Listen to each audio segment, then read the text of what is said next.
Chapter 23, The Gathering Storm. Harry's 6th year ends. The bed is warm, and Remus is exhausted, so when Sirius wakes him and tells him he needs to go, there's a mission. Remus barely registers it. "I'll be back," Sirius says, and he kisses Remus, lightly. Remus reaches for his hand, but he's already gone. Later, but not too much later based on how Remus feels and the light in the sky, he's awoken by a persistent knocking. Disorientated and off balance, he manages to get out of bed and find some trousers. Surprise, they're Sirius's, and then tug on a jumper. The knocking continues. He limps to the door and is greeted by one of the more unpleasant things to see the morning after a full moon, Severus Snape. "Severus," he says to his old colleague. "This is a surprise." Severus arches an eyebrow. "How did you make it past our wards?" "They're trivially easy to detect," Severus snorts. Annoyed, and making a mental note to double them up, Remus asks in his most falsely pleasant voice, "Did you drop by for my notes for the new class? I have some excellent lesson plans you're welcome to borrow." "We need to talk," Severus says in that silky voice of his. "Unless, of course, you're busy?" "Please come in," Remus says, inwardly wondering what fresh hell this will be. He leads Severus into the kitchen and indicates a chair, then he goes to the kettle and leans heavily against the counter, feeling light-headed. He makes tea deliberately, every step a challenge, with his hands still tingling a bit like their paws and his limbs pretending to weigh several hundred stone. He places the kettle, 2 cups, and milk on the table and pulls out a seat, careful to not look like he's collapsing into it in front of Severus, even though he's certain Severus knows. Severus's beady eyes watch his every move. "I can make you the wolfsbane if you need it," he says, and somehow even that sounds mocking. "Sirius makes it for me," Remus says. "But it's not a cure-all. I still have to physically go through the transformation." "I hope he's making it correctly," Severus snarks. "Is this a social call?" Remus asks, trying not to grit his teeth, and offering Severus a cup. "I know you have a pathological need to be liked," Severus replies, waving it away. "But don't you think it's time you stopped trying with me?" Remus considers pouring boiling tea on Severus's lap, but it would require more physical effort than he's up for. "Severus, we went to school together, worked together, and now we're in the order together. I don't hold a grudge against you. Don't you think it's time you started acting more civil towards me?" Severus rolls his eyes. "Black isn't here, is he?" he asks. "You know he isn't," Remus says wearily. "Or else he'd be in here telling you to fuck off." He puts a hand to his face and massages the hollows on either side of the bridge of his nose. He can feel a vicious headache twinging at the edges of his vision, threatening to join the cacophony of pain in the rest of his body. "Will you please have a cup of tea?" Severus ignores this last. "I do not want you to share what I am about to tell you with Black." "I don't keep information from him," Remus says. "And you know it. We've been over this. Besides, you cannot possibly believe he is a spy, can you? After all that he's been through?" Severus hesitates in a very un-Severus way, then says, "I don't want him to tell Potter." Remus frowns and pours himself a cup of tea. "That's more reasonable," he says. "I'll tell him that." He looks up at Severus, who seems reluctant to say more. "So you came here to tell me something you don't want Harry to find out?" he prompts. "You need to prepare yourself," Severus says. "Albus is in more danger than you know." Remus's stomach drops, and he takes a deep breath. "Does Albus know that?" "Oh, I've told him," Severus says bitterly. "But he has no desire to listen to me." Remus taps his fingers on the side of his cup nervously. "What is? Can we do something? What's the cause of this danger?" "He's searching for something," Severus says. "I'm not sure what it is, fully, though I have my suspicions." "Powerful magical objects," Remus says quietly, and is grimly satisfied when Severus looks startled. "Yes," Severus says. "Do you have any idea why?" Remus shakes his head. "It's been a theme, though. Bellatrix Lestrange asked Creature about them as well." Severus narrows his eyes. Bellatrix is an idiot. I don't know about that. Remus shrugs. He knows very little about Bellatrix except that Sirius loathes her more than anyone else still living from his family. Trust me, Severus says, rolling his eyes. She's an utter fanatic.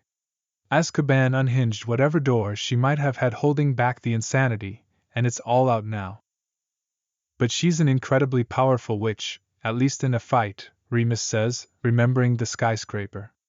And she's looking for the same thing Albus is. Severus grimaces.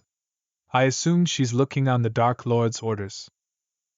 Remus feels suddenly that he's treading on very thin ice. Cautiously, he asks.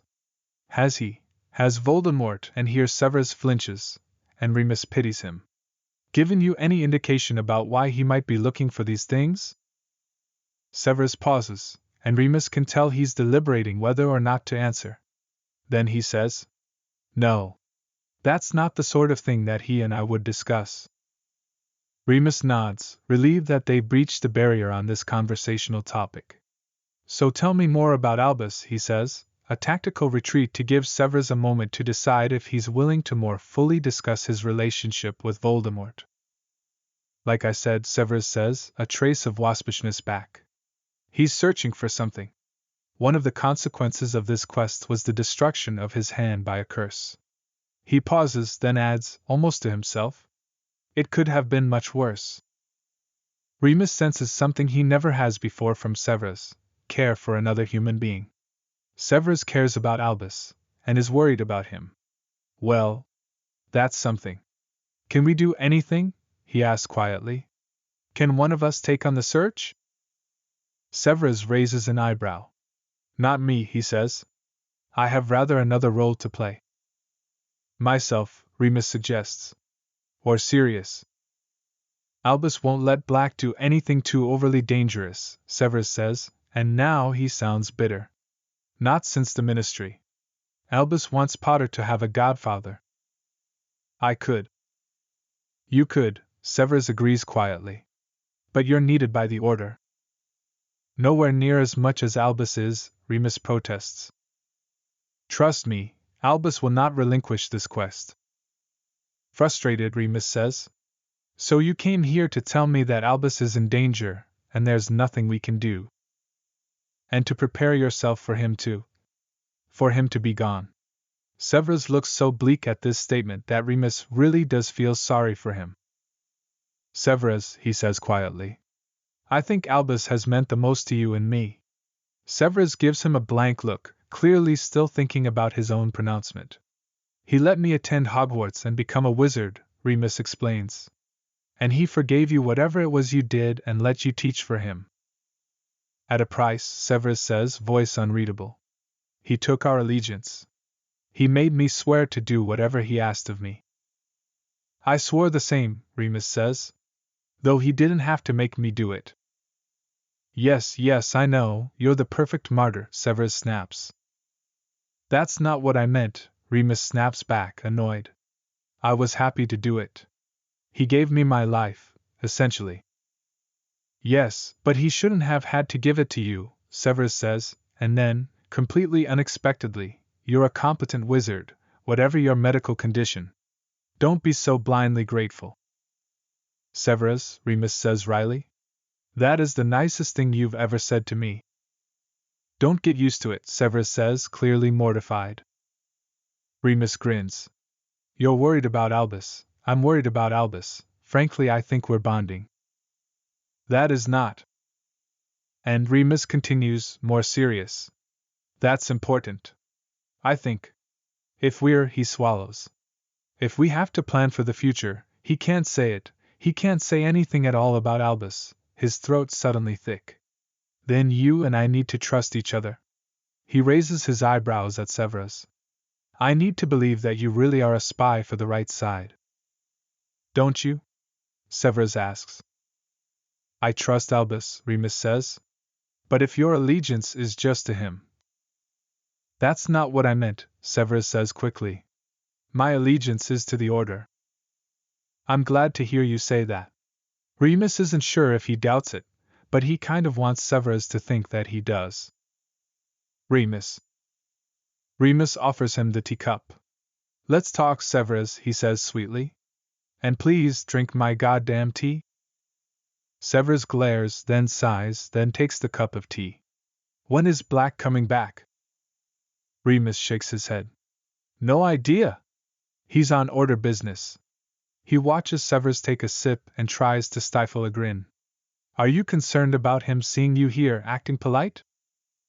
Oh, go to hell, Severus says wearily. He takes another sip of tea and stares into his cup. This might be completely off topic, Remus says, an idea occurring to him. But Harry seems to think that Draco Malfoy is up to something. Do you know anything about that? Severus's face starts into a sneer and Remus cuts him off. And please keep in mind that nasty comments about Harry are not acceptable. Draco is in a difficult position, Severus says. Now he's watching Remus closely. The Dark Lord is holding his father responsible for the fiasco at the Ministry. I feel for Draco, Remus says. I truly do. He was born into a family that was always going to make doing the right thing difficult. I'm surprised to hear you say that. Severus frowns. I wouldn't think you'd have any sympathy for him. As I recall, he was rather rude to you as a student. He was a teenage boy, Remus says, shrugging. Still is, in fact, though he's approaching an age where I'd expect him to start developing his own morals. The worst thing about you, Severus says, is that I think you are truly, sincerely this nice. Remus almost starts laughing. Have you ever considered trying it? He suggests gently. No, Severus says, but it's not particularly cold. He leans forward and pours himself more tea. I believe I have the Draco situation in hand, at least for now, he adds, unexpectedly. I've spoken with his mother and dear Auntie Bellatrix about it as well. But if the Dark Lord decides that he wants to change something, I can't predict what will happen to Draco. Particularly not if Bellatrix gets involved. She's incredibly unpredictable. Remus shakes his head. It's terrible that children are being made to fight this war. On both sides. Remus, Severus says, voice tight, and Remus isn't sure if he's ever heard Severus say his first name before. Are you up to this task? Can you make difficult decisions? Remus starts to open his mouth, defensive, but Severus cuts him off. Can you make difficult decisions about Harry? Remus thinks for a moment. I don't know, he says honestly. I didn't choose this role. I barely accepted it. But I promise you that I will. I don't quite know how to say it, but I will do it to the best of my ability. Of course you will, Severus says, clearly annoyed. But you're too compassionate. I told you I didn't want to do it. Remus is hugely frustrated. He didn't ask for any of this, and he doesn't know why Severus has to be such an unrelenting asshole. Whenever he thinks he's made a breakthrough with him, it's immediately back to criticism. What happens to you, if something happens to Albus? What will you do?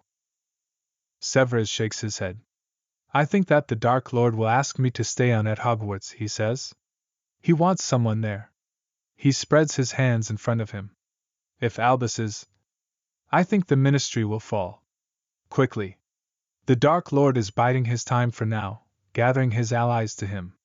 Without Albus, he'll start moving forward with his plans. Which are what? Remus asks. Installing puppets at the Ministry, Severus says. Purging Muggleborns. He looks at Remus and raises his eyebrows. I suspect, imprisoning dark creatures too. Whatever he may have told Greyback to win his allegiance. Remus rolls his eyes. Greyback's a fool if he thinks Voldemort isn't using him. He sees Severus flinch again and says, as sincerely as he can. Sorry. Severus shakes his head. You need to be more careful. They'll put a trace on the name sooner or later. He frowns. Have you always said his name? Yes, Remus says. I never understood the fear of it. If you knew him, Severus says quietly, you would. Remus waits a moment, then realizes he is genuinely concerned. What happens to you, in that case? He asks. What's your end game? Severus hesitates. I'm not like you, he says finally. You could flee. Go live somewhere abroad. If the Dark Lord knew that I had betrayed him, there would be nowhere I could hide. I would never be safe. I take your point, Remus says, trying to sound as respectful as possible. But I couldn't flee, because Harry can't. Severus's face is unreadable. I should have known. And then, again unexpectedly, perhaps the first time he's ever said we, at least in Remus's earshot. We have to see this to the end. Remus nods. The end of Voldemort. Sorry. I can't imagine it, Severus says quietly. But yes, that is what I mean. He meets Remus's eyes. I won't be able to have contact with you, I don't think. I will have to appear to be fully his, if, without Albus. Remus nods, jaw tight. But believe me, Severus says, and in this moment, Remus does. I will be with you. The Order has been using a variety of magical objects to signal for one another and send messages, but they are either foolproof nor particularly secure. In early spring, Albus requests that everyone begin using only their Patronuses for urgent communications. Problematically, the Patronus charm is a complex one not often performed in the course of daily life, and it becomes quickly apparent based on some very garbled, wispy messages that many of the non-Aurors among them need revision. Kingsley says to Remus, "We should organize something. I know you taught Harry, and I used to teach ministry officials who were going to visit Azkaban." Remus agrees, and they organize a time, an evening in the usual church hall. That day, Remus pulls out a selection of textbooks and carefully prepares some ideas. He's not going to call them lesson plans, for revision. The Patronus charm is a difficult one, and he hasn't taught it to anyone since Harry, who had been a quick learner. As he's packing his books, he realizes that Sirius has been avoiding him. He finds his fiancée in the kitchen, responding to correspondence a little too nonchalantly. "Ready to go soon?" Remus asks, already anticipating the answer. "I'm not going to join you," Sirius says, not looking up from his letter. Sirius frowns. "I haven't been able to conjure a Patronus since before Azkaban," he says matter-of-factly. "Honestly, I'm not sure I've done it since Regulus died. And I think the Dementors permanently destroyed my ability to do it." "Have you tried?" Sirius shrugs. "No, but before you start telling me that I should, I'll warn you that I also can't focus on any kind of good memory without feeling residual dread that a Dementor will be coming for me." Remus is appalled. "Sirius, love." Sirius looks up at him, lips pursed in a way that Remus knows means he's tamping down emotion, and says, "So I think I'll have to get by without rather." Remus takes his hand and tugs him to his feet, wrapping his arms around him from the side when Sirius resists. "I think we can do this," he says quietly, nose pressed into Sirius's hair just above his ear. "Together." He can feel Sirius's rigid stance soften a little. "We'll see." "Promise me you'll try." "Not with everyone watching," Sirius mutters. "No," Remus agrees. "Later. When I get home." "I don't know." "Sirius, I worry about you." Sirius leans back and raises an eyebrow. "When has me saying that ever stopped you from doing something?" "You don't know," Remus says, trying to tug him back. "It might have." Sirius lets himself get pulled back in. Remus presses the advantage and nuzzles into his neck. "I know what you're trying to do," Sirius says, voice husky. "Well spotted," Remus murmurs. "After all these years, you've finally come to recognize my seduction techniques." "Don't you have a class to teach?" Sirius asks, but his hand on Remus's waist squeezes him, and then migrates down to slide into the back pocket of his trousers and give his ass a none too gentle grope. "I'd rather do this." "But you're going to do that." "How do you know?" "After all these years," Sirius says, and he finally turns fully to press his body against Remus, pushing their cocks together through their clothes. "I know that you always do the right thing." Remus puts both hands on either side of his face and kisses him, slowly, longingly, until Sirius's body isn't resisting at all, but seems to be melting into his. I love you, Remus murmurs against his mouth. We're going to solve this. Sirius opens his eyes. He looks wary. I don't want to disappoint you, he says. But I'm not sure we are. What if you have to confront Dementors again? I assume they'll take my soul on sight, Sirius says. They're not happy that I escaped from them twice. You have to know the charm then. Remus gives him a searching look. Please. I will try, Sirius relents. When you get home, I'll try. Remus arrives early, before anyone else. He is perched on the edge of a table, flipping through his books, when Tonks arrives. Hi, she says. She hasn't spoken directly to Remus in months. Hi, Tonks, he replies, genuinely delighted to see her. How are you? I'm good, she says. I've missed you. Being your friend. Me too, Remus says. I've really missed that. He smiles at her. I'm sorry about how things happened. Not your fault, she says, shaking her head. Think we can be friends again? I'd love that, she smiles at him, dazzlingly. He wonders if there's an alternate universe where they're together. He doesn't want to live there, but he'd be interested to see it for a day. But listen, something kind of, I don't know, embarrassing I need to tell you first. Remus waves a hand. Whatever it is, I'm sure it's fine, he says. What is it? My Patronus, Tonks says. It's a wolf. Remus opens his mouth, startled, and then laughs. Well, mine is as well. Really? She grins. I would have thought it was a dog. Me too, Remus agrees. But sometimes these things are at a deeper level than I think we understand consciously. Mine has always been a wolf. He smiles at her. It's a good protector. Loyal. Lots of big teeth. Thanks. She looks at his books on the table beside him. Ooh, you're going to play professor for us? If people need help, Remus says, embarrassed. You'll be great, she says. I heard you taught Harry, after all. And you'll be better than Mad Eye, who kept yelling at me so much that I could barely think a happy thought that wasn't him shutting up. People do indeed need help, and Remus is delighted to help them. He often tries to forget how much he loves teaching, since he doesn't get to do it as often as he has always wanted to, but he truly adores it. He comes home in high spirits and finds Sirius sitting grimly alone in the lounge. Sirius is staring into the fire. I don't think I can do it, Moony. Remus pulls the other armchair close and sits in it opposite Sirius. The fire feels wonderful after the desultory snow outside. He shivers and puts his hands out over the grate, warming them. Why not? Sirius has open on his lap one of Remus's textbooks that he'd left behind, thinking the others were more informative. He moves his finger down the page to the section about the Patronus charm and reads.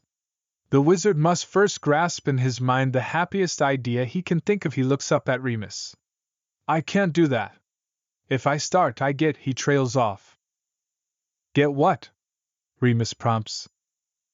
Panicked, Sirius says flatly. I start feeling like I can't breathe. I think about what it feels like when a Dementor comes for a good memory. He looks up at Remus, his pale eyes eerie in the flickering firelight. You know that when I was in Azkaban, I had to forget about you. One thought of you, and they would come for me. I could think about the grim facts of the others, but you. They always knew. They always came. I had to train myself to willfully forget you. Remus blinks back tears, not sure if he's deeply sad or incandescently angry.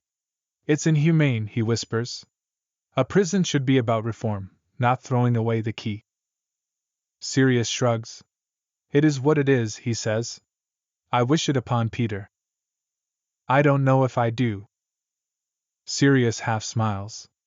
I knew you would say that. I can't wish it on anyone, I don't think. And I'm fucking furious that someone did it to you. The point is, I can't think of a happy memory, like really think of one, without also thinking of that. Remus takes Sirius's hands and holds them tightly in front of the fire. What's your happiest memory?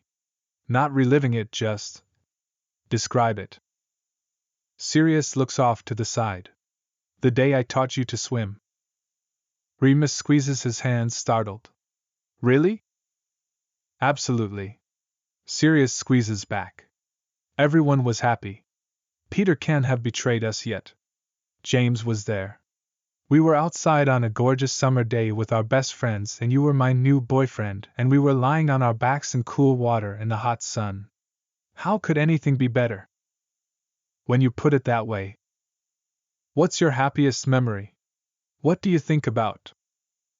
I can conjure a Patronus very easily, Remus says. Because I've had a lot of practice. All I have to do is think of you, nothing specific, just you, and it comes to me. Sirius squeezes his hands again, and Remus continues. If I need a prompt for whatever reason, I'll think about the day Harry was born, and how happy we all were that day. That's a good one, Sirius says quietly. Want to try it? Sirius gives him a pleading look. Not really, he whispers. It's absurd, I know there's no Dementors here, I know I'm safe, I mean, hell, you're right here with me. But they were there for over a decade, Remus. He's suddenly trying to blink back tears. I feel like a coward, but the second I think they might come, I'm paralyzed. It's okay, Remus says. Really. It's not okay, not because Sirius isn't feeling something valid, but because he needs this skill to survive the war. Remus has just realized that he's going to have to trick Sirius into it, somehow. Luckily, he's got a plan. I'm exhausted. Can we go to bed? Sirius nods. They get ready for bed in companionable silence, standing side by side at the sink and brushing their teeth. In bed, Sirius reaches for Remus and puts an arm around his stomach, clearly ready to fall asleep. Remus lets it pass for a moment, then scoots forward and kisses Sirius under his ear. For the second time today, I don't know how stupid you think I am, but I know what you're trying to do, Sirius murmurs. Remus stops and leans back a little. Sirius's mouth is set but twitching. Remus starts giggling. Not working? I thought you were so exhausted, Sirius says, rolling his eyes. Instead, it was just a ploy for some misguided pedagogy. Remus briefly tries to smother him with a pillow, winding up after not much of a struggle, straddling him with Sirius's hands on his hips. It might work, he suggests. Don't you want to find out? No, Sirius says. He playfully shoves Remus to the side, and after some brief grappling, he winds up straddling him. Listen, he says, and Remus squirms as if trying to dislodge him, so he reaches up and seizes Remus's wrists, holding them together in one hand against the wall above his head. Listen. Remus arches his back, pressing against Sirius's groin. Yes? Really. Listen. Remus composes his face into a semblance of solemnity. I love you, Sirius says, very sincerely. More than anything, really, truly. And it is breaking my heart that I can't use you to summon up a Patronus. But I can't. Padfoot, Remus says, startled, a sharp ache in the back of his throat. Don't, it's all right. I know you love me. You don't have to prove it to me. I want to, though, Sirius says, giving him a searching look. You're what I want to think about. And I loathe it, really, on a visceral level, it makes me feel ill, that I can't. But I understand, Remus says. And let's talk about it. But first, let go of my wrists, my hands are tingling. Sirius squeezes them instead. Promise me you'll seduce me later. Maybe, Remus says, fluttering his eyes. If my hands are still functional. You complain a lot, Sirius says, very fondly, and he lets go and kisses each of Remus's wrists before sliding over to lie beside him. I think you have a point, Remus says, twisting so he's facing him in the bed. I know, you complain all the time. Remus narrows his eyes at him, and Sirius grins. Yes, my dearest? A point about what? You've known me a long time, Remus says. Nearly 3/4 of your life. Steady on, we're not that old. Close. Let's say 2/3. But it's more than that. What was your point, exactly? In that time, Remus says, tracing Sirius's cheekbone with his finger, there's been a lot of miles covered. Good and bad. Mostly good. I mean. What? There was some bad. Sirius rolls his eyes. You promised not to lie to me, Remus points out. There might have been some very limited bad. Completely outweighed by good. Sirius. What? There have been times in our relationship that have been bad. But not because the relationship itself is flawed. No, because sometimes we are both stupid and flawed ourselves. I mean, it's just statistics that even in a relationship that is 99% good, on a long enough timeline, we'll. Like right now, when you're being insufferable. Remus purses his lips. Fine, smart arse. Your point being that I'm struggling to have a perfectly good memory of you because I've known you too long? I think so, Remus says thoughtfully. I mean, you told me your happiest memory, the day you taught me to swim. And it was a gorgeous day. I can see why you chose it. But as you were telling me about it, you prefaced it by telling me your feelings about Peter, and about James, and about me, and how they relate to your memory of that day. Sirius chews his lip. I think you need something less complicated.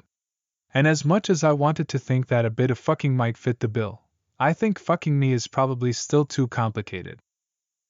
Yeah, Sirius admits. Probably. They both sit in silence for a moment, contemplating that. You sure you want to marry someone who you'll never be able to uncomplicatedly fuck?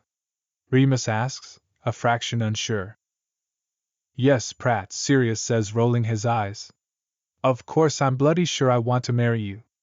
I'm just not sure I have any memories that are uncomplicated. I was trying to think of one and every option comes up difficult. I thought of watching Harry fly on the Quidditch pitch. Well, he reminds me of James. Everything before Azkaban is, before Azkaban, and everything after reminds me of everything that happened before. He makes a sad face at Remus. I'm just the most miserable man on the planet by this measure.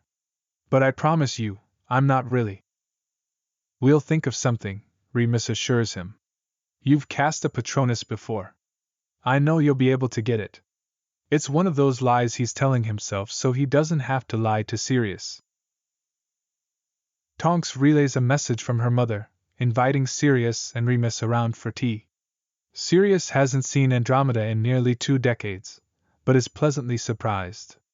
She had never been as obviously rebellious as he was, instead choosing to quietly slip away to marry the Muggle-born Ted Tonks, and leave her sisters and his mother, and every other member of the family but him to feel outrage. He'd seen it as a beacon of hope. Someone made it out of the Black family alive. After he'd run away, they'd exchanged letters. She and Ted and their little daughter had lived in Paris at the time, and she'd invited him there if he needed a place to stay for a bit. But their letters dropped off as the war intensified and they haven't spoken since he went to Azkaban. Then the night of their meeting, Remus has to do something for the Order, so he can't come, and Sirius goes alone to their house, clutching a bottle of wine and suddenly quite anxious. He's coming up with every excuse he can to duck out when Andromeda opens the door and cries, "My fellow black sheep!" "Meta," he says, and she holds out her arms and wraps him in a tight hug. "What's this? Wine?" she asks. "How did you guess my favorite thing?" "Just a hunch," Sirius says, grinning as he starts to remember her personality. Fearless, and just extravagant enough to name her daughter Nymphadora. Inside, she catches him up on what little family gossip she has. Her exit from the family had been less terrible than his, and she'd kept up occasional correspondence, and then asks after Remus. "Nymphadora told me all about him, of course," she says. "I heard all about him for months and months and kept telling her to just talk to him. Then one day she stopped talking about him, and I found out that he's taken." "I really do feel bad for Tonks about that," Sirius says, wincing. "Oh," Andromeda shakes her head. "Don't. I told her he was too old for her anyway, and to look for a nice boy closer to her own age. Sirius grins. How did she take that? Just as well as you'd expect. She loves to complain at me and then doesn't listen to a word I say when I give her perfectly good advice. Seems to hold a grudge against me for giving her such a beautiful name. The front door opens and a tall man enters, stooped over in the doorway and shaking out an umbrella. Darling, Andromeda calls. This is my cousin, Sirius. The good one, Ted replies, and he steps forward and shakes Sirius's hand with a slightly damp palm. Wonderful to meet you, he says with such obvious enthusiasm that Sirius believes him. Wonderful to meet you too, he replies. You have a great daughter. Thank you, Ted exclaims. Anyone who knows that is perfect in our book. They eat dinner together. Andromeda orders takeaway from a local curry house with a wave of her hand and an I don't cook. She never does, Ted says, shaking his head and grinning. And then she pours them all big glasses of wine. She does do that, though, Ted says, and Andromeda hits him with a tea towel. And they get pleasantly tipsy together. Andromeda and Sirius wind up regaling Ted with their most outrageous stories about wealthy wizards doing stupid things in the Black family, culminating in the story of an ant who wanted to buy one of the pyramids and tried to set fire to the Egyptian ministry using a cursed statue of Anubis when told she could not. After the third bottle of wine opens, Ted says he's off to bed, and the conversation turns more pensive. I feel so terrible that my generation didn't solve these problems, Andromeda confesses to Sirius. Tonks is young, she shouldn't have to be fighting against this entrenched evil. She looks up from her wine glass at him. You were young, weren't you? When you first joined the order? 18, Sirius confirms. And I wish we'd been able to solve it too, Meta. Remember how they all used to go on, at dinners? She asks. I mean, I know I left the family when you were, 11 years old? But I'm sure they were still the same. Everyone talking about how they'd love to still be hunting muggles, how they deserved to be in charge simply because they were born into the family. That's exactly how they were, Sirius says. He remembers the long table in the house where Andromeda grew up, and dinners sat around it, listening to one faction advocate for the enslavement of the Muggle-born while the other couched it in paternalistic phrases. Doing what's best for Muggles.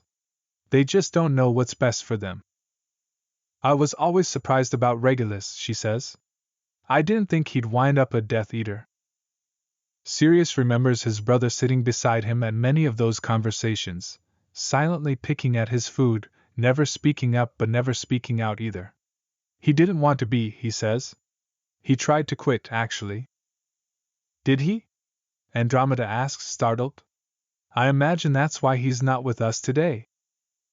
Sirius nods, chewing on his lip. He hopes he's remembering all that there is to that. They murdered him rather than let him. Poor Reg, she says, and raises her glass in a toast. Poor all of us who find ourselves in over our heads here. Indeed, Sirius agrees, clinking their glasses together and taking a long drink. Do you think we should flee, Sirius?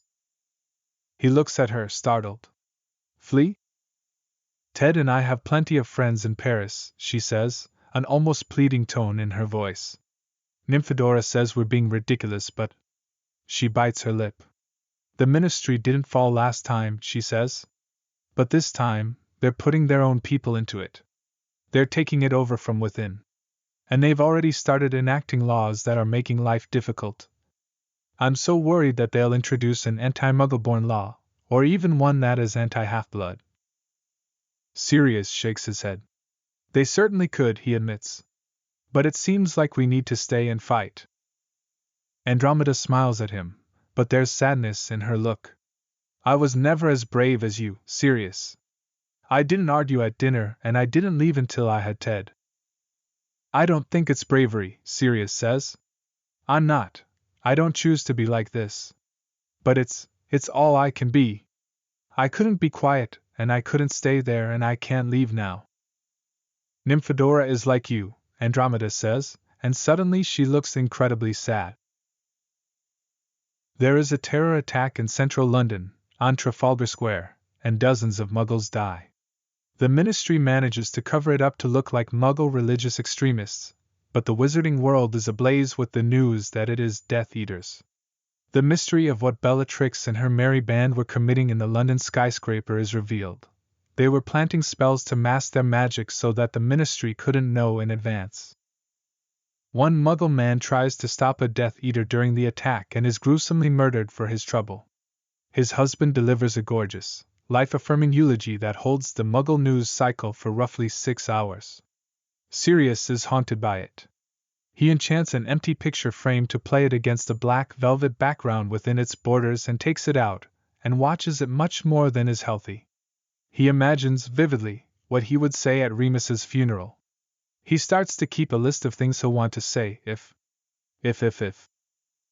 Remus catches him with it, and isn't pleased. This is a ridiculous fixation, he tells Sirius, who shrugs. It helps me, he says simply, and Remus shakes his head and walks away from the conversation, returning later and apologizing. He holds Sirius tightly that night in bed. What are we going to do? He murmurs against Sirius's shoulder in the dark. We're going to keep fighting, Sirius says, stroking Remus's hair, feeling the coarse difference between the gray and the light brown, more of the former now. He kisses the top of his head and remembers the golden boy Remus had been, who he'd found heartbreakingly handsome when they were teenagers. He prefers this one, the lived-in Remus who holds him like he's the only thing stationary on the surface of a swiftly tilting planet. If you die, Sirius says, you know what I'll say at your funeral. For the love of God, Padfoot, stop being morbid. I'll say, he had the biggest cock. Remus bursts into startled laughter against his neck, which spurs Sirius on. I'll say, you couldn't believe his cock, it was incredible. I'll gesture a bit, try to make them understand the size. You are the worst person I have ever met. And I have met a lot of Death Eaters. You chose me, Sirius reminds him, wagging a finger in his face. Remus bites the finger and shakes it, playfully. And then I'll say, do shut up. I'll say, listen, in his honor, we're going to need to rename Big Ben to Big. Remus cuts him off by kissing him, and when he tries to keep talking, Remus grabs him by the shoulders and shoves him down towards the aforementioned cock, which is a bit of a change of subject, but that's kind of their thing, so he goes for it, rolling Remus's pajamas down at the waist to expose the object of his desire and then swallowing it whole, so that Remus gasps in a way that is deeply satisfying. He loves that he can still elicit shocked desire from Remus. It makes him feel drunk with desire, and Remus grabs his hair and yanks, really truly pulls, and it turns him on even more, so he puts a hand onto Remus's hip and holds him down, exerting his own control over the situation, as if he wasn't completely in control, with Remus's cock in his mouth and Remus completely undone before him, unbelievably hard as Sirius does exactly what he knows how to do to get Remus off. He's had years of practice and he is very, very good at it, but that doesn't mean he isn't going to do the best damn job he can. After, Remus is boneless, sweaty, flopped backwards against the pillows, and Sirius crosses his arms over Remus's hip bones and leans his chin on them, looking up at the mess that was until recently his fiancée. When a minute has passed, Remus slurs. You know what I'll tell them if you die. Now who's morbid? I'll tell them that you were the best at sucking cock. Oh stop, Sirius says, feigning embarrassment. I'll really go into detail. I'll talk about your tongue and how fucking filthy it was. People will say you're forcing the homosexual agenda on them. I'll say, guess what, this is the homosexual agenda, deal with it. You'll interrupt your speech to say that? I'll say, intolerance and bigotry are the reasons why we're here today. I'll say, just accept that no one will ever suck your cock as well as he could. And be happy for me that I got to experience it. Sirius moves up the bed and snuggles up against him, wrapping his arms around him and pulling him close so that they're spooning. Remus fits neatly against him, and his own half-hard cock fits neatly against the curve of Remus's ass. He's tired, and it's not urgent, but it feels good. I'll tell them, he says quietly in Remus's ear, feeling from Remus's body that he's relaxing into sleep. That you were the best thing, just the best thing in the entire world. Padfoot, Remus says softly. And then I'll say. Sorry, I misspoke. I meant to say, his ass was the best thing, just the best thing. Remus bites his hand again, laughing.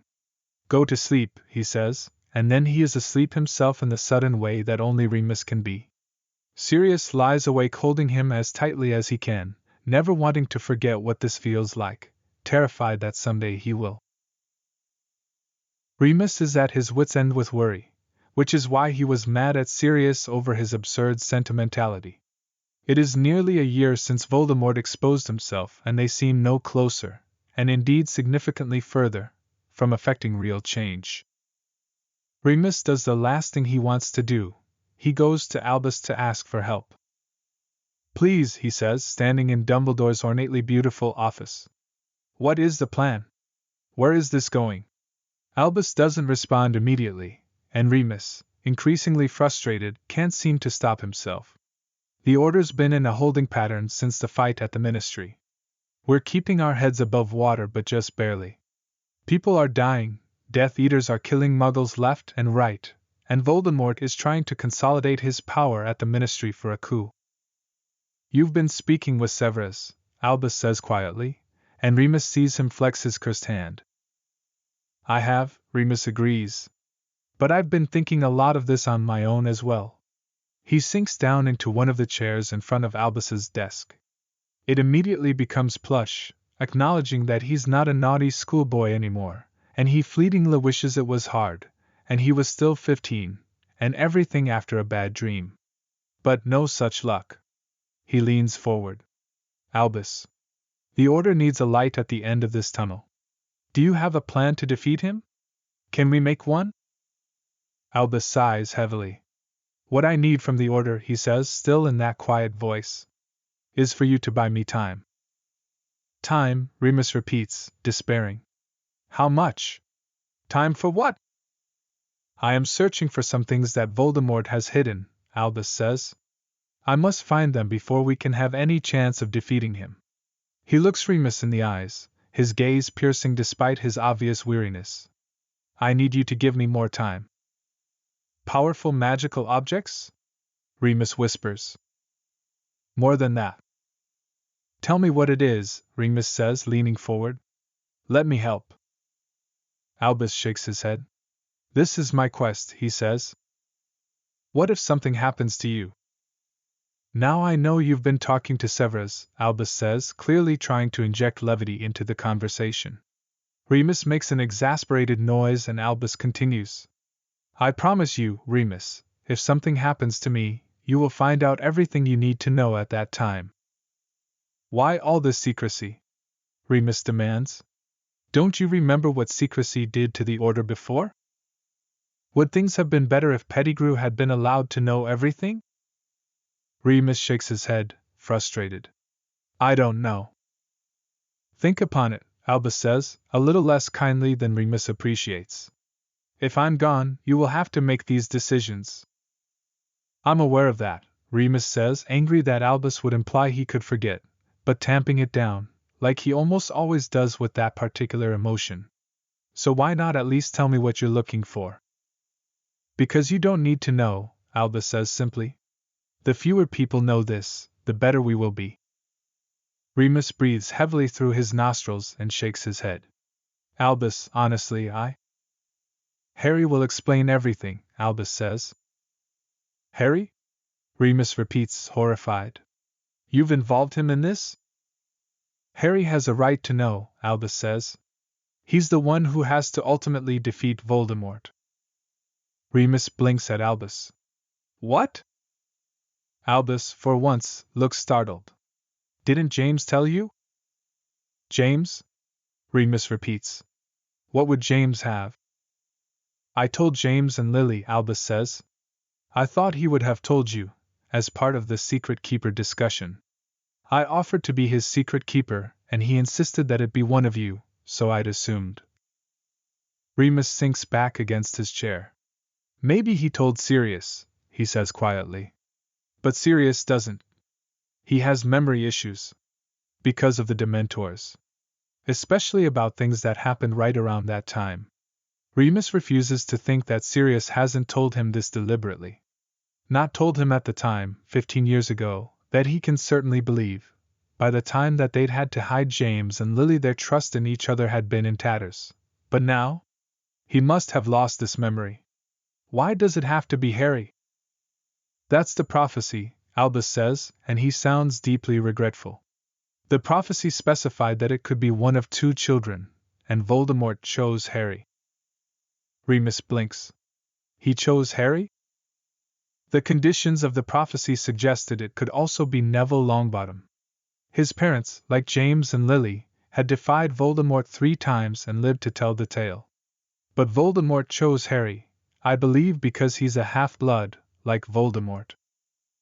Remus feels continually a step behind the conversation. Voldemort's a half-blood? Oh yes. His father was a muggle by the name of Tom Riddle. Remus leans forward and puts his head in his hands. He'll have to think more about that tidbit of information later. Now, there's only one thing he can focus on, and so Voldemort chose Harry. And Harry has now escaped from him 4 times himself, Albus says quietly. No one else has done that. But you knew about the prophecy before Voldemort chose Harry.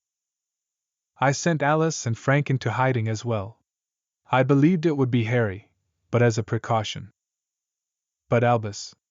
Remus realizes something terrible. Albus, if you sent James and Lily into hiding because you knew their child had to kill Voldemort.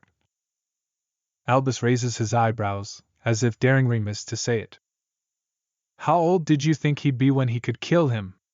Remus asks. How long did you plan for them to be in hiding? He starts to feel furious. How long was the Order going to have to hold off Voldemort?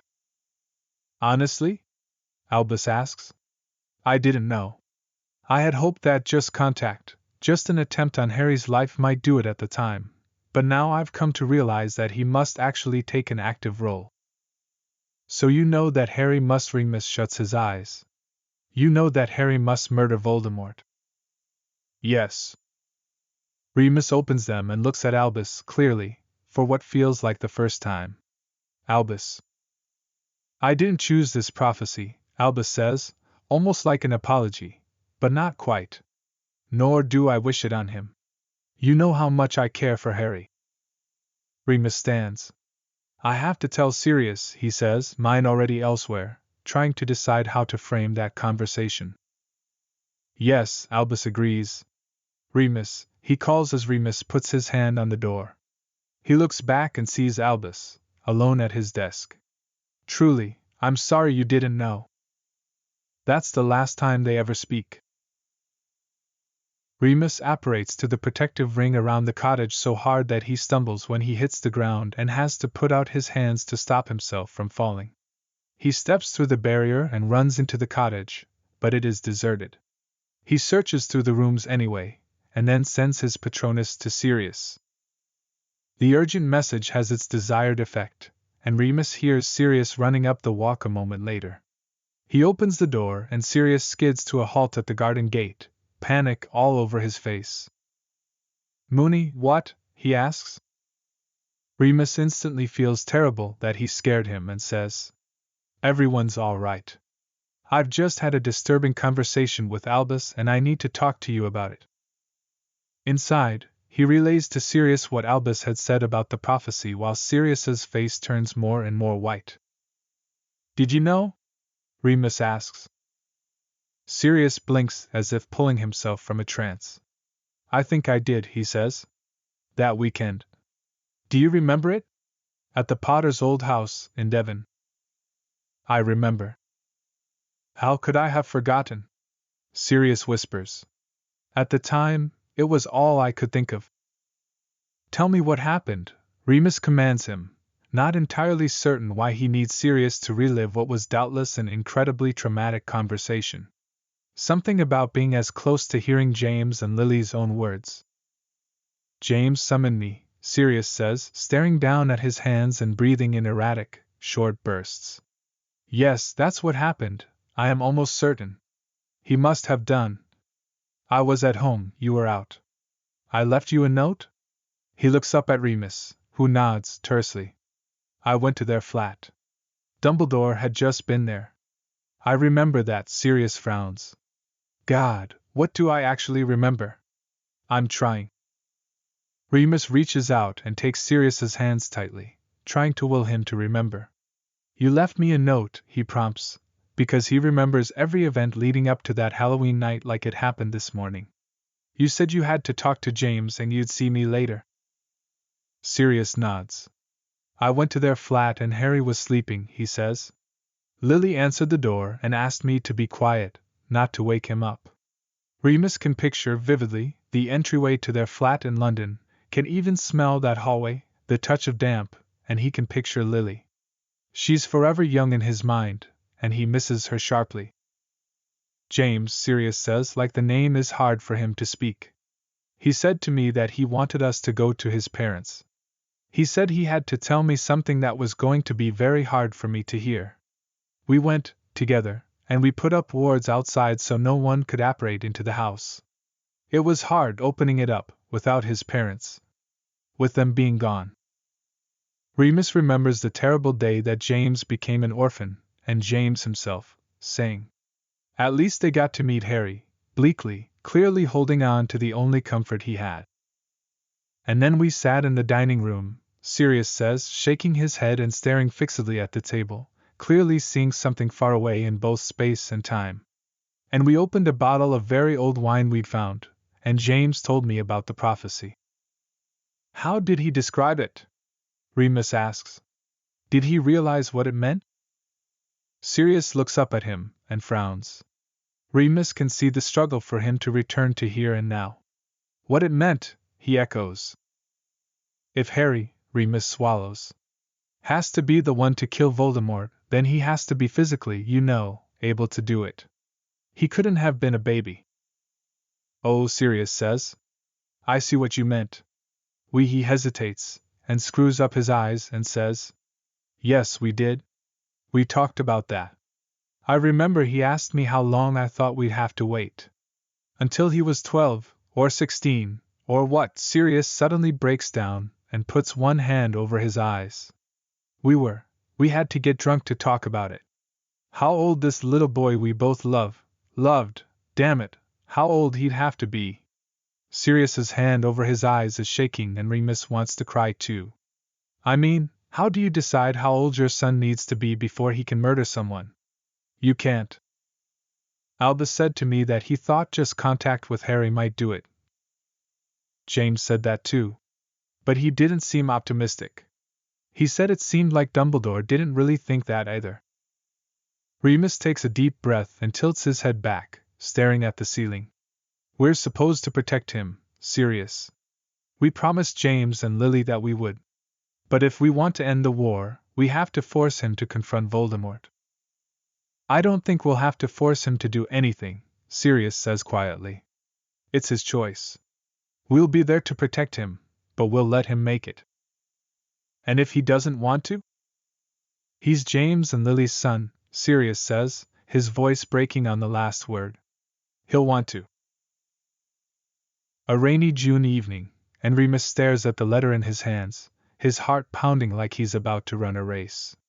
Then he wordlessly passes it to Sirius. Come to Hogwarts at once. I must go on an errand and the school must be guarded. Sirius looks up at Remus. Is this the thing? He whispers.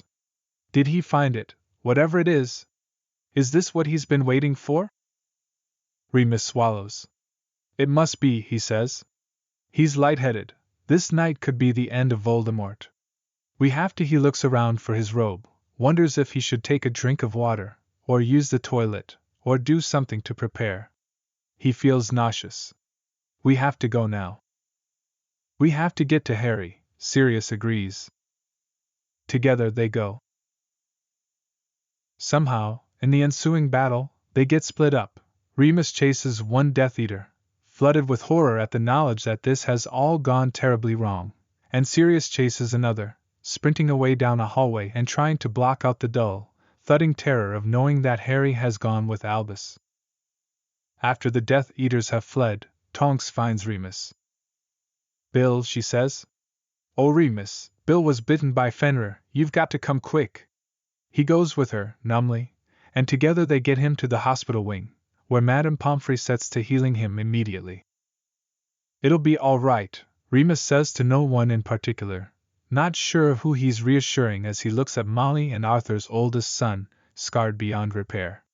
"It wasn't the full moon. They're not deep cuts." Tonks puts a hand on his arm and he grips hers, stepping back to let Madame Pomfrey work. Others come into the room, including Harry, who looks shell-shocked. Remus recognizes the look from his own face. He reaches out to his godson, but before his hand can get to his shoulder, Harry delivers the news. Albus is dead. There's disbelief in the room, but Remus knows instantly from Harry's face that this is the truth. He sits, because there's nothing else he can do, and puts his head in his hands, and just tries to breathe. Albus gave him every chance, he gave him the entire world, he trusted him when literally no one else did, not even Sirius. Now he's gone. And Harry says Severus did it. Harry has his hand in his pocket, holding the note and the locket tightly. He thinks, briefly, of comforting Remus, but he feels too numb to do so. Then someone yells just outside the room, and everyone looks up at the door. "Where is my godson?" Sirius is panting hard, having sprinted up the stairs from the dungeons, where he pursued a Death Eater to the point of leaving him petrified in what felt like the 10th floor underground. No one is around, the school is eerily silent, and he thinks the worst and runs for the hospital wing, where he meets Minerva, just leaving the room and shutting the door. Fear and pent-up adrenaline combine and he yells at her, without quite meaning to be so loud. "Where is my godson?" Minerva looks, for a second, as if she might burst into tears. Sirius feels ice go through his veins, he thinks he might faint, and then adrenaline surges through him again. "Minerva, where is my godson?" "He's in there," she says, her voice shaking slightly. "He's fine, Sirius. Harry is fine." "Remus?" he asks, barely able to say his fiancée's name for fear of her response. She shuts her eyes. Albus is dead. For a second, Sirius has no idea what to do, or say, let alone what to feel. Without Albus, he thinks stupidly, he'd have been handed over the Dementors. He never got to properly thank him for that. He can't believe he's just realizing that now.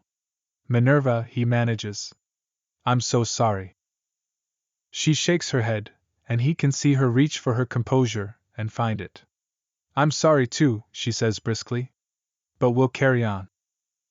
"Yes," Sirius says softly. "I'll just..." She nods.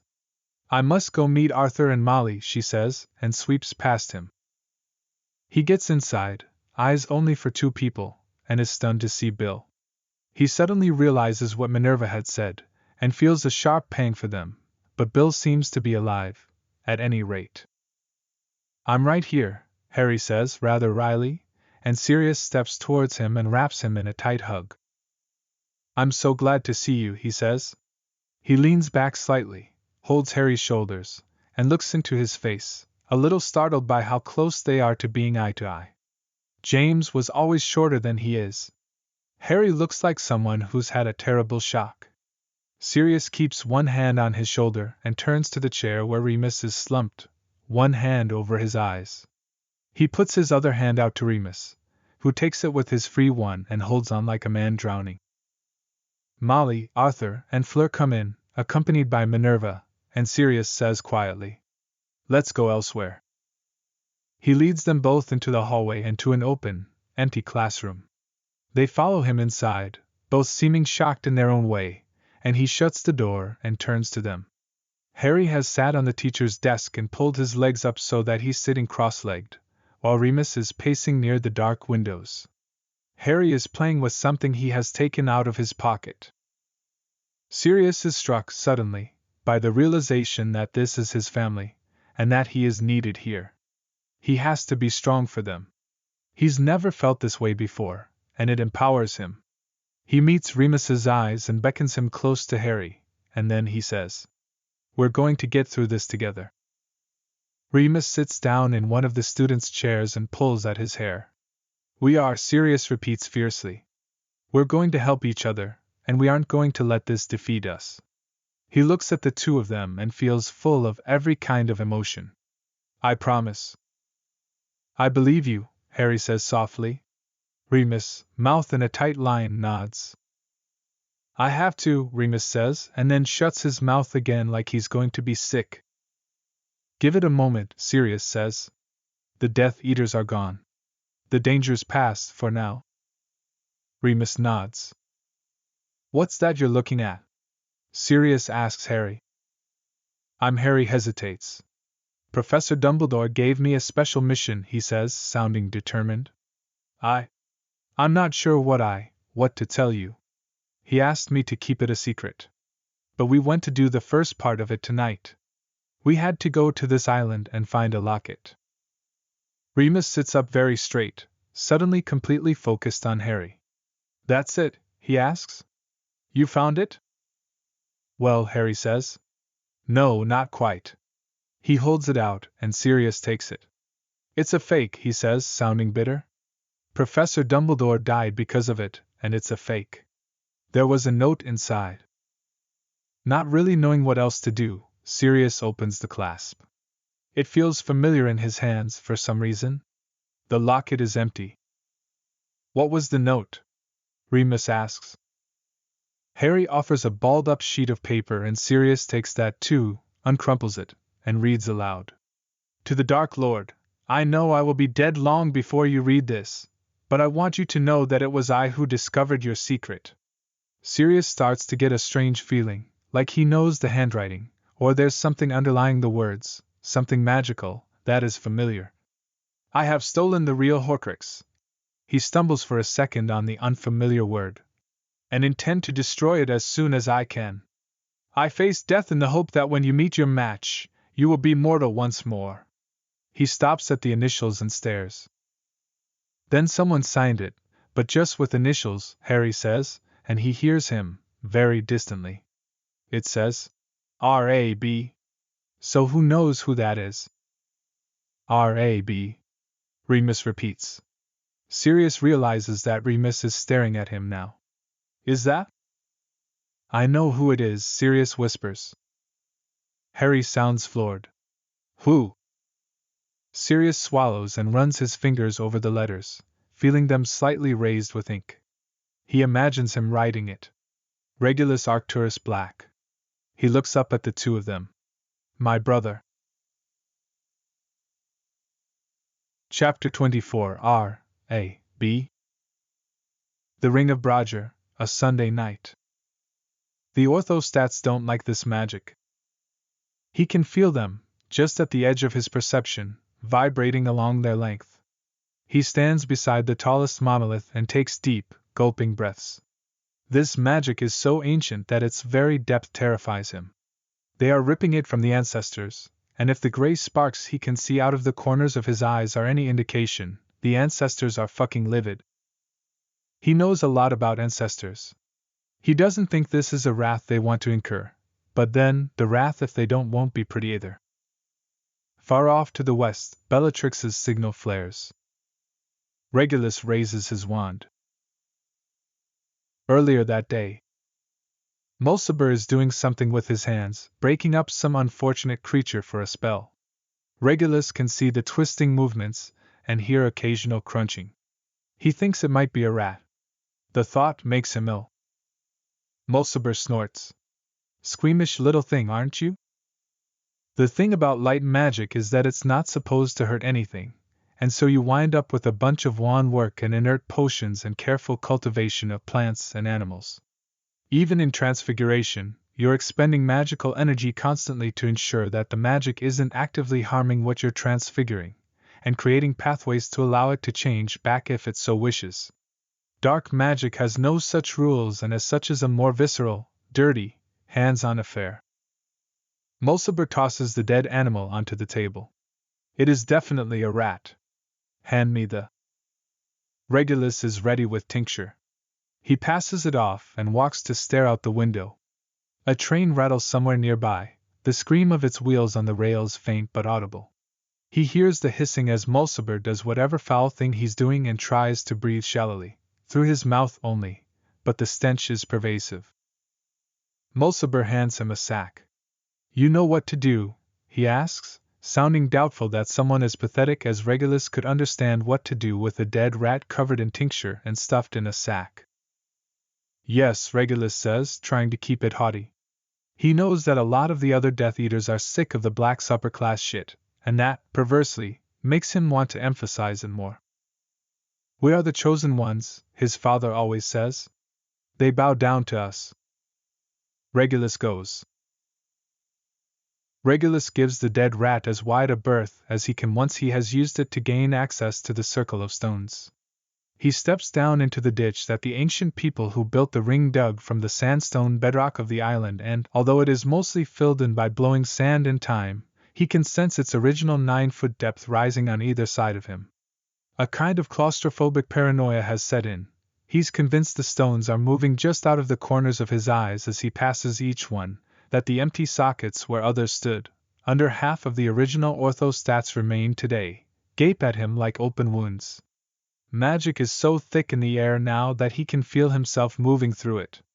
He comes to the wide entrance of the ring and stops, taking several deep breaths.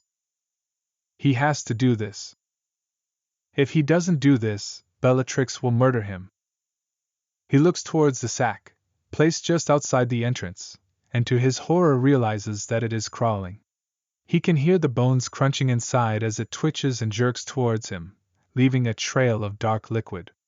His mouth is dry, his hands wet, his heart so loud it echoes off the stones. He tries to blink, but there's no difference in his view whether his eyes are closed or open. The sack. The ditch. Behind him, the stones. He tilts his head to look up and sees nothing but an endless velvety gray, no sky, no stars. This magic is too powerful for him. He steps backwards and up, keeping his eyes on the sack through the entryway so that he is now standing out of the ditch and inside of the stone ring.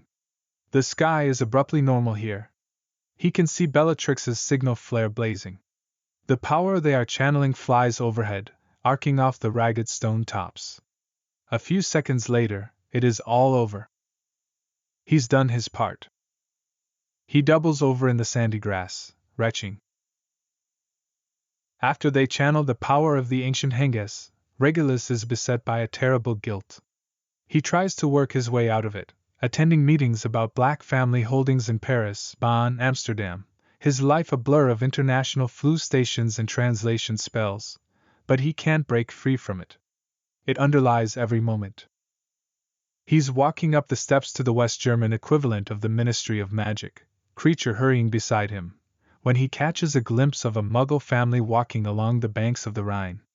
The West German wizarding world has been issuing increasingly desperate warnings to the British, cautioning against the rise of fascism with dire remembrances of Grindelwald and his alignment with the Third Reich. They keep their Muggles much closer here now, protected, and there's even a movement to break their statute of secrecy and use magic to aid them. It's all nonsense. They'll never do it. Too soft, as his father has blustered, but Regulus can't get that Muggle family out of his mind. He's never met a Muggle, and barely interacted with any Muggleborns, and now that makes it worse. He longs for a genuine connection with one, to somehow absolve himself of this terrible, pressing guilt. Being a Death Eater had seemed a bit of a lark at first. Everyone he knew at school was doing it, everyone in his family was doing it, well, mostly, and it had seemed like the kind of thing that would help him make connections and distinguish himself while helping his father manage their various properties, investments, and holdings. Of course, he'd heard rumors about what they did. Bellatrix and her husband Rodolphius had had a frankly disturbing wedding ceremony that had involved strange pledges he and his parents had found rather uncomfortable to make. But surely all this talk of actually killing Muggles was just that, talk? The kind of rhetoric the Dark Lord and his most fervent followers would have to use to sway the uncultured wizarding proletariat, who have always despised Muggles, to their side? Instead, he's been drawn into a world of truly dark magic, not just owning some relics that channel dark power, which is a perfectly normal activity for a family like the Blacks, who will of course safeguard them in a way lesser families would not, but the kind of place where, well, he has to get his hands dirty. The Dark Lord designed that ceremony at the Ring of Brodger to channel and strengthen dark magical power, and ever since Regulus has felt unclean. He's convinced the ancestors have cursed him for using their artifacts for evil. The curse has taken the form of unceasing contemplation of his own past. For the first time since leaving Hogwarts, he can't stop thinking about his brother. When they are children, Sirius is his hero. Their house is dark and full of frightening things. For as long as he can remember, the house elf heads on the wall give him nightmares, even though Creature, whom he adores, assures him that they are not meant to scare. Whenever he awakes, terrified and crying, he knows he can go to Sirius's room and his brother will be full of sympathy. Sirius says he will protect him from anything, and Regulus believes him, deep in his heart, even when he is much too old for emotional nonsense. Their parents have a tumultuous relationship, and it takes Regulus years to understand that it is partially exacerbated by Sirius. One of his earliest memories is of the two of them playing in their mother's closet, trying on her clothing. He remembers in perfect detail Sirius draped in her jewelry, rings and a tiara and a huge gold locket on a gold chain hanging around his neck as he applies lipstick in the wide mirror she kept by her bed, and of their mother coming home and finding them. She'd slapped Sirius with the back of her hand, making his cheek bleed, and she'd screamed at him about what their father would think if he'd seen his sons like that. In the middle of this, their father had appeared, and led Sirius away by the arm. Sirius had wanted to play that game again the next day when they were once more alone, his face still swollen from bruises and tears, but Regulus had begged him not to because their parents' anger scares him. At least then, Sirius had listened. Later, after he went to Hogwarts, Sirius had stopped listening to anyone. He'd leave family dinners, slamming doors and yelling at his parents. He'd stay out late, skip holidays, abruptly announce that he was going to a friend's house. At school, once Regulus starts, Sirius is distant, often at odds with Regulus's friends, many of whom are their cousins. Sirius has his own friends, and none of them are particularly kind. One of them, a pure blood from one of the most blood-traitor families, gifts Sirius with a number of posters of Muggle women wearing very little, sitting on Muggle motorcycles. Sirius hangs them defiantly in his room. Another of his friends is a half-blood. At home, they are still allies, but there is a tightness there, a distance that Regulus longs to bridge but can't. The summons comes late at night.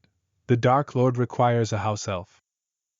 Regulus, who is questioning his own loyalty, feels the need to prove it, both to himself and to the Dark Lord. Dark mark still burning, he walks downstairs to Creature's cupboard and wakes him. Creature is an excellent house elf, and Regulus is certain that he will do whatever the Dark Lord needs. And come right home when you're done, Regulus adds, because he feels uneasy. The Dark Lord will not hesitate to take again what he's taken once. His father is in Vienna.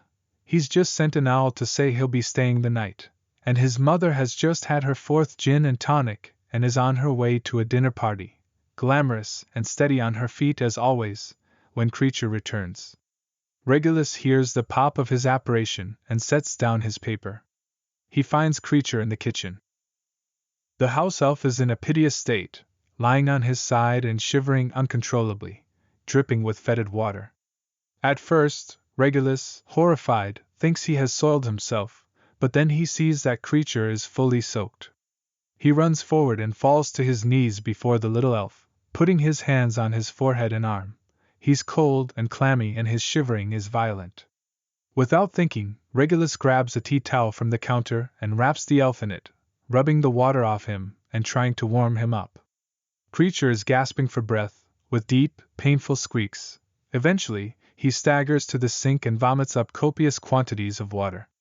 Then he collapses down against the side of the counter, clutching the tea towel to himself, eyes wide open but staring at something far away from the darkened room. Creature, Regulus gasps, utterly stricken and terrified for Creature's life. What happened to you? Creature coughs, a deep, racking noise from somewhere low in his lungs, and rasps. Creature has completed the Dark Lord's mission for Master Regulus. Horrified, Regulus asks, "What was it? What was the mission?" Creature coughs some more. Regulus gets to his feet and searches the drawers until he finds more tea towels, then sits in front of the elf. He's frightened by how tiny Creature is, how fragile he suddenly is, and piles them around him, trying to warm him. Creature seems unable or unwilling to hold them, so Regulus tucks them in tightly, then sits in front of him, watching him closely. Finally, Creature says, "The Dark Lord took Creature to a lake. An underground lake, inside a cave. He asked Creature to drink a potion he put into a basin on an island in the lake. The Dark Lord took Creature to it on a boat." Creature hesitates, still not looking at Regulus. The potion was not good for Creature. It made him very ill. "What was the potion?"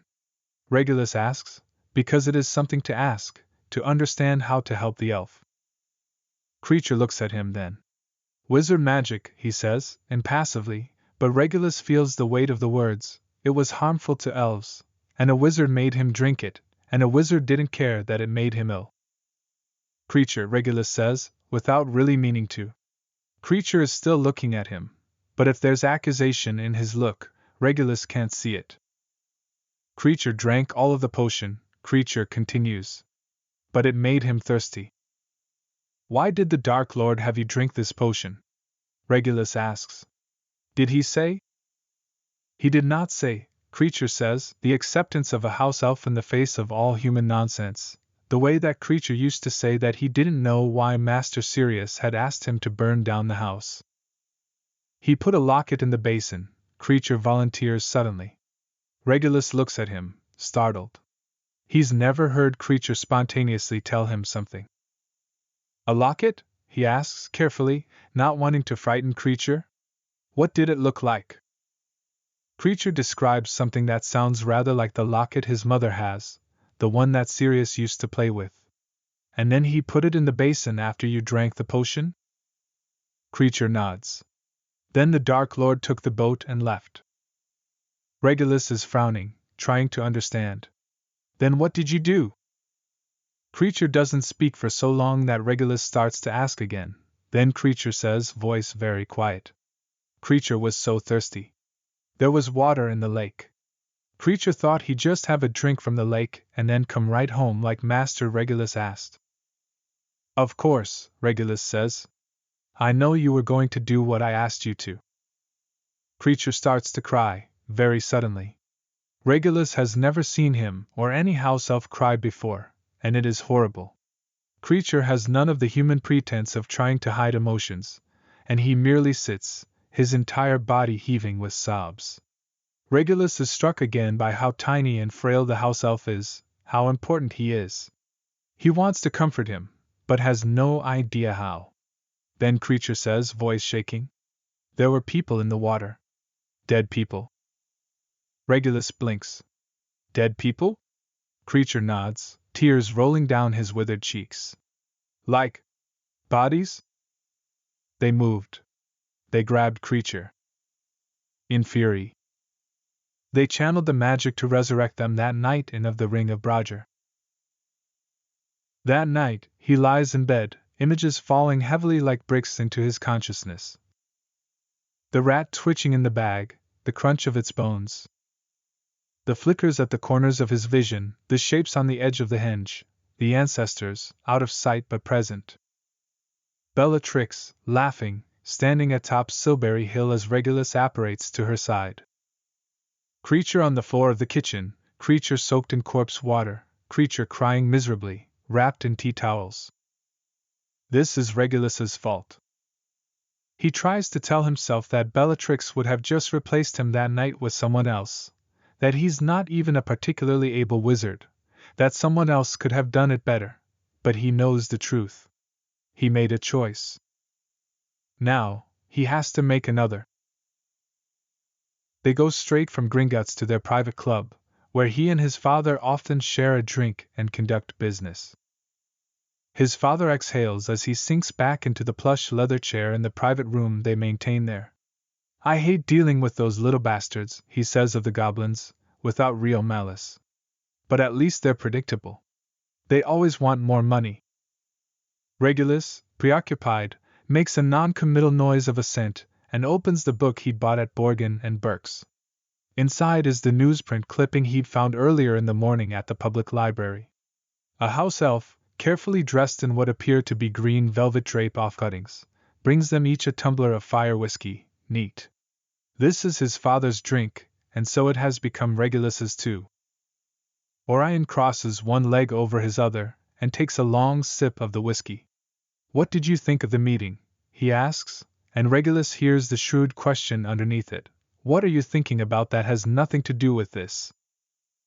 I think it went as well as could be expected, Regulus says, not sure if he's willing to answer the other. We'll make a tidy profit on the project in the end, even if they are extorting us with loan interest. And we're shifting much of the risk of it onto the goblins. Indeed, his father agrees. They sit in companionable silence for several minutes, but Regulus cannot bring himself to open the book again.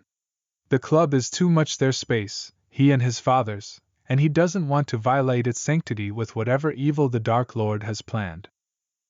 Regulus, his father says quietly, and Regulus wonders if he's somehow practicing a clemency against him. What are you worried about? Regulus glances, without meaning to, at his forearm, covered in several layers of cotton and wool, but nevertheless intruding into his thoughts. I'm thinking about taking a step back from the Dark Lord's operations. Oh? His father's voice sounds careful, withholding judgment. It seemed advantageous when I joined, Regulus says, also speaking carefully. He would die with shame if his father found out the terrible things he's done. But now that they've gotten some power, I fear that things are getting out of hand. Indeed, his father says. Regulus glances at him. He's nodding, and regarding his son with a steady gaze. Regulus exhales deeply and says, The problem is, it's not going to be easy to take a step back. Whatever you need, his father says immediately. I'm sure I can cook up a scheme in Shanghai that you have to attend to for 6 months if need be. Regulus smiles thinly, because that sounds ideal, but he knows that he has work to do here. I may take you up on that, he says, hoping against hope that he can. Whatever you need, his father repeats, before raising his glass to his lips and draining it. He reaches up and rings the bell behind his seat. The house elf appears almost instantly and refills the glass. Regulus senses that the conversation is not done, but for the next hour, as twilight deepens into the early night of deep winter, they speak only of business, moving papers around, writing correspondence. His father rings for the house elf again and has her stoke the fire. Regulus cannot stop watching her, thinking of her inner life. What does she make of this club, this place, his family, of him? Finally, his father pushes aside his papers and says, Regulus. Yes? Orion doesn't speak for so long that he looks at him. He is staring at the fire, the light of it playing across his glasses and obscuring his eyes. Then he says the last thing Regulus expects. Have you spoken with, in a while, or recently, have you spoken with your brother? No, Regulus says, not sure where this is going. But I think about him often. His father steeples his fingers in front of his face and says, Before we met at Gringotts, I was at the ministry, speaking with the minister, and I happened to run into Rufus Scrimgeour. He's head of the Aurors? Second in command. Behind Moody. Regulus nods.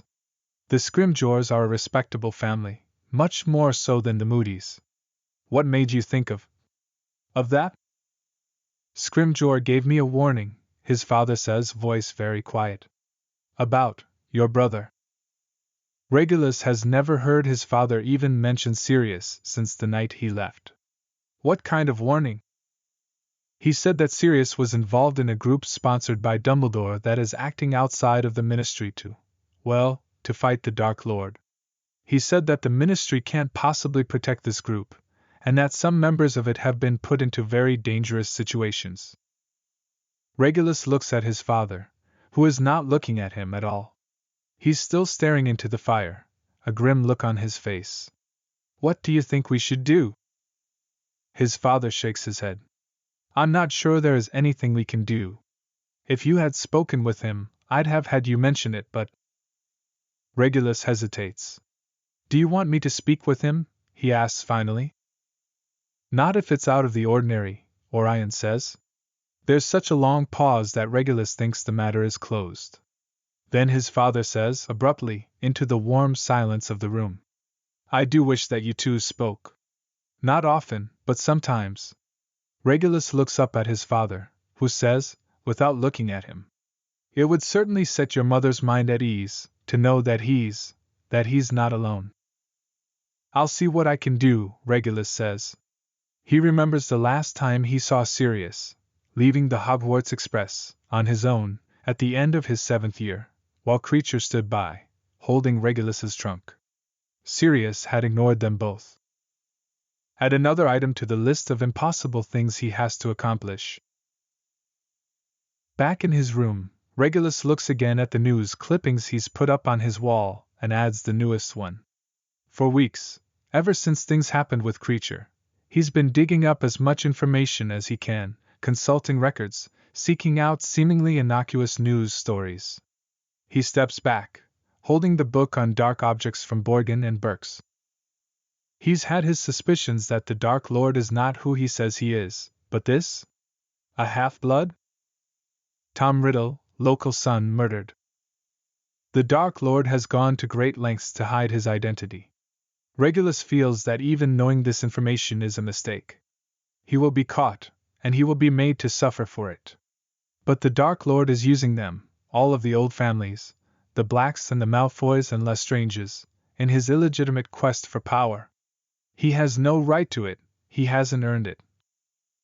Regulus is moving towards another reason, one that he's been trying to ignore. He remembers Sirius squinting at Bellatrix across the Christmas dinner table a few years ago. We're not entitled to more than anyone else. Where had Sirius ever learned that?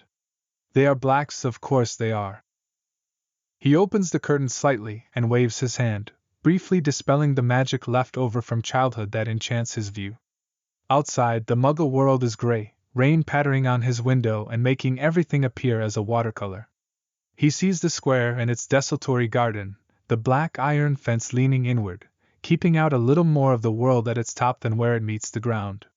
This is what Sirius insisted is worth just as much as the magical world within the house. Regulus is 14, and he sneaks into the kitchen and finds the sandwich that he knows Creature will have prepared for Sirius, not because Creature has any affection for him, but because the house elf knows that Regulus will want him to do it. Regulus takes the plate and its contents upstairs and finds his brother sitting on his bed.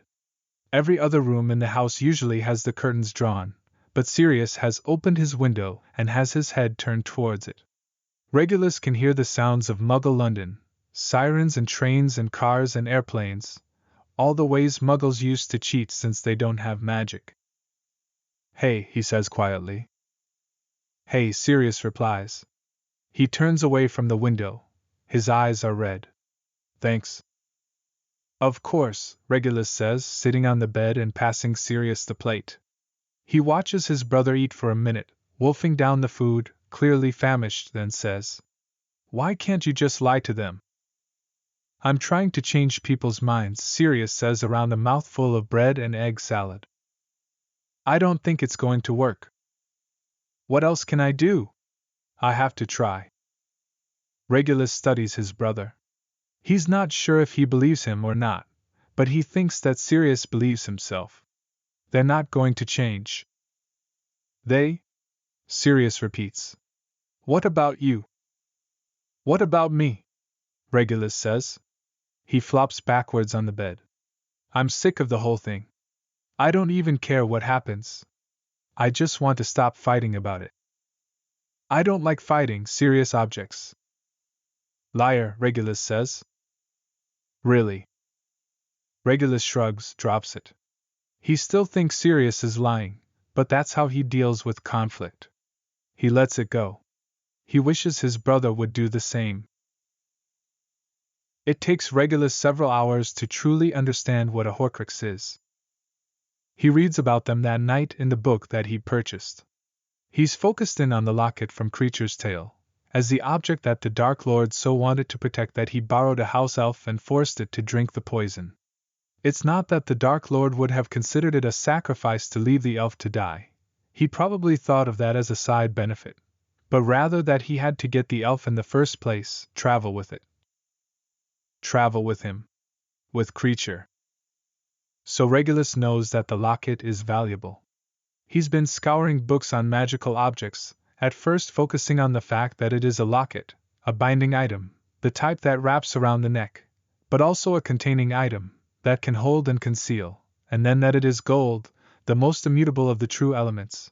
But finally he's given up on those avenues and is now trying to understand if there are classes of objects that, like port keys but more permanent, can be something entirely different from their exterior appearance.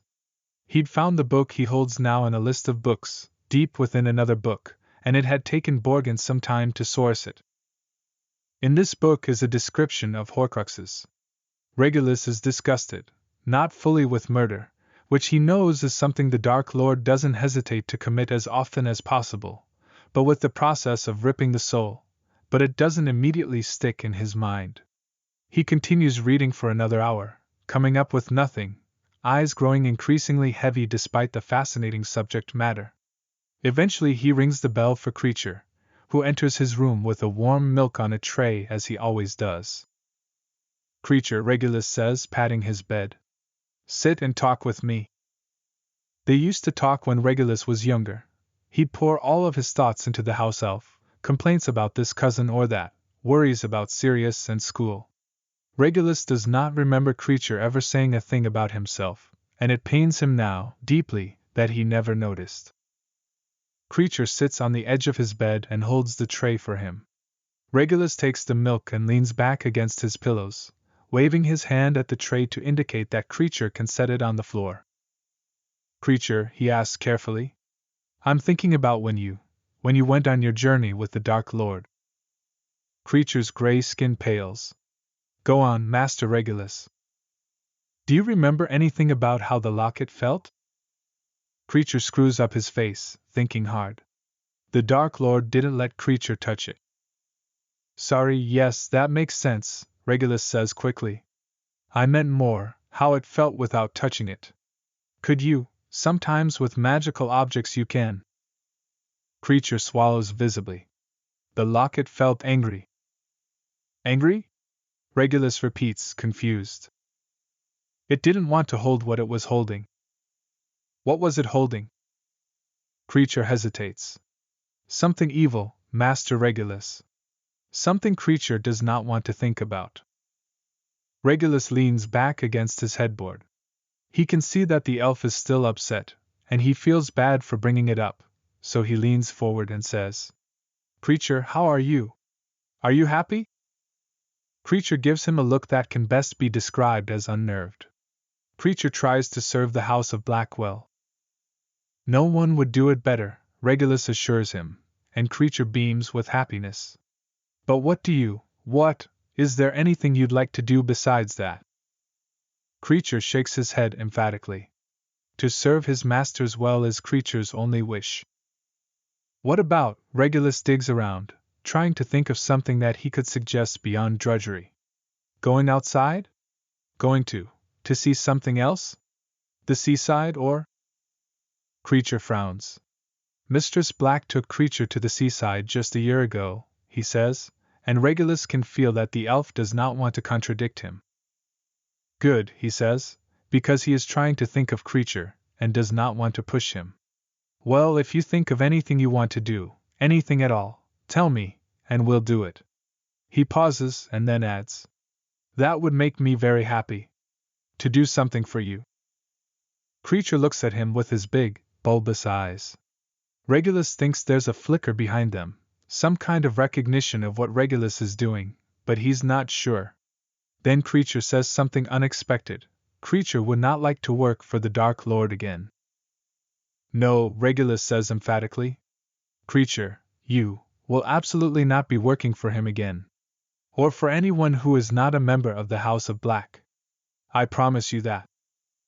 Creature exhales like he's been waiting to do it for days. Master Regulus is the kindest master a house elf could have.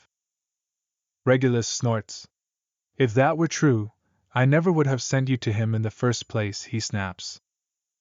Creature inclines his head in a nod, a familiar expression to Regulus, and one that he realizes now indicates polite disagreement. It hurts him deeply that Creature still thinks he is a kind master after he sent him off to the Dark Lord to prove his own loyalty without thinking through what Creature's fate would be. I need to sleep, he says, because he can't face the unconditional trust and love that Creature gives to him. The house elf leaves and he pulls the duvet up to his face, chilled in the winter night. The locket must be a Horcrux. What else would the Dark Lord protect so dearly but a part of his own soul? It's clear he's never had regard for anything else. Regulus realizes that he has to act now, not in the future, not theoretically. The Dark Lord has created a place to store part of his soul. Surely he'll create more. He'll become impossible to kill. Regulus realizes a second later that this means he believes the Dark Lord not only needs to fall from power, but that he needs to be killed. He does not sleep that night, in part because he receives a summons. By the time that he arrives, other Death Eaters have already made quick work of the house, and Karkaroff and Dalahov are preparing to leave the dark mark in the sky. Marlene McKinnon, says Dalahov, with extreme contempt. Stupid dyke tried to stun me. Regulus is disgusted by him, disgusted by Karkaroff, by the partially destroyed house, by the entire enterprise. She got what was coming to her, Karkaroff agrees. Black, you're late. I was sleeping, Regulus says coldly. I had to dress. I don't particularly care that I missed you murdering someone because she tried to stun you, by the way. There was a muggle sleeping in her bed. Dalahov snaps. Was, Karkaroff agrees, one eyebrow raised. Regulus cannot get out of here fast enough. He's utter shit at hiding his emotions and he loathes these people. Luckily for him, the air suddenly explodes with apparition. He recognizes the face of James Potter amongst others and ducks as Dalahov yells and starts shooting spells. There's too many! Karkaroff snaps, grabbing Dalahov and Regulus by the back of their cloaks, which Regulus is infinitely grateful for as they fly through the colored tube of magical space. Karkaroff drops them in a dark, stone-walled hall. Dalahov is spitting mad. I was going to kill James Potter once and for all, he snarls. The Dark Lord would have rewarded me for that. You were going to get us all killed, Karkaroff hisses. There were at least 6 of them. McKinnon was one of the most popular Gryffindors.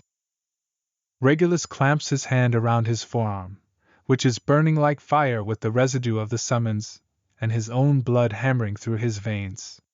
He wants no part of this conversation. If we're quite done, he says, I'm leaving. Karkaroff gives him a calculating look that activates Regulus's fight-or-flight response. You seem to have more important business than the Dark Lords, he says shrewdly. I haven't had a chance tonight to do much business for the Dark Lord, Regulus replies, trying to keep his voice even. I arrived at a mess you two made. Careful, little one, Dalahov says, his wand suddenly in his hand. Just because you're a posh cunt doesn't mean we have to put up with you. Regulus considers a fight, but changes his mind. I'm leaving, he informs them. If you have something real you need help with, by all means, let me know. Shaking, he apparates to the street outside number 12 Grimmauld Place, certain that they will have followed him looking for a fight, certain that he's about to be murdered, but instead he makes it through the front door without incident. He flops back against the wall, waiting for his heart to slow down enough to make his way upstairs. Regulus? Darling? His mother steps out of the shadows of the hallway. She is wearing a long, green silk dressing gown and holding a single candlestick, her free hand cupped around the flame. Mother, he says, trying to sound normal. Sorry if I woke you. She steps close to him and puts the cool back of her hand on his face. Darling, you're sweating. I had to. She shakes her head. Come, sit with me, she says softly. Regulus follows her up the stairs to one of the libraries, her favorite room in the house, all dark wood paneling and shelves that stretch upward higher than he can look. Sirius had always loved this room too. Halfway through family dinners, Regulus would find him in here, slouched across a velvet couch, a book in his lap, sometimes reading, sometimes staring vaguely into the distance. His mother sits down, gracefully sweeping her robe underneath her, and her long hair onto her shoulder. She sets the candle into the empty arm of a candelabra and offers Regulus a tumbler of amber liquid. My love, she says. What's happened? Regulus takes the glass but doesn't drink from it yet, swirling the liquid and breathing in its heady scent. Just a meeting, he says, trying to rid the smell of the McKinnon house from his mind. Orion says you're thinking of leaving the Dark Lord's organization, she says. Regulus looks up at her, startled. The thought of his parents having a conversation without him is somehow surprising. He didn't know they'd spoken to each other beyond the most banal pleasantries since Sirius left. He swallows. It's not for me. That's all. It's not that I don't support his ideas. You were never made for anything but leading, Walburga says in her husky, always perceptive voice. My darling Regulus. She reaches out for his hand and he clasps it tightly, even though the compliment feels like ash on his tongue. I'm worried, he says quietly, still not sure if he should reveal his hand. That. What? James Potter was there tonight, he says, swallowing. I couldn't, if it were Sirius. Walburga has not spoken Sirius's name, at least not in Regulus's earshot, since he was last in this house, and she physically recoils from it now, though she recovers quickly. What do you need? She asks, just like Orion had. Orion said we could send you on some urgent business trip far away. Hong Kong, Cape Town, Shanghai. A place too far for brief travel, where there would be bureaucratic red tape to keep you from leaving easily. Regulus thinks, despairingly, that he has to prepare here. He has to figure out how to destroy a Horcrux. If he went somewhere else, he wouldn't have even the slightest notion of where to begin to look for that information, and he would be far away from where he could do something about it once he does figure out what to do. Over the next few days, however, it becomes clear that he needs to find somewhere to hide, because he cannot bring himself to do Death Eater business, and as a result angers multiple other members of the group. He asks Creature to lie to his parents, and tell them that he is going to see some old school friends in Hong Kong, and departs one afternoon, shutting the door on 12 Grimmauld Place for what he feels suddenly certain is the final time. Approaching the British Museum, Regulus is terrified, possibly more so than he has been during this entire endeavor, but he thinks of Creature's wails of agony and forces himself to walk through the huge metal gates. He has dressed himself in some Muggle clothing he found in Sirius's room. Their mother has insisted that no one touch the room, and Regulus has found it to be full of strange and wondrous artifacts of his brother's secret internal life, but he feels like he is unmistakably a wizard. The museum is a veritable hive of Muggles, swarming every which way, children racing about, their brightly colored coats open to the cold day, the adults calling after them lazily, standing in clumps, taking photographs. But they'll never move. Regulus thinks in pity, and lounging on the wide steps under the clear sky. He ascends the stairs and enters through a large set of double doors, emerging into the cavernous foyer of an even more cavernous place. The allusion to the cave strengthens his resolve. Surrounded by Muggles, he walks forward, trying to appear like he knows where he's going. He has the idea to put a trace on Sirius. But then... Can I help you, sir? He turns to see a very pretty Muggle woman with a name tag looking up at him and smiling. You looked a bit lost, that's all. Regulus starts, his first word to a Muggle and he doesn't know how long, maybe ever, and he has to lick his lips. I'm looking for someone who works here. My brother. I don't know where his office is. Oh, the woman exclaims. I can help you. Come over to my desk and we'll check the staff directory. She leads him to a small, well-lit desk in the foyer and says over her shoulder, I'm new here, so give me a moment. What's his name? Sirius Black, Regulus says, wondering as soon as he does if his brother uses a different name, a more muggle one. Surely the last name Black must command some memory of respect. Here he is, I'll give him a ring, she says, having flipped through a small notebook. She lifts up a device. Regulus has no idea what it is, and shies away from it, but only slightly, not enough for her to notice, he's certain, and after a complicated series of actions with her fingers, she lifts part of it to her ear and waits. Regulus can hear a periodic double chime coming from it. This must be some kind of summoning bell. His hands are sweating profusely and he resists the urge to wipe them on his trousers. He can't believe he's about to see Sirius. But then, he isn't, or at least not immediately, because she puts down the device and says that he's not answering, and she'll just pop upstairs and see if he's in. Regulus nods and she disappears up a wide set of stairs. Time seems to crawl by, as muggles pass around him, some close enough to touch him. A child runs towards him, dodges his legs by inches, and he feels trapped inside the building. He tries to slow down his breathing by counting slowly, but he can feel his heart pounding in his chest. I'm so sorry, I'm new and I forgot to ask his name, he hears the woman say, and he looks up to see her descending the stairs, his brother behind her. Sirius is dressed in conventional muggle clothing and the light is low but he's unmistakable. Sirius sees Regulus a second later, and he actually stops on the stairs, his face arrested. Regulus tries to make himself look sympathetic. The woman notices Sirius has stopped, turns and asks, Oh no, is it bad news? Sirius shakes his head, clearly an act of will, and says in a carrying voice, No, I was just expecting. He shakes his head again. My other brother. He breaks away from the woman and walks to Regulus.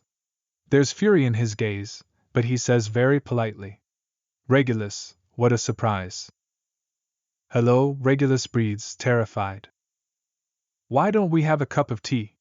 Sirius suggests, and he puts a hand on Regulus's arm and steers him in a none too kindly way, calling over his shoulder to the still stricken-looking woman. Thanks so much. We could go.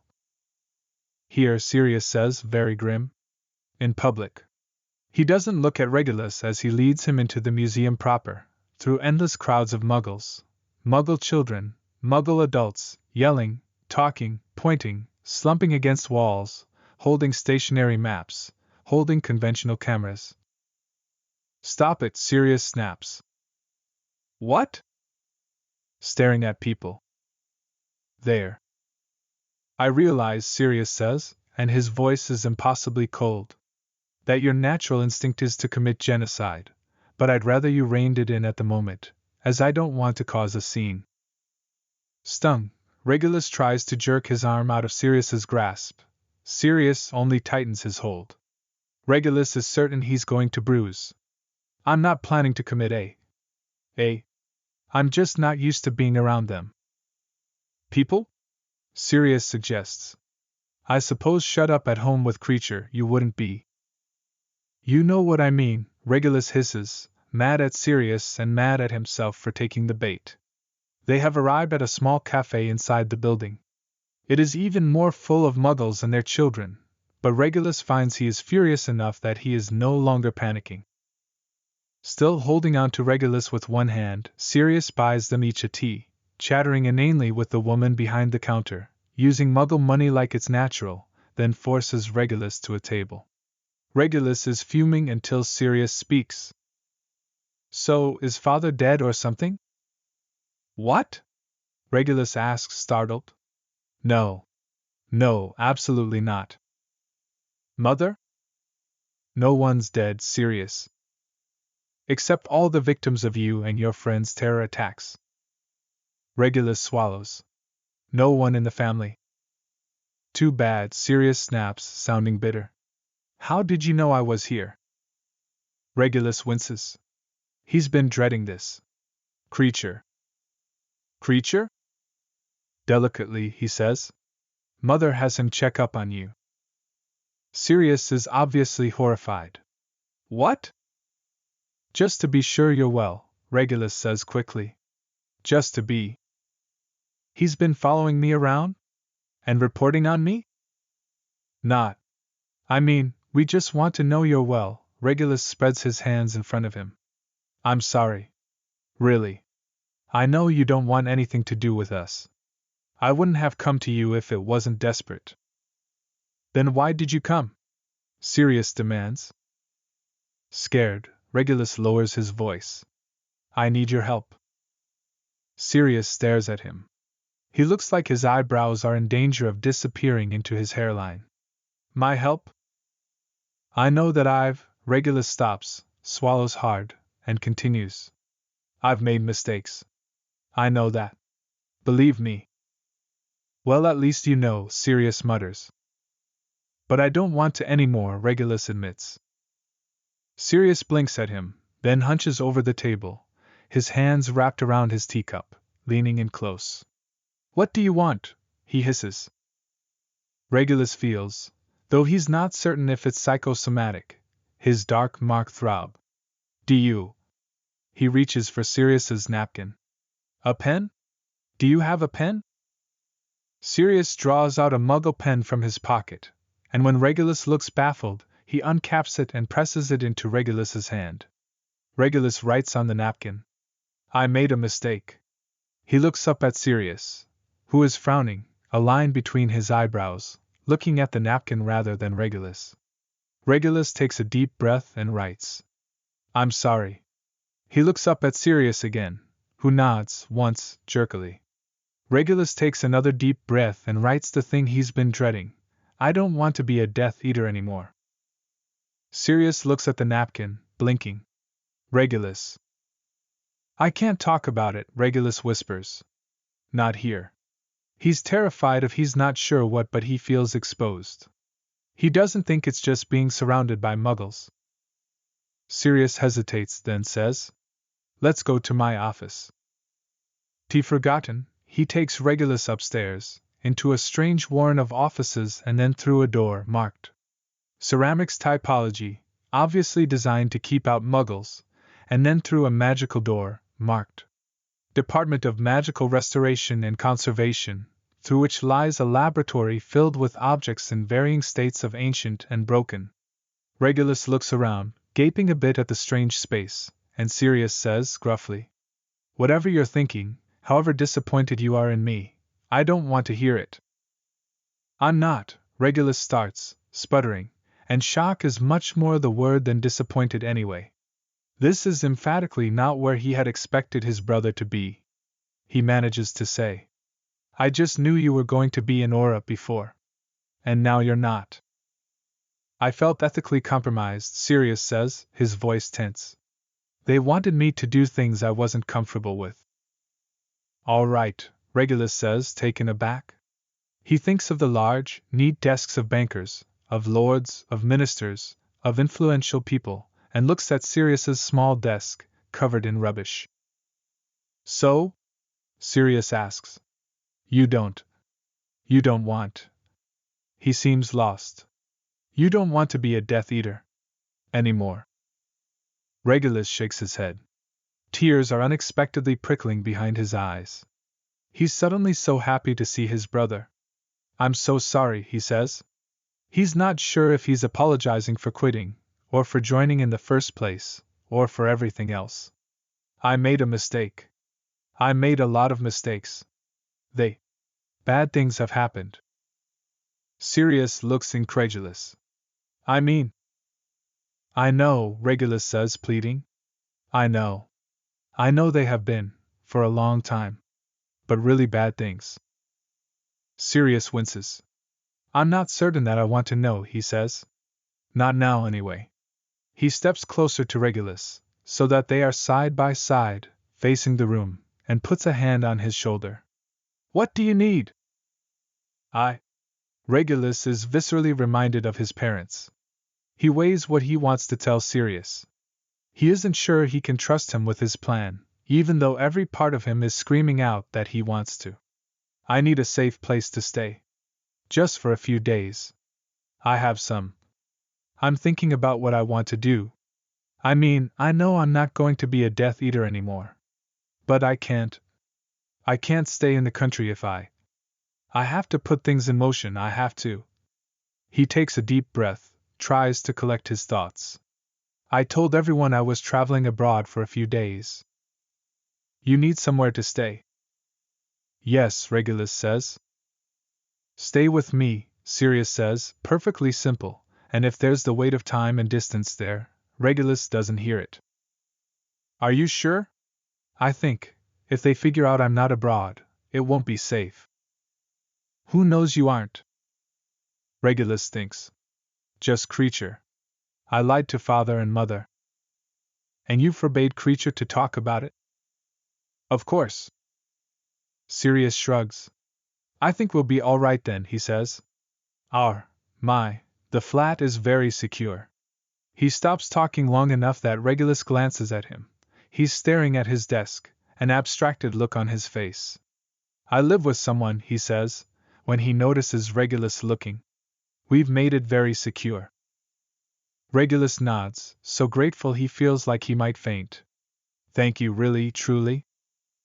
Sirius looks pensive for a moment, then says, I'm glad you came to me. He steps away and looks around the office, suddenly purposeful. I don't have anything that won't wait for tomorrow. Let's go. Regulus looks around for a fireplace. Is there? I'm not authorized to use the flu network with the new anti-terrorism laws, and I don't want to create a magical pathway that can be traced by operating there. So, and Sirius's voice is, to Regulus's ears, carefully light. We'll take the mug away. Regulus's stomach sinks. A cab? Sirius grins. The tube.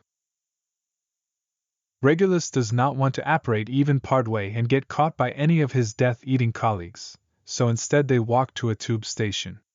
The day is miserable, cold sleet on the slick pavement, and Regulus is not used to experiencing the elements. The muggle clothing he borrowed isn't particularly warm either.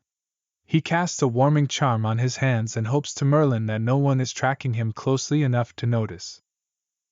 The tube station is a hot maw at the base of a building, exhaling a metallic smell that Regulus has never encountered before but, with a sinking feeling, realizes he's about to. Sirius seems completely comfortable, and Regulus takes some comfort from that, as Sirius buys him a ticket and then demonstrates how to walk through the barrier to go inside. Easy as platform 9 3/4, Sirius claims, which is a lie. Regulus gets hung up in the barrier and Sirius has to extract him. A station master shouts at them, which terrifies Regulus. Don't muggles often resort to physical violence? Until Sirius kindly holds up his ticket and the man, a muggle, lays hands on him and helps tug his arm free. This is black comedy of the highest order. Everywhere Regulus turns another muggle who seems menacing at first but then helps him overcome his own obvious incompetency.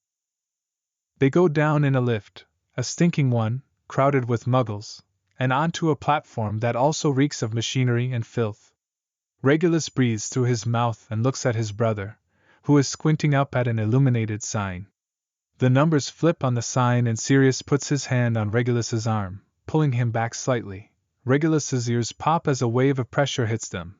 He panics, it's like a spell gone wrong, and then a train whooshes into the station on a gust of hot air and squealing tires. Sirius keeps his hand on Regulus's arm, but gently now, and guides him onto the train car. It is mostly empty, and Sirius takes a seat and tugs Regulus down into the one beside it. The train's a bit loud, Sirius explains. It jerks out of the station. Regulus isn't unused to trains, but he is unused to this one, which sways drunkenly. A beer can skitters wildly across the floor and trails drops of amber liquid. As quickly as Regulus has become used to the noise and the movement, the train abruptly stops. The doors open, and passengers come and go. How many times will it stop? Regulus asks, fearful of the answer. Sirius says. Let's see, 6 I think. No, 5. The car screeches into motion and Regulus grabs the edge of the seat. Don't worry, Sirius adds. It's very safe. It's just, loud, Regulus shouts. And unexpected. Sirius doesn't laugh at him, even though he almost certainly deserves it. Instead, he looks concerned. Regulus remembers how much he loves his brother like a stab in the side. Do you ride it often? I walk home most days, Sirius says. He's looking around the car, which has only a few other passengers, all seated at the other end. Listen, I've got to tell you something. Okay, Regulus says, but then Sirius is silent as the train screeches around a corner. Regulus is already learning how to lean with it, and stupid as it is to feel this way as an adult, the warmth of Sirius's arm against his is reassuring. What were you going to tell me? He asks, thinking that Sirius thinks he can hear him. Sirius frowns. The person I live with, he says, and there's something under the words. I have to make sure it's all right with him before you can stay. Oh, Regulus says. Of course. That makes perfect sense. He feels that there's something more to be said, but he isn't certain what it is. Is it one of your friends from school? Sirius is looking down at the floor. Yes, he says. And listen, Regulus. Regulus waits. He doesn't understand that Sirius is struggling to define a relationship that doesn't currently have acceptable nomenclature. Finally, Sirius says, he's my boyfriend. The train is screeching and Regulus is confused. Sorry, what? He asks over the noise. My boyfriend, Sirius repeats, very loudly, as the train abruptly becomes silent. Sirius looks around quickly, but Regulus is too busy suddenly realizing a lot of things very quickly to notice if anyone heard him. Their father, constantly criticizing Sirius for not being strong or tough. Their mother, so furious when she caught Sirius playing with her jewels. The look his parents gave each other across the dining room table the night that Sirius left the house for good. Bellatrix, mocking Sirius in a sing-song voice, telling him he's not a man. Uncle Alfred, the perpetual bachelor and family black sheep, leaving Sirius a pile of money. Smirking looks from cousins, a comment here or there, his mother demanding to know about Sirius's friends, even though 2 of the 3 of them are purebloods. Sirius is watching him. Do you still want to come with me? He asks, and he sounds like he's steeling himself against a blow. Regulus realizes something else, that after everything that has happened, his brother still loves him too. Yes, he says. He wonders if something more is required of him. I came to you because I knew you'd help me, he explains. I knew I could count on you. Sirius seems relieved. I'm going to do my best, he says. Which one is it? Regulus asks, a thought occurring to him. Is it the one who was a prefect? Sirius nods. Remus, he says, and there's something in the way he says it, some extra meaning for him. Regulus tries to think what to say about him, and absolutely does not say, isn't he a half-blood? He's nice, is what he comes up with. I mean, he was nice at school. Yes, Sirius says, suddenly grinning. He's great. Sirius's flat is above a shop not far from a tube station. Regulus goggles at the narrow stairs and Sirius, apparently noticing this, says, it's nice on the inside. It's great, Regulus lies, a little bit horrified for his brother, who has opened the door. Regulus can see already that it is not nice on the inside. You're home early, he hears a voice call from a nearby room. Yeah, Sirius replies, making a nervous face at his brother as they step inside. Everything all right?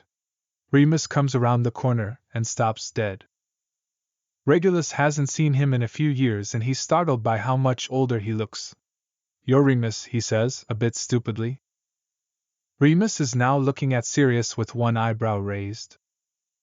Why don't we take a walk? Sirius asks. And leave him here? Remus, sounding incredulous and just a little angry, looks quickly at Regulus.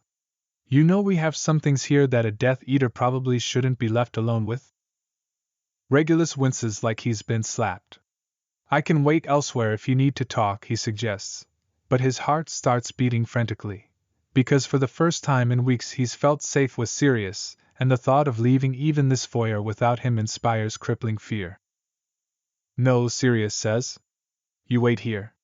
He seems to be communicating something to Remus with his eyes. He'll be fine. Remus, looking incredibly unhappy, says curtly, let's step outside. They both go into a hallway, Remus brushing past him without looking at him and slamming the door with unnecessary force. Regulus hesitates. He feels compelled to listen to the conversation even though he knows it is private. He's unduly fascinated by his brother's relationship. Sirius is, well, homosexual, and that explains so very much, but what can it possibly be like? Is he like a woman? His better nature hopes they'll walk away, but almost immediately he hears Remus's voice, quiet but furious. Why the fuck is there a Death Eater in the flat? And Sirius, hushed, he doesn't want to be a Death Eater anymore. And you believe that? He's my brother. Do you remember the people he used to hang around with at school? Where are all of those people today? They didn't join the bloody church. I know, but he wasn't as bad as most of them. Great, he was only a little bit like a bunch of murdering racists. Regulus is startled by how much that hurts, suddenly wanting to close his eyes and cry. He presses his ear more firmly against the door, listening for Sirius's answer. It is quiet when it comes, and not exactly a defense. You don't know what it's like, growing up in my family. I know you. Yeah, but I didn't spend my time with them once I met you lot. You were already not like them by the time you got to school. It's hard. It's different. Regulus isn't me. Right. He's a Death Eater. But he's also, and Regulus can hear Sirius struggling. He's always been very eager to please. Always wanted to fit in. Scared to stand out and draw curses. Regulus thinks, I have been that, and that hurts too. And so he let you do it for him, Remus snaps. Through the door, his words radiate fury. Let you protect him no matter what it meant for you. I was going to be in trouble anyway. But he didn't stick up for you. He helped me escape, Sirius says, pleading. The night I left for good, he didn't stop me. And he took my mother's attention away from what was happening so I could leave. Regulus is vividly transported back to that night, one of the worst of his life. He remembers sitting in Sirius's bed after he'd gone, thinking he should cry, but his grief had felt beyond even that action. That's what you're grateful to him for? Remus demands, cutting in on Regulus's memory. Don't you see how shit that is? It was incredibly kind, Sirius counters, and Regulus wishes he could see his face. Really? You don't? I can't explain it. It was a moment of solidarity. By someone who let his friends at school try to taunt and bully you.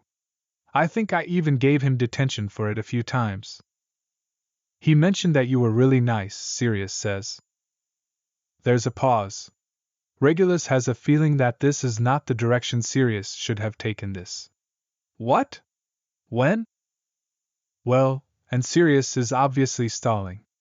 Regulus starts to feel sick to his stomach with anxiety. I had to tell him about about us. What did you say? Sirius mumbles.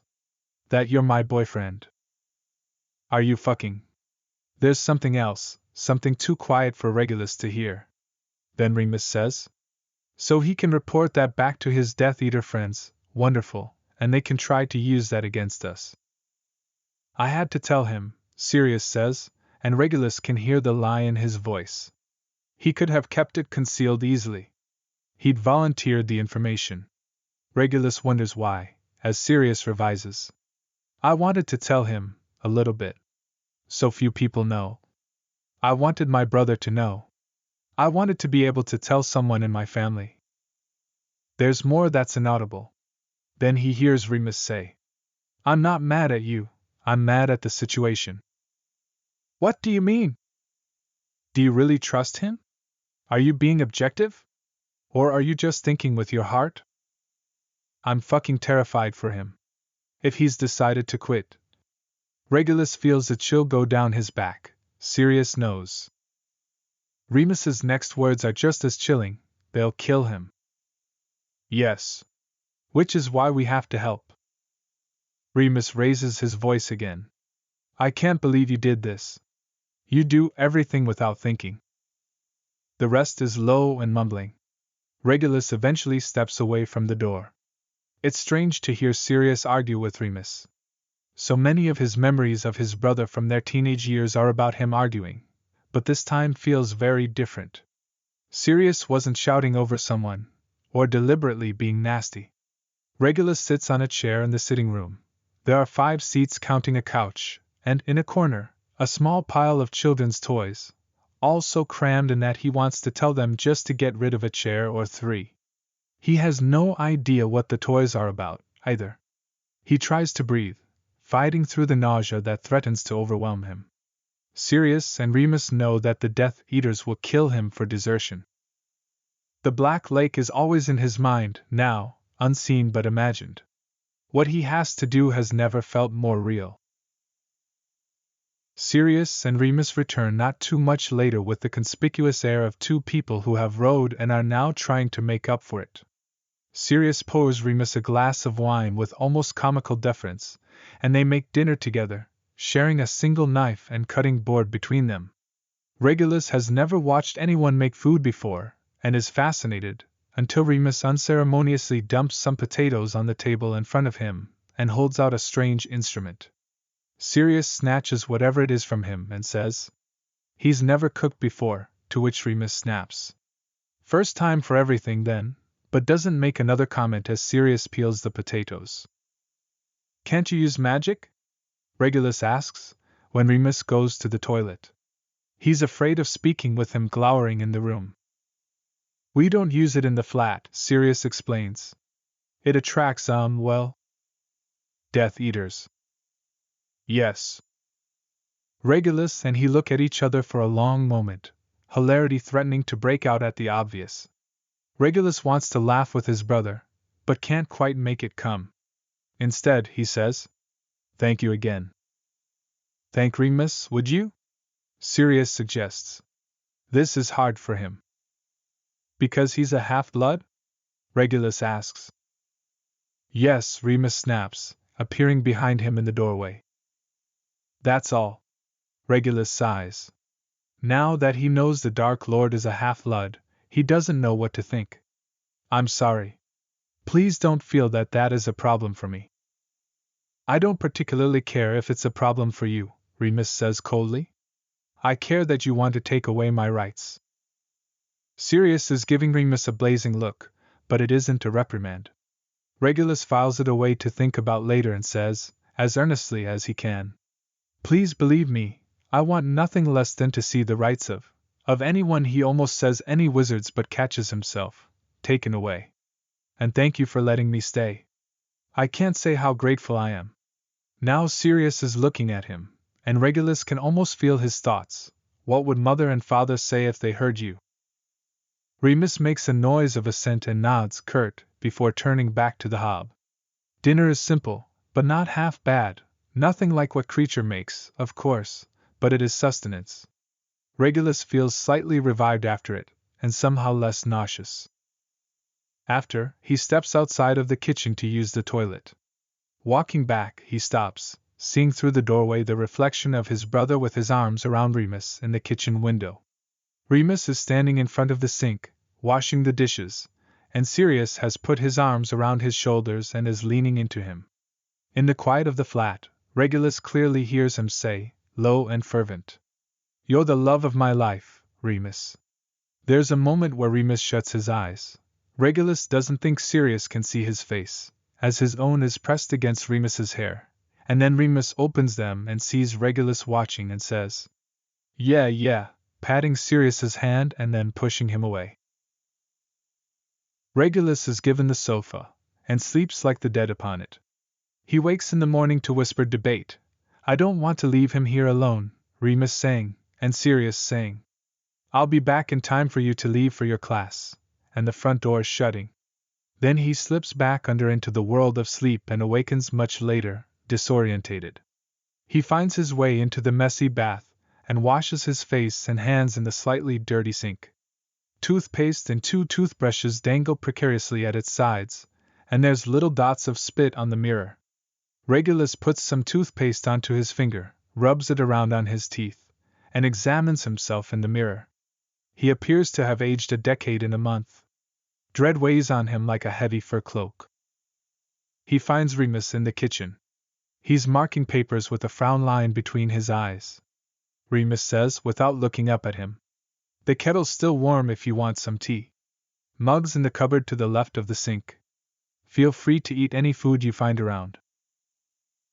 Regulus replies. He goes to the counter and examines what he guesses is the kettle. Water pours out of it, not tea. He squints at the settings on the side, trying to decide which one of these arcane Muggle symbols will equal tea. "What are you doing?" Remus's voice is more curious than cold. "I was looking for tea," Regulus says. "This is just giving me water." Remus blinks at him. "You need a tea bag." "Oh," Regulus says. "Are those?" "They're on the counter in front of you," Remus says. When Regulus continues to be lost, Remus stands, takes one of the little sachets, not really a bag at all, Regulus thinks, from an open box, pours the plain water out of his mug, puts in the sachet, and toggles a button on the kettle. "When that flips back," he says, "then pour it in over the tea bag and wait a few minutes. There's milk in the fridge, I assume you can recognize that?" Regulus glances at him, ready to snap back sarcastically when he remembers Sirius telling him to be kind to Remus. "Thank you," he says stiffly. Remus says nothing, just returns to his seat at the table. Regulus waits out the entire tedious ritual and sits at the table. The Daily Prophet is on it, so he takes it and starts reading, marking the catalogue of fresh disasters that have occurred in the roughly 18 hours since he left his previous life. After a while, his stomach starts rumbling ominously. Remus seems lost in his world of marking, head bent over the table, every so often scribbling furiously with a red quill, sometimes mouthing words or muttering to himself. Regulus finally gets up and re-examines the fridge for things that might be immediately eaten. From its meager inventory, he extracts a block of cheese and some veg.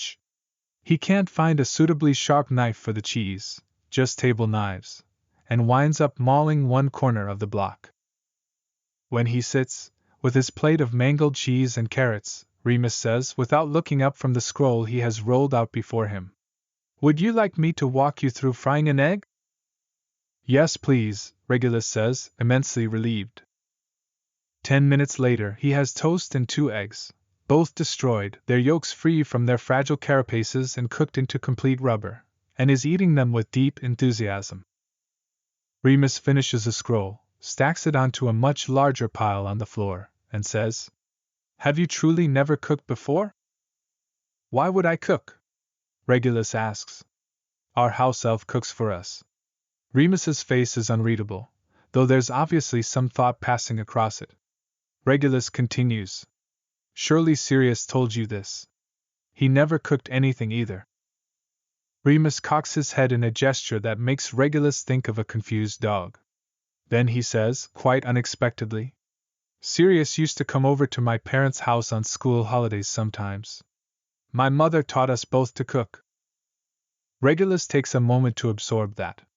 His brother learned to cook on school holidays at the home of a half-blood. He's suddenly desperately curious to know if Remus's mother or father is the Muggle. 11-year-old Regulus would have been utterly terrified at even entering the house of a Muggle, let alone interacting with one. "I didn't know," he says, finally, concluding that there's no polite way to find out. Remus's face remains unreadable.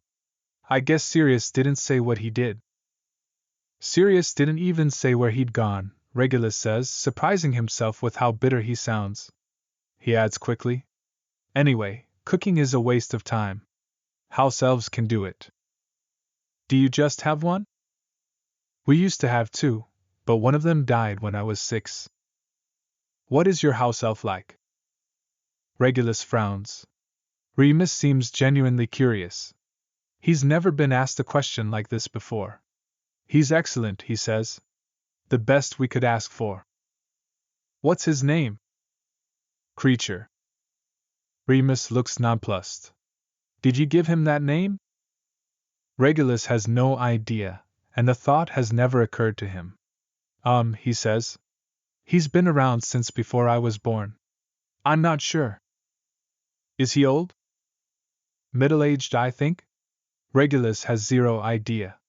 Creature seems older than some house elves but does not act particularly aged. Remus is regarding him with that same nonplussed look, which makes Regulus deeply uncomfortable.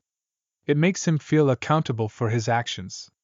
He's a good companion, he stresses, and then he even sort of lies. Sometimes we talk about things. Remus now looks openly skeptical.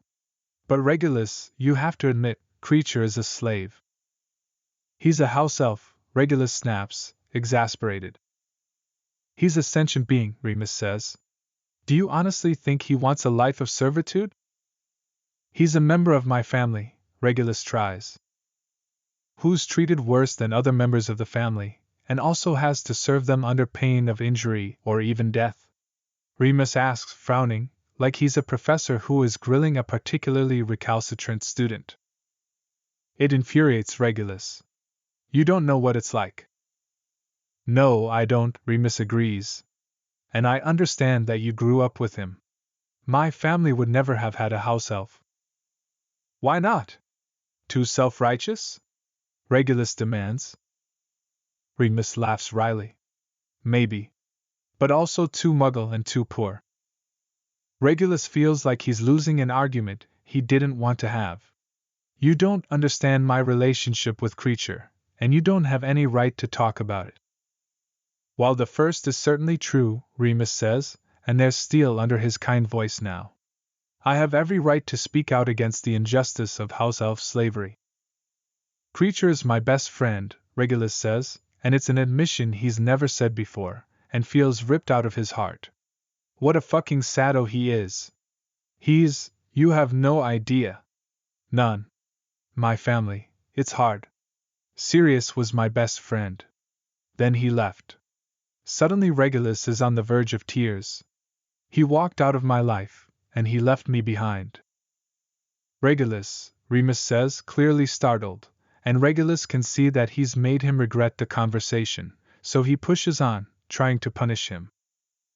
I idolized my brother, and he left me and he never cared. He never looked back. That's not true, Remus says quietly. This is certainly not what Regulus expected. What? Look, Remus says, and he pauses, and spreads his hands on the table, and Regulus hates that he feels compelled to listen. You're right. I have no idea what your family is like. Aside from Sirius, you're the first member of it I've even spoken with. And from his accounts, I cannot imagine what growing up with them was like. But to say that Sirius didn't care about you, and doesn't, is completely wrong. How would you know? Regulus demands. Because I know your brother better than anyone else does, I think, Remus says simply. And I watched him for 6 years as he struggled every single day with how much he cared, and cares, about your family, and you specifically. He went back and forth between trying to be the person they, and I think mostly your mother, wanted him to be and the person he actually is. Remus shakes his head, a pensive look on his face. But Sirius isn't a person who can hide himself like that. He's too much, He wears his heart on his sleeve, Regulus says very quietly. He always has. Yes, Remus agrees. That's a perfect way to describe it. He looks up at Regulus. Don't you understand that he couldn't pretend? Regulus sighs deeply, suddenly so exhausted he wishes he could lay down on the floor and sleep for 1,000 years. Pretending is important though, he says, after thinking about it. It's crucial to being a good member of the House of Black. Remus frowns. Why? We have to be leaders, Regulus explains, feeling his way towards the answer. We can't admit when we don't know something, or when we're frightened. Isn't the lying with Voldemort a way of admitting you're frightened? Regulus involuntarily flinches at the name. What? I mean, Remus says. Frightened of change. Of the power of Muggleborns in wizarding society. That might undermine the power of the old houses, like yours. That's, Regulus says, and he wants to say preposterous, but... No, he says coldly. It's not fear. Then what is it? Leadership, Regulus snaps. Towards a more perfect world. Remus snorts. You know that there's study after study about the inclusion of Muggleborn wizards and witches showing that diversity of thought leads to more innovation, better outcomes, and etc., right? Regulus has never heard a person use etc. aloud. What are you a professor of? He asks, bemused. And no, I don't know about these studies. I don't need studies to know that under the guidance and leadership of the old houses, the wizarding world has done very well for itself against all threats from outside, which are from Muggles, by the way. You don't need studies? Remus repeats. You don't need knowledge? Regulus snaps. We have our own sources of knowledge. We don't need, we know what's best. I'm not a professor, Remus says, and Regulus is relieved to be done arguing. I'm a PhD candidate.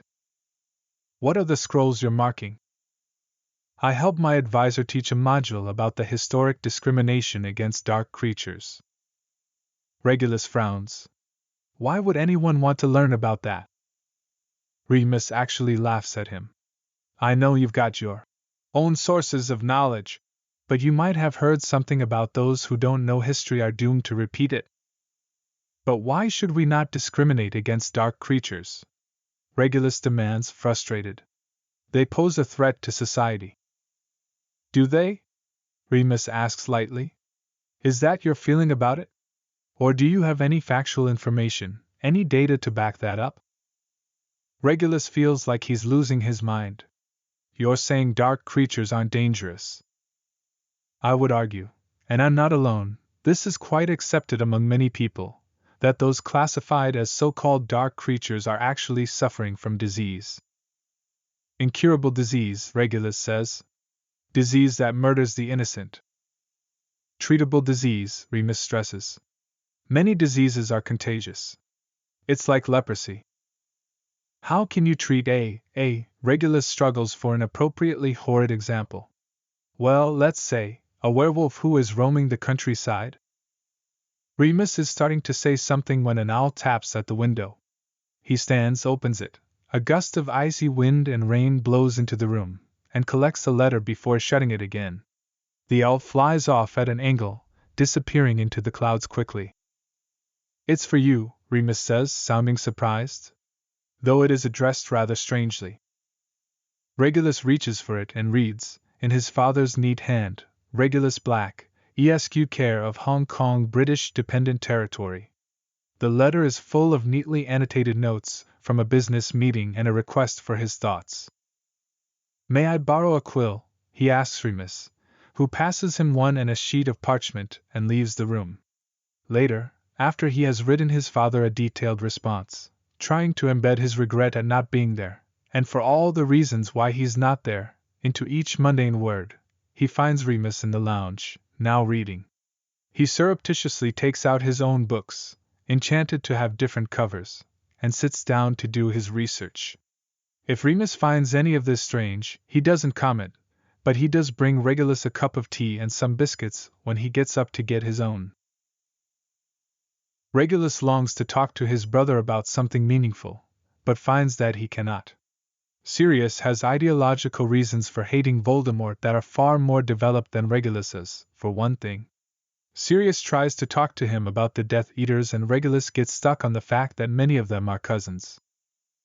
Family loyalty is very important to me, he says to Sirius, who shuts down entirely at that. And so for 4 days, they say very little beyond pleasantries. Sirius and Remus are clearly babysitting him, and it is also clearly taking its toll, because they both seem incredibly busy. Late on the 3rd day, Sirius leaves him alone for several hours with a plea to not tell Remus because of some emergency. Regulus wonders about their mysterious activities but tells himself that he doesn't deserve to ask. He assumes it all relates to the paramilitary activity their father was warned about. On the night of the fourth day, Regulus emerges from the bath rubbing his hands through his hair and finds a touching scene, the first since his first night there, as he hasn't even seen Sirius and Remus together except briefly during the handoffs of Death Eater babysitting since. His brother is seated on the sofa, doing the crossword in the Daily Prophet, his eyebrows pressed together in concentration. Lying with his head on Sirius's thigh and his feet curled up is Remus, apparently asleep. Sirius has the crossword floating in midair, pen in one hand, the other resting gently in Remus's curling hair. Sirius sees him and raises an eyebrow. "All right," he asks. "How's the crossword?" Regulus whispers, not wanting to wake Remus. "He'll sleep through anything," Sirius says loudly. "Fuck you," Remus mumbles, rolling onto his side and burying his head more thoroughly against Sirius. "Want to help me with this?" Sirius asks, petting Remus's hair with an air that is both touching and, Regulus thinks, deliberately casual. "Absolutely," Regulus says, desperate for a diversion from incredibly depressing and frankly horrifying magical research. He sits beside Sirius, and his brother leans into him a bit, and it's the most natural thing in the world. After a while, Remus stands and says, "I'm going to make dinner." "Need help?" Sirius asks. "No, you two finish that," Remus says. "Let's go sit at the table," Sirius suggests to Regulus.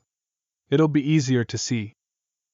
They fill it out aside from a single block of clues, but can get no further.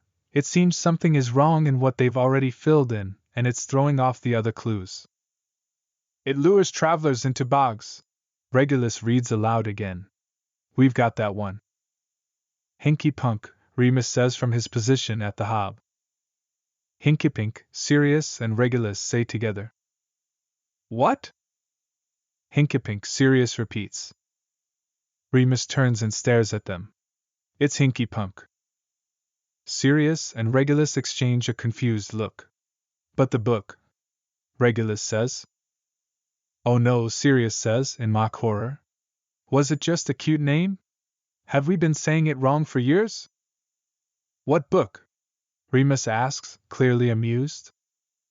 Sirius grins at his brother. "You say it." "No, you," Regulus says, starting to laugh. "It sounds too stupid." "What book?"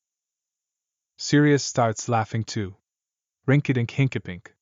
It's a book we read when we were children." Over and over and over again, Regulus adds. "We loved it." "Creature was so sick of reading it to us," Sirius says, and for a second he sounds almost fond. Regulus glances at Remus, and sees him looking at Sirius, and he knows that he's heard it too. "Well, whatever literary liberties the author took," Remus says, turning back to the hob, "the creature who lures travelers into bogs is most certainly a hinky punk." Sirius changes the letter and the puzzle is easily solvable. A minute later, the letters flip and a tiny elf on a tricycle rides across the top of it blowing a whistle. Regulus feels suddenly that this could be it, the moment when he and Sirius will reconnect, will discuss something real. He glances again at Remus and they make eye contact, just a flicker, before Remus says, "I think this is ready." Regulus wonders if he could ever come to appreciate a simple meal, stir-fry tonight, which seems to be one of two meals, the other being shepherd's pie, that the two of them know how to prepare, and a small but warm flat. He longs for home, cavernous rooms that he can walk through alone, quiet luxuries, the finest of everything at the time that it was made and installed, even if some of it has gotten a little bit shabby over the years. He misses his parents, difficult as they can be, and Creature. He longs to know if Sirius ever misses those things too. Or if Sirius ever misses him. "What have you been reading all day?" Sirius asks now. "Oh," Regulus says. "Just trying to prepare to travel." "Travel?" "I'll have to leave the country," Regulus lies, or rather doesn't lie, but skirts the truth with obfuscating facts. "I told Mother and Father I'd gone already." "Where are you thinking?" Sirius asks, voice light. Shanghai, maybe Hong Kong. That's good and far away, Remus says, encouragingly. Regulus wonders if the encouragement includes a subtle, hurry up and get out of my flat. I think so, Regulus says. And Mother and Father agree. Sirius raises his eyebrows. Oh? They both think the Death Eaters are, well, a bit overzealous. Not really the right place for me. Remus and Sirius give each other a look and Regulus hastens to explain. You know, it was all fine and well as a political movement, but once it became violent. It's been violent for years, Sirius says. It's always been violent against some types of people, Remus adds. Regulus gives up on having a reasonable discussion. Look, I don't know what they teach you in Gryffindor, but the Dark Lord is just a more deep version of the philosophy of Slytherin House. You know, Sirius says. When I was first sorted, I was miserable that I wasn't in Slytherin. I pretended to everyone that I wasn't, but I knew, Remus says. Yeah, Sirius agrees. But honestly, Regulus wants to say, it doesn't make you better than us. Honestly, I think it's more impressive that you've changed your mind on your own, Sirius finishes. What? Regulus asks, startled. I mean, Sirius shrugs. I have friends who agree with what I believe. You don't. I mean. Regulus struggles with what to say. He longs to open up about the Horcrux, about Kreacher, about his mission, but he also knows that would put them in very real danger. Instead, he says lamely, I just couldn't do it. I'm just not meant to be a Death Eater. If only they'd all realize that, Remus says, and that's the end of the discussion. The next day, Regulus makes the decision that he has to leave this unexpected safe haven. He feels complacent and therefore complicit. He is no closer to understanding how to destroy the Horcrux, but violence against Muggles is escalating and he's afraid that the Dark Lord will realize that he is not in Hong Kong after all and retaliate against his parents. He decides to give the locket to Kreacher and have him take it and hide it in the family home. Someone else can find it and destroy it, but it will be out of the Dark Lord's grasp. He does not sleep that night, but stays up after the other two have gone to bed. He lies awake, thinking over and over again of letters he might write. To Kreacher, giving him clothes. To Remus, thanking him for the hospitality and the conversation. Asking him to keep taking care of Sirius. To his parents, telling them that none of this was their fault. To Sirius, telling him that he loves him. In the end, he writes none of them. As he readies himself to leave, he looks briefly through the doorway of Sirius and Remus's bedroom.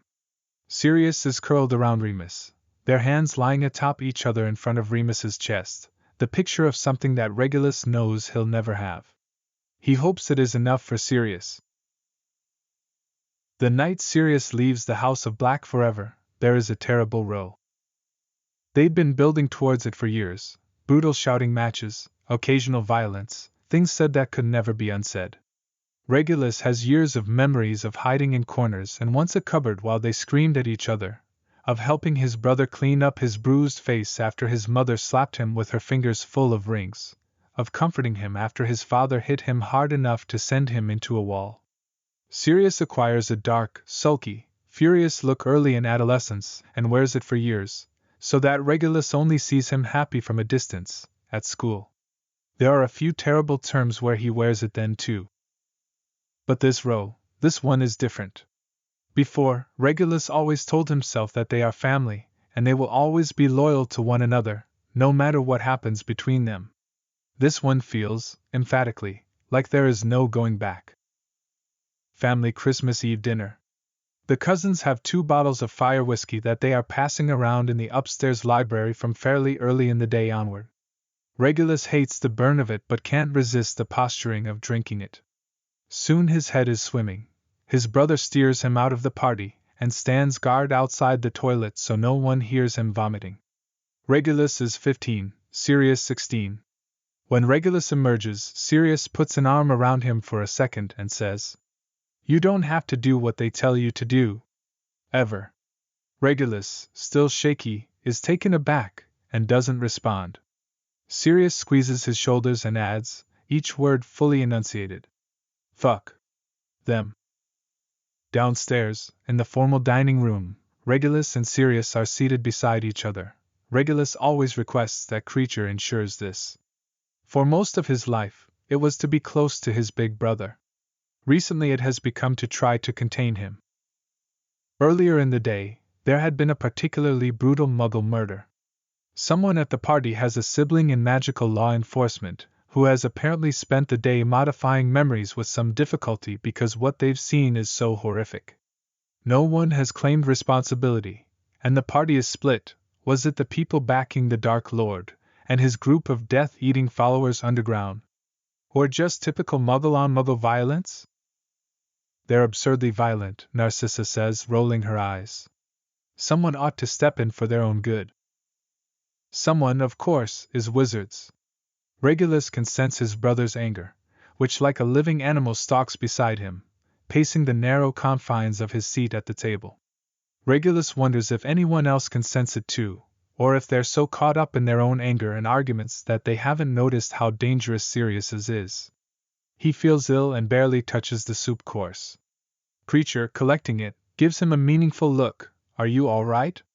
Regulus just raises his eyebrows back. And then, finally, Sirius has enough. Regulus doesn't even hear the comment that does it. He's turned to Rodolphus and is asking him to pass the salt. All he hears is Sirius' voice so low that everyone at the table stops moving to hear it.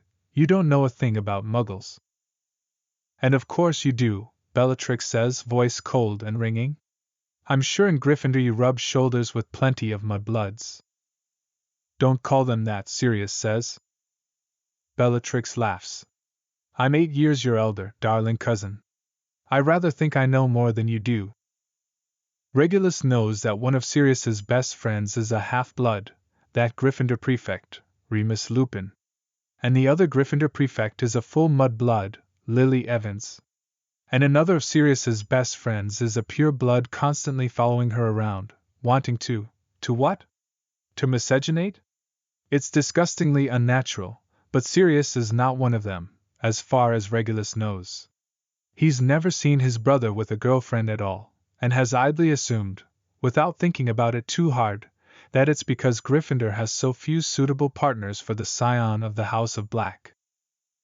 "I've heard," says Narcissa, who is 3 years Bellatrix's junior, and who overlapped briefly with Sirius and Regulus at school, "that Gryffindor will take more than just mudbloods." Everyone looks at her, and she preens a bit in the spotlight. "Narcissa," Sirius starts, and there is something in his voice that Regulus hopes only he can hear, some truth or admission.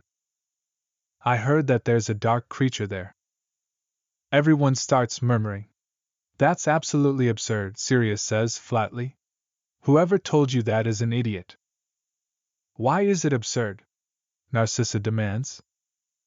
"Dark creatures are dangerous," Sirius says, "and Regulus can tell there's something here, but he doubts anyone else can. It's the most convincing lie he's ever heard his brother tell. They wouldn't let them into a school near children." "Absolutely right," their father says, perhaps the first time that he has ever agreed with Sirius. Narcissa looks sulky, but, as always, Bellatrix is the one who pushes it too far. "And yet you're in a house with mudbloods and half-bloods, who are just as dangerous, just as she seems to struggle for an appropriate descriptor, as beast-like." Sirius rolls his eyes and Regulus tenses. "You're so fucking ignorant." The room goes silent. There are close to 30 people at the long table, and every single one of them is staring at either Sirius, tall enough to be a man, handsome, leaning forward in his seat with a look of crouched rage, or Bellatrix, darkly beautiful with her full lips and languorous eyes, who leans back in her seat and bursts into laughter. "I'm ignorant?" she asks, as dangerous as a crouched snake half hidden by tall grass. Regulus wants to hide under the table. "I'm not the one cavorting with these creatures." "You don't know the first real thing," Sirius snaps. You rely on rumor and propaganda to create a picture in your mind of some enemy. And you want an enemy not because you care about the fight but because you want someone to be cruel to. It's probably true, Regulus thinks, and he assumes at least some of the people at the table are thinking the same. You are the ignorant one, Bellatrix says, all laughter gone from her face. If you think that the issue of muggles aren't thieves of magic, thieves of our knowledge. Sirius snorts. Still waiting on any proof whatsoever of that, then, he says. They'd experiment on us, Bellatrix hisses. They'd have us all mate with werewolves. Sirius laughs, a single, barking laugh, and says, Do you honestly believe the stupid shit you say? Sirius, their mother gasps. Be respectful of your family. Why should anyone respect such bigoted stupidity? Sirius asks. This is clearly nonsense. Wizards have coexisted with muggles. And our blood has been diluted, Bellatrix snarls. There are books, articles, it's very clear.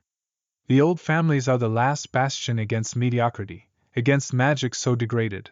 Mudbloods cheat their way into school, they steal our men and women. This is unhinged, Sirius says. I recommend you visit a half-blood family, and see who exactly is the degraded one compared to this. This Regulus grabs his brother's leg under the table and squeezes it hard. Sirius grabs his hand and either clutches it or tries to pry it off his leg. Sirius's hand is sweaty and shaking, but Regulus holds on for dear life. Compared to this, Sirius finishes with deep venom. Sirius, his father says quietly, and Regulus is instantly so frightened that he thinks for a second he'll vomit again. Sirius, have you been to the home of a mudblood? Sirius looks completely taken aback. Everyone at the party is staring at him. Then Narcissa, the only other person at the table who has ever seen him at school, says, He's friends with a half-blood. The most unhealthy-looking, miserable boy. Regulus sees his parents exchange a look. He cannot read it. He knows they have spies at Hogwarts looking out for their sons, and he wonders if this is part of it. You're friends with a half-blood? Sirius's mother asks, her voice extremely neutral. Regulus looks at his brother, willing him to be cautious. He thinks, just lie, over and over, trying to send the thought through the pressed-together skin of their hands. Yes, Sirius says. He lets go of Regulus's hand and succeeds in shoving it away. And I've been to his house. I've met his family. All of them. They're fantastic. Infinitely better than this. Go to your room, Orion says, voice deadly. What if I don't? Sirius asks, and Regulus can tell that he's out of control. What if I go? Sirius. His father starts to rise from his seat. Sirius is blinking hard. Everyone is watching, and Regulus can feel that sometimes their eyes dart to him. He remembers years ago, after a row between Sirius and Orion, Narcissa saying in a stage whisper in front of him, I bet he wishes they just disinherit Sirius. Then Regulus inherits everything. He's thought it over, and he emphatically does not wish that. He wants Sirius to run the family with Regulus as his close partner, not to leap over him and leave him behind. Regulus is terrified of the responsibility and wouldn't want to be without Sirius's presence, as terrible as it can be, vacillating always between extremes. Sirius, now, Orion says, and they leave together and do not return. After several minutes, Walburga excuses herself and disappears as well, leaving Regulus alone with the rest of the family, who immediately begin gossiping. Did Sirius finally do it? Did he go too far? Will they finally disinherit him, the miserable prick who hasn't represented the family well, who will probably marry a muggle or a mudblood just to ruin them? Regulus realizes that no one cares that he is there, no one thinks him a threat or even worth acknowledging. He slinks away from the table and goes upstairs. He's terrified of what he'll find, his heart pounding with dread, but he does not see anyone until he pushes open the door to Sirius's bedroom. Sirius is frantically packing, his nose bleeding freely, his eye already swelling. Sirius, Regulus says, heartbroken. Please. I'm leaving this fucking place, Sirius says, his voice thick, with blood or tears Regulus can't tell. I hate it. I hate everyone in it. He stops and looks up at his brother. Not you, he amends. But I can't stay here. Where are mother and father? Mother dragged him off me, Sirius says bitterly. I assume they're rowing elsewhere about what to do with me. Please don't go. Come with me. Regulus freezes. To where? A friend's house. The half-blood? Regulus gasps. Sirius. Sirius looks at his brother, blinking rapidly, then wipes his nose and rubs his hand on his duvet. I thought you might be better than them, he says, and the weight of his disappointment presses Regulus's soul to the ground, through the floor, through all the floors of the house and beneath the wine cellar, to the ancient crypt where it nestles with the spirits, and sometimes bones of all the other disappointing blacks. Sirius takes his bag and slings it over his shoulder, then walks purposefully to his window. It's a long drop, Regulus says. It is in fact 4 stories. You can't use magic, you're underage. I know very well what I can do, thanks, Sirius says, wrenching it open. Icy air flows into the room. Wait, Regulus says, desperate, visions of Sirius's broken body on the ground already in his head. Wait, let me. Let you what? I'll distract them. Sirius frowns at him. So? And you can leave by the door. Sirius gives him a long look. I wish you'd come with me. Regulus has never once even considered wishing that. I'm sorry, he whispers, and then he runs out of the room to find Creature and tell him his plan to create a diversion. The party disperses before anyone knows Sirius has gone. Everyone assumes he is in his room. Regulus waits, and waits, for his parents to find out. He is there to comfort them when they do. Their mother, hysterical, blasts Sirius's name off the family tree, but she does not fully disown him. Regulus knows, without anyone saying a word, that she leaves him as the heir should he ever return. Sirius, always her favorite child, no matter what he does. Regulus is strangely fine with it. He knows Orion has always vastly preferred him, and he prefers Orion, an even keel, not the unpredictable wildness of his mother.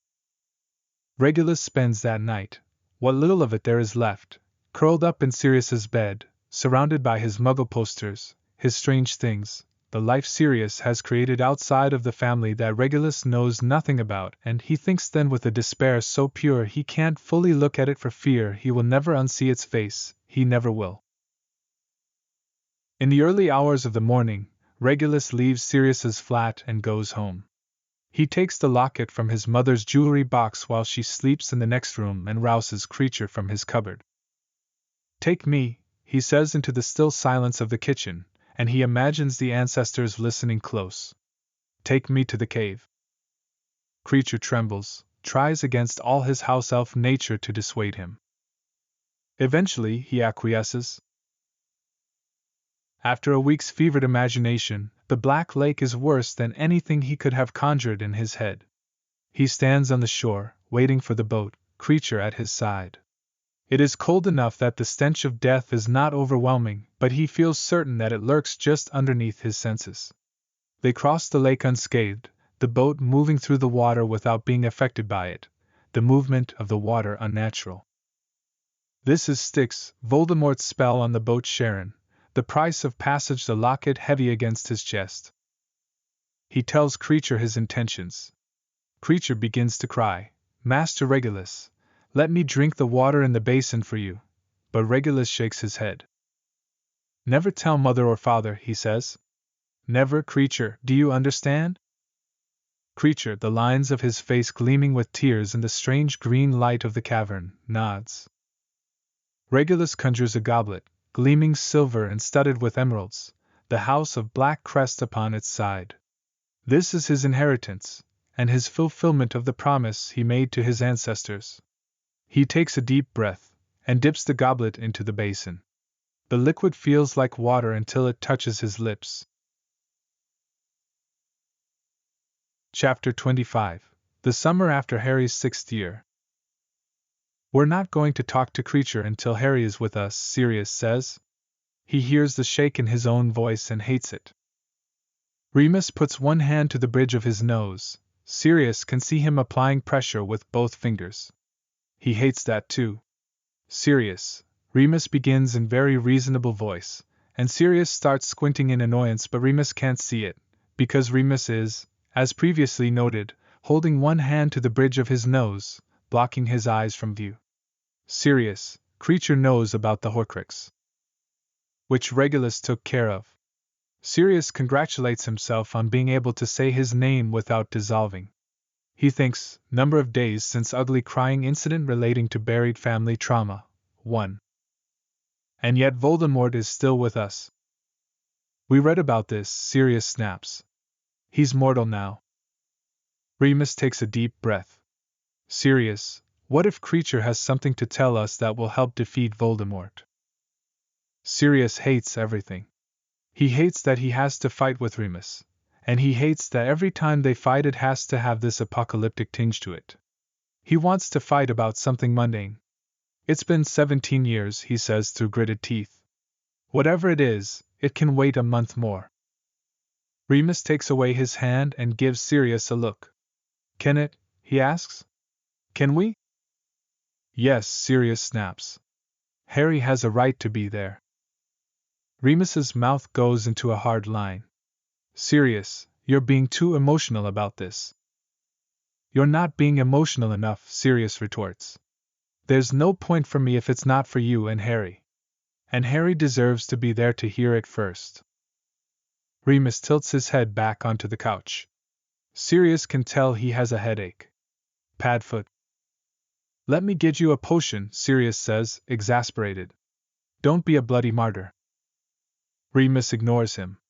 Are you waiting to hear what Creature has to say because you feel guilty about Regulus? The question stops Sirius's thought process completely.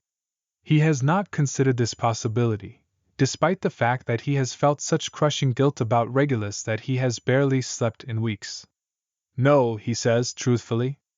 I genuinely want to wait for Harry. This is the mission that Albus set him. Albus is dead. Harry isn't, Sirius says, and swallows hard. This is his mission. Remus twists onto his side on the couch, drawing his knees up to his chest. Sirius sits beside him and runs a hand down his cheek. We don't fully know what Harry's mission is, Remus says, plaintive. It could direct our actions. Write to him and ask. I've tried. He just says that Albus gave it to him, and he's not sure he can talk about it. This situation frustrates Sirius immensely too, but there's nothing he can really do about it except support Harry. Remus turns his head and presses his face into Sirius's palm. Sirius massages his temples with his fingers and feels how hot Remus is. It's 2 days until the full moon. A knock on the door, and Hermione enters. Mr. and Mrs. Weasley are here, she says. Remus sits up sharply. I thought the meeting wasn't for a half hour. It's not, Hermione says quickly. They've brought some things. Sirius stands, bends down, and kisses Remus's forehead, running his hand over his head, trying to calm him as he would calm any canine. You stay here, he says. Hermione and I will take care of everything. Hermione arrives at their door a week after the year had ended at Hogwarts. She's alone, dressed neatly in a warm coat against the chill night that Sirius is certain is full of Dementors. Her eyes are red and swollen from crying, her hair frizzing wildly in the thin rain. May I stay with you for a few days? She asks Sirius. Of course, he says, waving her inside as Remus calls from the kitchen to find out who it is. I could go to the Weasleys, she says, sitting at their kitchen table clutching a cup of tea. But I just want quiet for a few days. You're absolutely welcome here, Remus says, while Sirius nods his agreement. Your parents, Remus begins, and Sirius hears in his voice that he intends to go to them and ensure they're protected. But Hermione shakes her head. I've taken care of them, she says, voice shaking. The Death Eaters won't be able to find them. Remus nods. Sirius remembers them from King's Cross and hopes they will be well. I want to join the order, Hermione says, looking up at Remus and then at Sirius, her eyes very wide, her mouth set in a hard line. I'm a good witch. I've had loads of experience with dark magic. I can research whatever you need me to. I know, Remus replies. I'm not a child. I know. She swallows. Well? Remus looks at Sirius. She's just the same age we were, Sirius says, very quiet. He understands now why Remus's parents had looked so devastated when they joined. I know, Remus says. Just wanted to make sure we were in agreement. He looks back at her. Of course you can join. We'll be lucky to have you. Sirius shows in the Weasleys, giving Molly a tight hug and taking the map in its tube from her. Remus had asked that she bring it to the meeting. Arthur is giving Hermione a concerned look. Are you in the order now? Yes, she says fiercely. Arthur looks at Molly. We have to tell Ron, he says. Molly turns to Sirius.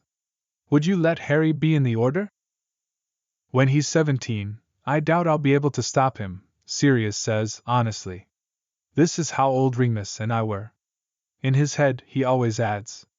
And James and Peter, but he's learned that saying that aloud makes people think he's crazy. And they're not exactly strong endorsements for the process. Molly shuts her eyes for a second. I'll him, Arthur. Tell him I'll meet him at the boundary, Hermione says, and Sirius hears something in her voice. There's something between them. He thinks of himself at that age, and it breaks his heart. She must see him hear it, because she adds. He won't know how to get in. Owls are in the barn, Sirius says, pointing towards the door, and Arthur nods and leaves. What can we do? Molly asks. The meeting is in a half hour. I brought some cake over. Thanks, Molly, Sirius says, really very glad to see her. He's feeling overwhelmed. There's a lot to be done. I've got to make a headache potion for Remus. We've got to expand the table, put up various extra protective charms. Hermione and Molly follow him into the kitchen, which is in a bit of a state. He looks around at it, not sure where to begin. I can make the potion, Hermione says. Sirius reaches into the cupboard and pulls out a small packet. Would you? He asks. That's very kind. It's just. He hands her the packet. Standard potion, but put 2 of these in at the end and make sure they dissolve. And then add some mint for the taste. Hermione takes the packet and smiles. Nurofen? His mum used to give him that. That's a good idea, Hermione says.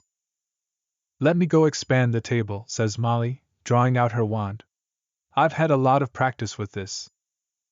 Somehow, they make the place presentable. Hermione prepares a potion that Sirius has to admit is good. He considers telling her that if he dies, he'd appreciate it if she stepped in and made it for Remus, but decides that's too morbid. He takes it into the room where Remus is still sitting on the couch, now surrounded by notes and correspondence. Padfoot, Remus says when he sees the potion. You're too good to me. Thank Hermione, Sirius says, handing him the warm mug. Remus drinks it, and pushes himself up, stretching his hands up to the ceiling and arching his back. Sirius can't resist touching his chest, his Moony, his husband-to-be. Remus lowers his arms to wrap them around him and pulls him in close. Sirius can feel him breathing in against his ear. First order meeting that I'll be chairing, he says. You're going to be brilliant, Sirius says truthfully, before kissing his neck. I love you and you are brilliant, and you can do this. Remus holds him a second longer than Sirius thinks he will. I love you too. I couldn't do this without you. Then he pulls away and straightens his robes. How do I look? Gorgeous. Remus rolls his eyes. Presentable? Sirius smooths down a few stray curls around Remus's ears and says, You need a haircut. That's true. Otherwise? Most gorgeous man in the world. Remus grins, clearly in spite of his mood. I really could not do this without you.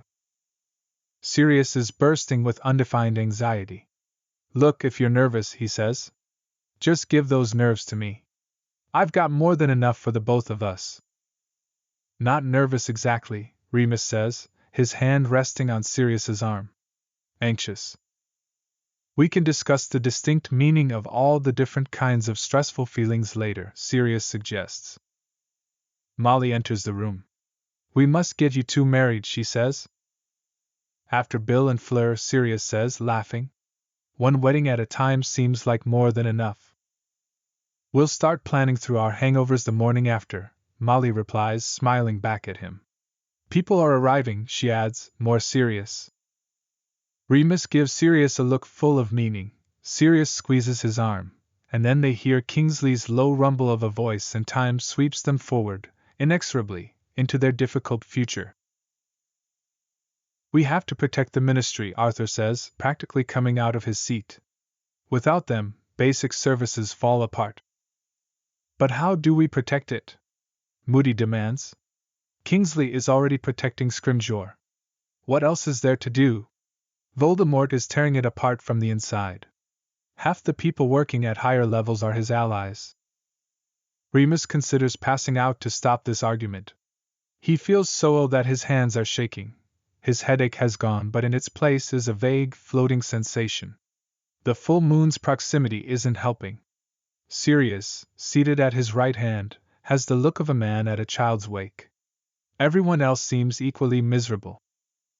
It has been 3 weeks since Albus died, 2 since his funeral. That is the time of mourning that Remus had decided to allow them while he tore through the correspondence and other information that Albus had left for him. He wanted this meeting done before the full moon comes, and he'd worked himself hard to achieve that. He sees the tendrils of the Order now, all the people and connections in it that were hidden from him before or that he simply did not consider. It is a lot. There are people like Umbridge, Hermione says. Beside her, Ron is paler than normal. He looks like a boy, a man, who doesn't know what to do with his face. Remus wants to stop the meeting and tell him, don't worry, I don't either. He wishes Harry was here. It doesn't feel right that he isn't, and suspects that there are 3 other people in the room with the same feeling.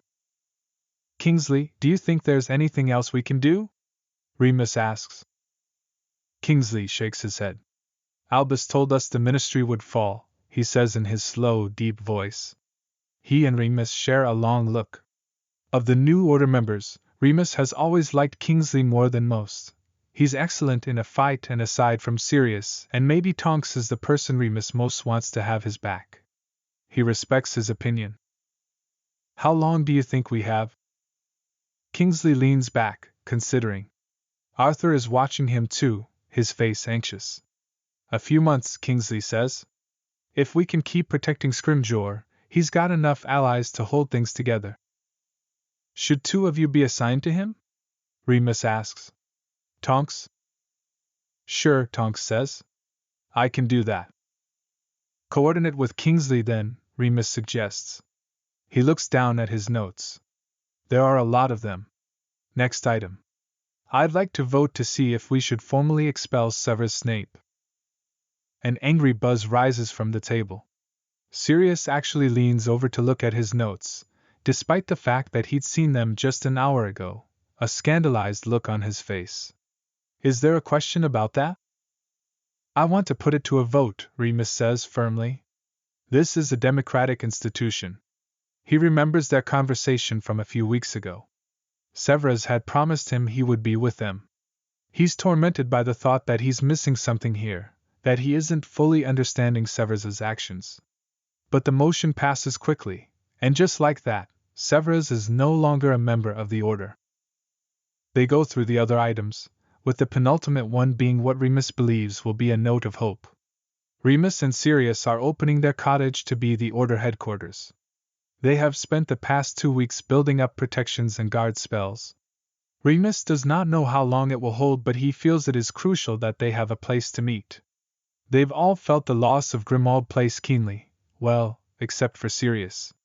Together, the 2 of them have fitted out the barn so that there are beds for anyone who can't make it home.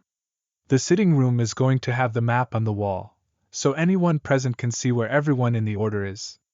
And if he and Sirius need a moment alone, well, there's always their island croft. The other half of this is that the order is going to become more formalized. Specifically, the order is going to pay its members a salary. Orion Black invested his money well, and Sirius can pay everyone quite a nice wage without even leaving the interest portion of his family fortune every month. Then they come to the final point, a tricky question: how to collect Harry from the Dursleys in 3 short weeks. Albus had the outlines of a plan, but it has a tremendous number of moving parts, and they have to put it into action. He'll lose his magical protection at midnight exactly? Molly asks, and Remus nods. He should come to the burrow, Arthur says. We can't protect a headquarters as strongly as we can protect our house. Not with everyone coming and going. Sirius doesn't want this, and Remus knows it. He doesn't particularly want it either, but Arthur is right. Sirius looks at him, they've discussed the possibility, and looks away, not engaging in the fight. We'll bring him to the burrow that first night, Remus says. Let's just get him safely into our hands. We'll discuss what's best after that. After the meeting, nearly everyone goes home, except for Molly, Arthur, and Ron. Hermione is of course staying with them. Sirius pours everyone a small tumbler of fire whiskey and they sit around the kitchen table, mostly drinking in silence. Remus feels exhausted, like the full moon has already passed. He's not sure how he's going to make it through the coming one. I think the meeting went well, Molly says kindly. You kept everyone moving along nicely. Arthur is looking at Remus. You don't like Scrimgeour, he says. No, Remus says. He has a very hardline stance on dark creatures. I knew him when I was training to be an Auror, says Sirius darkly. He's shoved back his chair and has one leg crossed over the other. He'll do his duty, but he's never struck me as having a moral calling. I think his moral calling is to the ministry, Arthur says. He sits forward, frowning. Do you really think the ministry will fall? That's what Albus thought, Remus says. He puts a hand to his hair and tugs on his fringe, but it hurts. His headache is returning. He looks at Ron and Hermione. Are you going to write to Harry? They both nod. Remus knows that Sirius will as well, probably first thing in the morning, but he thinks it will be good for him to get both perspectives. Without the ministry, Arthur says, still looking closely at Remus. What will people do? Who will uphold the statute of secrecy? Who will modify Muggle memories when the Death Eaters do something? Remus has to admit that he hasn't thought about this. Not shocking. He's thought of 10 new things since the meeting started that all seem of vital importance, and that his overworked brain hadn't thought to mention to him. I assume that there will still be a ministry, he says, because he has thought about what exactly it means for the ministry to fall. It will be a regime change. Voldemort will install a minister for magic sympathetic to him, who will in turn choose ministers who are also sympathetic to him. He looks down at his hands. I imagine that for many pure-blood wizards, life will go on as normal, at least for a time. And that will keep them from feeling the need to act. What happens to Percy? Molly asks softly, looking at Arthur. He makes his choice, Arthur replies bitterly. Anyone who doesn't agree with what happens is welcome to join us, Remus says. We have to be careful of spies, Sirius cautions. Maybe we'll institute 2 levels of order, Remus says, yet another thing he's been trying to think through. Upper level will know important plans. That's everyone who was here tonight. What all will Severus tell the Death Eaters about us? Sirius asks. He knows a lot. Like where we are, for example. Peter knows where we are too, Remus points out. Molly is giving Remus a scrutinizing look. Do you think there's a chance Severus is still on our side? Remus hesitates. The conversation in his kitchen has been playing in his head, unbidden, for the past 2 weeks. Sirius is giving him a hard look. I don't know, he says finally. He and I spoke a few months ago, and he seemed to be genuinely concerned about Albus. Sirius snorts. Ron, who hasn't said a word all evening, says angrily. But he murdered Professor Dumbledore. I know, Remus says. And he's a powerful Acclemans, Hermione says, eyes wide. What if he was tricking you? I generally pick up on Acclemancy, Remus says. I'm no good at it myself, but I can tell when someone else is doing it. He shrugs. But he is very good at it. So maybe I just couldn't tell. Remus pauses. He's noticed that everyone is giving him a deferential silence whenever he's thinking. That's new. He's not sure he likes it, or at least the power implied by it. Here's another thing, he says. He warned me about using Voldemort's name. I'm not going to stop, but he told me they'd put a trace on it sooner or later. So be aware of that possibility.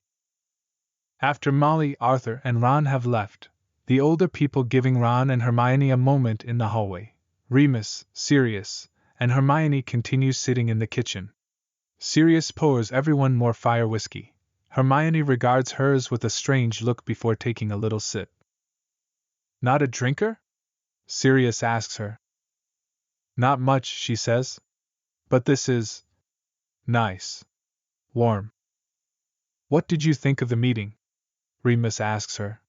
He trusts her intellect more than many of the older adults in the Order.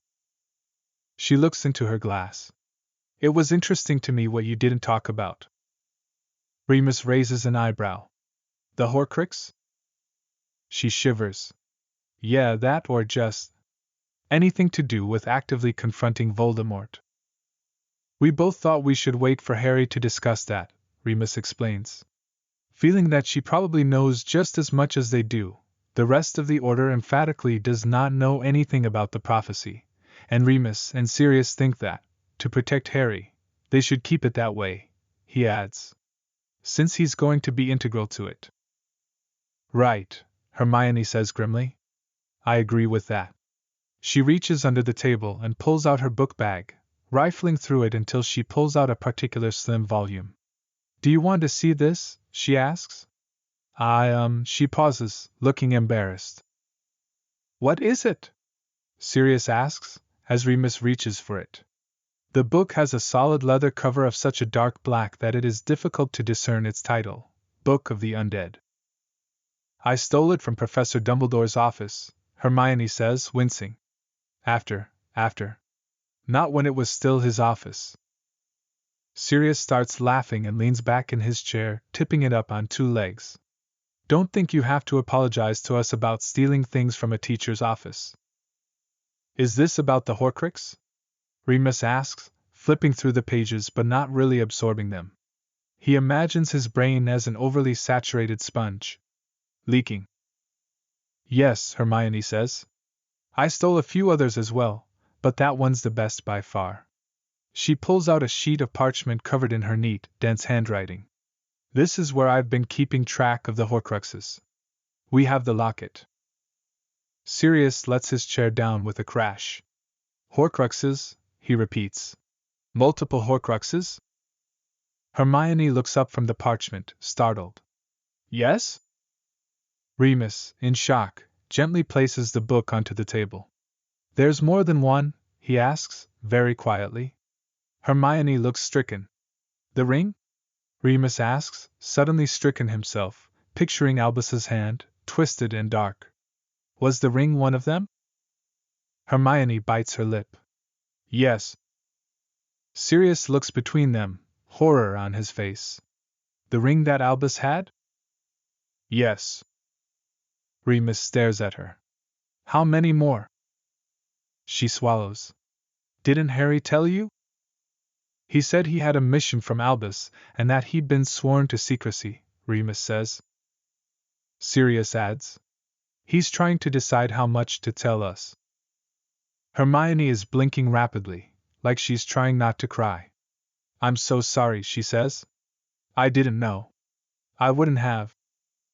Well, Remus says, with a sudden bitterness so sharp that it manifests itself as an acrid taste. The list of things Albus hadn't prepared him for. It's not your fault. Or Harry's. But you'd better tell us the whole thing. Hermione swallows. There's 7, we think. 7? Sirius half yells. 7, he repeats. He stands up and starts pacing, turning back to Remus after a few steps. Regulus died getting one of them. 1. And Albus nearly died getting another, Remus says grimly. He looks at Hermione, who is wiping her eyes furiously. What are the others? Do you know? We know of another one that's been destroyed, Hermione says in a rush, like she's trying to calm them. A diary. The first one Voldemort made. A diary? Sirius repeats. It was. We didn't know what it was, she says. We thought it was possessed. I don't think Professor Dumbledore knew at the time either. Remus puts his head down on the table. The wood feels cool and forgiving. He feels Sirius's hot hand land on the back of his neck. But the diary is destroyed. Yes. Harry stabbed it with a basilisk fang. Where did he get that? It's a long story. There's silence. Remus can feel how tense Sirius is through his hand. Then he hears Sirius say, in a much softer voice, Hermione, we would never ask you to go against Harry's wishes. But whatever you know. I just don't know what he wants to tell you, Hermione says, and Remus hears that she's crying. He sits up in time to see her wiping her eyes again. It's fine, Sirius says, sliding into a seat and putting a hand on her shoulder. Whatever you need to do. I want to tell you, she says, sounding bleak. But Harry said that only Ron and I could know. Don't worry, Sirius says. He looks up at Remus. We know all about keeping friends' secrets. Hermione goes to bed soon after, but Remus and Sirius do not. Remus paces around the house, then walks out to the barn. He runs into Sirius, who is doing a circuit of the perimeter, his wand drawn, a look of utmost concentration on his face. Remus practically falls into his arms, exhausted and nauseous as he is. Sirius holds him tightly, murmuring a protection spell against his ear. 7, Remus whispers. 3 are gone. Well. What? Remus presses his face into Sirius's neck. We have to talk to Creature. We don't know with certainty that Regulus destroyed it. He said he was stealing it to destroy it. Yes, Remus says as gently as he can. But he died stealing it. Did he? I assume. Sirius has his lips pressed into a hard line. Remus can see them out of the corner of his eye. All we know is that he died. We don't know how. Remus remembers 21-year-old Sirius burning the letter from his parents asking him to attend Regulus's funeral. Sirius's grief over his brother had been terrible, an impenetrable cage that Remus could see into but never touch. Sirius had become much more reckless, as if his own life suddenly didn't matter. It had broken Remus's heart, but at 21, he lacked the vocabulary to even talk about it, much less help Sirius work through it. Now, Remus holds him a little more tightly and says, We have to ask Creature. We will, Sirius snaps. Once Harry is here. Remus is suddenly too exhausted to fight. Okay, he says. I'm going to bed. He uses his last strength to touch Sirius's lips. Come with me? In bed they lie side by side, both on their backs, holding hands. Neither seems able to sleep, so Remus starts talking, trying to articulate how he feels. Not something 21-year-old Remus would ever have done. You know what's a stupid phrase? The calm before the storm. What's wrong with it? Well, I guess it's fine for actually describing the weather. But at least 5 Order members have described right now as that to me and I just... Sirius laughs without joy. Just 3 weeks ago, we lost our leader, he says. Doesn't seem calm to me. He raises their hands, kisses Remus's knuckles. You're a saint for dealing with everyone. It's a lull, Remus says. He shifts closer, so that his arm presses against Sirius's. Sirius cradles their hands on his chest. I suppose so. But it's not calm. Remus has been turning a few phrases over his head all day, and he tries one of them out now. It's purgatory. It's not calming. It's not a good place. It's waiting. Waiting for the resurrection of ghouls, Sirius says quietly. For all the old crowd to show themselves openly.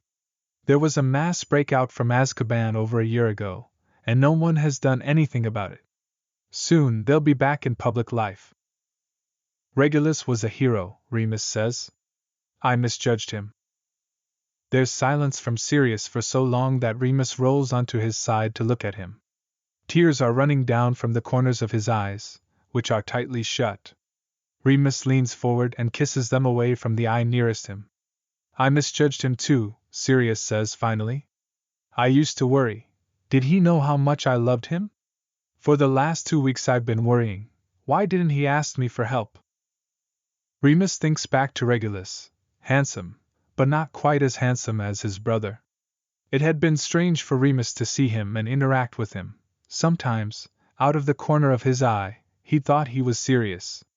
He remembers Regulus during those days he'd stayed with them as being a live wire overlaid with an extremely conscious veneer of haughty aristocracy. It had been obvious to Remus just how close Regulus was to coming apart at the seams. But then, he knows Sirius, who has never had a seam he hasn't burst through at one point or another. Remus had blamed Sirius's family for most of that, and had been hard on Regulus, harder than a 19-year-old warranted maybe. I know he loved you, he says now. We talked about it. Sirius swallows and exhales, opening his eyes and blinking. Why didn't he talk to me? To us? We could have helped. Probably the same reason Harry won't, Remus suggests. Some loyalty somewhere else combined with a desire to protect you. They lie in silence for several minutes. Remus wonders if this is what insomnia feels like. Sleepless nights aren't something he's used to. Then Sirius says, very quietly, I should be the one to go with them, if they need it. What? To find the other Horcruxes, Sirius says. He turns his head to look at Remus. The Order needs you here. If they need someone else. Remus is surprised by how viscerally he does not want Sirius to go. He's gotten used to always having him around again. He doesn't say a word, just presses himself more tightly to him, and waits for morning. Hermione knocks on their door very early. At some point, they both must have fallen asleep, because she startles them awake and both have their wands drawn before their eyes are fully opened. Then Remus, his head still pounding, flops backwards onto the pillow and Sirius retrieves his robe and leaves the room. A few moments later he returns and says, Hermione owled Harry. He told her to tell us everything. In the kitchen, Hermione lays out what they know about Horcruxes, and by extension, Tom Riddle. So we're certain that the diary and the ring are destroyed, she concludes. The locket. We're not sure. Harry says the locket he has is just a normal locket. I think it's my mother's, Sirius says quietly. Hermione looks up at him. Is this very weird for you? Sirius nods emphatically. Any idea where to look for the others? Remus asks. He has a piece of parchment before him and is taking notes. Or what they might be. He looks down at his notes again. Tom Riddle, he murmurs. A half-blood. Just like Harry, Sirius says. He looks at Remus. And you? And me. Remus hasn't thought too much about that aspect of his life. He thinks if he hadn't been a werewolf, it would have had much greater importance. We think the others are all artifacts belonging to the Hogwarts founders. Well, the locket we know was Slytherin's. But the ones we're missing. Remus frowns. That's not 7. Yeah, Hermione says, sighing. I know. We're working on it. We just know he had an intention to create 7. Maybe we should tally murders, Sirius suggests, making an exaggeratedly grim face. We know the ring was his uncle, the locket. Not sure. The diary was moaning Myrtle. Oh God, really? Remus says, startled. Hermione nods. I know, she says. Really sad? We weren't very nice to her, Sirius says, looking stricken. No, Remus agrees, remembering the four of them throwing her out of various rooms they wanted to use for mischief. James did flash her that time, though, Sirius continues, and then looks even more stricken. Sorry, he and Remus say at the same time to Hermione. She bursts into laughter. It's funny because it's Harry's dad. Believe me, it amazes me every day, Sirius says, looking mortified. We should think on this, Remus says, pushing himself to his feet. He's just seen movement in the garden, and would rather not meet Daedalus Diggle in a dressing gown. We'll speak with Creature once Harry is here.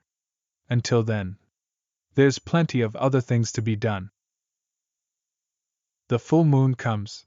They spend it in their hidden workshop on the island. Sirius has never stayed through the transformation before.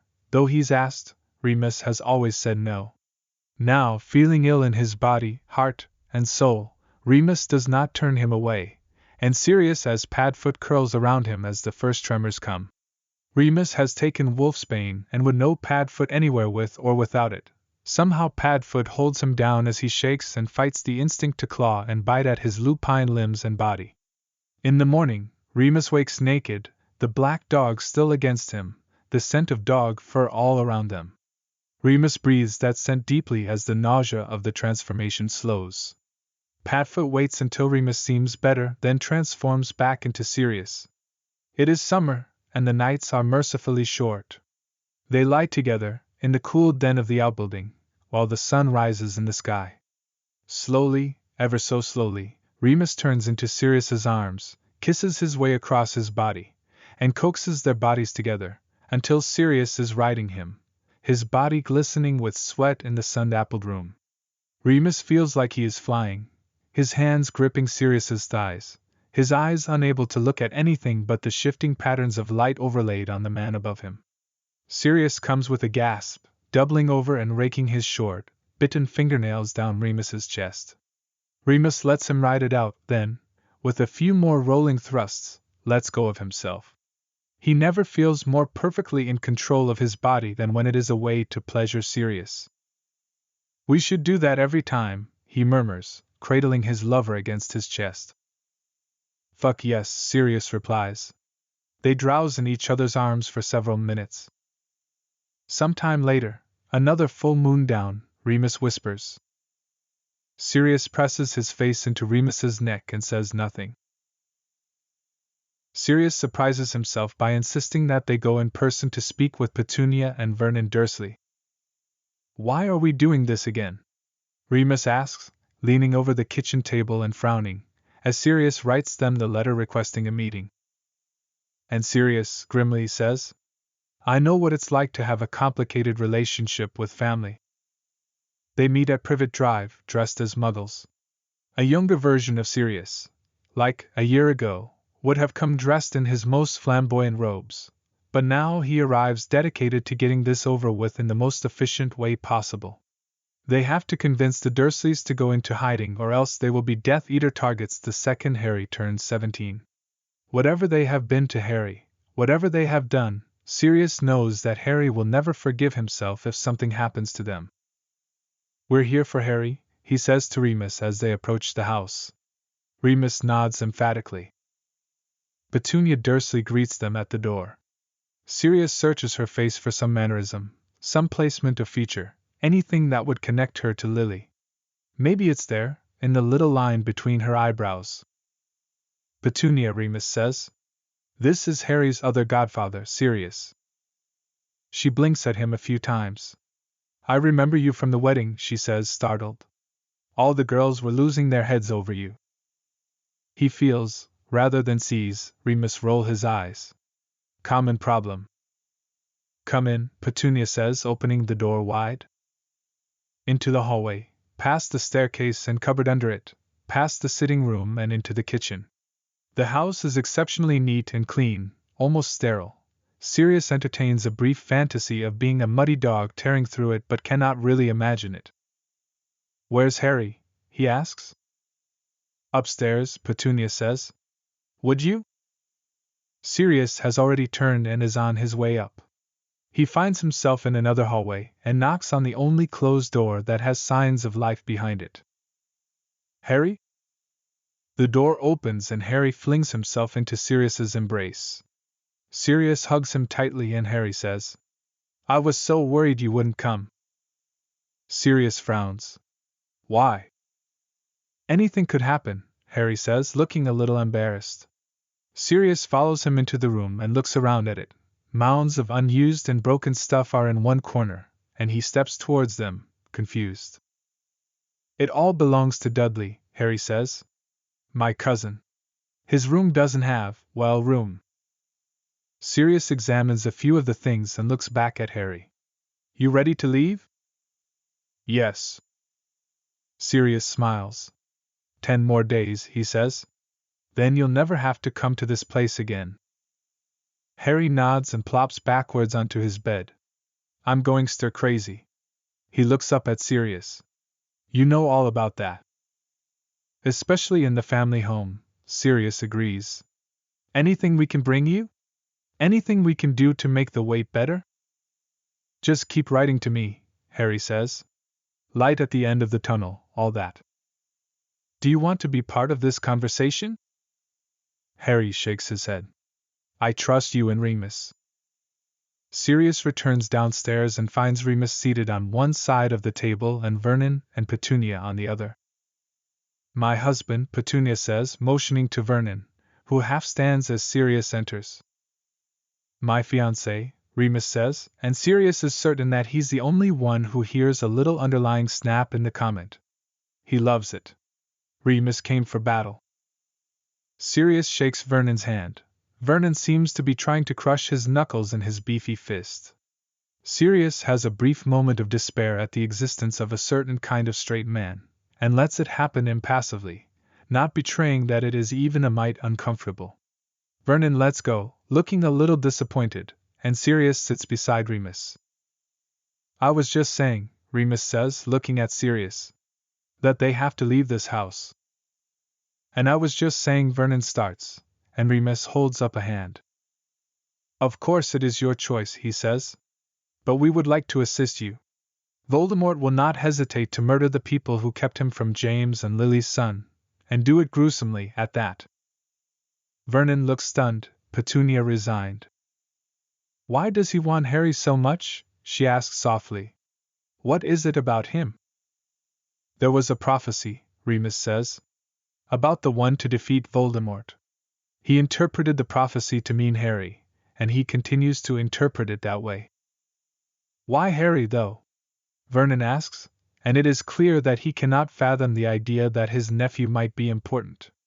Sirius grits his teeth and lets Remus do the talking lest he say something he regrets. "Harry's parents defied Voldemort 3 times, Remus says.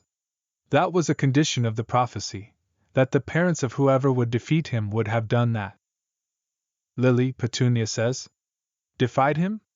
3 times?" Sirius can't help himself. "Your sister was brave. Didn't you know?" Petunia's mouth is pressed together tightly, and Sirius sees a flash of her, Lily, trying not to cry. "It's hard to think of your little sister as brave," she says unexpectedly, and Regulus's face appears unbidden in his head. "She was," Remus says, perhaps sensing that Sirius is about to flounder. "And as a result, Voldemort marked her son when he was still a child, and has been pursuing him ever since. And he will not hesitate to hurt you in retaliation for your protection." "Which we didn't ask to give," Vernon says angrily. "No," Sirius says, anger recovering him. "Don't worry, we never mistake you for a man who'd willingly look after his orphaned and near-infant nephew." Vernon starts to say something, but Petunia says, "What do we have to do?" Remus lays it out for them. They have to leave the house, and Surrey. The Order has arranged for them to go into hiding. When the war is over, the Order will use magic to reset memories and put them back into their lives. "And how long will the war be going on?" Vernon asks, sarcastic. Remus looks off to the side. "I don't know." "Of course you don't. But I promise you, if you listen to us, you and your family will be safe for as long as we can protect them." "And why should I trust you?" "Just trust them," Vernon, Petunia says, sounding deeply weary. Trust them and maybe our lives can return to normal in not too long. Vernon is clearly unaccustomed to his wife disagreeing with him. There's more bluster and posturing, but they come to an arrangement. They arrive before any of the other Order members the night before Harry's birthday, and see them on their way with Hestia Jones. Harry's cousin says goodbye to Harry like there's something there, and Sirius is viscerally reminded of Regulus again. He's so happy for Harry that Dudley spoke with him, even when Petunia and Vernon will not. Harry's rescue does not go to plan. Remus hits the ground in front of the burrow so hard that his broomstick shatters. He doesn't bother to mend it as he sprints to the door, instead throwing it aside for the useless pile of sticks it has become. His heart is pounding hard enough to feel like it will burst out of his chest. Molly opens the door, terrified, and he yells at her, equally terrified if not more so, to maintain the passwords. She manages it, and he storms inside, followed by his partner, Charlie, spinning in a circle. Harry is there. Sirius is not. Harry rushes to him, and Remus hugs him tightly. What happened? Harry asks, sounding shaken where his head is pressed against Remus's shoulder. They knew, Remus says, very grim. Someone told them, they knew, they figured it out. He releases Harry and says, You used Expelliarmus. Yes. You can't do that, Remus says, trying to contain himself.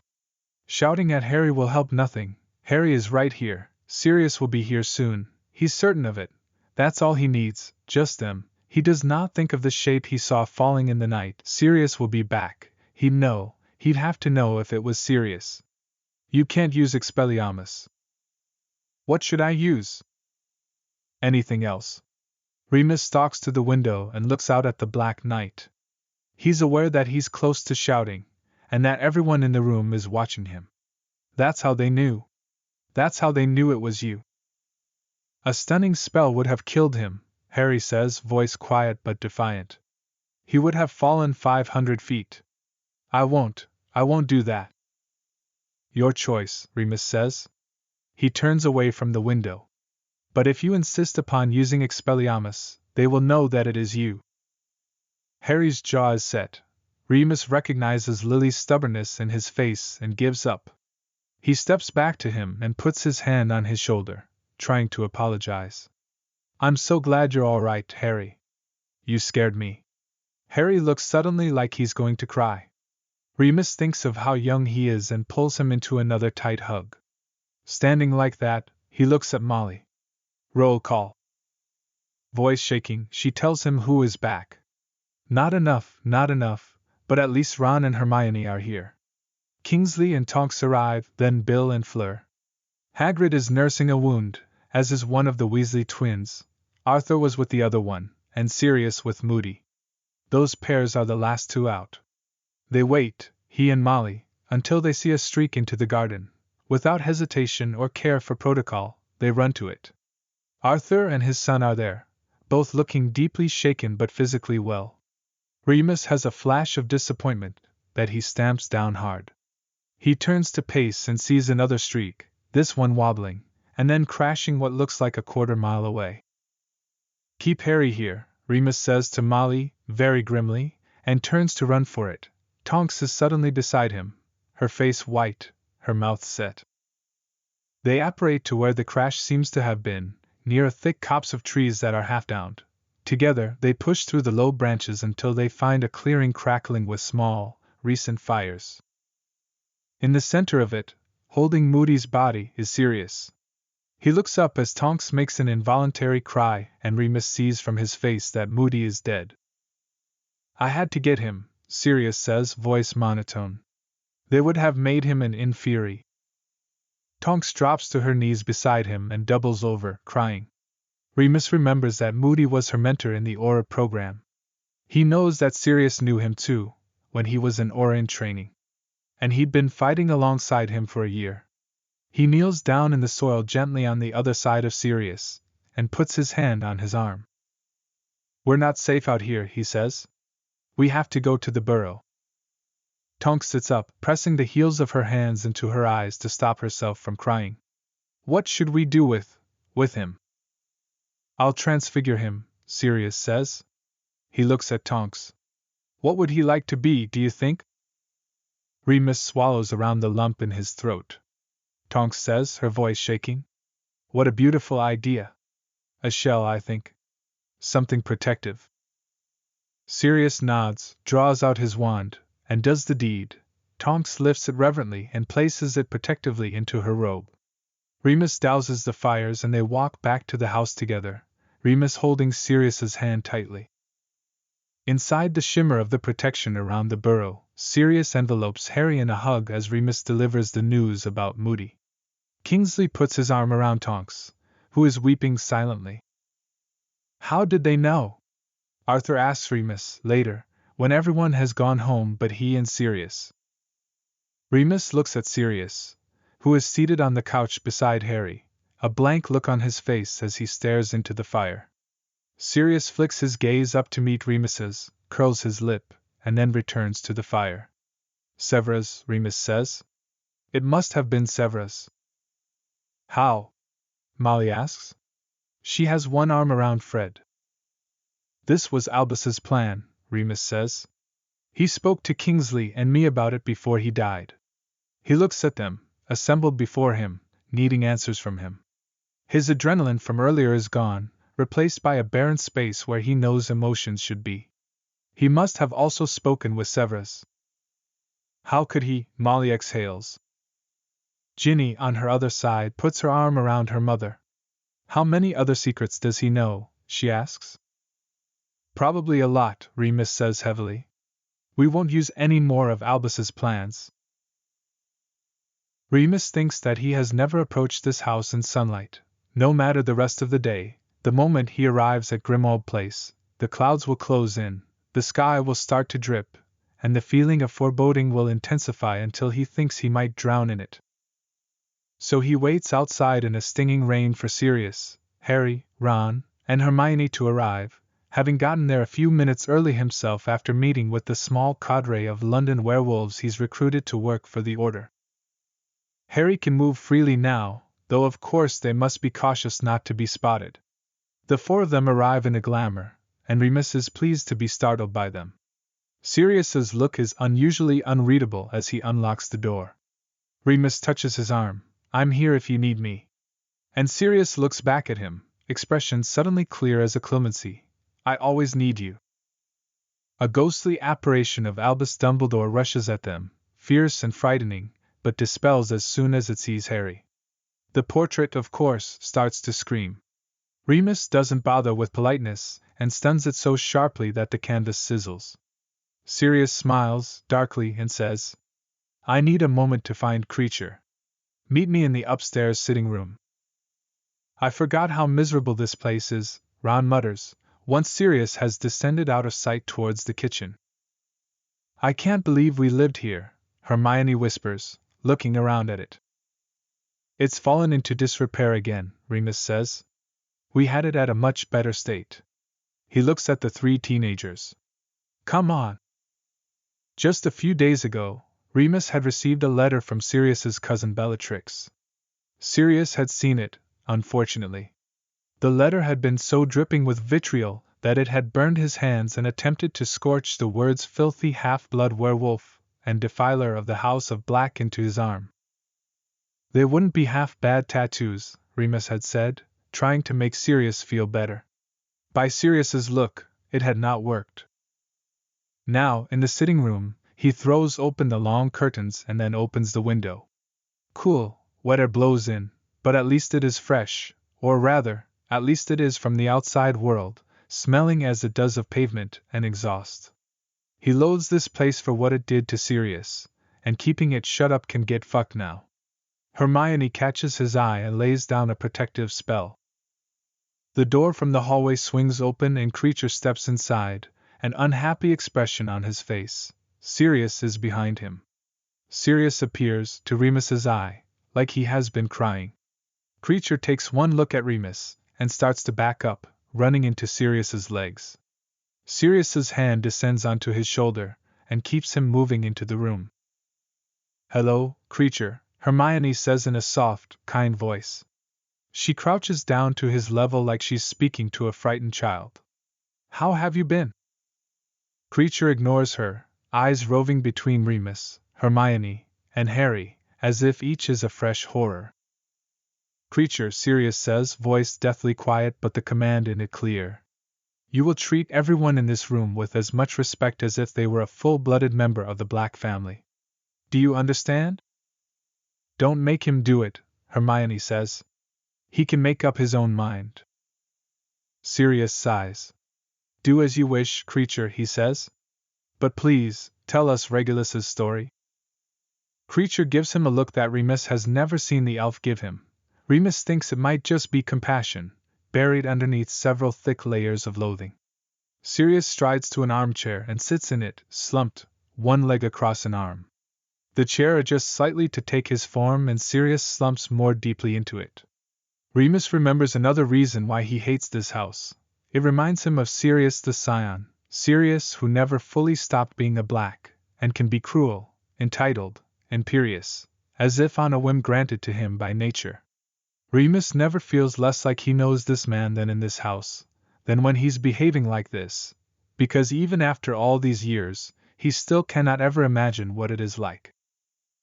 Haltingly, Creature tells his story, of Master Regulus asking him to help the Dark Lord, of what he had to do, of Master Regulus's compassion and kindness in promising Creature that he would never have to do anything for the Dark Lord again. Here Sirius puts a hand over his eyes that he does not remove for the rest of the story, of Regulus's questions. "What, specifically, was he asking you?" Remus asks. He has sat down in front of Sirius's chair and is gripping his leg tightly.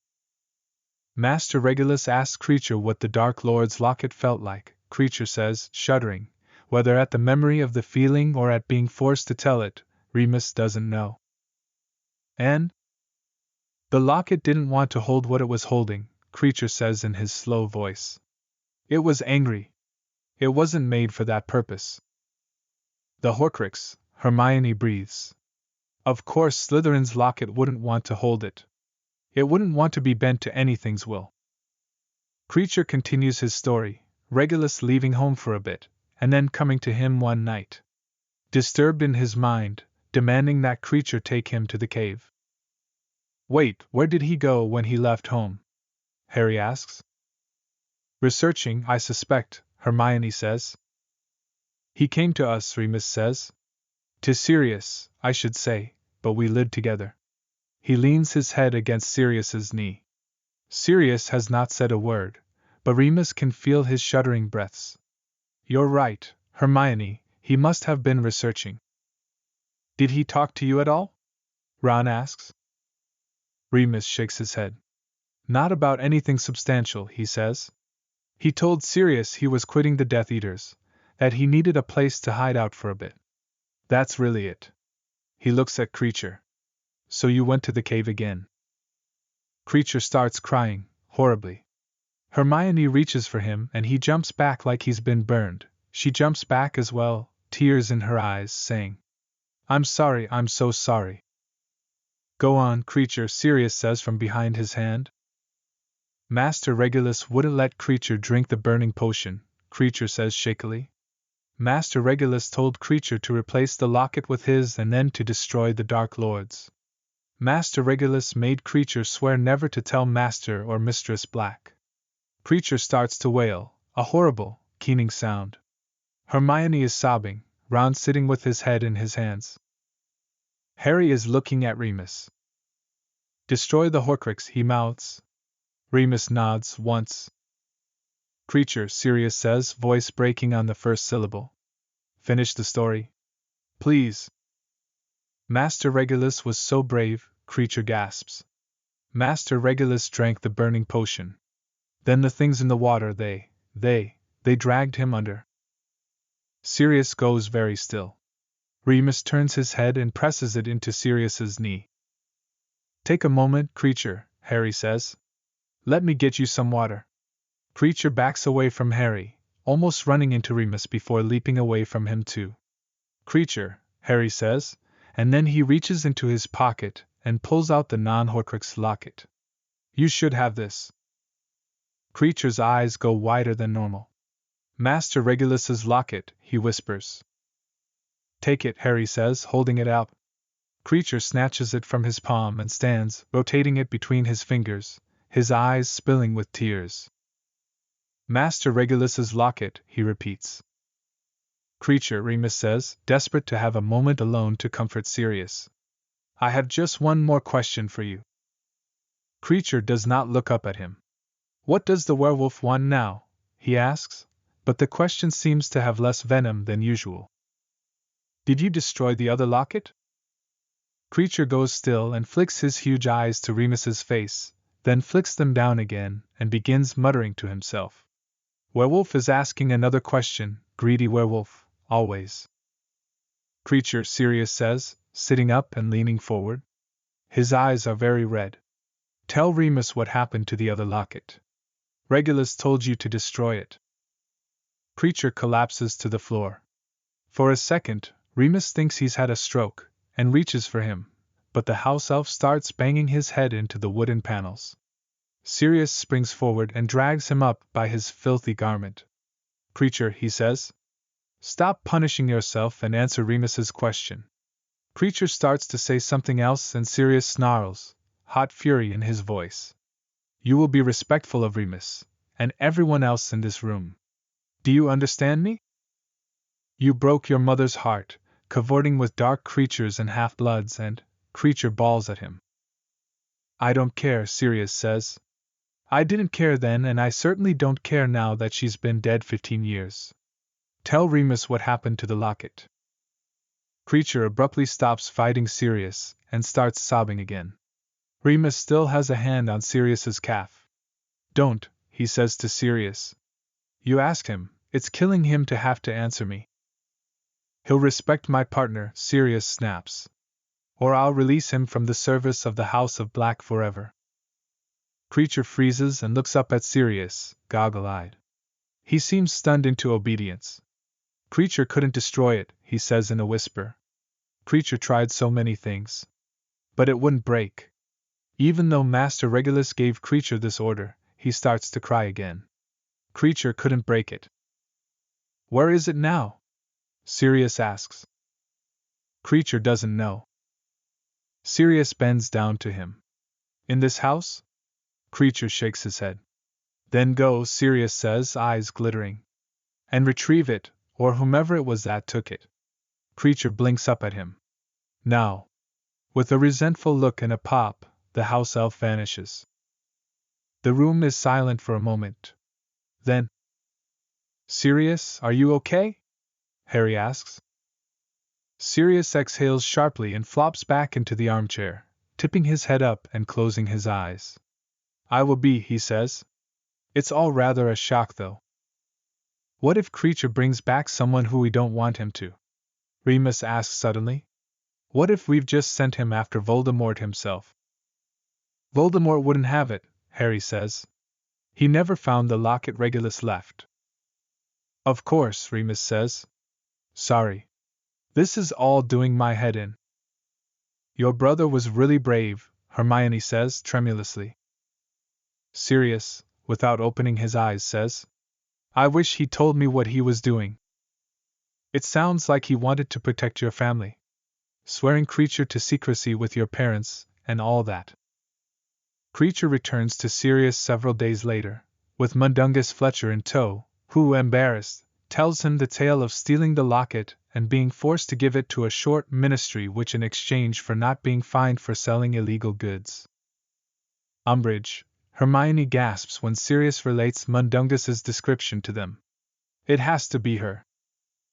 We'll have to get it from her, Harry says grimly. After the wedding, Ron says. We will. Sirius frowns at them. Aren't you returning to Hogwarts not long after that? Remus says nothing. He has an inkling that they are not planning to return.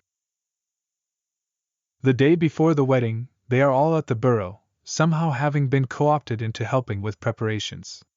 Remus is seated at the kitchen table, working on correspondence and resting, having just made it through another moon, and so he is the first to see the minister approaching, walking beside Kingsley.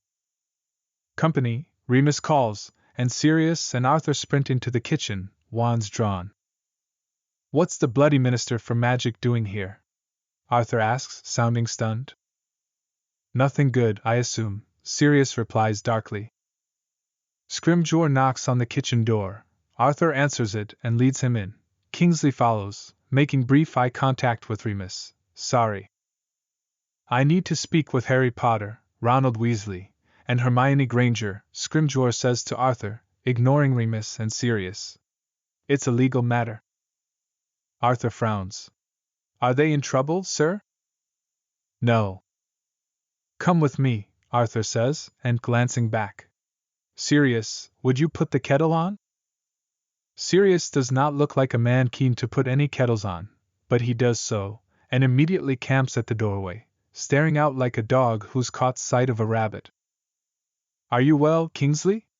Remus asks in a low voice. Scrimgeour's personal guard has not accompanied him into the sitting room. Yes, Kingsley replies. This is a strange lull. It's too quiet, Remus agrees.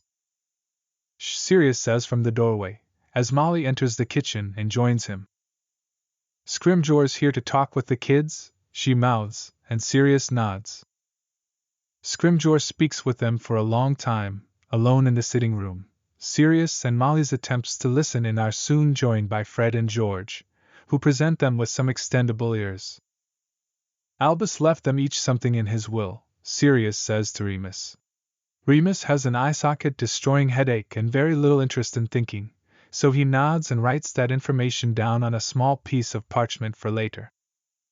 He's coming, Molly hisses, grabbing the ears and stuffing them into her pocket. Everyone in the kitchen starts looking conspicuously busy despite there being limited tasks available, so that Sirius winds up sharpening Remus's quill and Fred is forced to mend an apron. Scrimgeour enters the kitchen, followed by the other three. The angry tension between them is palpable. Remus is leading the order now, Harry says, and Remus wants to say, no fuck he hates werewolves shut up, but he summons a smile that he hopes doesn't have too many canines in it, and pushes himself to his feet. Sirius is at his side in an instant, practically bristling. Remus assumes that everyone can see Sirius's canines, and not because he's smiling. We're on the same side, Scrimgeour says angrily, barely glancing at Remus before looking back at Harry. No, we're not, Hermione blurts out, and then looks startled at herself.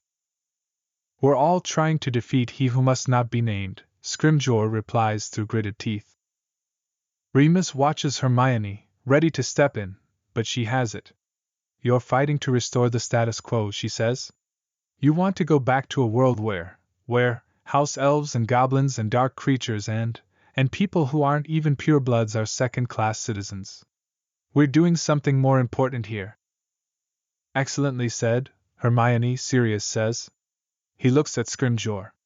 Until you can offer us that, we're not on the same side.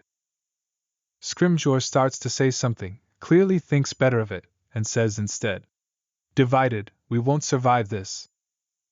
Some of us barely survived the old regime, Remus says, done with a conversation he's barely been a part of. I wouldn't have, if people in your government had had their way. Get out, Sirius suggests, walking Scrimgeour briskly towards the door. Talk to us when you have something real to offer us. Until then, you keep working to defeat Voldemort, and we'll keep working to defeat the things that made him powerful. You were magnificent, Sirius yells at Hermione over the band. Remus is sitting beside him, gently drunk, leaning against his arm with their fingers intertwined. It's so annoying, I always start to cry when I get angry, Hermione calls back to Sirius. I was so furious with him. Trying to recruit us to represent the ministry? What on earth was he thinking? You know what he was thinking, Sirius says darkly. Well, Hermione replies. There was this amazing feminist, Audre Lorde. She said you can't dismantle the master's house using the master's tools.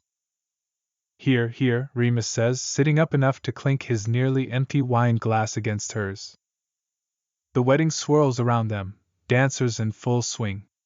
Ron and Harry, who is in disguise as a Weasley cousin, are having some kind of earnest conversation with tiny old Elphia's doge. Remus returns his head to Sirius's shoulder and keeps an eye on them. He assumes it's about Albus, and about the excerpts from Rita Skeeter's biography of him that have been leaking all month. Doge adores Albus. Victor Crumb comes over and speaks with Hermione for a minute. She nods and smiles, then says, "In a few minutes." He makes a short bow to Sirius and Remus, and disappears into the crowd. "Who's that?" Sirius asks Hermione, grinning. "My ex," she replies, grinning back conspiratorially. "He's really sweet, but a bit of a boring conversationalist." "Handsome," Sirius says, squinting after him. "Bit young for you, don't you think?" Remus asks, not really annoyed. "I'm making an objective assessment." Sirius kisses the top of his head. "You have to drink more. Molly said we could plan our wedding through our hangovers." "Don't worry," Remus says. "I think I'll be quite able to achieve that state as I am." Ron appears, Harry in tow. "Was that Victor?" Ron asks Hermione, frowning. "Yes," she says, standing up. "Come on, you two, let's go dance." Ron and Hermione head towards the dance floor. Harry lingers for a moment, grinning at his godparents. "You all right?" he asks. "You look drunk." "So yes," Sirius says. "Then sounds like we are all right." Harry laughs and affectionately puts his hand on Sirius's shoulder. "Go on," Remus says. "Have fun." "I am," Harry protests, and then he follows his friends. Sirius waits a moment before pulling Remus closer and pressing his face into his neck. "I can't wait to get you home," he murmurs against Remus's ear. Remus shivers involuntarily. "Why, because you're tired." "Tired of having to be appropriate around you in public." Remus turns his head and presses his lips to Sirius's, lightly, chastely. "You know you're going to have to behave at our wedding, right?" Sirius groans. "Kiss me some more to take my mind off it." "Sirius Black, I'm not snogging you in the middle of someone else's wedding." "You snogged me at James and Lily's wedding." "In the toilets. And behind that rose bush." "I had deep regrets about that. Thorns everywhere." There's a sudden crackle of pale energy. Remus and Sirius are on their feet in a second, wands drawn, as Kingsley's Lynx Patronus falls from the ceiling, blinks around at the room, and then, in his deep voice, announces, "The ministry has fallen. Scrimgeour is dead. They are coming." Chapter 26. Autumn of what would have been Harry's 7th year. The moor is a series of dark waves as Sirius waits for Remus to complete the protective spell he is casting. Remus is essentially a fugitive now, a werewolf in public life who the new leadership at the ministry wants gone. Protective spells to alert them of unfriendly wizards approaching have become a constant for them both. Tonight, it is Remus's turn, but tomorrow it will be Sirius's. Idly, Sirius reads the English heritage sign that tells the history of the deserted medieval village of Warham Percy. There is no moon tonight, only a sky full of billions of stars cartwheeling overhead. Remus joins him and Sirius follows in his footsteps, picking carefully over stones in the path, until they level out and the shadows of low stone buildings rise around them. "The church, right?" Sirius murmurs, and he sees Remus's outline nod. The church has a low tower crumbling on one side. There's a porch for an entrance, set near the end of one long side. There is no physical door remaining, but someone has created a magical one that Sirius can just catch shimmering if he looks at it from the sides of his eyes. Remus dispenses with it in a moment by drawing his hand back, his ring glinting on his finger, and making a slicing motion. "Remus," says a rasping man's voice, warm with pleasure, though tension underlies it. "You brought a human," says a woman with an equally ravaged voice. Sirius is suddenly grateful that Remus seems to have kept his vocal cords mostly intact despite all these years of transforming. "I did," Remus says. "Come now, let's put up the wards. Then I'll explain everything." As they are getting ready to leave for the meeting at Warren Percy, Remus finds Sirius in the kitchen and announces, "I want to call you my husband." Sirius is in the process of eating several day-old pasta out of the fridge. What a glamorous life they lead, where they never have time to make themselves food, let alone sit down and eat it, and thus has a mouthful of tomato sauce and slippery noodles. "All right," he garbles. He swallows and waves his hand with the ring. "You asked me before, though, remember?" "Yes, Pratt," Remus says. He steps close and looks at the noodles. "Are those still good?" Sirius shrugs. "They smell okay." Remus says, putting several degrees of skepticism into a single consonant sound. "I mean tonight at the meeting. I want to call you my husband." Sirius puts the pasta away, contemplating this as he licks the fork clean. They haven't done anything official because Harry isn't here.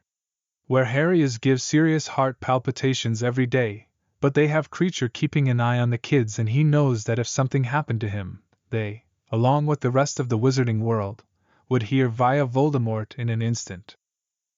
"What do you think?" Remus asks, putting a hand on Sirius's arm. "I'm going to be introducing you to a lot of people.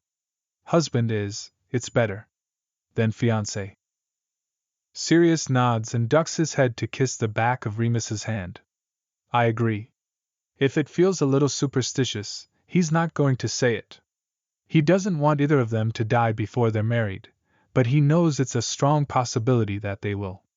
He tugs Remus into his arms and kisses him, tenderly, just in case this is the last time. Just like he did last time. There's over a dozen shadowy figures in the church, seated, crouched, or standing. There are no pews, and, indeed, no cover at all over the nave. English heritage has added a newish timbered roof over the transept and altar. Sirius peeks into the tower, but can't see high enough in the darkness to tell if it is covered or not. He shivers. Sirius is nervous. He wants these people to see him as an ally, but he knows that the distance between them is both great and unbridgeable. He doesn't want to say anything that would reveal unintentional prejudice. He doesn't want to patronize. He hasn't felt this anxious about meeting someone since he'd had to meet Remus's extended family the Christmas after they'd left school. "Listen, everyone," Remus says, authority in his voice. Sirius turns away from the tower, and Remus gestures to him to join him. A murmur goes up as Sirius steps into the small light Remus is casting in one of his palms. "This is my husband," Remus says, looking at Sirius with glittering eyes before turning back to face the others. Sirius's stomach swoops. It will be all right, because Remus is here. "Yes," Remus continues. "He's a human. But he's also an animagus who can spend a full moon with us if he needs to."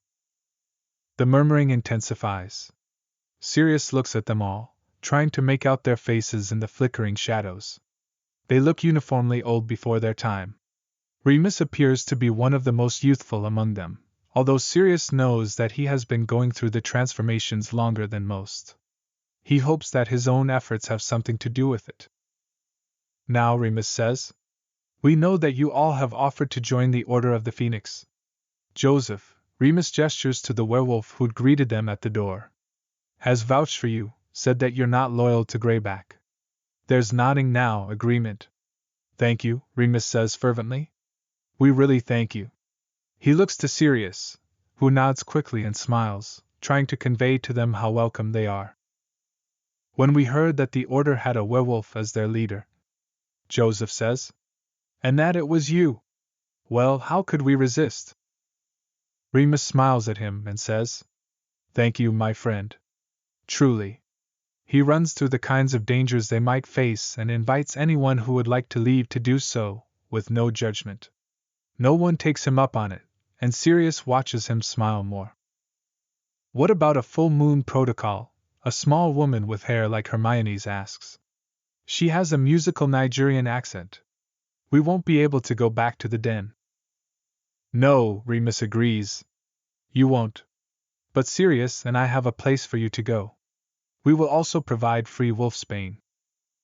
A startled noise rises from the crowd.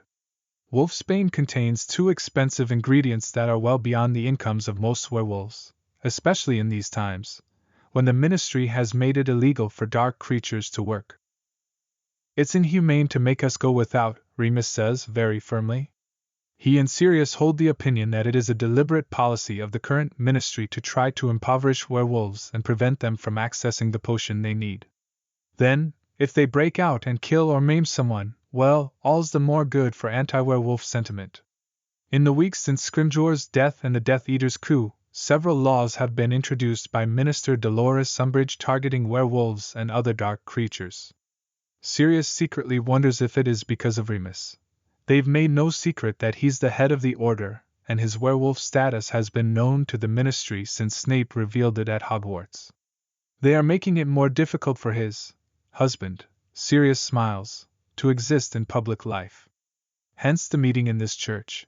The village is protected by very old magic, its church even more so, an abandoned place of worship that has been reclaimed by nature for centuries, lying as it does over an Anglo-Saxon tree temple, which in turn is over a Roman sanctuary, and below that, in the deepest vestiges of the earth, a pagan altar. Nature magic like this thrills to werewolves and, to a lesser extent, to animagi who have put in the work to connect to it. Sirius and Remus have plotted hundreds of sanctuaries like this in the landscape to use as escape routes or safe places, but few are large enough to accommodate so many. Thank you, he hears Remus say again, and he refocuses. People are volunteering their services, making suggestions. He reaches into his pocket and draws out the small bag of keys which will give them access to the underground space they've made for full moons. Remus passes them out and the meeting breaks up, some people leaving quickly, others lingering, talking to each other, a few clearly wanting to talk to Remus, who is speaking with Joseph and the small Nigerian woman. Sirius, he says, reaching for Sirius's hand. Sirius moves to join him. I want you to meet Joseph and Bim. They've been instrumental in this. You escaped from Azkaban, says Bim, smiling at Sirius. Monstrous place, that. Sirius isn't sure what to say to that, but she continues. Remus knows me from a long time ago because I was studying magical prison reform at UCL. Bim is a recent werewolf, Remus explains. Greyback. Sirius is unsure what to say. Sorry? Is that patronizing? I'm sorry that happened to you. She shrugs. It is what it is. I think I was targeted for my work, and I don't regret that. She smiles sardonically. And you know, I've been calling for getting Dementors out of Azkaban for 20 years. They finally listened to me. Sirius laughs, startled. Must have been your influence. And Joseph, Remus says. Well, he's been an excellent resource in the London werewolf den. I'd appreciate it if you'd just call me your friend, Joseph says playfully, extending his hand to Sirius. Lovely to finally meet the mystery man who's kept Remus from joining the den all these years. Sirius glances at Remus. Is that what he's done? He shakes Joseph's hand warmly and says, any friend of Remus's is mine as well. Let's get dinner, Remus says to the three of them, glancing over at the people waiting to speak with him. Sirius, will you figure that out? He leaves them and moves towards the others. So Sirius says, grinning at Joseph and Bim. Let's get dinner. Bim bursts into raucous laughter. Helpful, isn't he? They decide on Whitby. It's close-ish, and it's a nice enough night that everyone wants to sit along the water.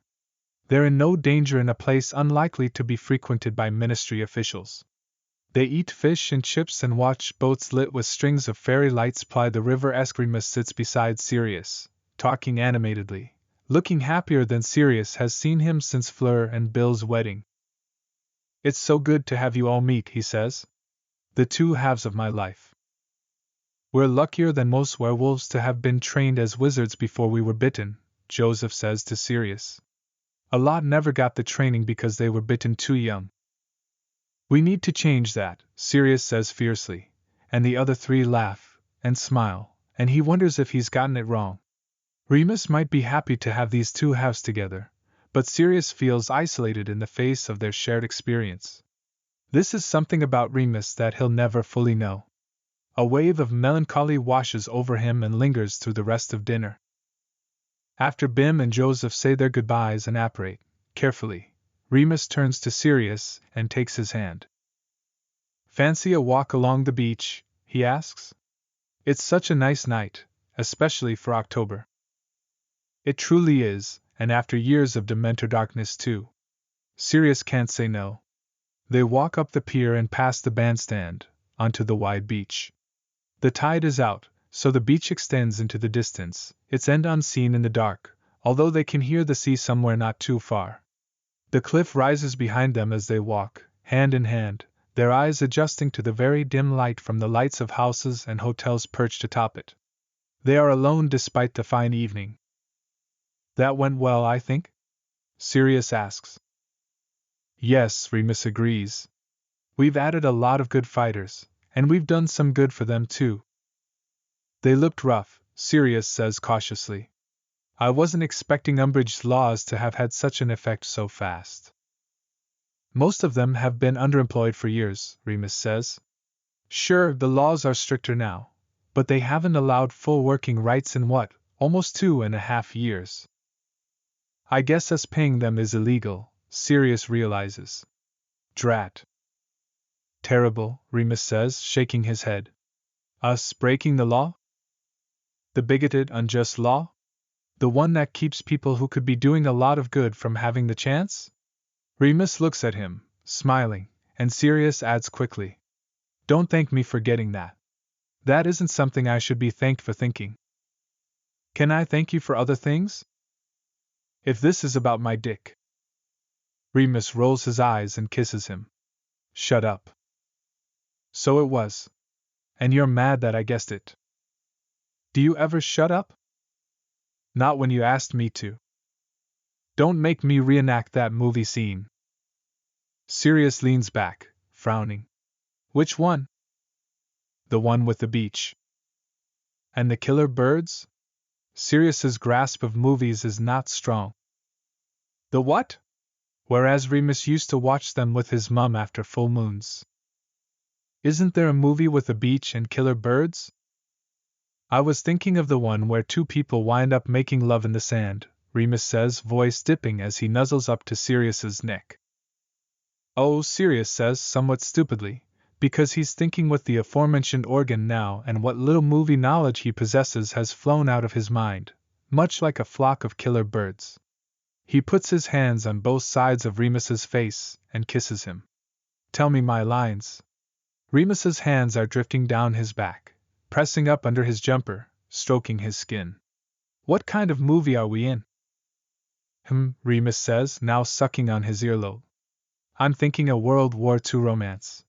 He runs his tongue up the curve of Sirius's ear and Sirius presses his hardening cock into Remus's hip. "Perfect," he says, a little breathless. "You'll be the RAF pilot who's just been shot down. You were bombing Berlin. I was on the beach and I saw you crash." "My plane," Remus gasps, in a pretty good imitation of a full-timey movie accent. "The Germans shot it down." "Germans," Sirius gasps, in his own imitation of the accent, which is not nearly as good in his opinion. "You were lucky to make it here." "Yes," Remus agrees, now fluttering his eyes exaggeratedly at Sirius. "So lucky to have crash-landed on this beach with you." "You fisherman," Sirius says quickly, putting a dramatic hand over Remus's heart. "I was fishing. And also spotting planes. When I saw you, an actual angel, fall from the sky." "I could have landed anywhere," Remus says, sliding his hands down the back of Sirius's trousers and cupping his ass. "On any beach in the world. But I landed here with you." "Yes," Sirius agrees. "Any beach within flight range of Berlin." He runs his hands down Remus's sides up under his clothing, feeling his chest carefully. "Did you sustain any injuries? Are you burned?" "Please check," Remus says before dissolving into laughter, pressing his face into Sirius's neck. Sirius, manfully attempting to maintain a stiff upper lip, says, "Let me just remove your clothes." "Oh my," Remus manages to gasp. Are you a fisherman and a plane spotter and a doctor? Yes, Sirius says, very solemnly. And I say, if Hitler has harmed one hair on your body, then I'll go kill him myself. Remus is now laughing so hard he's nearly vibrating, but he's laughing and kissing Sirius, who kisses him back, putting some passion into it. Imagine the movie version of our lives, Remus says in his normal voice, looking at Sirius from under his lashes. Someone deadly handsome, playing you. He kisses Sirius again. They'll be filming him on this beach, and instead of Hitler, he'll be threatening Voldemort. There's a low whump as the air is suddenly charged with magic. Remus and Sirius freeze.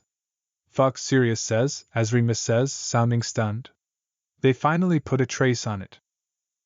Yes, we did, says Bellatrix, alarmingly near. Now Sirius and Remus have their wands out, their backs to each other, pure instinct at this point.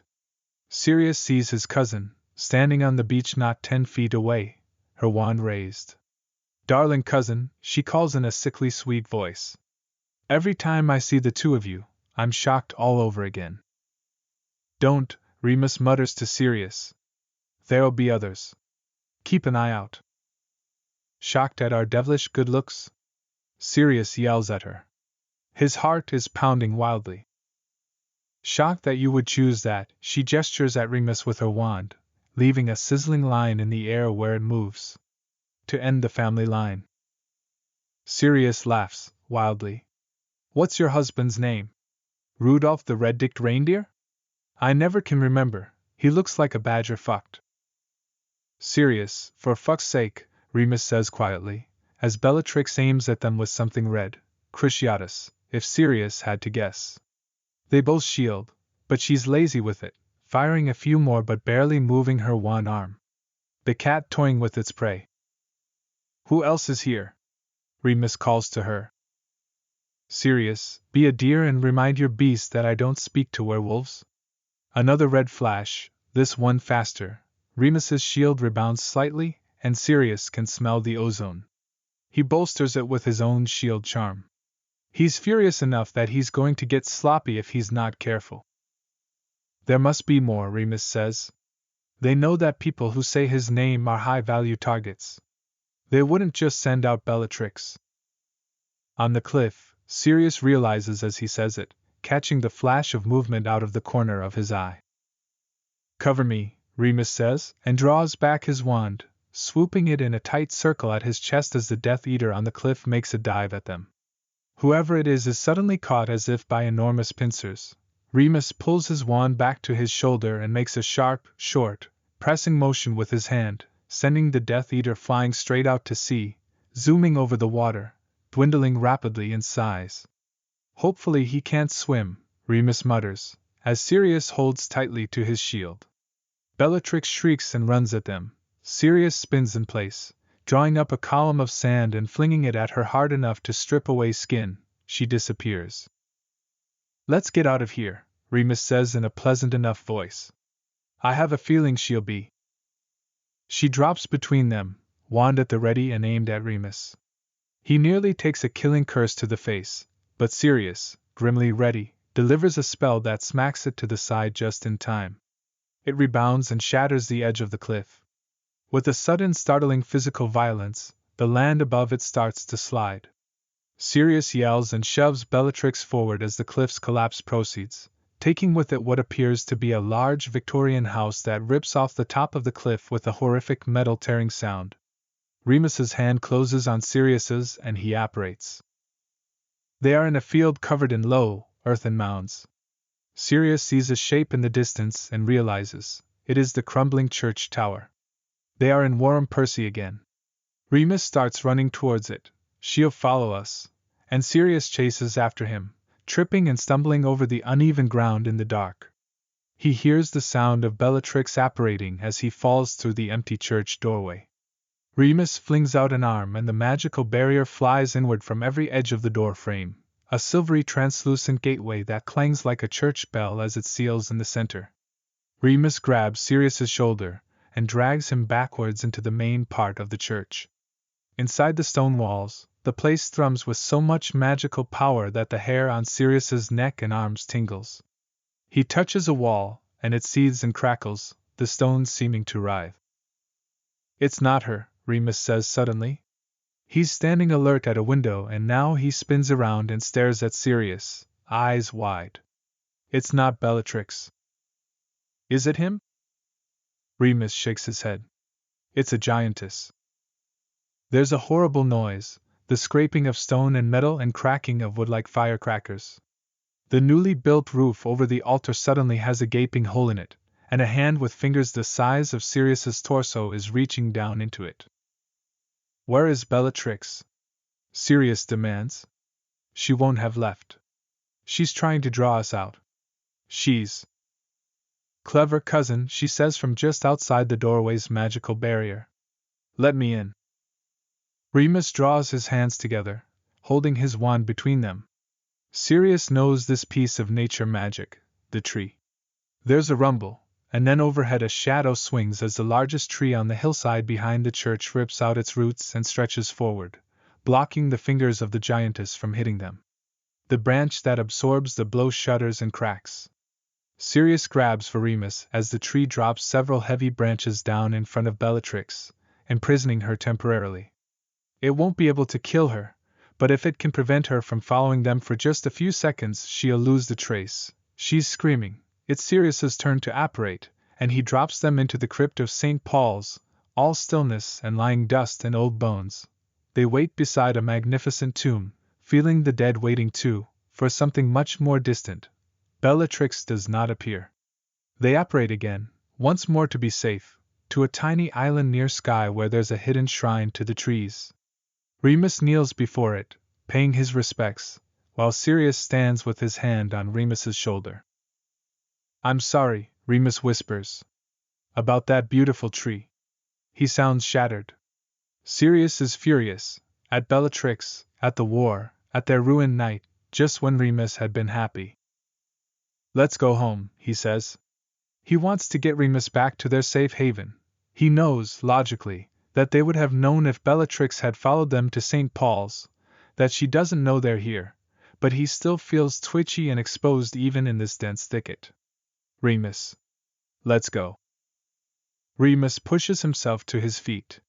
I have to go back to Whitby, he says quietly. That house on the cliffside. That's the ministry's job, Sirius snaps. You think they'll do it? Remus asks. He sounds utterly hopeless. What can we do? See if everyone is all right, see if we can help modify memories. Mooney, Sirius says, taking Remus's hands. There's nothing we can do. It's all over. But if the Muggles? That's how I know the ministry will do it, Sirius says. They're more invested in secrecy than ever. Or they'll kill any witnesses. And if you go there, and the ministry is there, they could arrest you. Remus rolls his eyes. And put me where? Azkaban? There's no guards. Remus, Sirius says, suddenly panicked. Don't. They'll turn you over to. Don't say his name, Remus says quickly. Remus, he's near tears now, stupidly. I won't let you go to Azkaban. I don't care if there's no Dementors. Padfoot, love, I'm sorry, Remus says, and Sirius can tell that he understands. I was being flippant, and I shouldn't have been. Please, Sirius says. Let's go home. He can see that Remus is still undecided, so he adds. Or you go home, and I'll go. No one's out to arrest me. Remus sighs. Will you just go check? But be careful, Sirius, please. Yes, Sirius says, infinitely relieved. You go home. I'll be there very soon. It doesn't take long. He finds the Muggle police guarding a cordoned-off area and plays a concerned tourist well enough to find out that the homeowners had been out to dinner, and that cliffside erosion is a real concern of the Environmental Agency, who are sending a representative to do an assessment first thing in the morning. There's no sign that anyone from the ministry has been there, but luckily, no sign that they needed to be. Sirius blesses Muggles for their explanations and bureaucracy and apparates carefully, and in several steps to the valley, then walks quickly home through the dark. Remus is waiting for him in the garden, wrapped in a wool blanket and shivering. He envelopes Sirius in the blanket and holds on to him, while Sirius tells him what he learned. "Thank you. You were right to have one of us check," Sirius says, a little apology. "I'm glad I did."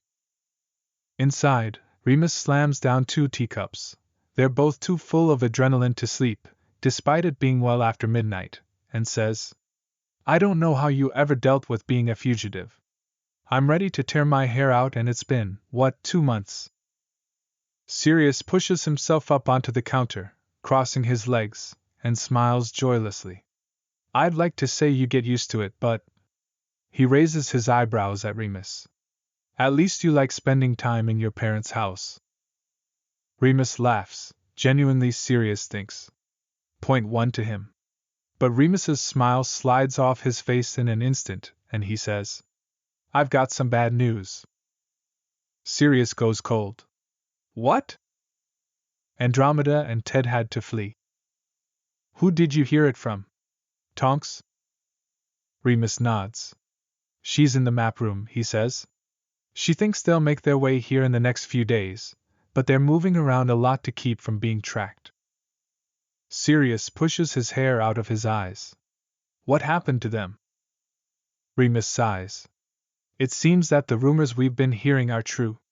The Death Eaters are starting to employ people to find half-bloods and muggleborns. Tonks thinks they're being offered bounties." "Fuck," Sirius says, putting his head in his hands. Remus puts a cup of tea beside him wordlessly, and he picks it up, cupping his hands around its smooth ceramic body for warmth. "What can we do?" "I'm not sure," Remus says. "I'm anxious to speak with them when they arrive." "I bet Bellatrix targeted them first," Sirius mutters. "She's, Sirius looks up and Remus is grinning. "She's really something. She really hates me." "Honor of the family and all that," Sirius says wearily. "It's my fault." "I wouldn't call it your fault," Remus says. "Anyway, it's nice to have a nemesis, I suppose. Gives me a reason to get up in the morning. But she's very good at wand work." "She's fast," Sirius says. "I mean, you know, she almost killed me a year and a half ago." "How could I forget?" Remus says with a sardonic smile. "But she's also so powerful. Those Cruciatus curses she was just firing off. I've never used Cruciatus, but I have used Imperius, and it took a tremendous amount of effort for me to use that spell, even once." "She's had a lot of practice," Sirius says. He remembers Remus using Imperius on a particularly dozy Death Eater who had been targeting Lily. Remus ultimately managed to convince him to walk into a pantry and lock himself there. Afterwards, Remus had fretted for days over his use of an unforgivable, no matter how many times Sirius and Lily had pointed out that he'd saved Lily's life. I think she also has, well, the strength of her convictions. In bed early that morning, with Remus sleeping beside him, breathing heavily against his shoulder, Sirius thinks, it wasn't always like this. That melancholy from before is back, but it's become more generalized. It's unspoken between them that Halloween, and its attendant anniversary, is coming in just a few days. Ted and Andromeda had made it to headquarters an hour ago. They're currently sleeping in the guest room. "Your family," Remus had insisted when they made moves to go to the barn. "Andromeda is shaken," Ted resigned. "They're the first refugees, but with Creature reporting that the kids haven't even managed to acquire the Horcrux yet, let alone destroy it, Sirius knows there will be more. All the lives wasted, the werewolves scrambling just to feed themselves, the people killed, the people who are now living their lives in fear, it feels hopeless. It's all potential lost, time spent on fighting or just surviving that should have been spent on achieving great things. Or on living, without fear, happy." He rolls over, pulls Remus more tightly against himself, and thinks, still, all we can do is go forward. The cottage and barn become a refugee camp quickly. Most of the Order members lose their homes and are forced into hiding. Some go to the burrow, which has strong protections that Albus put in place years ago so Harry could visit it at holidays, but most wind up here, at Order headquarters, and even those who are at the Burrow spend most of their time here as well. Remus tells them that Harry, Ron, and Hermione are on a mission and that their job is to buy them more time, but plenty of other missions arise too. One that begins to occupy a tremendous amount of time and manpower comes to their attention in mid-October, when Arthur bursts into the cottage and informs them that the Ministry has stopped modifying Muggle memories. They're disappearing them, he says, horrified. Some they kill. Some they take, somewhere. A whole host of malevolent thoughts blooms in Sirius's mind, to feed that snake of Voldemort's, to do experiments upon, to give Bellatrix something to toy with when she's bored. After there's an attack or magical incident, you mean? Remus asks, staring at Arthur over the edge of the Daily Prophet. Arthur nods and swallows. We've got to do something. Remus puts down the paper. Sirius wants to scream, stop asking him for all the answers. Remus looks at him, perhaps sensing it, and quirks his lower lip, a classic Remus acknowledges but can't commiserate right now expression, before saying, well, we'll see if we can send some of our people out to catch them before the Ministry does. He raises his eyebrows at Arthur. Can you find out how they know when to modify memories? Oh yes, Arthur says. That's related to my office. It must come through our secretary. He passes on incidents related to objects to us, and other incidents to the Aurors. Perfect, Remus says. See if you can convince him to give you all of the incidents. Arthur has worked with the man for 2 decades, and convinces him of it easily. He seems to be no fan of the remaining Aurors, having been friends with Kingsley, Tonks, and Moody. At the next Order meeting, they go over it. Arthur will communicate with Molly, who will pass it on to the Order. Hopefully no one will find it strange if Arthur is owling his wife a bit more than he usually does. Yes, but won't it be rather suspicious when we beat the Ministry to an incident? Sirius asks witheringly. This plan strikes him as needlessly risky, not to mention the part where he's constantly irritated by having so many people invading their home. Indeed, Remus says. He smiles at Sirius, mischievous, which is the last emotion Sirius expected here. We shall have to treat it like the Enigma. What's that? Andromeda asks. It was the device that German Muggles used to encrypt their communications during the Second World War, Ted says. But I'm not sure how it follows. He looks at Remus expectantly. The Allies decoded the encryption fairly early on in the war, Remus explains. Sirius can see him warming to a lecture and can't decide if he loves him or hates him more. And they used it to decode Nazi military orders. But they had a dilemma. If they were obviously showing up before a planned attack, then the Nazis would know that they had broken their code. So they had to make it seem like they were discovering these planned attacks through some other means, sending over reconnaissance aircraft to be deliberately seen by the enemy, that kind of thing. So what's our version of that? Arthur asks. Remus looks at Sirius, his facial expression a dare to string along the prank. The map, Sirius suggests. We make them believe that we can see everything happening with it. He pauses, thinking, and adds, we'll have to get them to intercept something from us that discusses its properties. I'll fake a letter. He raises his eyebrows at Remus. Well? That's a good idea, Remus says. You're determined to do this? Sirius asks. He can feel everyone's eyes on him. They might be thinking it. But he's noticed recently that only he ever questions Remus on anything more than logistics in meetings now. Yes, Remus says. It's what the Order is for. We're doing what the Ministry won't do. And it's a good reminder of what we're fighting for. How did you know all that about Muggle history? Arthur asks Remus after the meeting, when he and Molly have hung back to ask for any news of Ron, Harry, and Hermione. My mother was a Muggle, Remus says, and Sirius can't help but notice that Remus's hands are resting on the counter that she always leaned against when hosting people in her kitchen. I was much closer to her side of the family than my father's. He smiles. And I went to Muggle primary school, since we didn't think I'd be able to go to Hogwarts. He reaches out with his wand and taps the teapot. Sirius reaches for it. He loves the taste of Remus's conjured tea. Any news? Molly asks. Arthur and Molly haven't been told about the Horcruxes, Harry's request, so Sirius and Remus have to be vague. They haven't heard anything since the kids' break-in at the ministry last week, which the prophet had covered in the most sensational and inflammatory manner possible, including suggesting that Harry had help from dark creatures and calling for a ban on muggleborns like Hermione being able to use wands without a special license. Remus shakes his head. All we know is that they were successful in what they were attempting at the ministry. And they rescued that family, Sirius adds. The woman who was being put on trial and her husband. They sent them our way and we sent them on to France. That had been a strange adventure. Sirius had accompanied Ted Tonks in a hired Muggle car to the docks at Dover, putting the terrified couple and their children onto a Muggle ferry with one of Fleur's friends, who was going to take them to her own parents' house in the Languedoc. Fleur's Beauxbatons connections have proved invaluable in evacuating people from the country. Okay, Molly says softly. She and Arthur exchange a helpless look. Sirius reaches for the fire whiskey under the sink and offers them each a dram.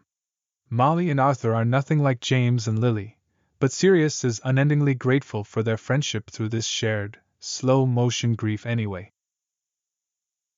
Sirius gets better at modifying memories, not a skill he's ever particularly practiced. It's difficult for him to come up with plausible scenarios about what Muggles might have been doing when the tube car they were in crumples like a tin can with magic, or they witness someone flying on a broomstick, throwing daggers of ice at their family on the street. He tries to be as compassionate as he can, but he often resorts to just figuring out where the nearest A&E is, fully wiping any memories of the last few hours, and then sending the Muggle on their way to hospital. Then extremely early one morning, very near to Halloween, a message comes into Order headquarters. There's been a very large magical signal over a council estate. Sirius is next on the rota. He dresses quietly, quickly, trying not to wake Remus, who has just been through a moon. Remus does not stir, and despite how crowded their cottage/headquarters has become, Sirius goes out into the darkness without seeing anyone else. It is a wild night, and apparently so across Britain, because Sirius leaves the safety of the cottage boundary in gale force winds and arrives on the residential street in Hull where the incident has occurred in roughly the same, now with added icy rain. He pulls his cloak tightly around himself, and walks down the center of the street, looking for signs of violence.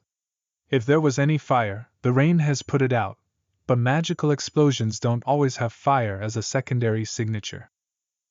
He walks up and down the street twice before he resorts to looking for magical traces, and then he finds it immediately, in a lot he'd passed by and believed abandoned. Massive quantities of ivy and ferns explode outward from it, a strange signature for Death Eaters, who usually don't perform any magic that leads to an abundance of life. But as soon as he approaches and one of the plants hisses, he thinks, resignedly, oh, all right. Green arms grasp and bite at him as he presses through, protected by a shield charm, though some of the nettles manage to crawl under it and wend into his clothing, scraping his skin and leaving a stinging rash. He's not sure if there is a center or if he'll just come out the other side into someone's back garden, but the plants seem to grow denser and more aggressive if he pushes in one direction, so he heads that way. Then he hears a baby crying. Memories of Halloween 1981 are never far from the surface for Sirius, especially not in the autumn, and the sound transports him instantly to that night, specifically to the first sound he'd heard when he touched down the wheels of his motorcycle. Harry, screaming, not any of the cries Sirius had known, hungry, want mom or dad, fell and hurt something, but much, much worse. This baby is crying like that. He pushes forward, ignoring the stinging and cutting, ignoring that his feet seem to have become slippery inside his shoes, until he shoves his way through the plants and finds the remains of a building. It has completely collapsed inward on itself, leaving behind a pile of moss and fungus, with several malevolent, huge mushrooms erupted from its surface. The baby is crying from somewhere inside of there. Sirius has to let down his shield charm to blast through it, and does so without a thought. He sees the parents first. They are dead. And there, protected by an armchair flipped onto its side, is a crying child, a little older than he'd originally thought, maybe a bit over a year old, just like Harry was, dressed in pink pajamas that are covered in soot and mud. Sirius stops. This seems like a trap. Very, very much like a trap. The little girl looks up at him, her eyes enormous with fear. Fuck it, he thinks, and lunges forward, grabbing her as he immediately apparates. He'll have to come back later, he'll have to do something about this building that some asshole has transformed into a malevolent jungle, but for now, he holds on to the girl very tightly, anticipating an ambush at any moment. They arrive in the St. Paul's crypt. Something about being inside of London's most magical space makes Sirius feel safe. London is his city, always has been, since he was a little boy running away from home and exploring it every other day. The little girl is staring at him, apparently so astonished that she has forgotten to cry. Sirius brushes her matted hair away from her forehead and asks, "Are you okay?"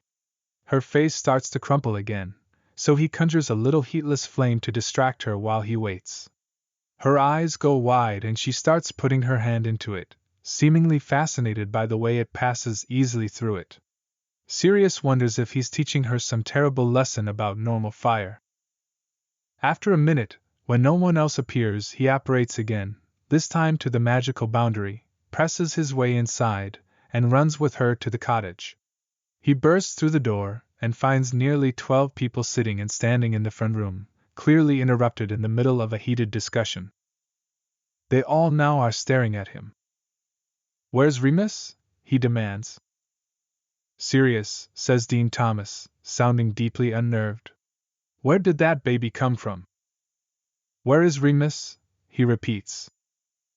"Out," says Tonks in a voice that Sirius thinks is trying to sound placating. "A mission. Not sure where. We can look at the map." She starts to step forward, arms out, as if wanting to take the baby from him. He backs into the door.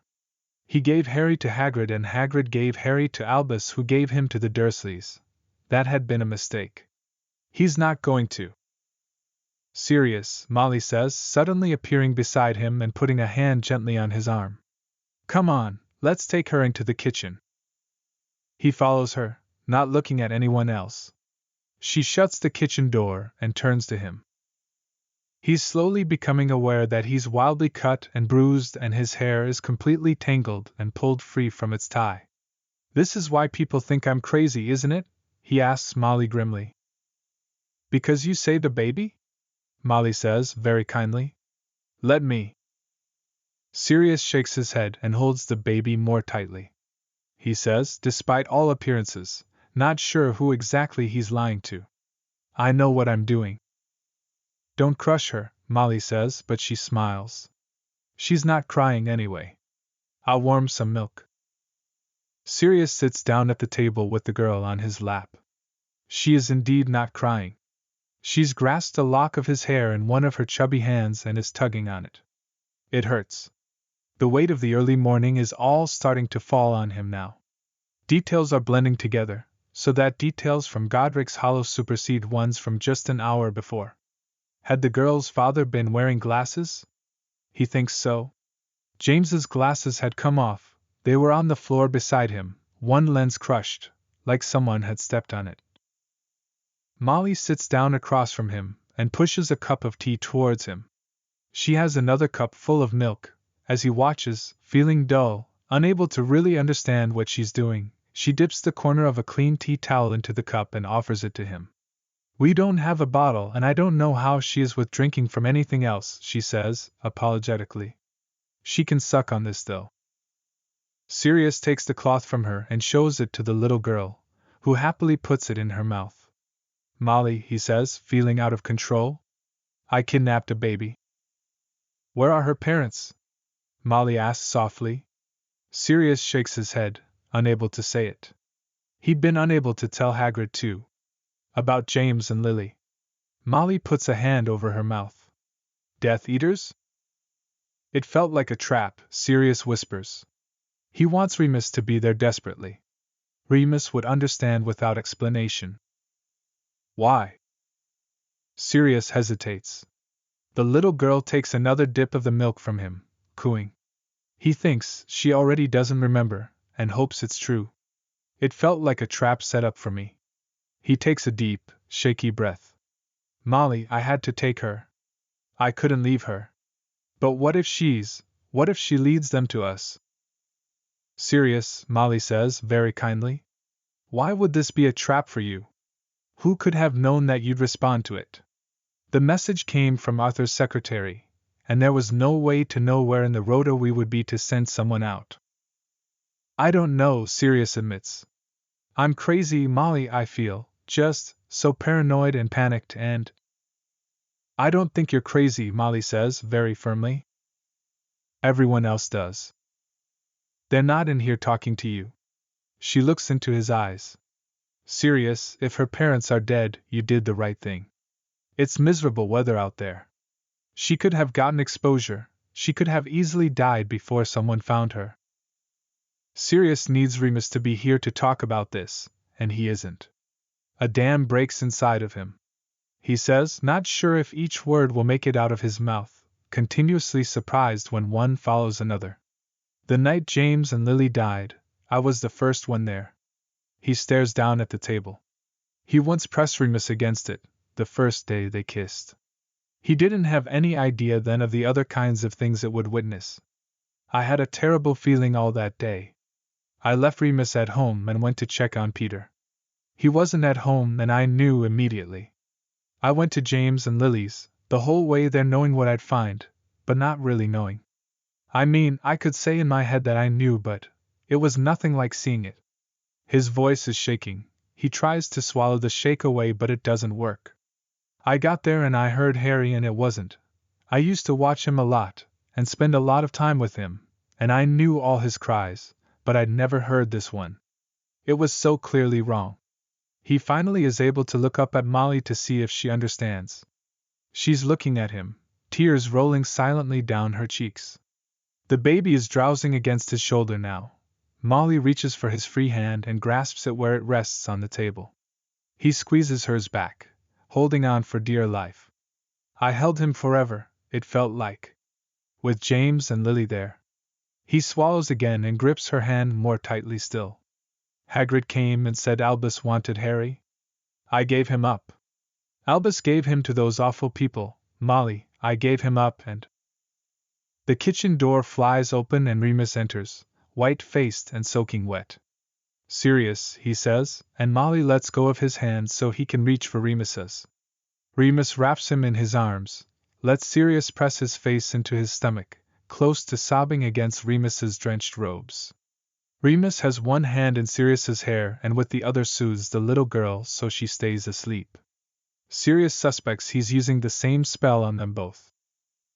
It wasn't your fault, Molly says suddenly, fiercely, though she sounds nasal from crying. Sirius, you can't blame yourself for Albus taking Harry. I should have been there for him, Sirius says, and Remus's hand clenches in his hair. I didn't know what they'd be like.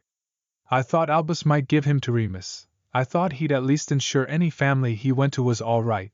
But Harry was my responsibility, and I gave him up and I couldn't leave her there. I'm so sorry if it was a trap.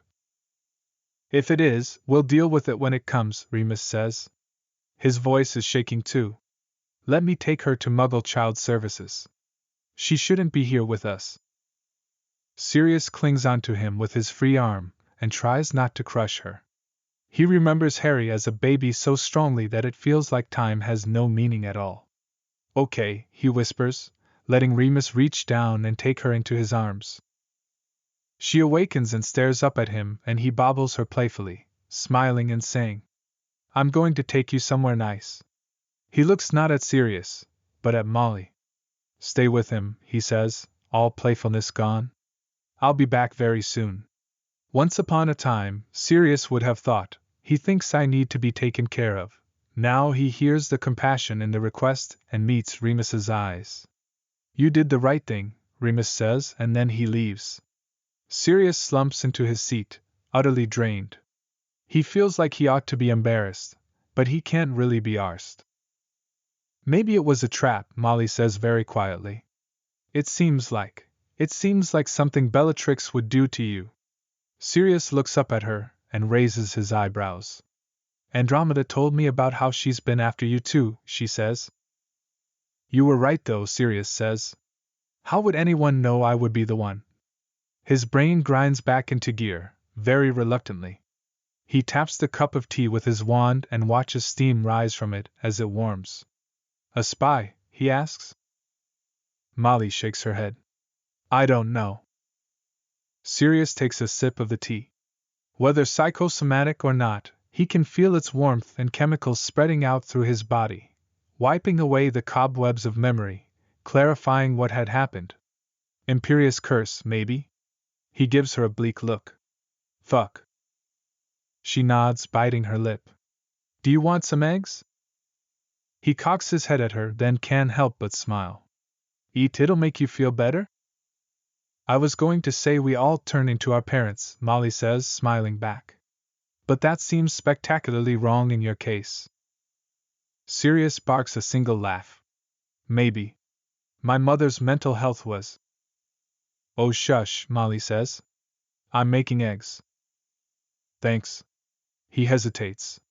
You don't have to wait here with me, you know. It's better than being out there. He can hear that whatever the discussion is, it's being continued with great passion. What are they arguing about?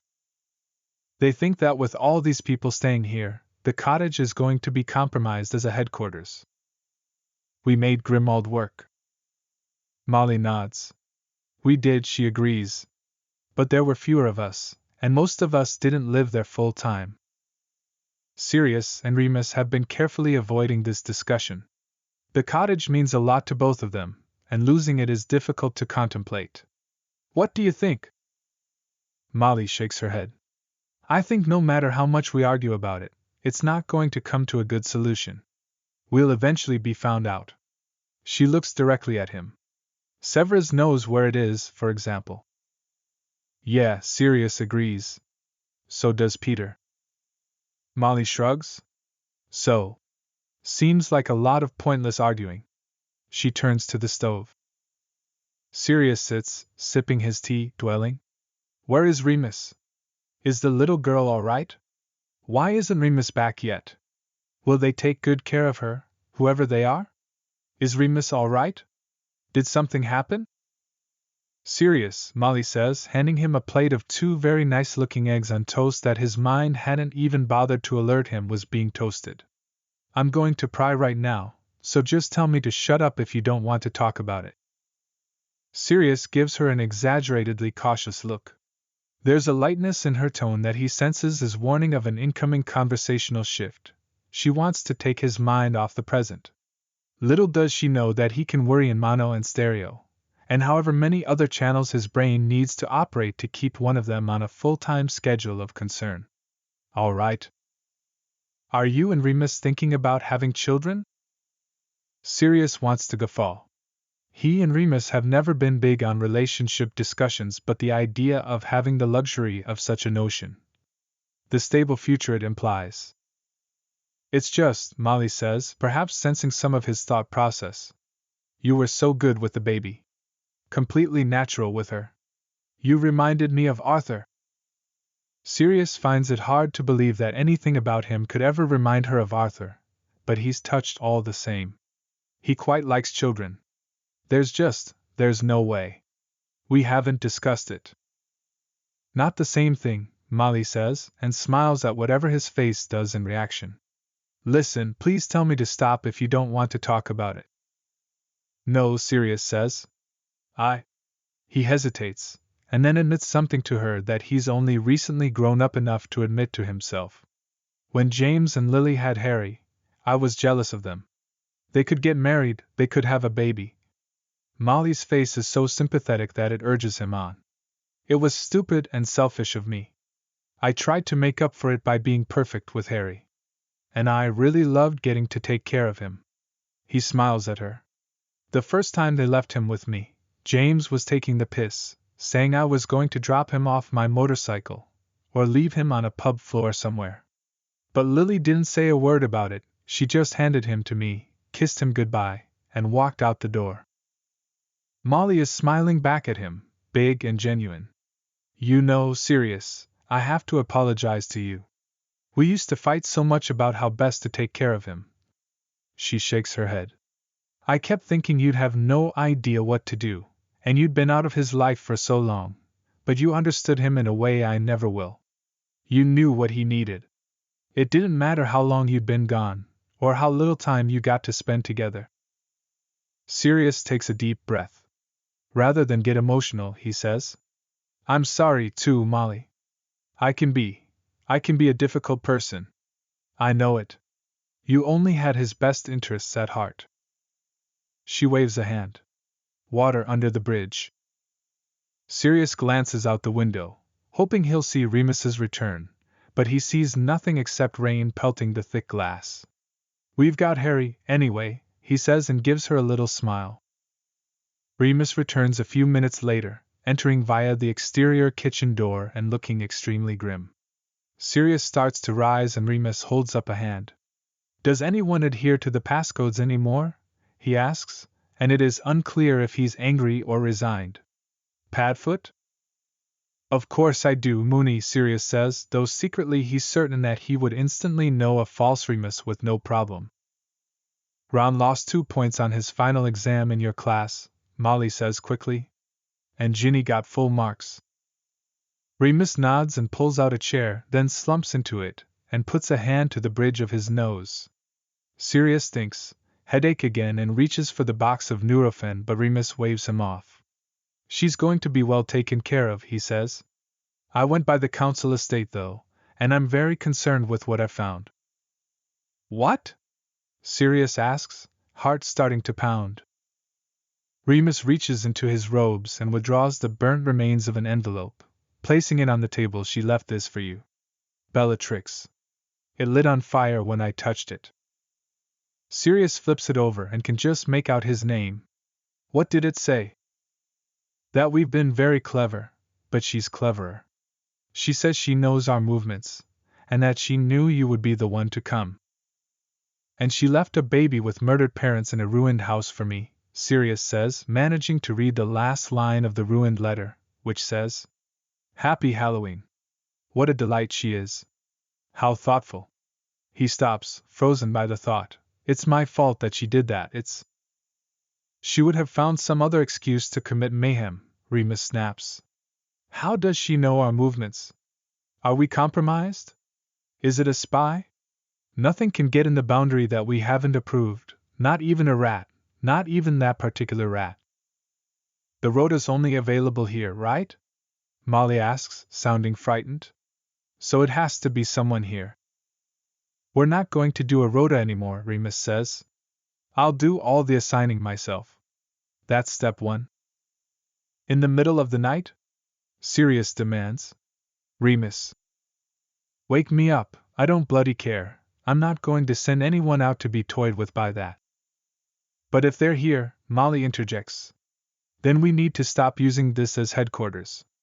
And we don't know who we can tell. If we tell everyone there's a new headquarters, they'll just move on to that one.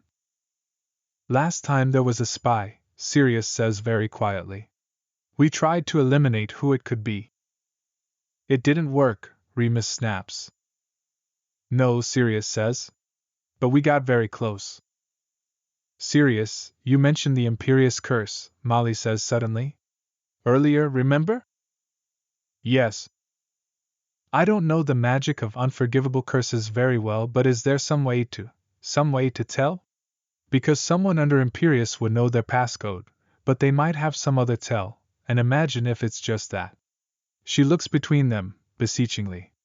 I can't imagine that anyone here would betray us wittingly. Remus looks at Sirius. Do you remember anything from Aura training? Sirius shakes his head, thinking hard. A good Imperious curse is supposed to be impossible to detect, he says. Remember in the last war, there were people who were compromised for months. People who went to work every day, had family lives. Kingsley or Tonks might know more, Remus says. He nods at Molly. It's a good idea. He leans forward and picks up the tea towels Sirius had been dipping in milk for the girl. Sirius, you've got blood on your forehead.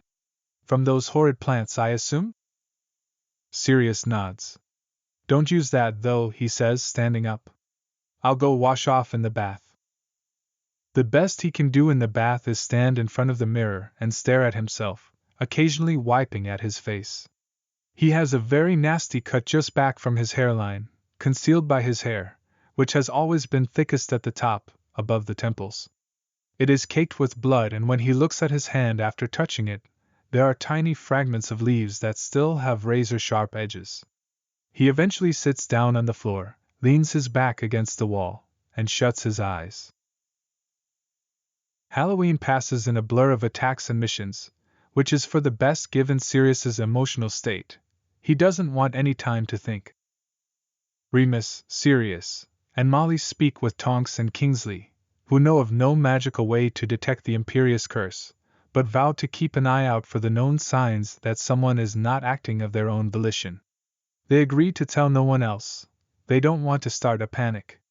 Sirius and Remus privately agree to keep an eye out for spies as well, but they see nothing. Remus starts gently convincing people to leave the cottage. We can't keep this a safe place for headquarters if everyone lives here long term, he says, very reasonably, and people start to go. Sirius wakes alone on November 3rd, his birthday. He steps out of his bedroom, wrapping himself in his dressing gown and feeling ancient. 38. Fuck. It's been 19 years since he looked forward to a birthday. Must he really endure one every 365 days? He uses the toilet and looks at himself in the mirror over the sink, cataloging the lines at the sides of his mouth and eyes. He's got several strands of gray hair buried within the black too. Not to mention the twinge in his lower back. Fuck. He can't believe he escaped prison for this. He manages to avoid whomever is around for order business and steps into the kitchen, which is full of delicious smells. Remus is at the hob. He breaks into an enormous smile when he sees Sirius. Happy birthday. Oh, fuck off, Sirius grumbles, but he allows Remus to fold him in a hug and sniffs discreetly at his hair. It smells of bacon. This reminds me of Christmas last year. Are you going to make me go on a death hike again? I've told everyone not to come by unless it's an emergency, Remus says, a little quirk in his voice. I thought we might have some breakfast, and then maybe some more breakfast in bed. Sirius tightens his grip on Remus's waist. You got rid of everyone, he says. You got me the perfect gift. It wasn't exactly difficult to tell what you wanted, Remus says sweetly, kissing Sirius's nose. You've been telegraphing hatred toward anyone who so much as sits on the sofa. This is our house, Sirius replies, equally sweet. And you are mine, and everyone else can fuck off. Well, they have done, Remus says. For today. Several minutes later, the implications of this statement sink in, just as Sirius is in the middle of eating a bite of the aforesmelled delicious bacon. Wait. Mooney. You told everyone to fuck off for my birthday? Remus nods and slight hysteria overtakes Sirius. You know that every member of the Bloody Order now thinks we're having a bedroom holiday? So?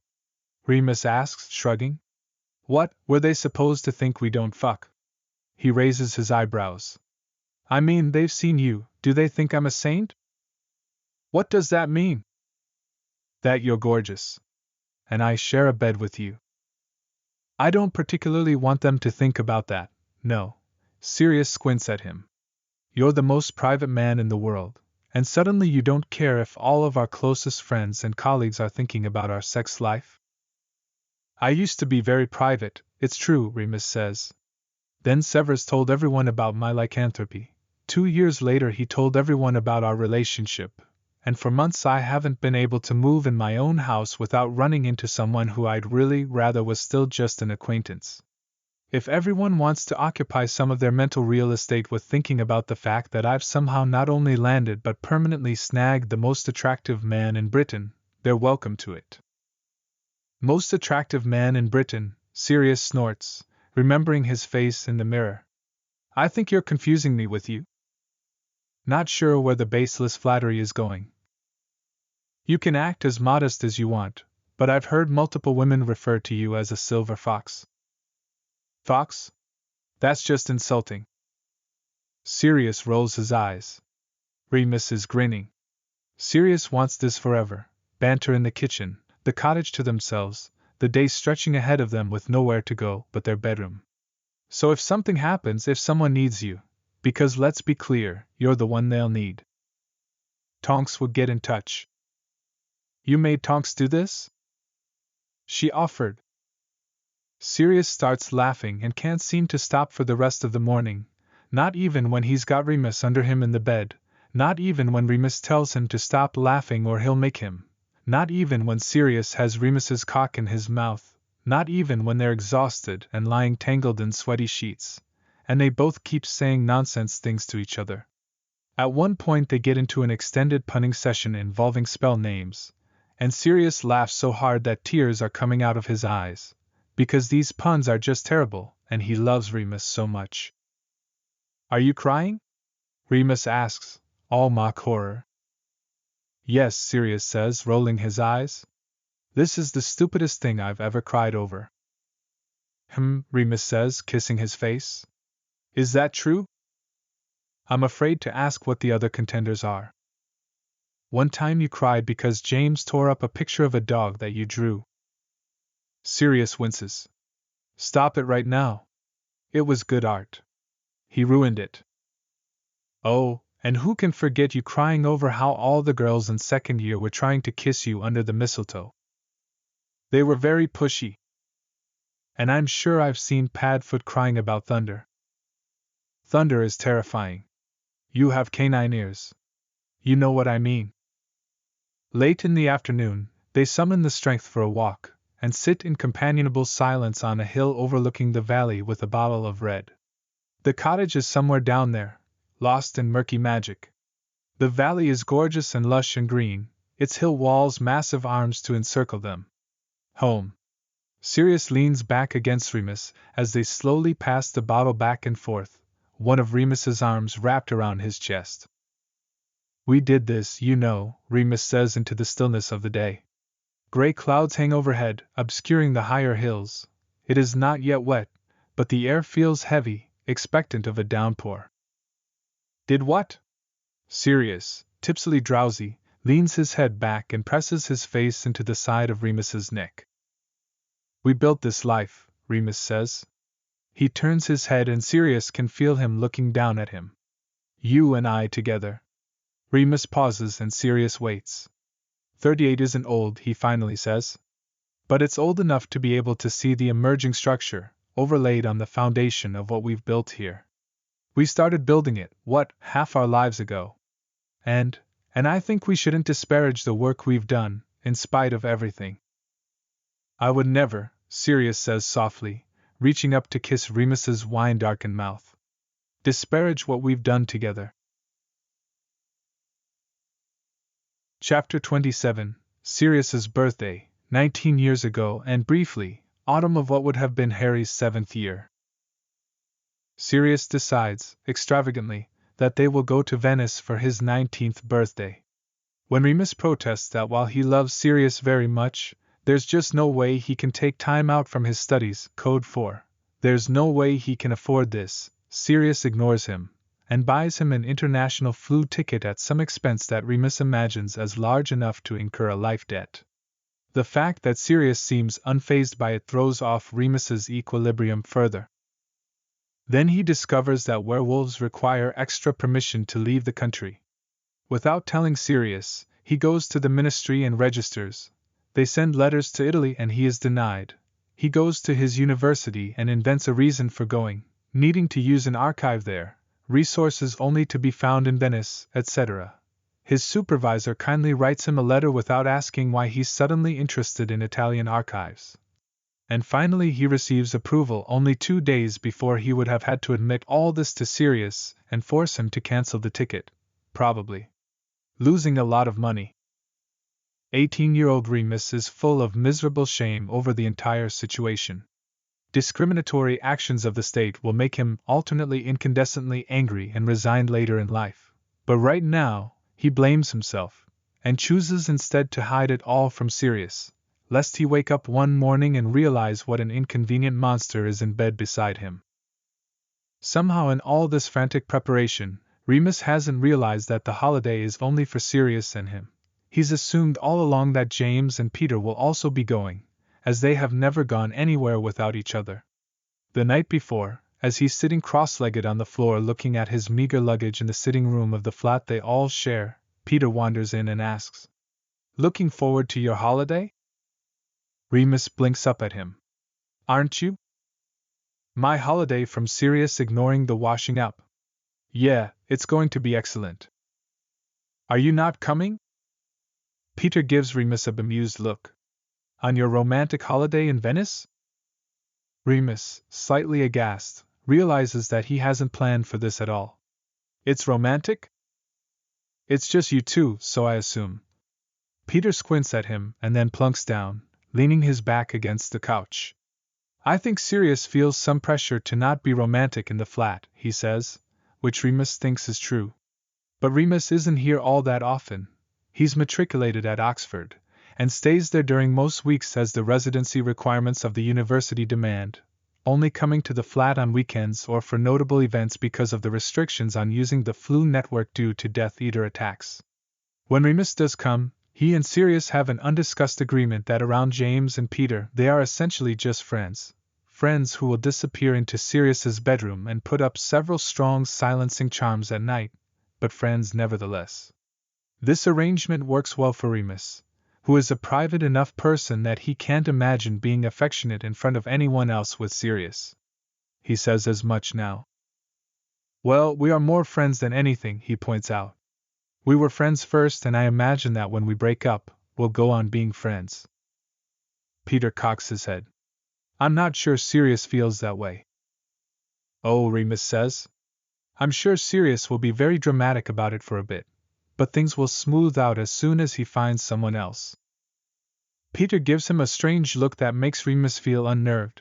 The look seems to indicate that Peter thinks Remus is a complete idiot. "I guess it might seem different from the inside," he says, sounding extremely doubtful about Remus's reading of future Sirius.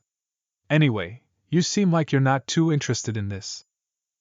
Remus is stressed about the border crossing, stressed about the money that he'll surely have to spend on meals and tourist attractions, and most of all, stressed about disappointing Sirius. If it's just the two of them, then if he gets sent back to the UK when the Italians see his visa, it will ruin Sirius's holiday. It's going to be expensive, he admits to Peter, because that is a point they can both understand. Yeah, Peter agrees. But Sirius will pay for everything. But I don't want him to. Don't want to feel beholden? Pretty much. Yeah, mate. Peter shrugs. Unfortunately, he's always going to be loads posher than the rest of us, so might as well let it happen. Remus makes an unhappy noise and Peter adds, "I don't think he cares at all." That's the most annoying part. Peter laughs. "That's why I'm not sleeping with him." "Yes, just that reason," Remus says, squinting at Peter. "The only one. Not the lack of breasts." "Right." In Sirius's bedroom, James is sitting cross-legged on the bed, intently studying a motorcycle catalog while Sirius packs. "I reckon you should get this one," he says, turning the catalog around so Sirius can see its glossy pages. A Triumph Bonneville. Sirius squints at the page. "Yes," he says enthusiastically, taking in its sleek lines. He's not sure why he loves Muggle vehicles so much, but something about them has always fascinated him. Rebellion something, probably. He's not going to look too deeply into it. "So," James says, altogether much too casual. He pauses, and Sirius raises his eyebrows at him. "Spit it out, Prongs. You've got a burning statement to make." "I was thinking," James says, looking down at the magazine, "oh, this must be something quite important. The eye contact avoidance is a crucial clue." "Yes?" "I'm going to ask Lily to marry me." Sirius experiences a wide range of emotions, most of them not something he wants to share with anyone. Shock, they're young. James and Lily have only been together for a few months. Concern, Are they rushing into it because of the war? Jealousy. Lily is going to command even more of James's attention than she already does, especially if they're wedding planning. Envy. James can ask Lily to marry him. He hopes his face doesn't show any of those and says, "That's great." You think it's too soon? Sirius shrugs and looks down at his pile of shirts. You've been in love with her for ages. Think she'll say yes? James's face is earnest, open. Sirius reckons that it's probably good for their friendship that James doesn't always pick up on the nuances of Sirius's feelings. Honestly? He thinks, because he loves James, and he wants him to be happy. Yes, I think she will. James lets out a big rush of air and collapses backward onto Sirius's pillows. That's a weight off. In classic James fashion, he actually means this. Sirius's take on what Lily might say is worth enough to have made him happy. Sirius loves him a lot. You should ask her though, he suggests. Don't just let me speak for her. Sure, James says. When you get back from your holiday, will you come ring shopping with me? He sits up. It's going to be torture. I need you there, mate. Sirius grins. That does sound like torture, he says. Wouldn't miss it. And James adds, picking up the magazine again. You should get a ring for Remus. Sirius stops folding clothes and looks at James, who is now studying a page of text about engines with what appears to be deep concentration. Why would I do that? Look, James says, immediately putting down the magazine. I don't want to do this alone. Get married? Isn't that by definition not alone ever again? I don't want to do it without you. I'll be your best man. Obviously. So I will be right there. James whines. But you won't be married. And Sirius, exasperated, snaps. I won't ever be married, James. It's illegal. James rolls his eyes. Like enchanting a muggle motorcycle to fly illegal? Like becoming an unregistered animagus at 15 illegal? This is different, James. I'll officiate. James. You scared he'd say no? Sirius hesitates too long. James can be perceptive when he wants to be. I haven't thought about it. You are such a bad liar, James says. He'd say yes. You're a bad liar too, Sirius points out. And more quietly, I very much doubt that he would. You're taking him on holiday to Venice. Mooney isn't impressed by money. It's all kind of brideshead, isn't it? James realizes. Remus matriculates at Oxford. You're the rich boyfriend taking him to Venice. What? Sirius frowns at James. When did you read that book? You left it lying around my house the summer of 6th year. Remus's mum gave it to me. Sirius pauses, pondering that. Oh God, she knew. Remus's mum absolutely knew, James confirms. Sirius can't decide if he's mortified or resigned. Remus's parents are extremely supportive of their relationship. And, James adds, she is going to be so happy when I marry you two off. Sirius sighs, suffering deeply. I just wanted to take him somewhere romantic. I forgot all about that book. Look, James says, clearly thinking he is being mollifying. See how your holiday goes. We'll discuss when you get back. Venice is just as gorgeous as Sirius remembered, all slanting shades of gray light on red-orange ochre buildings, fog reflecting off the green water, ancient splendor gently crumbling. Remus seems stunned by all of it, strangely giddy after they exit the International Flu Station, his eyes enormous as he looks around at everything. Is this your first time in Italy? Sirius asks, absolutely delighted by his boyfriend's reaction. It's my first time outside of Britain, Remus confesses. He still feels like one of the blue-robed immigration officials is going to chase him out into the street and take his passport, but the beauty of the city is mesmerizing. They are staying in a palazzo that Sirius knows of via a friend of his recently late Uncle Alfred. The entryway is all marble tiles and doorways, their apartment in it the penthouse, with a low, wood-timbered ceiling, and a small balcony overlooking the warren of red tile roofs that make up the highest level of the city. St. Mark's Campanile is in the distance. There's paintings on the walls, several bookshelves full of mysterious antiquarian volumes, and against one wall of the apartment, a single large bed. I want to go up the tower, Remus says, startling himself with how much he wants it. I want to see the view from up there. Sirius puts a hand on his back. We will. It is the first time they have ever had a space all to themselves, and they luxuriate in it, spending the first hour of their holiday in the bed before they talk each other into needing to go out to see the city. They have 4 days, and they spend the first 2 wandering every street they can, constantly lost, coming upon hidden bridges and waterways that lead them on to ever more wondrous secret places. They drink a lot of espresso and wine and loiter in tiny bookstores. They see fabulous art, and what feels like 100 churches. On the 3rd morning, Remus wakes to a strange, watery light. They've had 2 days of cold, clear sunshine, and it confuses him that it is so gray. Sirius is reading beside him, naked, his skin hot along Remus's own naked body, his hand not holding the book resting on Remus's back. Is it raining? Remus murmurs, pressing a kiss to Sirius's side. Pouring, Sirius confirms. He slides a bookmark into his book and lays it aside, snuggling down into the duvet and pulling Remus into his arms. What shall we do? He asks, pressing his cock into Remus's thigh.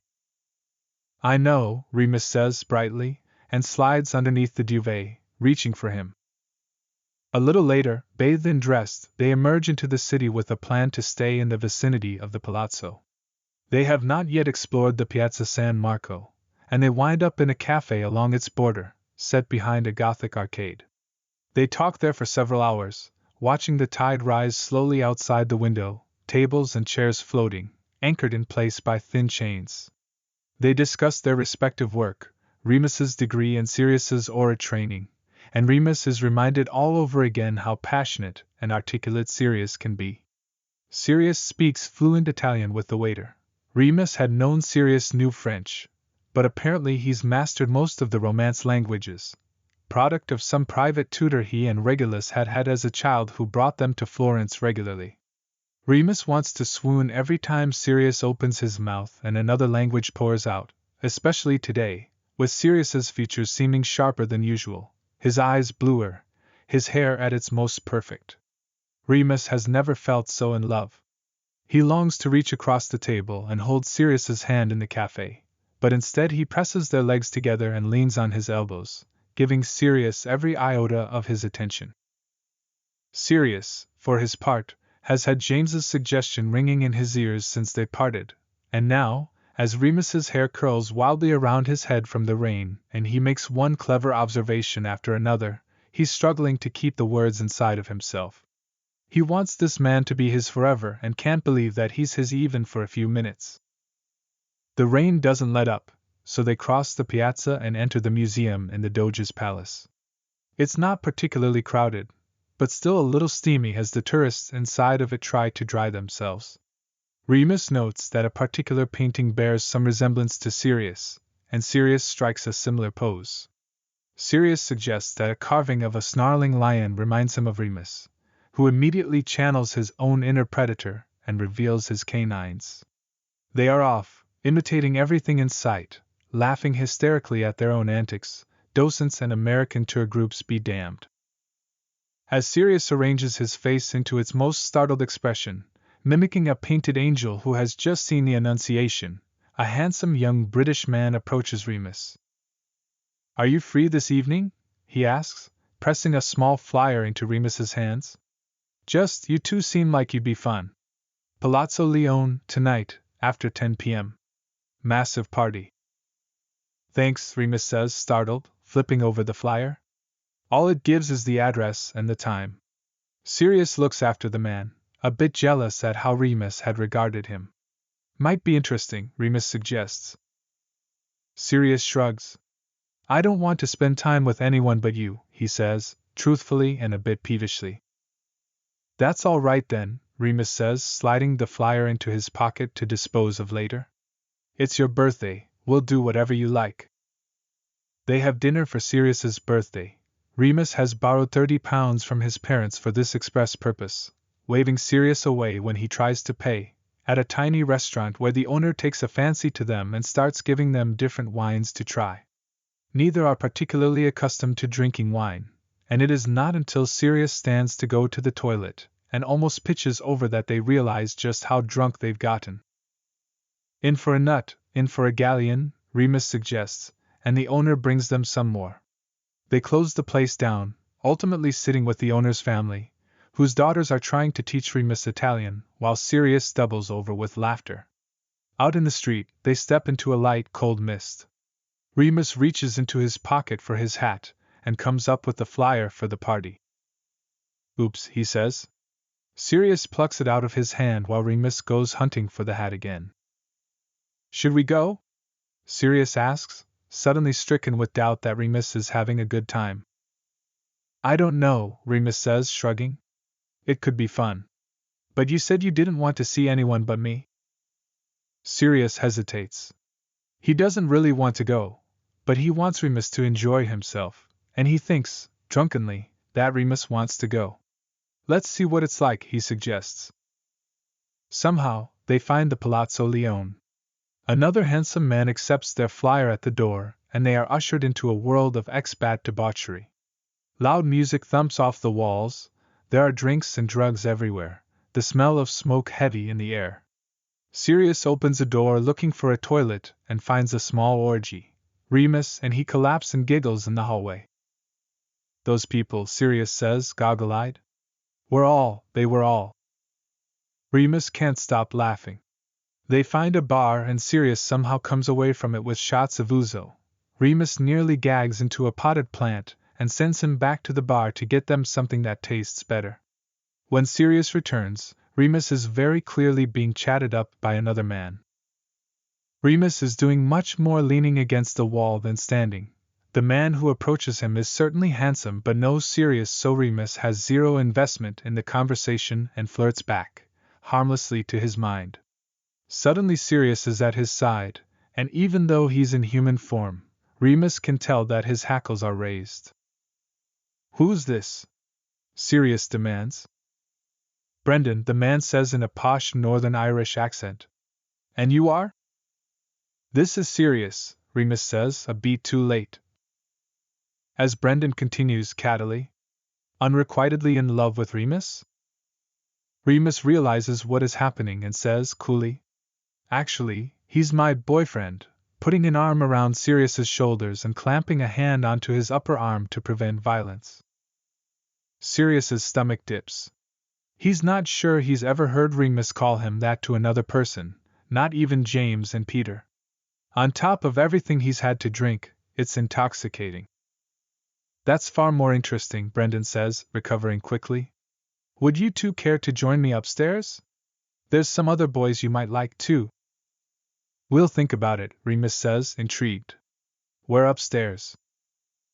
4th floor, second door on the left, Brendan says, and then he leans in and kisses Remus on the mouth, slowly, sensually, with full tongue, before leaving with a little wave. Remus, still barely able to stand upright, blinks several times, tasting his lips. Brendan had tasted like wine. Remus, Sirius says. He's hurt and upset. He's considering hexing Brendan's lips together. But Remus hadn't exactly said no. Do you want to go upstairs? Remus feels frozen, and unable to do anything except keep licking his lips. If he's honest, yes, he does want to go upstairs. He wants to see what it's like. He has a fleeting vision of getting to watch Sirius with someone else, with someone pretty, someone worthy of how gorgeous Sirius is. To see Sirius's mouth on someone else's, well, the thought is making him hard. He is too drunk to make good choices and he is so randy. He considers owling Peter and James and asking them what to do.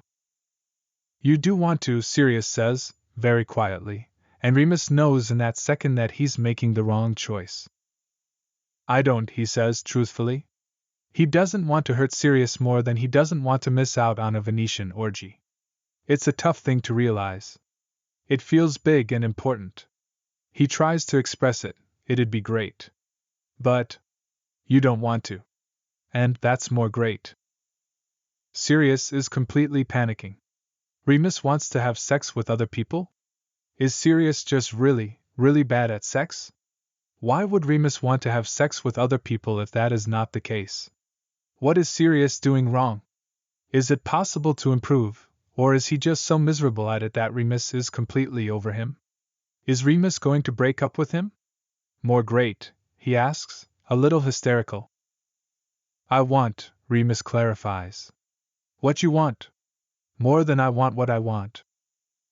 But you want other people. I want sex, Remus says honestly. For example, can we go to an empty room and I suck you off? Is that a possibility right now? Sirius is too unhappy to be intrigued. He latches on to the most confusing thing Remus has said. For example? Just as a suggestion. But why would you want to go upstairs and… I just thought, Remus says, regretting the last few minutes to the depths of his soul, that it would be amazing to see you kiss someone. To get to watch you and appreciate you from afar. Sirius does not understand. But wouldn't you be sad that I wasn't kissing you? But you'd be kissing me later, Remus says. You'd be kissing me at the end of the night.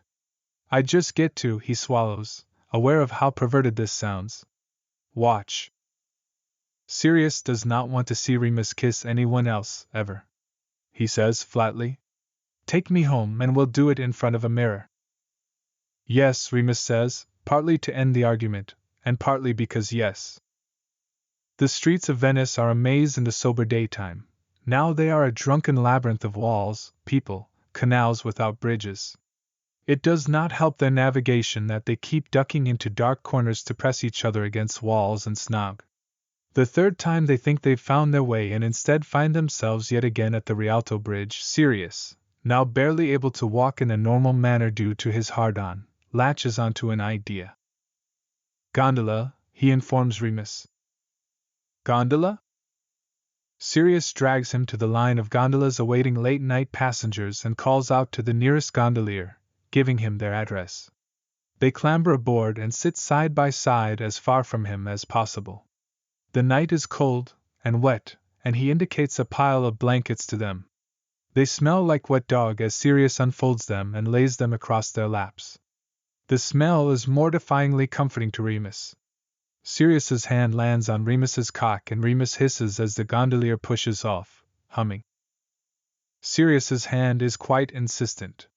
Remus, gazing out the side of the boat in a drunken attempt to keep things looking casually heterosexual, thinks hysterically, am I going to come on a gondola? But then the gondola stops. They both look up in confusion. Their palazzo is directly in front of them. They've traveled approximately 2 minutes. Whoops, says Sirius, and together they fold the blanket, scrambling to get out of the boat. Sirius fumbles with his wallet. Remus is completely out of lira and cannot help. Sirius finally hands over something that makes the gondolier look shocked and say, Grazie, a little too enthusiastically. Remus frowns, wondering what just happened, but Sirius grabs his arm and says, Inside? Into the marble hallway of the palazzo, Sirius barely able to say the spell that opens the door, and then into the stairwell, where Remus grabs him and shoves him into a wall. Kissing has moved from art into imperative, Sirius's mouth on Remus, all the way up 4 flights of stairs like the world will end if his tongue isn't touching Remus's body. Sirius keeps saying little phrases like, only one for me, and never want to see you with someone else, and I'll do anything for you. Remus has never been so turned on in his life. For all that the three of them have taken the piss from emotionally wild Sirius for nearly a decade, Remus secretly loves it. He wonders, fleetingly, as Sirius is ripping his shirt out of his trousers, if that isn't a tad unhealthy. Then Sirius's hands start in on the buttons at his fly, and he shoves it out of his mind. They stagger through the doorway of their flat, Remus practically tripping out of his unbuttoned trousers. Sirius drops to his knees and rips off Remus's shoes, then the trousers, and his pants too. Remus drags him to his feet and starts furiously undressing him. They collapse naked onto the bed, Remus on top, Sirius crawling backwards up it as Remus puts his mouth every place he can. Fuck me, Sirius moans, head thrown back, the sheets clenched in his fists. Remus goes still. They'd never discussed this. There's always been an unspoken sense between them that this is, well, it's definitely gay. But they're also mates. Mates who are in love with each other. But if they're just sucking cock, then it's not, like, the most gay thing possible. Fuck me, Sirius repeats, softly now. Chest heaving. Eyes pleading. Remus runs his hand down Sirius's face. Both are slick with rain and sweat. Sirius loves him. Remus shoves his fingers into Sirius's mouth, and Sirius whines, sucking them in, arching his back. Sirius loves him. He feels Sirius's tongue, wet and hot and muscular, in his. He loves Sirius. That is the most gay thing possible, regardless of what they do with their bodies. Bodies get broken. Might as well use them for all the pleasure they can. Remus for once feels out of control and revels in it. Sirius is a chaos agent trapped inside the fittest body he's ever seen, a body that he alone is allowed to touch like this. It's a marvel of skin stretched over bone and muscle, 1,000 years of poisoned genetics somehow birthing a monumental form. Remus wants to ruin that marble perfection and reveal the man underneath it, so he pushes him onto his stomach and conjures a bottle of lube. He's not going to pretend that he hasn't thought about this, as taboo as it feels. He grabs Sirius's hips and drags him back. Sirius sort of helps, so that he winds up on his hands and knees, his bum open and taut and gorgeous. The muscles in Sirius's back ripple, doggy style they call it, wolf style more like, as Remus slicks himself with the viscous lube, his fists light around his rock-hard cock. He dips his fingers into the bottle again. He's read about this, in forbidden books. He knows it's not going to be the most pleasurable thing possible for Sirius. He tries to help, smearing lube everywhere. Sirius collapses forward, his head on his folded arms, his arse now almost comically in the air. Remus drapes over him, one hand on his cock, guiding it, the other down on the bed. Sirius is shaking, making strange noises, burning hot. I've wanted this, he gasps. For so long. I've imagined this. Sirius, Remus breathes in his ear, finding the right place, he thinks, and starting to press forward, as slow as he can manage. Why didn't you just ask? What if I asked and you didn't love me anymore? Sirius asks, voice very small.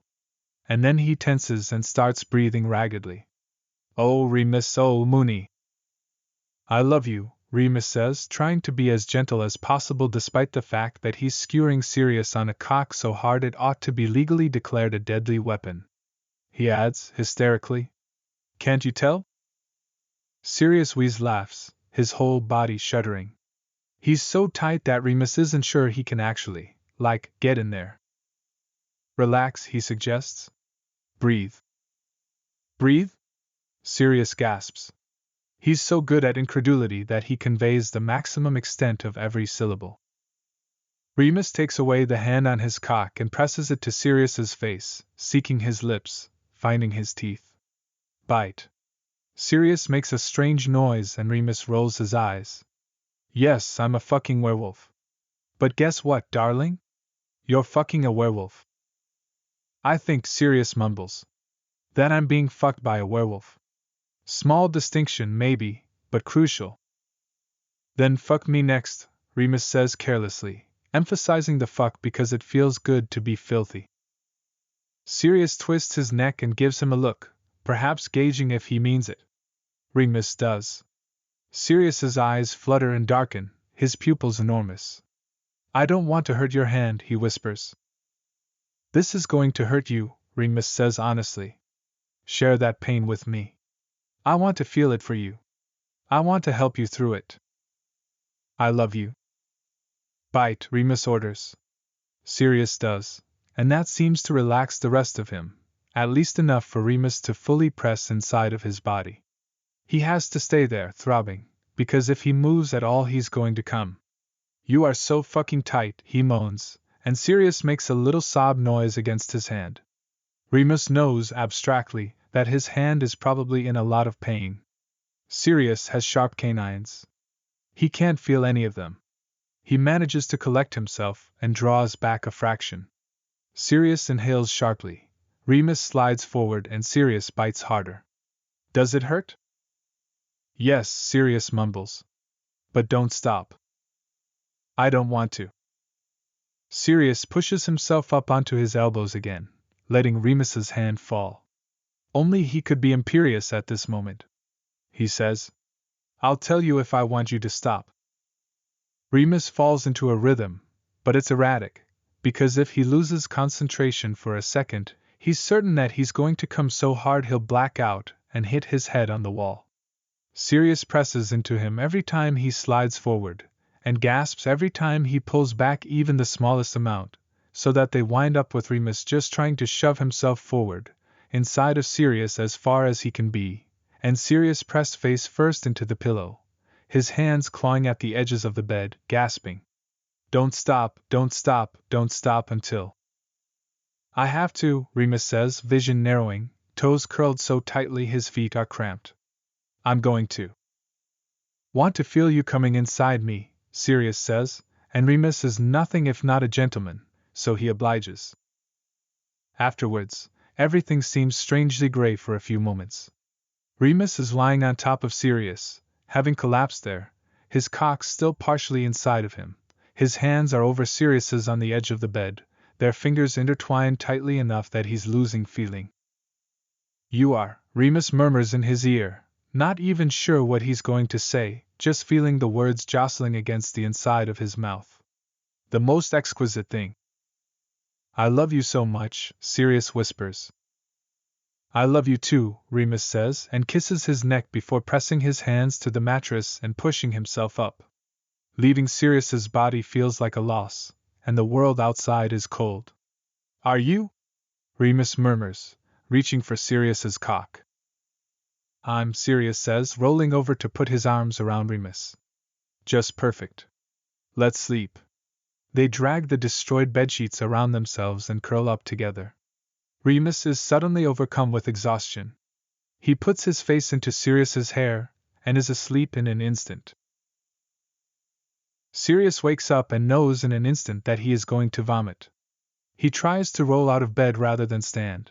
Maybe if he crawls to the toilet, it'll be okay, and almost cries out with pain. "Oh right. Last night." The pain of walking distracts him enough that he is able to shut and latch the door to the toilet before vomiting up what appears to be several bottles of wine.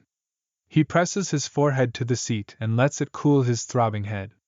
He's a sticky mess in a particular region that he'd really rather not contemplate. Everything is too bright and too loud. He wants water.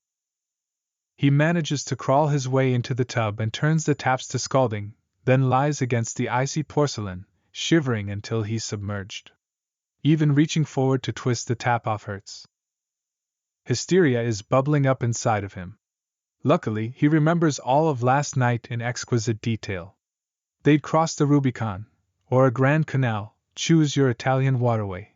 Last night, at least Sirius thinks so. He's consumed with an urge to write to James and tell him that he's not a virgin anymore. James knows that he once had very mediocre sex with a Ravenclaw girl, so Sirius is sure that his filthy imagination will figure out what exactly Sirius means. If the water wasn't so nice, and the thought of moving didn't make him want to die, he definitely would go find quill and parchment.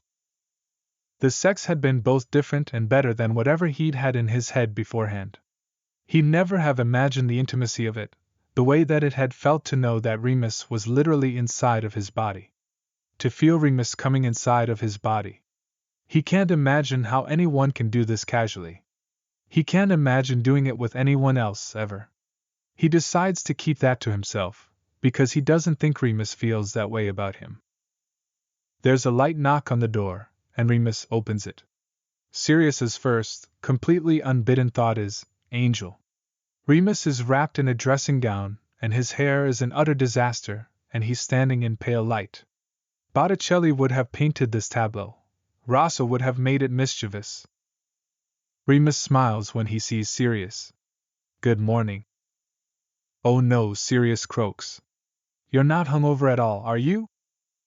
Remus's mouth vibrates with his attempt to look somber. I have a bit of a headache. Don't lie to me. Fucking werewolf metabolism. Remus steps into the room, shuts the door, and drops his dressing gown. He's utterly naked and half-hard. Will the bath fit too? Remus must be an angel, because Sirius's cock, miraculously, decides it's interested enough in the situation to take over his verbal function. Absolutely. A lot of water splashes onto the floor, but Remus winds up in the tub behind Sirius, and tugs him onto his lap. Sirius thinks he might die of sex if Remus does anything else, but he wants it badly enough to grind against him. Are you? Remus murmurs, one hand sliding down the length of Sirius's sudden erection. I don't think it's a good idea, Sirius admits. Remus hums in his ear. But surely I can do this? His hand slides upward, tugs, his thumbs circling the head of Sirius's cock. Sirius whines and presses himself against Remus, caught between the hardness under him and the strong hand around him. Remus shifts so that he's not stabbing Sirius, just rubbing against him, and then he does the slowest, most teasing work with his hand, until Sirius begs him for release. Afterwards, Remus magics away the water and replaces it with clean, hot water. Sirius lies with his head leaning back on Remus's shoulder, tracing circles on Remus's hand where it lies against his chest. When is our ticket home? Remus asks. Sirius groans. Never? No, I think 4 in the afternoon. He can tell Remus is thinking about how to say something. Why do you ask? I didn't get to go up the Campanile, Remus says. I'd really like to. So maybe I'll go do that now. Oh, Sirius says, remembering. That's really going to put an end to his plan to lie in bed feeling ill all day. Yes, let's go. Do you want to? Remus asks, and Sirius can hear that Remus wants him to come. That's enough for him. Standing remains a mistake. Sirius is sore in ways and places he had not known possible. He vomits again, luckily while Remus is out of earshot, and stands swaying over the sink, trying to make himself look less pasty and miserable, for long enough that Remus comes in, gorgeous, not to mention the very definition of bright-eyed and bushy-tailed, and asks him if he's ready. You look so handsome, Remus says to him, before immediately blushing, which is a very un-Remus thing to say, and Sirius can't tell if he's lying to make Sirius hurry up or sincere. Sirius considers vomiting again into a canal on their walk over, but the pain in other parts of his body conquers the nausea and they make it to the base of the tower without incident. Do you want any breakfast? Remus chirps, looking at a cart with pastries doing roaring trade to tourist groups that appear mainly composed of screaming children. Sirius is not sure he's ever been this hungover. He shakes his head as gently as he can and glances in a shop window. His skin looks mermaid green. Then he notices that Remus has stopped and is also looking intently in the shop window. He manages to focus his eyes on whatever Remus is looking at, a book. He squints at the title, Werewolves of the World. Remus's face is entranced. Sirius steps into the shop without a word to Remus and asks the shopkeeper in Italian if he can see the book. By the time the bell on the door clangs and Remus appears, Sirius already has it open in his hands and is flipping through the pages. Werewolf books are a tricky proposition, as they are often exceedingly biased and almost never written by an actual werewolf. Sirius knows because he's been through every one at Hogwarts. This one, though, seems interesting. It's interviews, Remus says quietly in his ear, with werewolves all over the world. In all different cultures. It's been out of print for ages, I've never even seen a copy. Sirius asks the shopkeeper how many florins, the Italian magical currency. He knows Remus doesn't speak Italian, so hopefully he can just buy him this nice thing without argument. Remus always argues with him about spending money, and if it is possible for Sirius to dislike a thing about Remus, that is it. Sirius has money not because he's better than Remus but because he was born into a miserable family that, by the way, hates dark creatures to the point of actual murder. Spending some money one of his bigoted ancestors probably earned by extorting vampires or hunting giants on a book to make his dark creature boyfriend happy makes Sirius happy. The book is many florins, which makes his coin purse lighter. He can feel how enormous Remus's eyes are as he counts them out, so he tries to hurry the process. The shopkeeper wraps the book in brown paper and then places it in a plastic bag, saying that it might rain later. Sirius smiles and thanks him, and then they are back out on the street, and he presents Remus with the book. "Thanks for coming with me to Venice," he says lightly. Remus doesn't do well with romantic pronouncements. Sirius has been counting, and the amount of times he'd said "I love you" last night sums to be more than he's said during the rest of their now almost 6-month relationship. "I hope it's been a good time." "Padfoot," Remus says, staring down at the book in his hands. The truth is that Remus doesn't know how to express what this all means to him. The depth of his feelings for Sirius terrifies him. He'd awoken this morning alone in bed and had lain there for several minutes going over his conversation with Peter before they'd left, thinking what a fool he is. When we break up, who the fuck says that? Someone who's trying not to admit how much this means to him, that's who. "Padfoot," he says again, realizing he's suddenly close to tears for no reason at all. "Thank you for inviting me. It's been," he struggles for a word, thinks of the art, and the history, and the architecture, and how none of it would matter if Sirius wasn't here with him. "It's been transcendent." They walk together to the Campanile, a massive tower that looms over the rest of St. Mark's Square. Remus holds the door for Sirius and buys him a ticket, while his hangover resurges without the distraction of making Remus happy. He breathes through his mouth and tries to limit sudden movement in his field of vision. As they step into the lift, he realizes, with horror, that he absolutely should have vomited into the canal. Sweat is prickling his hairline and he feels cold and clammy as the lift operator shuts them inside and begins some touristy patter about the history of the tower. The lift starts to rise, slowly, stately, not in any hurry at all. Sirius feels Remus's hand on his arm. They make eye contact, and he can tell that Remus, bless him, knows exactly what's going through his head. Remus quickly extracts his book from the bag and tucks it under one arm, hands Sirius the bag, and with his wand makes sparks fly out of the panel of buttons next to the doorman just as Sirius empties the contents of his stomach into the bag. Everyone shouts and directs their attention to the panel, which the operator is now frantically inspecting. Sirius ties the bag shut and leans back against the cool metal wall of the lift, feeling immediately better. He rolls his head against the wall and finds Remus looking at him. Remus mouths, "All right," and he nods, infinitely grateful. They arrive at the top, the operator apologizing profusely for the panel, which seems to be in perfect functioning order. Sirius carefully drops the bag into a bin near the gift shop and makes a beeline for a window, seeking fresh air. The tower platform is square, with 4 narrow, arched windows on either side. Sirius finds his way to the least crowded one, on the side furthest from the lift, and looks out towards the Lido. He puts his hands out the window and lets them dangle over the edge, wrists resting against the rough stone. He's finally starting to feel his hangover lift. The water and sky are gray, the red rooftops a thin horizon line between them. A hand grazes his back and Remus joins him, leaning far out over the edge of the windowsill and making Sirius's hands sweat with nerves. Sirius is intensely aware of Remus's body, the powerful veins in the back of his hands, the flush at his neck and cheeks in the cold wind, his mess of curly hair. Underneath all those clothes, the layers of wool coat and cardigan and collared shirt, there's something that only Sirius knows, and it makes him light-headed with love and lust. Remus looks at the view for a moment, and then back at him, a serious look on his face, before he sees Sirius studying him, and smiles with one side of his mouth. A secret between the two of them. "How are you feeling?" "All right." "Really?" Remus grins. "Your perfect good health isn't helping," Sirius says, fluttering his eyelashes. Remus, shocking him, reaches for his hand and touches it, trailing his fingers down Sirius's. Sirius shivers and leans against the wall.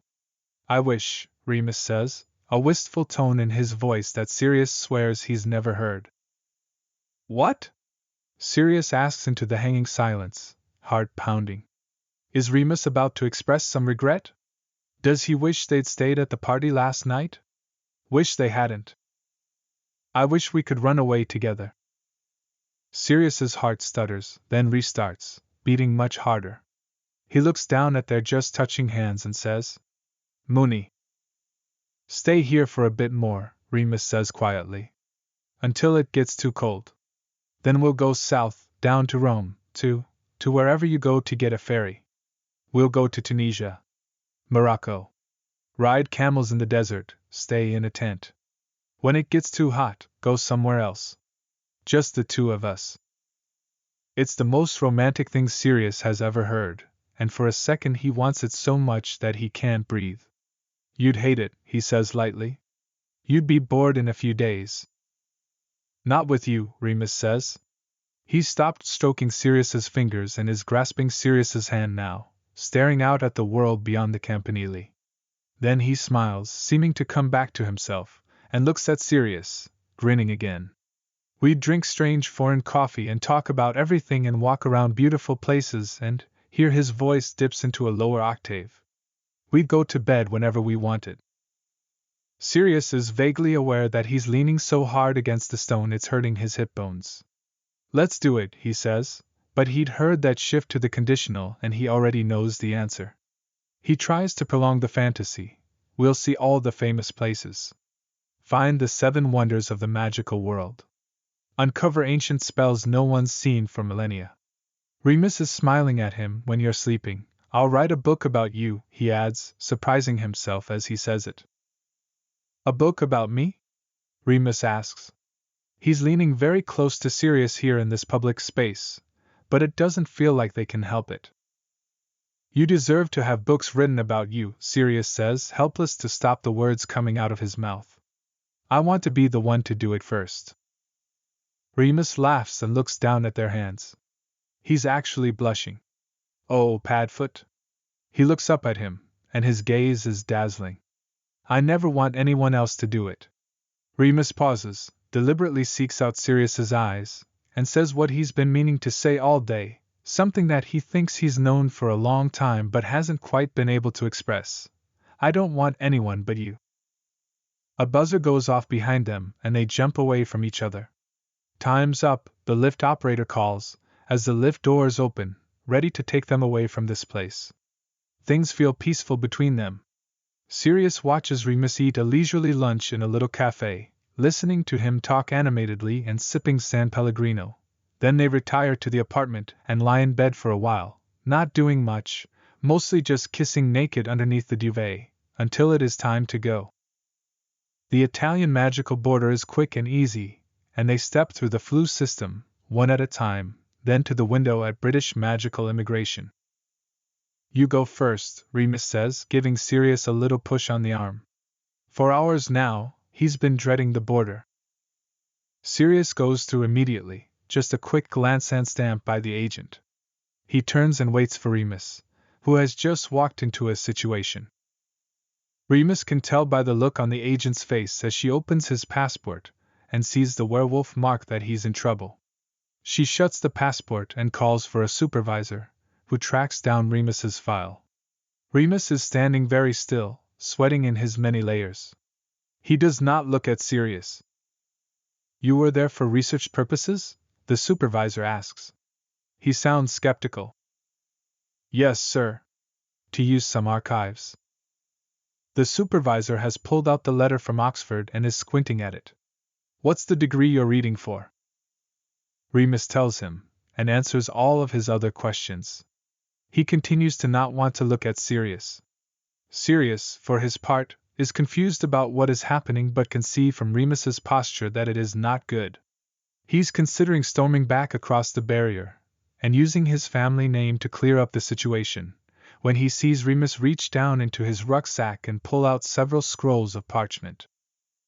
All of this, Remus is saying in response to their demands that he show them his research. There was so much material, I just made facsimiles of a lot of it, and I'll have to read over it later. The agent opens a scroll and frowns at it.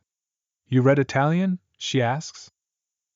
A bit, yes, Remus says, now approaching the manic state of disclosure, where he can't seem to stop embellishing whatever story he's told to get out of whatever terrible situation he's in. Getting better all the time. The agent turns it to him and says, What does this say then? That one? Remus asks, looking at it blindly, unable through his anxiety to even make out words on the page. He prays that she has no knowledge of the language.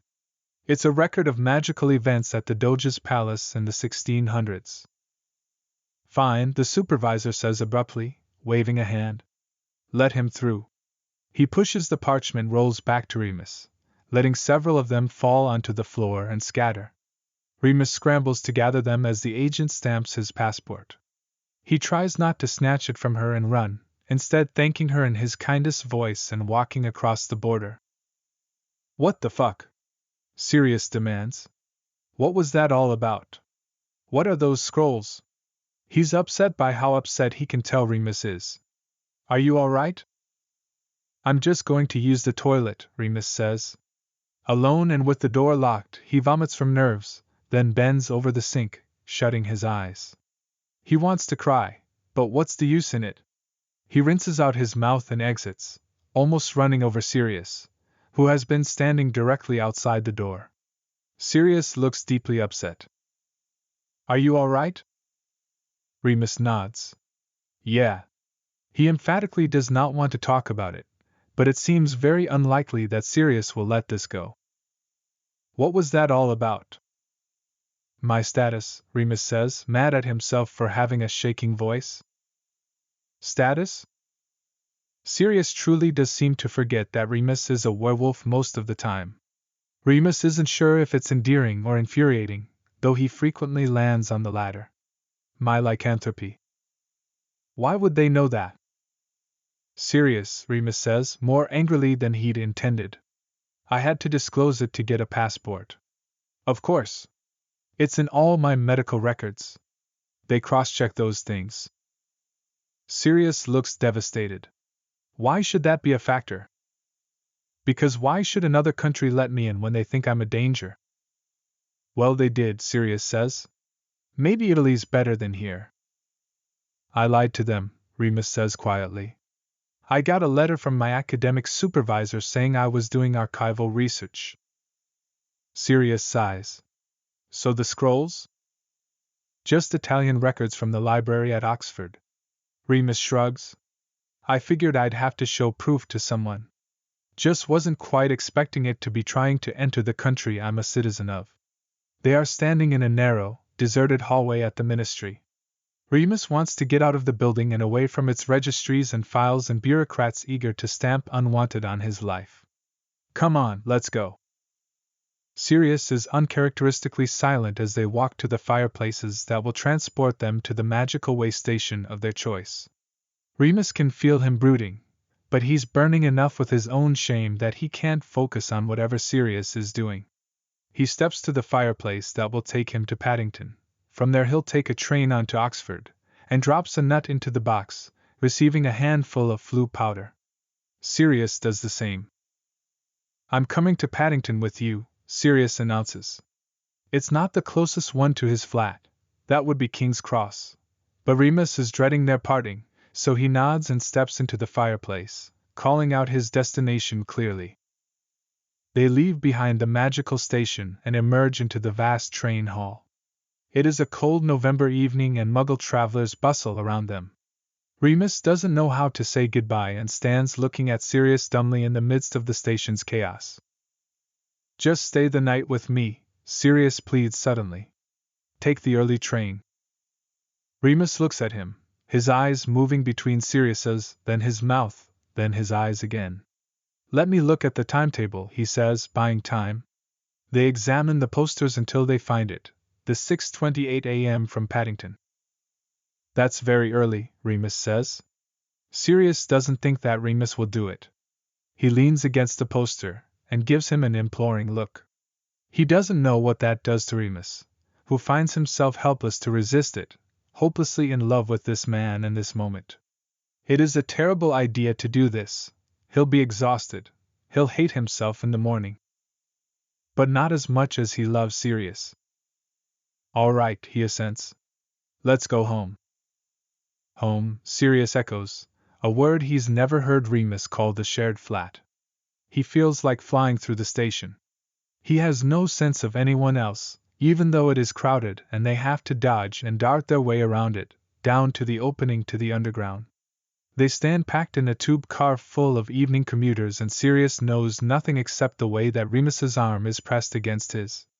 The train stops in the tunnel and abruptly goes dark, not an unheard of occurrence.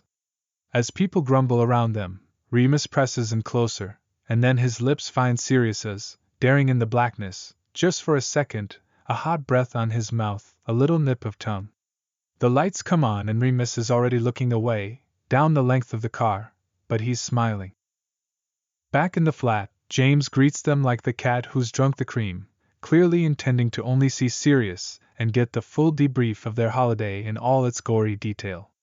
Sirius loves James for how readily he has accepted this relationship and how much he loves gossip, but right now he just wants Remus, alone in his room. I'm going to put my bag down, Remus says, giving Sirius a smile that looks full of secrets, and disappearing into his room. James raises his eyebrows at Sirius. Did you have a good time? Yes, Sirius says, and follows Remus. Later that night, as they lie in bed, Sirius keeps thinking of Remus saying, I don't want anyone but you. He nuzzles in against Remus's neck and asks, Did you mean it? Remus murmurs, turning lazily to touch his face. Mean what? You don't want anyone but me? Remus looks embarrassed. I wouldn't have said it if I hadn't meant it. Not even, Sirius asks, just to be sure. Handsome boys who approach you at parties? Remus snorts. He was a miserable kisser, and not particularly handsome next to you. All too soon, Remus is leaving his bed in darkness, on his way to the train. Sirius offers to go with him, but Remus waves him off before bending down and kissing him so tenderly that Sirius swears he can feel it for the rest of the day. James opens the door approximately 30 seconds after Remus has left and plunks down on Sirius's duvet. So, he demands, tell me everything. Had Mooney actually closed the front door before you came in here? Sirius mutters, but he's grinning. Absurdly, soppily in love, he does tell him everything. After all, he's heard a lot about Lily, with James's interjections bolstering his own thinking. The Pratt kissed him? James practically shrieks during Sirius's description of the party. In front of you? After he called you his boyfriend? I should have hexed his mouth shut. You should have lit him on fire. Sirius stumbles over the sex a bit, trying to explain to James why this feels like such a big deal without giving him every detail. James is laddish about it, which makes Sirius feel so much better that he winds up sharing more than he ever meant to. As for Remus, back in Oxford until Christmas, he finds himself missing Sirius like he suspects he would an organ, and not one of those useless ones like his appendix, but one of the really serious ones, the liver at least. He finds that he has become intensely aware of Sirius's daily routines, fully imagining him going about the motions of his day whenever he has a moment for reflection. Morning, Sirius is in the bath. He's combing his hair that way he does so the fringe hangs just so. 10 in the morning, he's having his tea, and on and on. The missing does not seem to abate, or even ebb and flow, but stays, like a runner's cramp, ever present underneath the surface of his day. And then one day in early December, he's giving a talk in front of his department that he has worked on for months, and he's really proud of it, but afterwards, a distinguished professor, someone he has really looked up to, makes a comment about werewolves, and it's just one stupid comment, but he starts drinking too much of the free wine at the reception and feels like he's falling down a spiral of unhappiness. By the time he exits the department, he's drunk and all he wants is Sirius. Impulsively, Uncharacteristically, he scrawls a note to his boyfriend and goes to the train station. He spends most of his last Muggle pounds on the ticket, agonizing as he counts them out. But fuck it. He already sent the owl. Stepping off the train in London woozily, he looks up the platform towards where he knows there's a man's and decides to stop by there for something to drink on the tube on his way to the flat. He's now at the point in a night of ruinous drinking where he wants to drink more, damn the consequences. Then he sees Sirius, standing on the end of the platform, looking up at the giant board listing train times. The whole world goes rather soft at its edges, with this man at the center of it, a punk rock Mr. Darcy in his short leather jacket covered in zippers, clearly hastily pulled on over the high-collared shirt he normally wears under his heavy aura robes. Remus gravitates towards him, man's drink selection forgotten. Sirius finally sees him and hurries to him, wrapping one arm around his shoulder in what Remus knows is intended to look like a friendly gesture. "Sirius," he says, trying to focus on his face. "Are you all right?" Sirius asks. He looks tired and worried. "You said you had a bad day." "It was bad till now," Remus says, and wonders just what the social penalty would be for kissing Sirius here. "Can we go home?"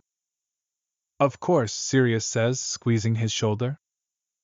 "I didn't expect you to come," Remus adds. "I thought I'd just see you at home." "I got your all at work," Sirius says. "I wanted to see you as soon as possible." Remus, suddenly worried, says, "You work too much." Sirius laughs, once, his bark of a laugh that absolutely slays Remus, especially now. "You owled me at 6 this morning and said you'd been up and working on your lecture for over an hour." Remus makes a face, remembering his lecture and all that had come after it. "Let's talk about something else." Sirius hesitates. Remus can tell he wants the full story. "I'll tell you later," he says. Right now, I don't want to think about it." "Okay," Sirius says, though he doesn't sound happy about it. "Sirius," Remus says earnestly, "I haven't seen you in 6 weeks. And I'm so happy you're here." Sirius squints at him. "You're really drunk." Remus ponders that as Sirius steers him to the tube. "I can still say I'm happy to see you," he manages to blurt indignantly as they mind the gap between the train and the platform. Sirius's mouth twitches. He pushes Remus into a seat by the shoulders and keeps one hand resting there, the other clasping a bar as he stands over him, leaning his forehead on the bar and smiling down at him beatifically. "Thanks for coming," he says softly. "I've missed you." After Remus's unscheduled weekend appearance, James convinces Sirius to at least accompany him to find a ring for Lily. Deep in a shop underneath Diagon Alley, Sirius finds something he knew, if he'd been honest with himself, that he would: the ring. It gleams with that dull weight that pure gold with strengthening spells has. In his hand, it is perfectly weighted, its surface appearing smooth but secretly inscribed with dozens of protective spells. James has already chosen a ring for Lily and is haggling with the shopkeeper, but the attentive woman must see the look on Sirius's face from across the room, because suddenly she's at his side. It's incredibly expensive. He pays it without question, not making eye contact with James. The fact that it's a ring for a man and he makes no attempt to try it on is not discussed. Either she doesn't care or she's fleecing him wildly and really doesn't care. James has a shit-eating grin all the way back to the flat, and once they're inside, he launches into his plan for a joint proposal on New Year's Eve. Somehow Sirius gets caught up in it, somehow he forgets that Peter and Emmeline will be there too, and he agrees. James is going to Lily's parents for Christmas, Sirius to Remus's, and then they are all back together, and the scheme can commence. Remus's family is fantastic, and has always seemed to accept them as a couple with no qualms. Remus is even physically affectionate in front of them, keeping Sirius's hand in his own as often as he can. On Christmas Eve, Remus feigns sleepiness early, practically drags Sirius into his bedroom, and silencing charms heavily laid down, boldly asks Sirius to fuck him. The next morning Sirius is awakened by the sound of a telephone. They are spooning, his face in Remus's warm neck, their hands held tightly in front of Remus's chest. Remus does not stir until Sirius sits up. He has heard Remus's mum speaking into the phone and heard their names mentioned. Then she's knocking on the door, and they shuffle sleepily into the kitchen, and their ears pressed together on the receiver, Sirius still marveling at this strange muggle machine that allows voices to travel so far via wires. They listen as James and Lily announce their engagement. "I couldn't wait, mate," James says after the first breathless congratulations. "I know I told you, I had a plan, but I couldn't wait," he adds. "Sorry," and Remus frowns at Sirius. But Sirius just reassures him that of course he understands. He's been carrying the ring around, but when he gets back to London, he puts it into a box deep in his drawer and tries not to think about it.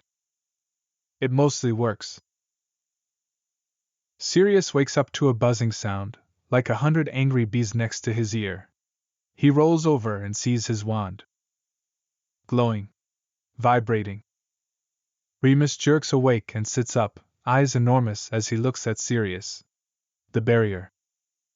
Sirius nods once, grabs his wand, and says, "Tonks is in the barn," before tearing out of the bedroom.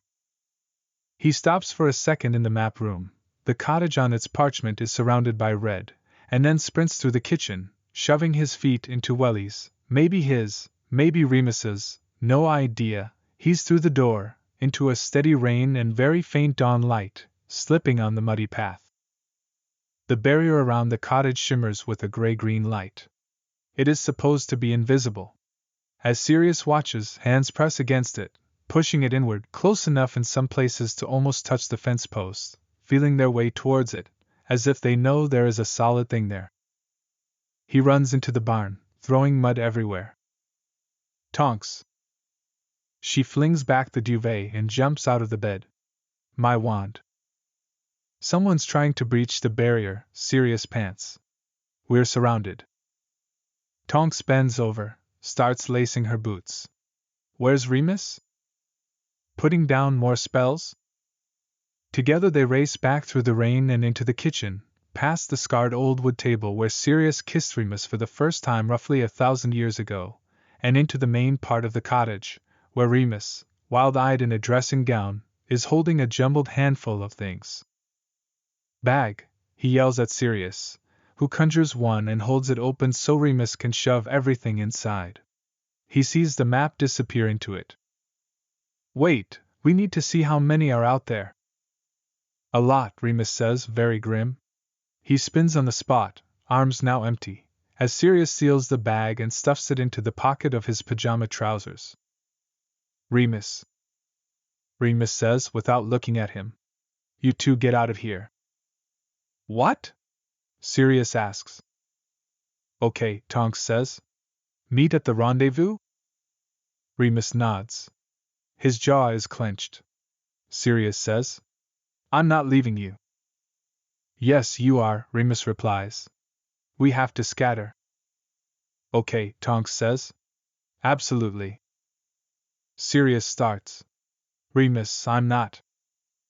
Remus draws his wand, obviously not listening, as a booming voice starts speaking inside their heads, or maybe just through the barrier.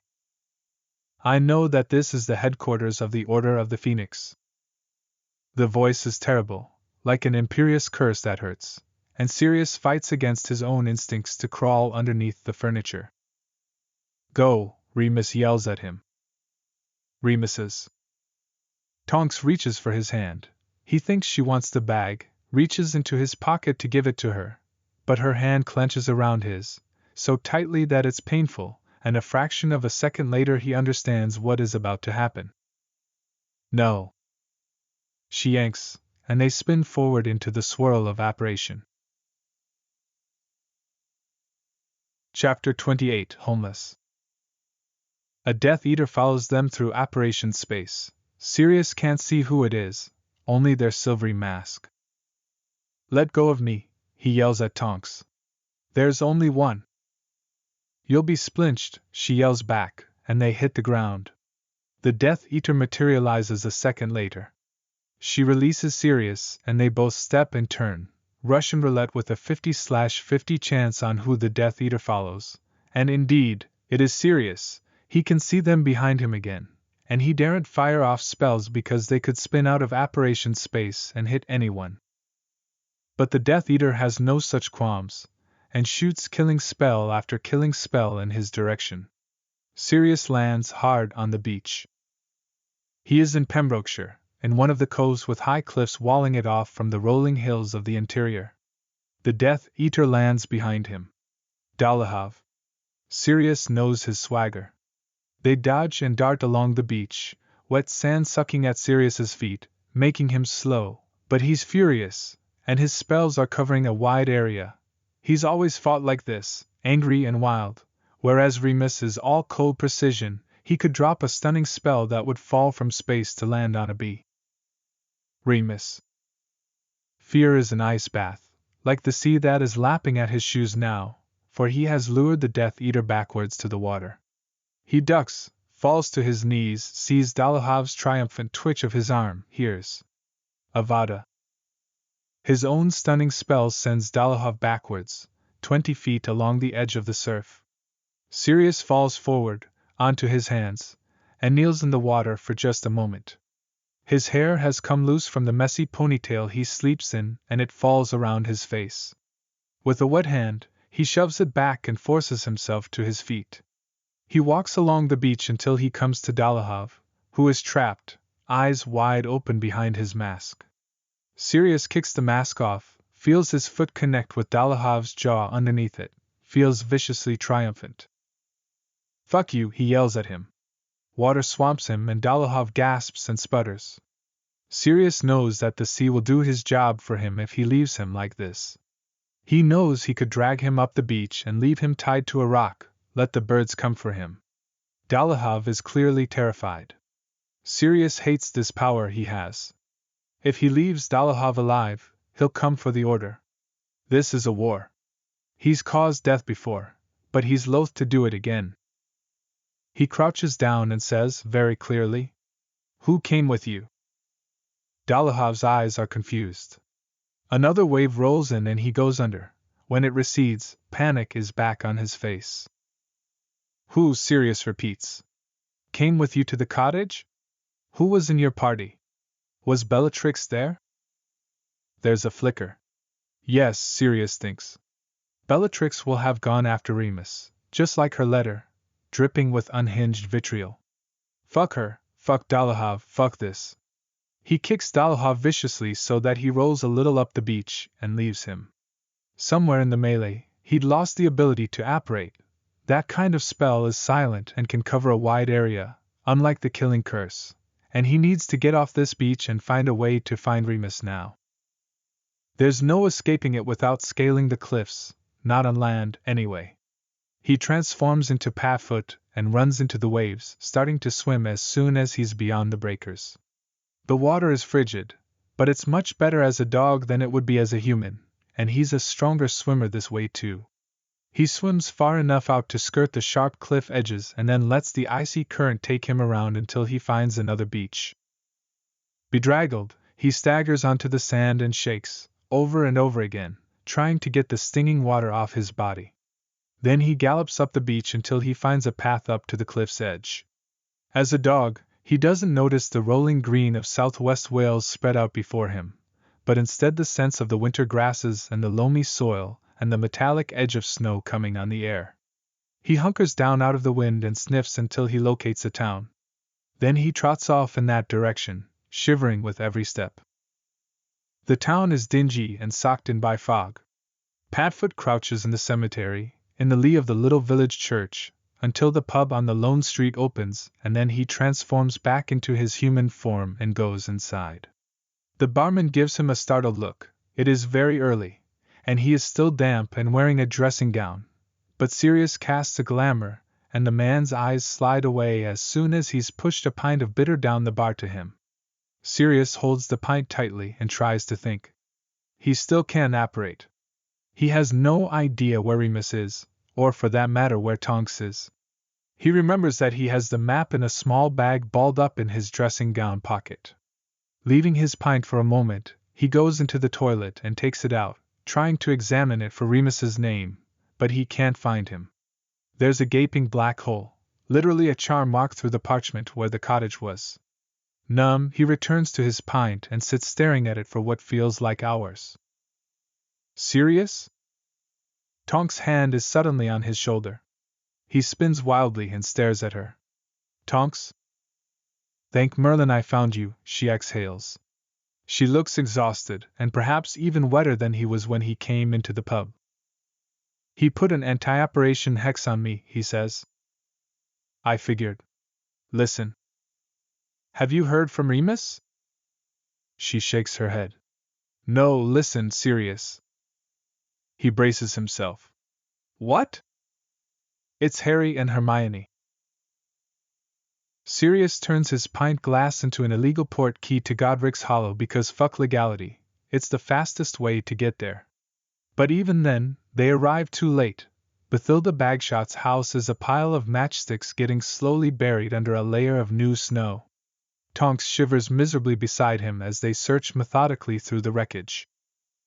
Sirius hates this fucking town.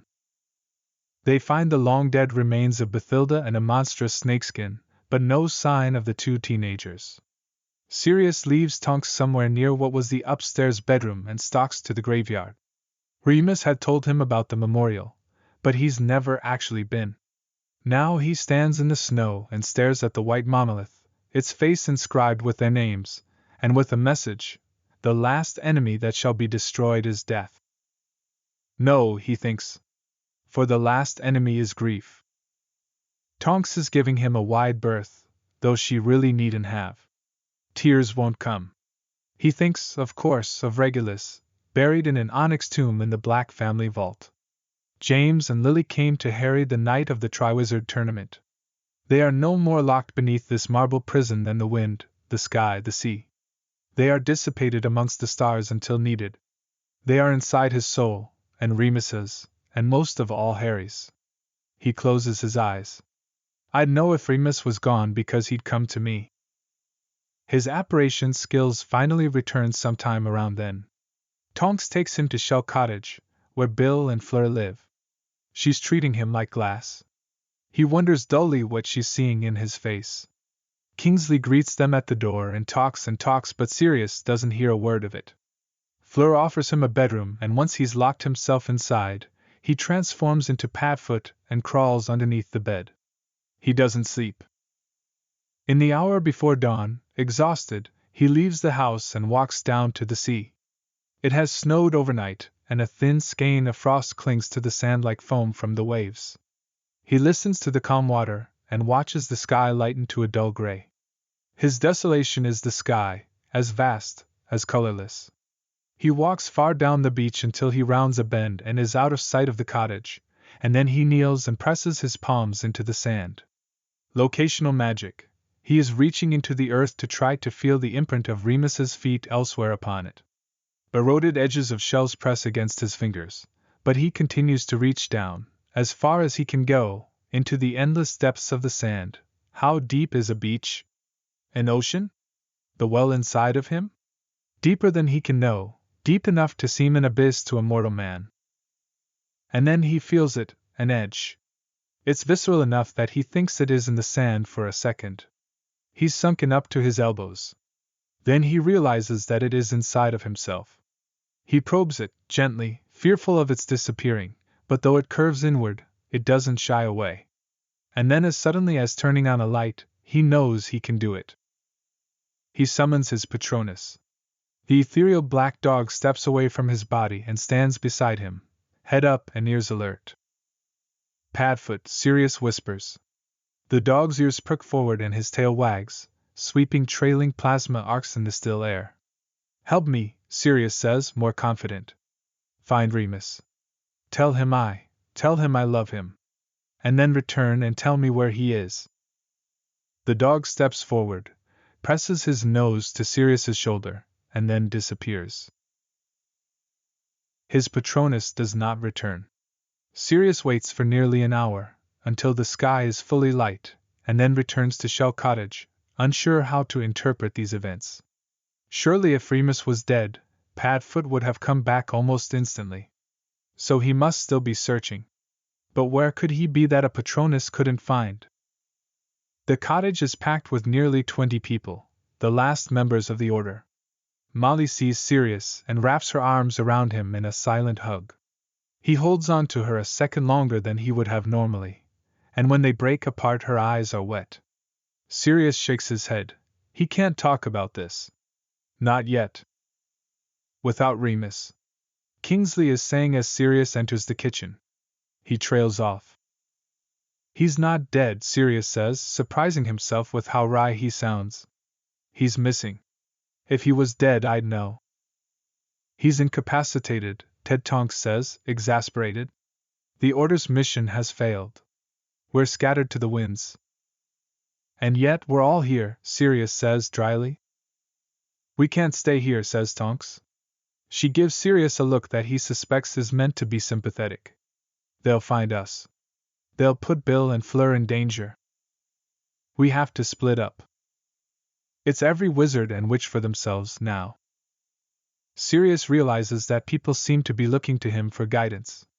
As if he's the bearer of Remus's spirit. Desperate times, indeed. He almost snorts. He doesn't want the role, and he knows they don't want him to have it either. If you think that, he says to the room at large, then do what you must. I intend to fight. What do you think Remus would want? Tonks asks him directly. Sirius hesitates. She, of all people, deserves a real answer, not something flippant. To help the most people. How? Molly asks. Sirius isn't sure if she even meant to vocalize it. She looks startled when everyone looks at her. It seems so hopeless to fight now. They're powerful everywhere. We can win small battles, but they control so much. She swallows and continues. They're coming for anyone not pure blood, and they'll be coming for us blood traitors next, Sirius.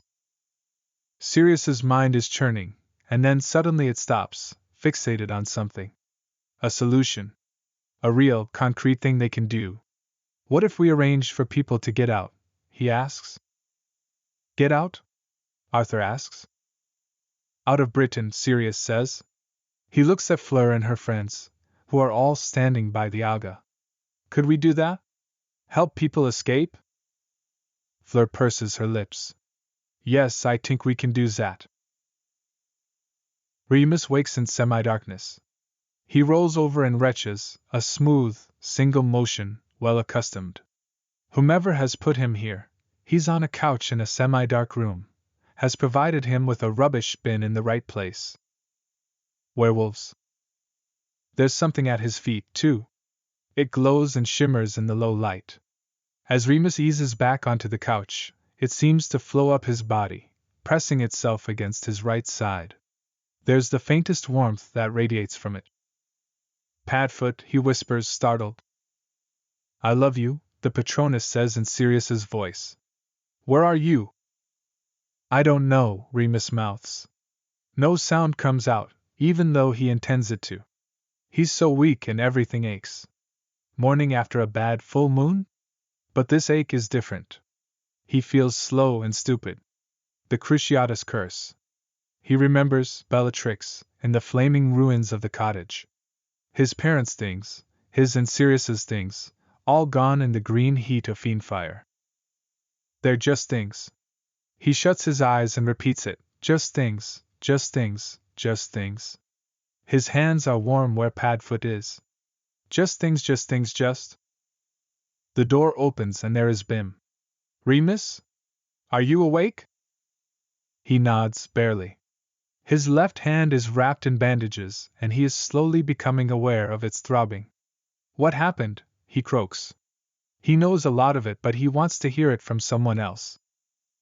Bim winces. Are you all right with this creature? She asks, gesturing at Sirius's Patronus. We couldn't disperse it. It's so fierce-looking, we were worried. She trails off, presumably seeing something in Remus's face. It's from Sirius? Remus nods, his right hand clenched where the thick fur of the neck should be, almost as if the Patronus has solid form, almost as if he can touch it, touch him. Almost. His Patronus. Bim sighs. We weren't sure, she says. We thought it might be Greyback. She conjures a chair and sits. Your cottage is gone. You're in the den now. London? She looks to the side. Yes. The only one we've got left. Greyback took the others? Or destroyed them. There's been a purge these last few days. Remus exhales. How many? People survived. They're just scattered. There's 15 of us here. Only Joseph and I know about you, though. Who you are, I mean. There's an enormous bounty on your head and the snatchers are everywhere. How long have I been unconscious? 5 days, give or take. Remus curses. That's a long time, Bim. Yeah, she agrees. And you don't look healed all the way to me either. Remus swallows. And how did you find me? You called us, she says. Bellatrix Lestrange was cursing you to death, and you triggered our signal. Remus remembers, suddenly, finding the coin in his pocket through the depths of the Cruciatus curse. Hermione's idea, the coins for communication, that he modified to give locational information. The werewolves had been his contacts of last resort. He must have blacked out after that, though, because he doesn't remember them arriving. She'd set fire to the place, Bim says, watching his face carefully. Fiend fire. She'd left you to die in it. There was nothing we could do except grab you and get you out of there. I understand, Remus says. Thank you. We're not sure, Bim hesitates. What? We think she tried to curse your ring off. But it wouldn't budge. Your hand, hopefully it's healing. Remus feels his left hand throb again. He sees Bellatrix screaming, unhinged, when she saw his ring. A shame on the Black family, of course, a werewolf married into it. Not that she'd bothered to check with him how he felt about being a part of that family either. She tried to curse the ring off and then she'd stomped on his hand. The ring had protected him from some of it but not all of it, it seems. Is the ring all right? He asks, suddenly panicked. It wouldn't come off, I'll tell you that, Bim says, bemused. We tried because your hand was swollen. We couldn't touch it with magic or bolt cutters. Bloody in-laws, he manages, and though Bim smiles, he longs for it to be Sirius hearing this joke, because Sirius would have roared. After she leaves, Remus collapses. He lies with his head turned into the pale side of the Patronus so that he is within its warmth, surrounded by glowing opalescence. He thinks of them all, werewolves, the Order, Harry, Ron, and Hermione, these people he feels responsible for, almost fatherly to, and he starts to cry.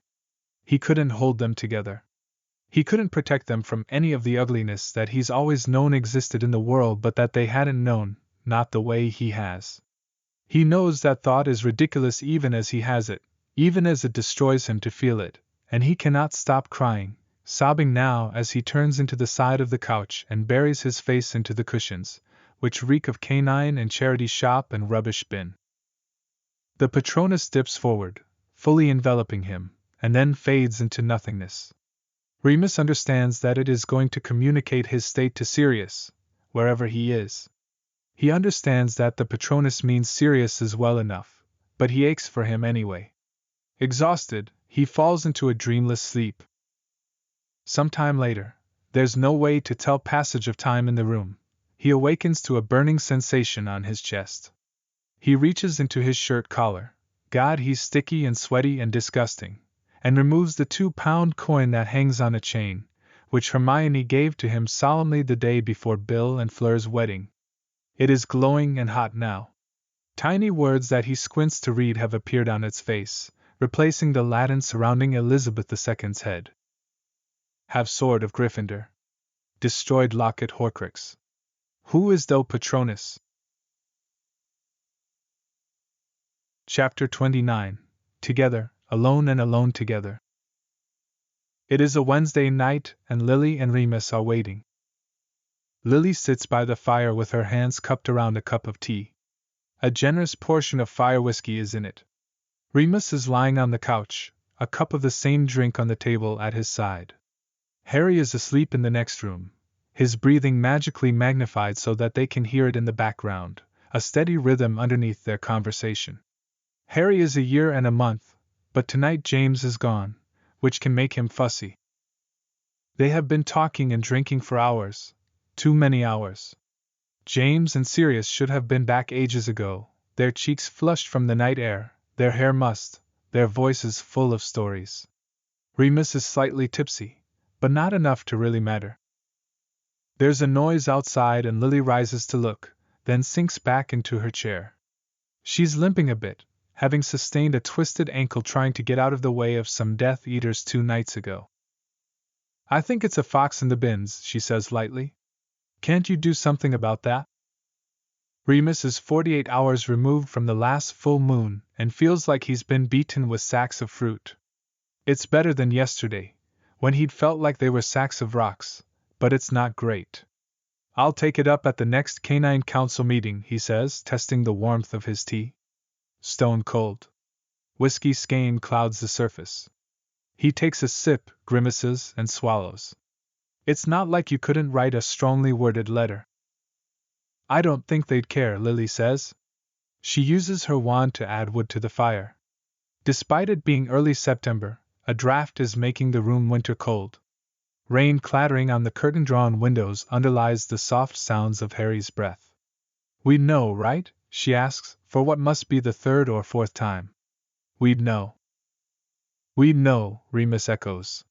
He's not sure he would, really. There'd been a time when he'd have been certain of it, but now all the fear and suspicion of the Order's spy problem weighs heavy on their relationship.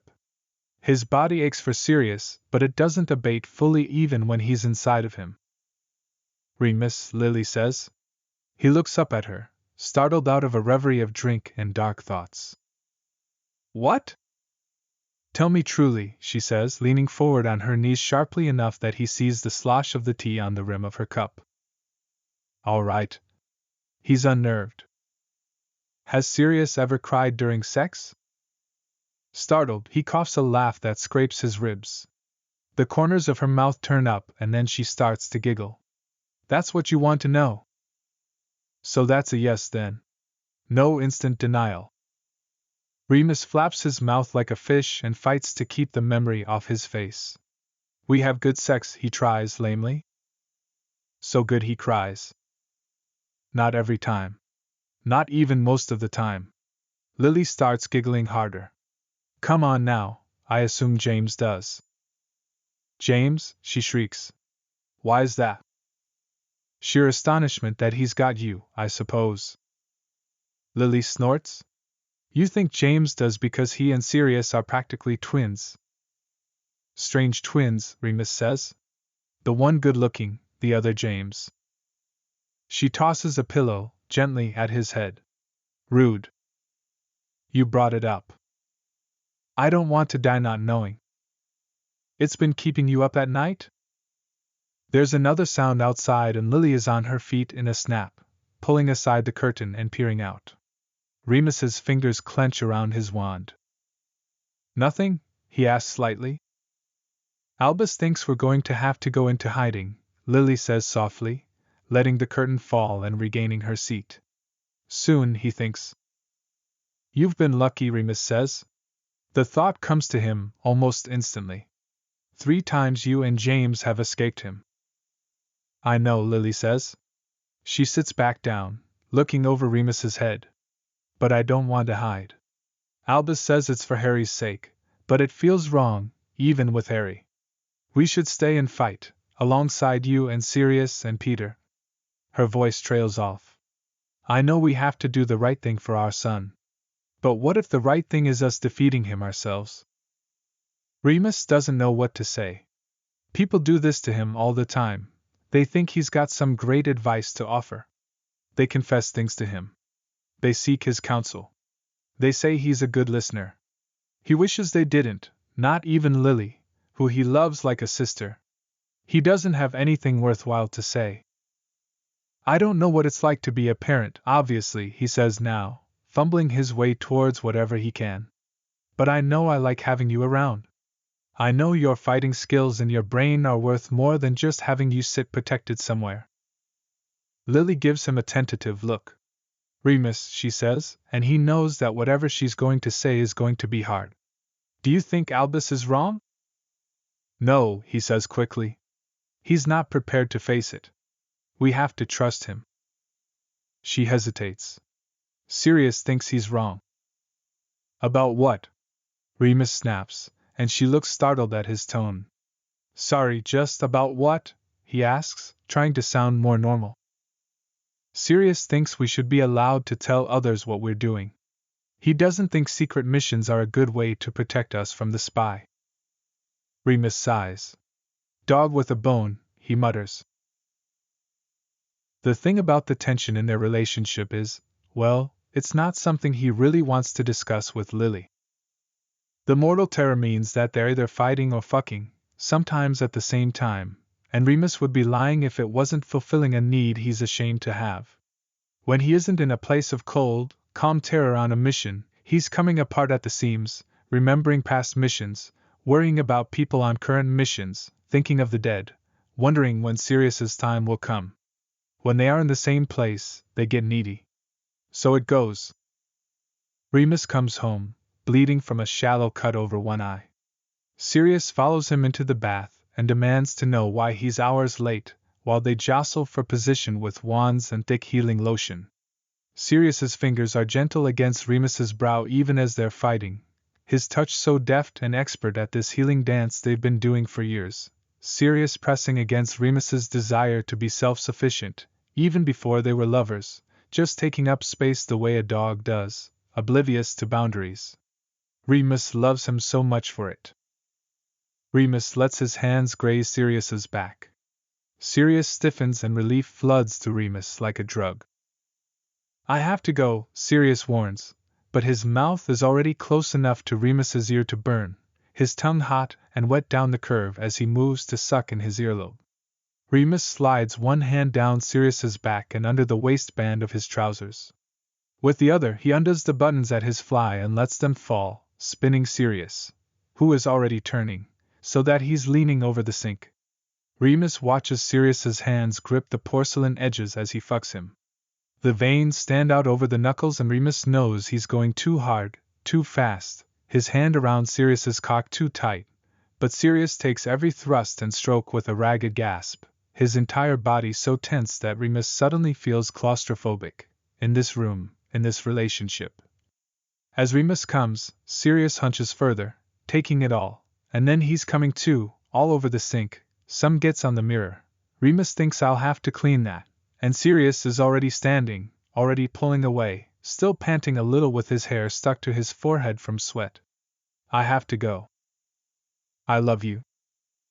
Sirius pauses, one hand on the doorknob, the other holding up his trousers, blinking rapidly in a way Remus knows means he's holding something back. I love you too.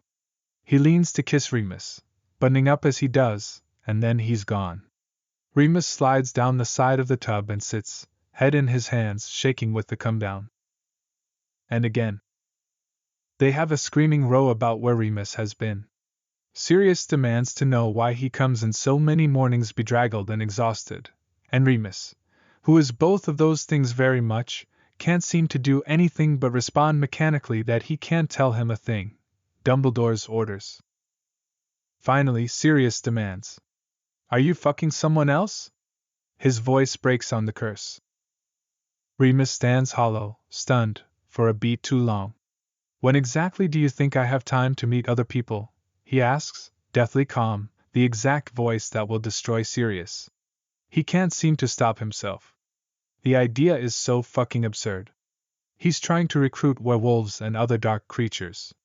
He's getting thrown through walls and hexed until he bleeds, and this is what Sirius thinks he's doing? Fuck him, and fuck Dumbledore for not letting him say it. Fuck the war. Just, fuck this. Sirius is crying now, silent, one hand over his eyes and his shoulders heaving. Where are you going then? He asks, his voice broken all over now, jagged edges on every syllable. Please. Tell me. Remus leans very close and takes Sirius's hand away from his eyes. I can't. We have orders, Sirius. He's still a good soldier then. Dumbledore has given him so much. He has to trust him on this too. What if you were the spy? Tears are pooling on Sirius's eyelids and running down his face in red streaks. Remus sees his words register, sees Sirius's emotions shift like a murmuration, desperation to something much, much worse. Months later, Remus will return to that shift and think, I should have known. 13 years later, he'll be playing it over and over again in his head lying in his bed at Hogwarts, wondering if he ever could have known anything at all. What if I were the spy? Sirius repeats, his voice dull. That's your excuse? He's stopped crying and he turns away, walking across the room to look out the window over smoky London. Fuck you. I wish you would, Remus mutters, reflexively, stupidly, but they wind up in bed anyhow, clinging onto each other. That's the time Sirius cries. Please, he begs. Please be mine. Of course I am, Remus snaps. Usually reassurances work with Sirius, but this time he turns his face away and says, Not exactly the setting for honesty, is it? And when they're done he cleans up silently, and then walks out the door and doesn't return for 2 days. But Remus doesn't really think he's the spy, does he? Everything is so mind-numbing and frantic and exhausting that his brain doesn't function properly.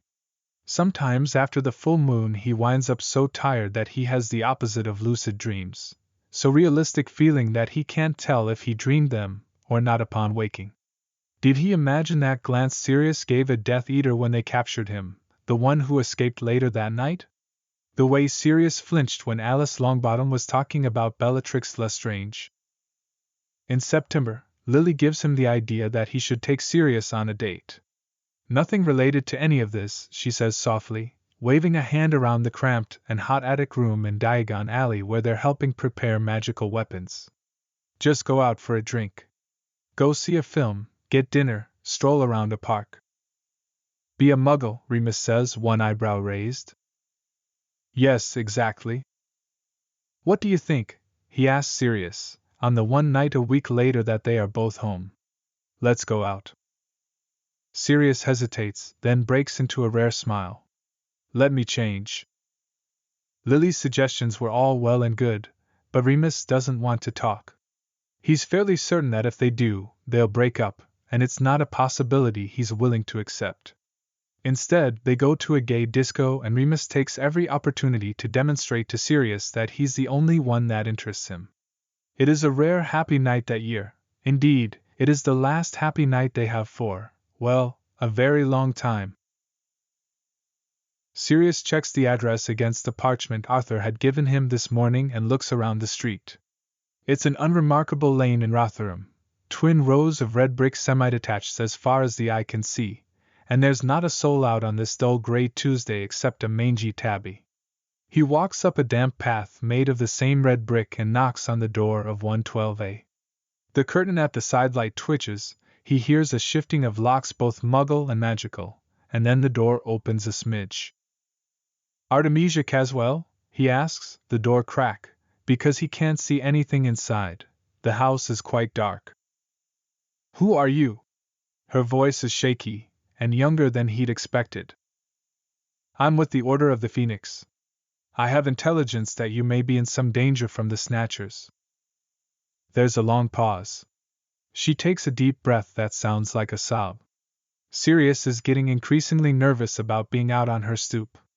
Arthur can only acquire these lists from his contact in the Department of Magical Law Enforcement the morning of, and Sirius has had 2 instances where he wasn't the first one there. Are you all? Come in. She opens the door just barely wide enough to permit him to pass. Gripping his wand in his pocket, he steps into a dark hallway strewn with shoes. She shuts the door and casts a locking charm, then throws a heavy bolt. Follow me. They go together into a kitchen lit only by a single candle. In the shadows, Sirius can see that Artemisia is in her 30s or 40s, with a pale face framed by heavy blonde hair. She has her wand pointed at him. Her hand is shaking violently. What did you have to tell me? She asks. I have information from the ministry that you are going to be brought in and put before the Wizendamat for your blood status.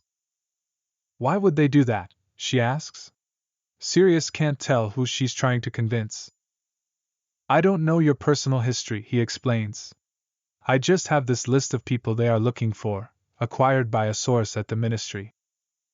My father's family, she says, indicating something on the wall. Sirius squints and sees a moving photograph, but he can't make out any detail. They're wizards back to, centuries. Back and back. Unfortunately, they are moving on half-bloods, Sirius says, as gently as he can. I didn't say I was one, she snaps. Sirius blinks at her. Listen. Aren't you Sirius Black? She asks suddenly. Her knuckles on her wand are very white. Yes. What are you doing here? I'm with the Order of the Phoenix. I'm trying to help you. You're not. Listen, we have somewhere we can take you where you can be safe. I don't need to go anywhere. A wheedling tone has entered her voice. I'm sure the ministry would love to see you. Sirius sighs. He'd feel threatened if it wasn't all so tedious. You're not going to be able to bargain with them. They'll arrest us both. They have no reason to arrest me, she says. I'm a good witch. I went to Hogwarts. My father's family. Artemisia. Witch Caswell, she snaps. Fine, Sirius snaps back. But listen to me. No matter who your father was, your family connections are not good enough for them. Turning me in will not be good enough for them either. You're on this list, and you'll be in Azkaban by nightfall if you don't come with me. She makes a sudden movement, and Sirius disarms her wordlessly. Her wand flies into his hand and she collapses backward against the cabinets. She's not hurt. His spell had been gentle as, but she sinks down to the ground, sobbing. Please, she gasps. Please tell them. I'm a good witch. Please. Come with me, Sirius repeats. We have a safe place for you to go. The Order will protect you. I can tell on other people, she says, not looking at him. I know people who have falsified their family histories, omitted a mudblood. Sirius gives up on her. The Order is very much a finite resource now. I'm sorry, he says curtly. He tosses her wand onto the table. Get out while you still can. They will not care who else's life you can ruin. He turns away from her and starts down the hallway. Where are you going? She calls after him tremulously. Wait. Please. But he's already stepping into the turn, apparating to the next name on the list. So it goes. 3 families warned. 1 agrees to come with him. They travel together the Muggle way, by car. Tonks drives. Sirius is in the back, wedged between the silently weeping father who cradles his youngest on his lap and the stoic grandmother who lived through the previous war and stares out the window at the blurred gray walls of the motorway. The other father is up front, their 2 older children sitting on his lap, 1 on each knee. Tonks has the radio on quietly and Sirius can hear the jovial tone of the afternoon host as he announces a contest winner. At the Hull ferry terminal, Sirius gives them the information about Fleur's contact who will be meeting them in Rotterdam. The one man is still crying, and his husband, whose arms are full of children, comforts him by leaning a shoulder against his back. Sirius aches at the sight of it, and offers to hold one of the children.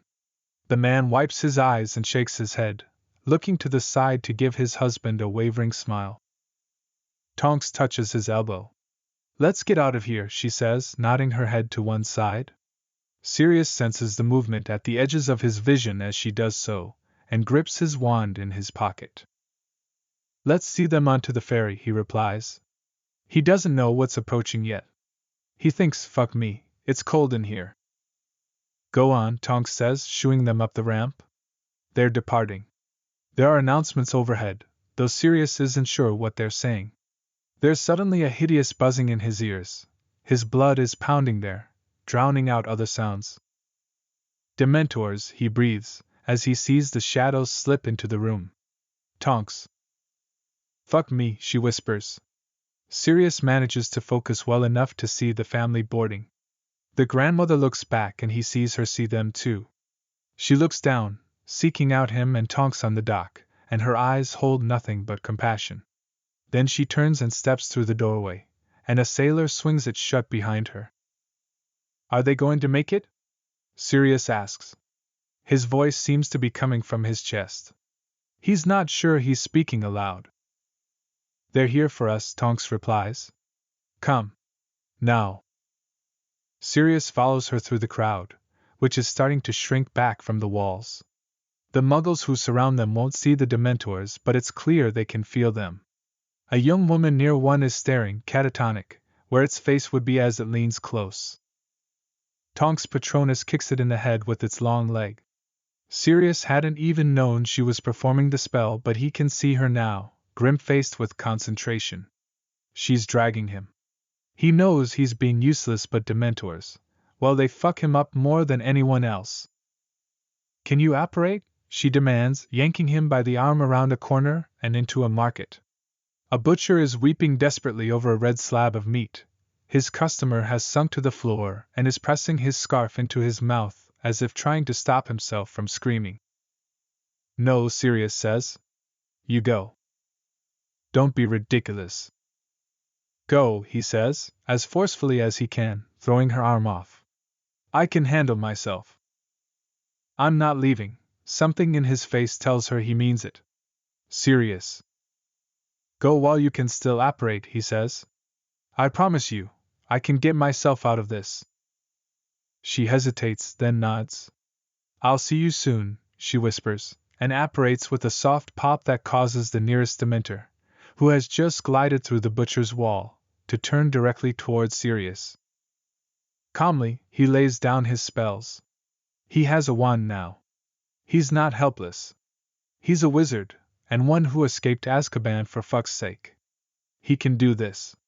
Protection, warmth, protection.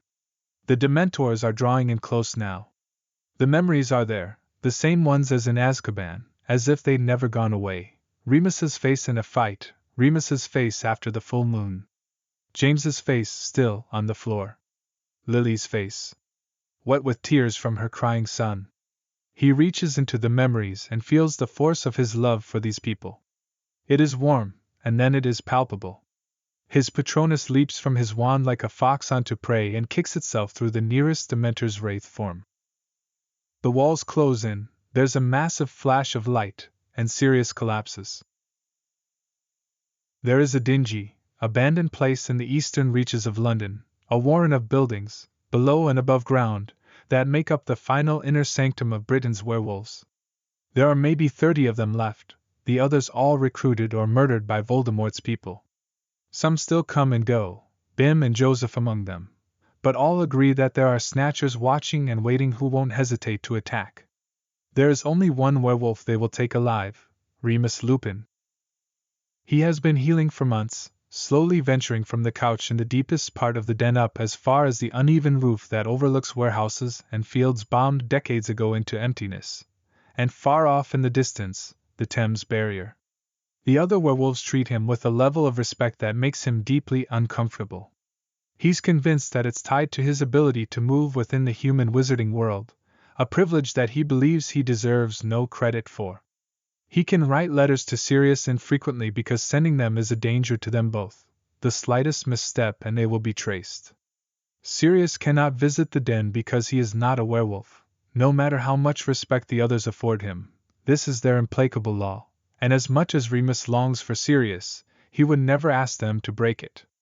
And as much as he does long, and as much as he knows Sirius does too, there's a peacefulness between them that they share in their letters.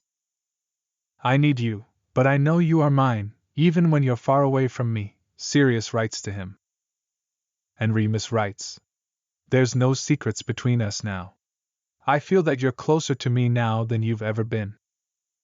Sirius's reply dashed off, before he boards a train for Watlington. Any Death Eaters tracking our correspondence are presumably vomiting. XXXXXXXX. Finally, a week after the first full moon of spring, Remus thinks he is almost healed enough to return to the Order and the fight. He is on the roof, standing in a meditative posture and looking toward the river, when Sirius's Patronus comes. Without a thought, Remus apparates, landing hard in the interior of a large, well-lit building that smells faintly of stale food, surrounded by Dementors. In the second of liminal apparition space, he prepared his spell, and at the sight of Sirius crumpled on the ground, a creature leaning over him with its scabby, twisted hands outstretched, Remus's Patronus leaps from his wand with devastating effect. Dementors scatter before its blinding light. Remus crouches. Sirius, he rasps, yanking him into his arms even as he's stepping and turning into space.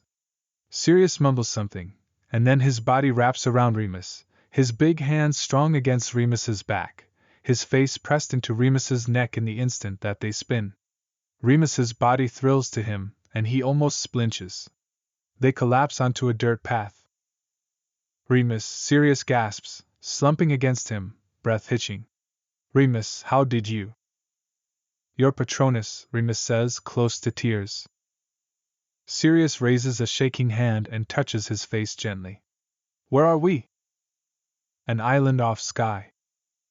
We're safe? If we walk a bit. There's a safe house here. Whose? Ours. Werewolves. Sirius strokes his hand down Remus's face. His voice is trembling. Mooney. Come on, Remus says, taking his hand and pulling him. The house is dark and shuttered. Remus finds the key hidden where he knew he would and lets them in the garden door. Inside, it is endearingly cozy, with soft, mismatched furniture and fixtures that are decades old. A damp chill clings to every surface. Sirius hovers over him as Remus expertly lights a coal fire in the grate. He feels strangely reluctant to touch Sirius. The anticipation of the last few months is so overwhelming. Mooney, Sirius whispers. Remus can hear that he feels it too. A dam breaks and he turns and nearly collapses into Sirius's arms. They cling, as if clutching a rock rising from a storm-swept sea. Remus's face is in Sirius's hair. He's drawing in his scent in shuddering gasps. Sirius's fingers on his back are painfully sharp. They strip their clothes off and curl around each other, flesh on flesh, wrapped in their cloaks on a rickety floral divan. Sometime in the night it starts to rain, and Remus wakes to find Sirius watching him sleep with his hand cupped around his jawline. Padfoot, he murmurs, sleep soft. Sirius smiles. The rain hammers the window above them as Sirius presses into him, their bodies hot where they've been touching, and cold at the extremities. Sirius sweeps a hand down Remus's side and Remus flinches involuntarily. That's cold. Sirius is laughing, handsome and untamed. Remus runs his own icy hands down Sirius's back and elicits a howl followed by more laughter. Other parts of their bodies are hot to touch, and they find their way together so easily and naturally that Sirius makes a silly joke about magnets. Then he's clutching at Remus, fingers wrapped around his ass as he pulls him in more tightly. And Remus is gasping because he's not going to last long, not like this, after all this time and with Sirius fully laid out beneath him moaning and so warm and so tight. They come together. Afterwards, Remus lies atop Sirius, head pressed to the hollow just below his collarbone, stroking his index finger across his chest. Their sweat is cooling, their bodies becoming chill. Other thoughts are intruding too, responsibilities and dangers. Neither can really sleep. Remus runs a boiling hot bath and they curl around each other in it, drifting in and out of consciousness, their wands lying against each other on the porcelain sink by the bath. Bim's Patronus comes in the morning. There's grave news from London, the Ebony Wolf says. Fenrir and his gang have overrun the den. You got out just in time, Remus. As Remus watches in horror, the Patronus fades to smoke, saying solemnly, Nowhere is safe. Tonk's Patronus comes too, circling round and round them both before disappearing without a word. They leave the house and walk down the path to a ferry. This takes them to Skye, where they can take another ferry.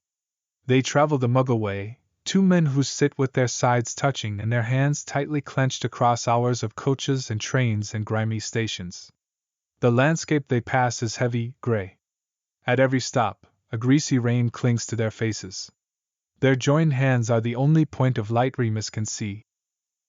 They return to the slumped cottage on the little island. It's the only place they can think of that might hold even a tiny bit of safety for them. For a few dreamlike weeks it does. They don't know it, but while they are here, Harry, Ron, and Hermione are captured by Snatchers, tortured at Malfoy Manor, saved by Dobby, and travel to Shell Cottage, where they hatch a plan with the Goblin Griphook to break into Gringotts and steal a Horcrux from the Lestrange vault. One night early on, Remus dreams of a ship, its deck heaving with rats as it rolls and bucks in a stormy sea, and wakes when a monstrous wave sends all the rats overboard with a terrible squealing. He sits up, sweating, and Sirius opens his eyes instantly and reaches for his wand. "Did you dream it too?" he asks, eyes glittering in the dark. "I think," Remus says, putting a hand over his pounding chest. "I think Wormtail is dead." He doesn't know why he says Peter's pet name. "So do I," Sirius says quietly. Remus lies down again and spoons Sirius, holding him tightly around his stomach. He's drifting when he feels Sirius crying. "Padfoot," he murmurs, voice breaking. "We're the last ones," Sirius whispers. "We're the last ones." "But at least," Remus says, because he's been here before. "We have each other this time." During the lengthening days, they practice spells. They both believe a final battle will come, though either believes they will win it. Fatalism makes them fantastical. "I quit the Aurors over unspeakable curses," Sirius says. "Quit?" Remus asks with deep affection, one eyebrow raised. "Is that so?" "I wouldn't use them," Sirius says. "Or arrest dark creatures." "I'm not about to use them now," Sirius plows onward, in his dogged way. "I'm going to do something else to keep these fuckers at bay." So they work on a super binding spell that requires an unlocking rather than just the passage of time. They invent another spell to destroy wands in their users' hands. "What will we do with all these Death Eaters whose wands we're destroying and whose bodies we're binding?" Remus asks, sweating from the exertion of having destroyed 20 ash switches in a row. "I don't know," Sirius admits. He's panting. "But not Azkaban." He looks down at the ground. "I'll never send someone there." "No," Remus says gently. "No Azkaban. No Dementors. It's too cruel, even for Death Eaters." "For anyone," Sirius agrees. "No more prisons." He laughs sharply. "We'll rehabilitate them all." "I didn't want you in prison," Remus admits. "Not even when I thought you were guilty." I used to think. He stops, embarrassed. "Those dark thoughts inhabit another lifetime." "Tell me," Sirius says quietly. Remus hesitates, then finally says, "I thought that when I was old, I'd find a way into Azkaban."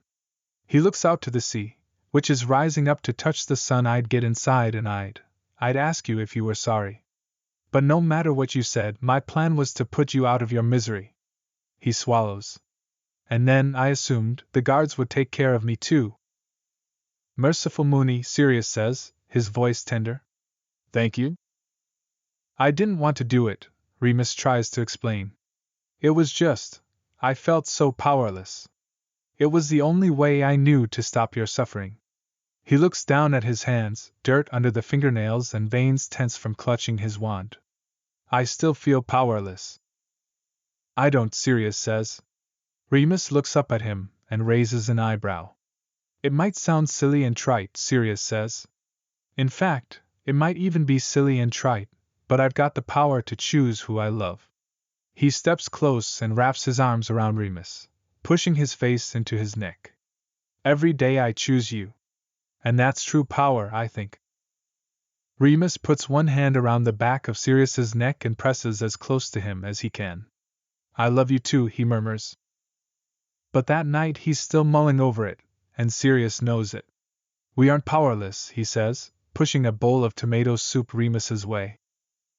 "I want to end violence," Remus says.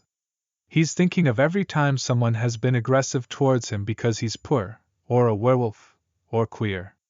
"I want to have the power to change wizarding society so that everyone's intrinsic rights are honored. I want to remake the ministry, to change prejudices, to undo centuries of old money and power networks." Sirius sighs. "Remus." "The problem," Remus says, even though he knows Sirius knows it, because he's on a rant now and he can't stop himself. Is that if we do defeat, the people we're actively fighting, we're still going to have the whole shit wizarding world to deal with, and they'll be able to point to the Death Eaters and say, oh, well, we're not actually murdering people, so we're pretty good, while they're busy mistreating their house elves and saying they like the enslavement. I know, Sirius says. I promise. But we have to do this first. We have to defeat big, active evil with a society that's already engaged in minor, everyday evil? I'm afraid so. Sirius sits. But if we do defeat them, if we are the ones who do it, we will have some clout, I think. Heroes of the Order of the Phoenix, right? The only ones who could stop the terror? We'll be able to say that we should get rid of prison, that we recognize the full rights of dark creatures. A great weariness settles over Remus. Do you think so? We'll be fighting for some of it till we're dead, Sirius says. I think that. I know you, and I know me, and we won't give up, but I also know how much the old families are going to want to hold on to their power and their money, and it's going to be much harder to change that than stop some singular crazy evil bastard. I mean, Sirius sighs again. He's got nothing if he's not backed by that power and wealth. And the wizarding world is small enough that we're going to have to deal with them when, not if, he's gone. He purses his lips. So, no prison, he says, and then he grins. But reparations? Straight out of the Lestrange family vault? That sounds lovely. And very, very just. He stops speaking and an abstracted look crosses his face.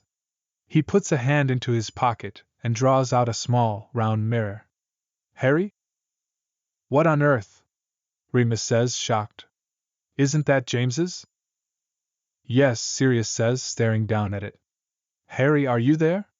His eyebrows are scrunched together, worry in every line of his face. I found them in my old room and gave mine to Harry and kept James's for myself. But we never use them because we've no idea if they're safe. There's a scratching noise and then Harry's voice emanates from it, faint but clear. Sirius, Remus. You've got to get to Hogwarts. He's coming. Chapter 30. The Day After Remus and Sirius Reunited, Special Short Chapter. Remus can't sleep. It's 48 hours after a full moon and he's wide awake, sinking into the divots in the ancient cushions on his parents' couch. 48 hours ago he'd been employed at Hogwarts as a professor. 48 hours ago, he'd been staring at the Marauder's map in his office, his eyes fixed on a single name, Peter Pettigrew. And then another, cutting across the map at shocking speed, Sirius Black.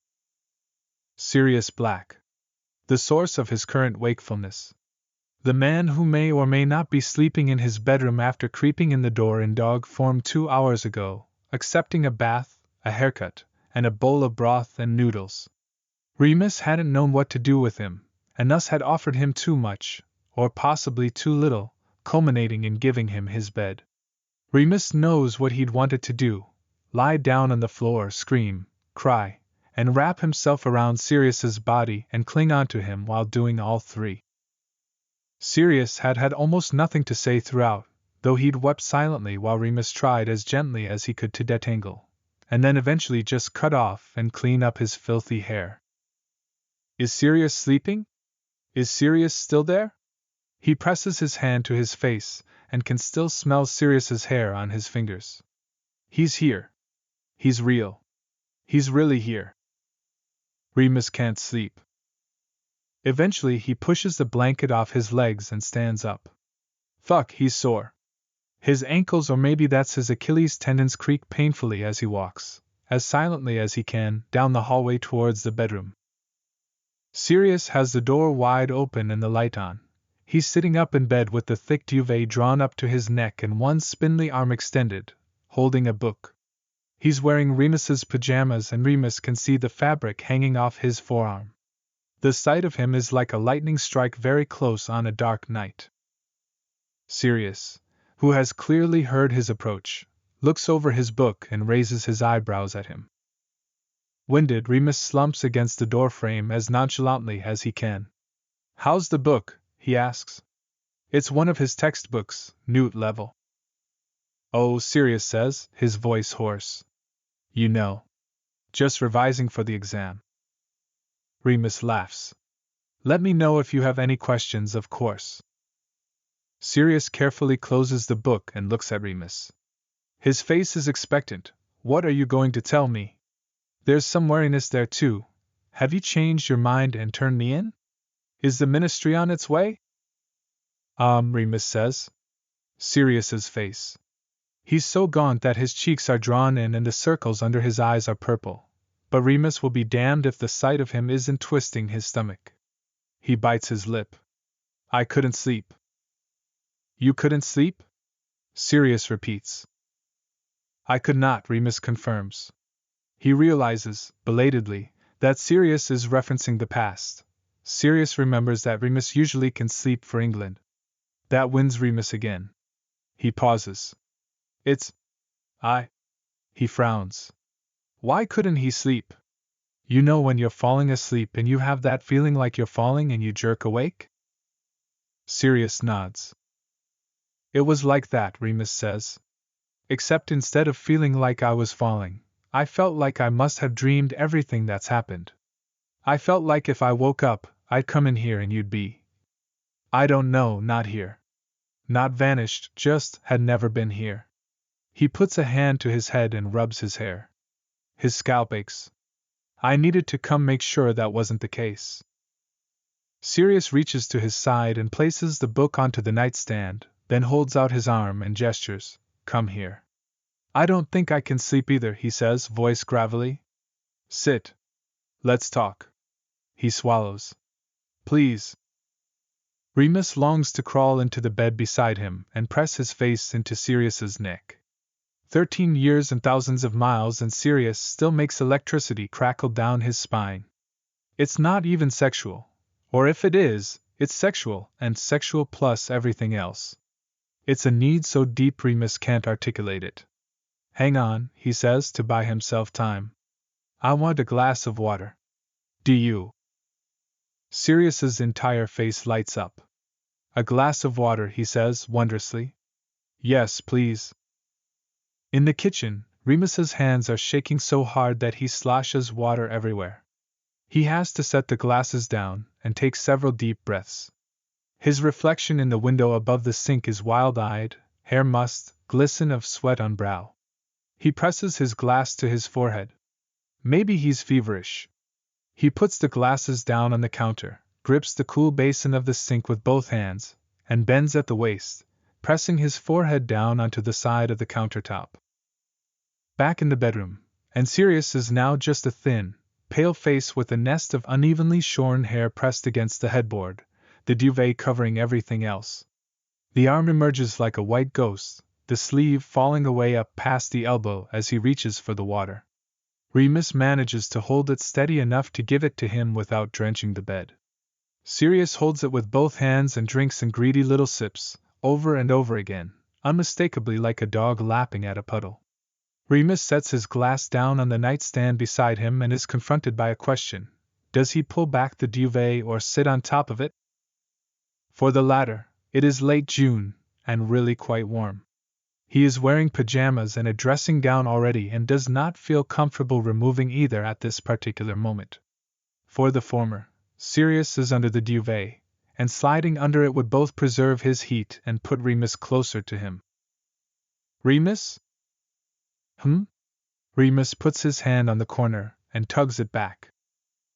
Before you, I have to ask you something. Remus sits on the side of the bed, dropping the duvet and looking at him. Sirius's eyes search his face for a long moment, and Remus's heart feels like it's beating completely out of rhythm. How can Sirius be here? Sirius, innocent, away from Azkaban, here, in Remus's bed? Anything, he offers, realizing a second too late that he sounds as winded as he feels. Sirius swallows. Is there someone else this side of the bed belongs to? He grimaces. The expression is so familiar that Remus's throat swells. Does it matter? Sirius says. He looks down and frowns. Yes, I think it does, rather. Without thinking, Remus says. Why? Sirius continues to look down at the duvet. If I were them, I wouldn't want me in this bed with you. Well, there's no one, Remus says quickly. Sirius looks up at him. His eyes are dark and unreadable. It's like seeing a map of what you thought was familiar territory and realizing it's something else. Remus is disoriented and instantly sad. I'm sorry to hear that. Remus pauses. I mean, I was teaching at Hogwarts. It's not exactly the romance zone. I wanted you to be happy, Sirius says, startling Remus with how plaintive he sounds. I didn't want you to be alone. I'm happy, Remus counters, which is patently absurd. He's 34 years old, very recently fired, and was until 10 minutes ago sleeping on the couch in the house that used to belong to his parents. I'm fine, he amends. I've had a very interesting decade or so. Tell me about it, Sirius says. Remus swings his legs up onto the bed. I've lived in lots of different places, he says. I thought you were teaching at Hogwarts. Only this year. Albus asked me to come because of you. Well, because of Harry. To protect him from you. What were you doing before then? Before that I was living in Mexico City. I'd been there a few years. Bogota before that, and northern Japan and… Remus reaches back into memory, really far back now, to the awful years closer to James and Lily's deaths. Before that Lahore, and Cairo, and in the Caucasus before that. Wow, Sirius says softly. Were you a professor in those places too? Remus realizes that Sirius has no idea he'd quit his PhD program, and no idea that Remus is really quite a failure in life, drifting between cities doing whatever work a dark creature can, never wanting to face the horror of being truly known by anyone or anywhere. Nothing occupies a grieving mind like constantly forcing it to learn new landscapes and languages, and that had been Remus's escape. But the last time Sirius had seen him, things had been very different. For the first time in years, he feels that hot surge of embarrassment. No, he says. He hates to puncture the bubble. Best to do it quickly and cleanly. I left London right after everything. I never went back to finish my thesis. Sirius doesn't say anything for so long that Remus, who has been sitting on the side of the bed facing forward, turns to look at him. Sirius's expression is devastated. It's my fault, he says when he sees Remus looking at him. It was my choice, Remus says firmly. I promise. I'm not unhappy with the path I chose. I've been fine. It is not a lie. He's here. He's alive. He's sitting in bed next to the only man he's ever loved, and he's not naive enough to tell himself that he'll ever be over him. He stands and reaches for the duvet. I promise you. He can't bring himself to say his name yet. He will. Soon. He gets under it, and realizes that he's going to die before dawn if he's under this and in his dressing gown. He manages to wriggle out of it and toss it onto the floor, while Sirius somehow keeps the duvet pulled up to his neck, his head turned so that his cheek is resting against the headboard facing Remus. Haltingly, Remus tells him more of it. For years afterward, Sirius will ask him at random times to fill in a gap in what he knows of his life, and Remus will oblige. Sirius will always watch him as he does now, carefully enraptured, like he wants to soak it all in but is scared to really feel it. Remus doesn't blame him. He's scared to ask the same in kind. Tonight they talk for at least an hour, until both have slid down the headboard and are heavy-lidded, turned on their sides toward each other but not touching. I might, Sirius murmurs. I might have bad dreams. I do.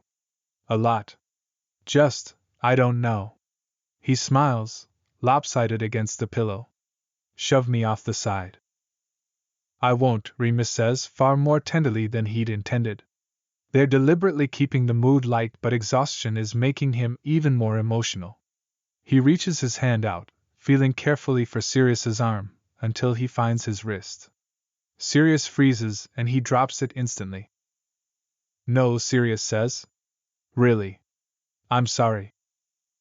I should have asked, Remus says, mortified. He's too familiar with this shadow of Sirius. Really, Sirius repeats. I'm just not used to touch. He slides his hand forward along the mattress until his fingers graze Remus's. Thank you, he says, leaving his fingers there, the pads of his fingers just resting against the sides of Remus's. It'll take time, Remus whispers. He's not sure what he means. Recovery? They both know that trauma doesn't just fade. Let me give you time.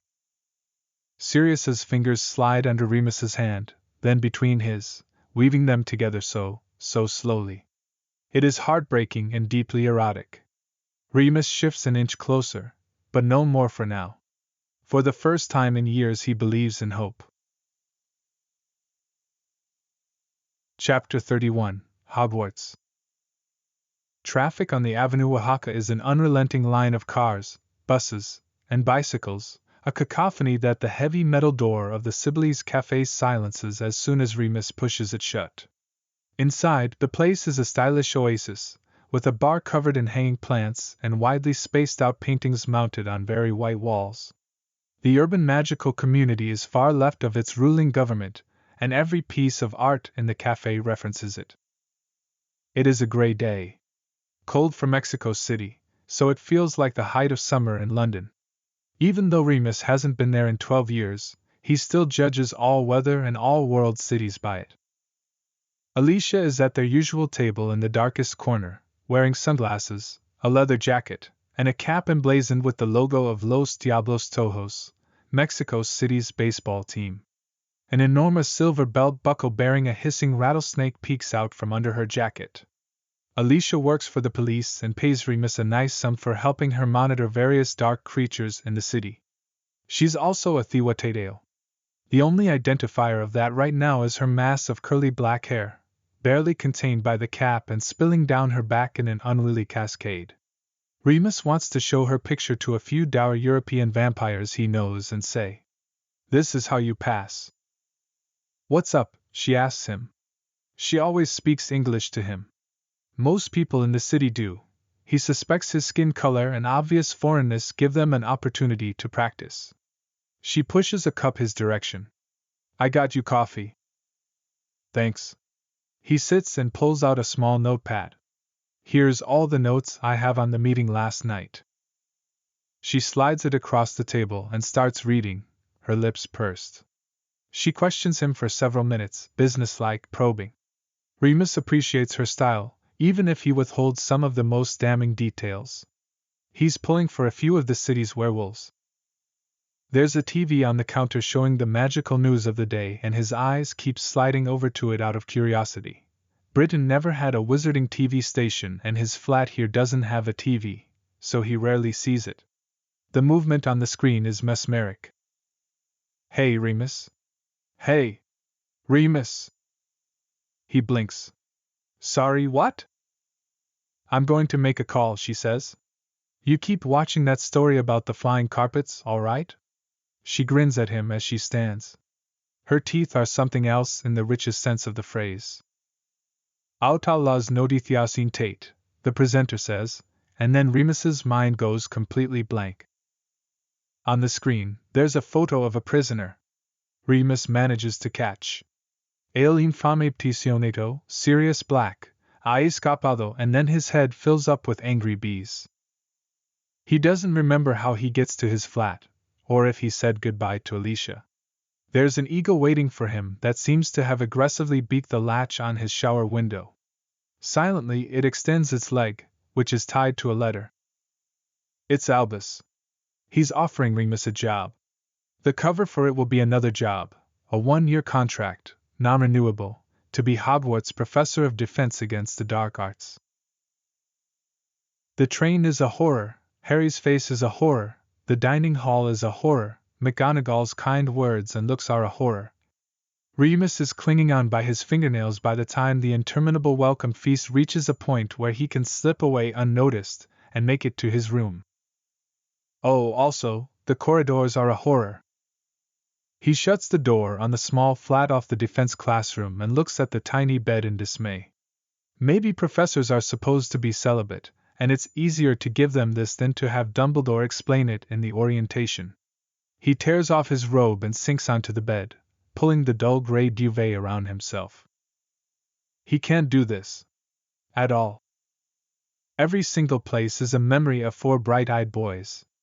Remus doesn't even have to close his eyes to see them. They're superimposed over whatever he looks at, more solid than the real students sitting at the Gryffindor table. And Harry, he looks so much like James. Why hadn't anyone told him? Albus could have warned him, and then to have Lily's green eyes staring back at him, like it's 17 years ago and he's in a prefect's meeting. He falls asleep twisted in his sheets. The journey from Mexico was long, and then he'd had the full moon to contend with, locked up in the cellar beneath his childhood home, the only place he could think to go. When he wakes, he showers, rebandages a few minor wounds, and dresses, carefully avoiding looking in the mirror. His old face and gray hair don't belong here. It's just for a year, he tells himself. Not even. Just until June. Just until they recapture Sirius, hopefully as far away from here as possible. The Dementors are furious and the Ministry has all their resources dedicated to finding him. It's a politically difficult situation for Fudge and he won't allow it to go on too long.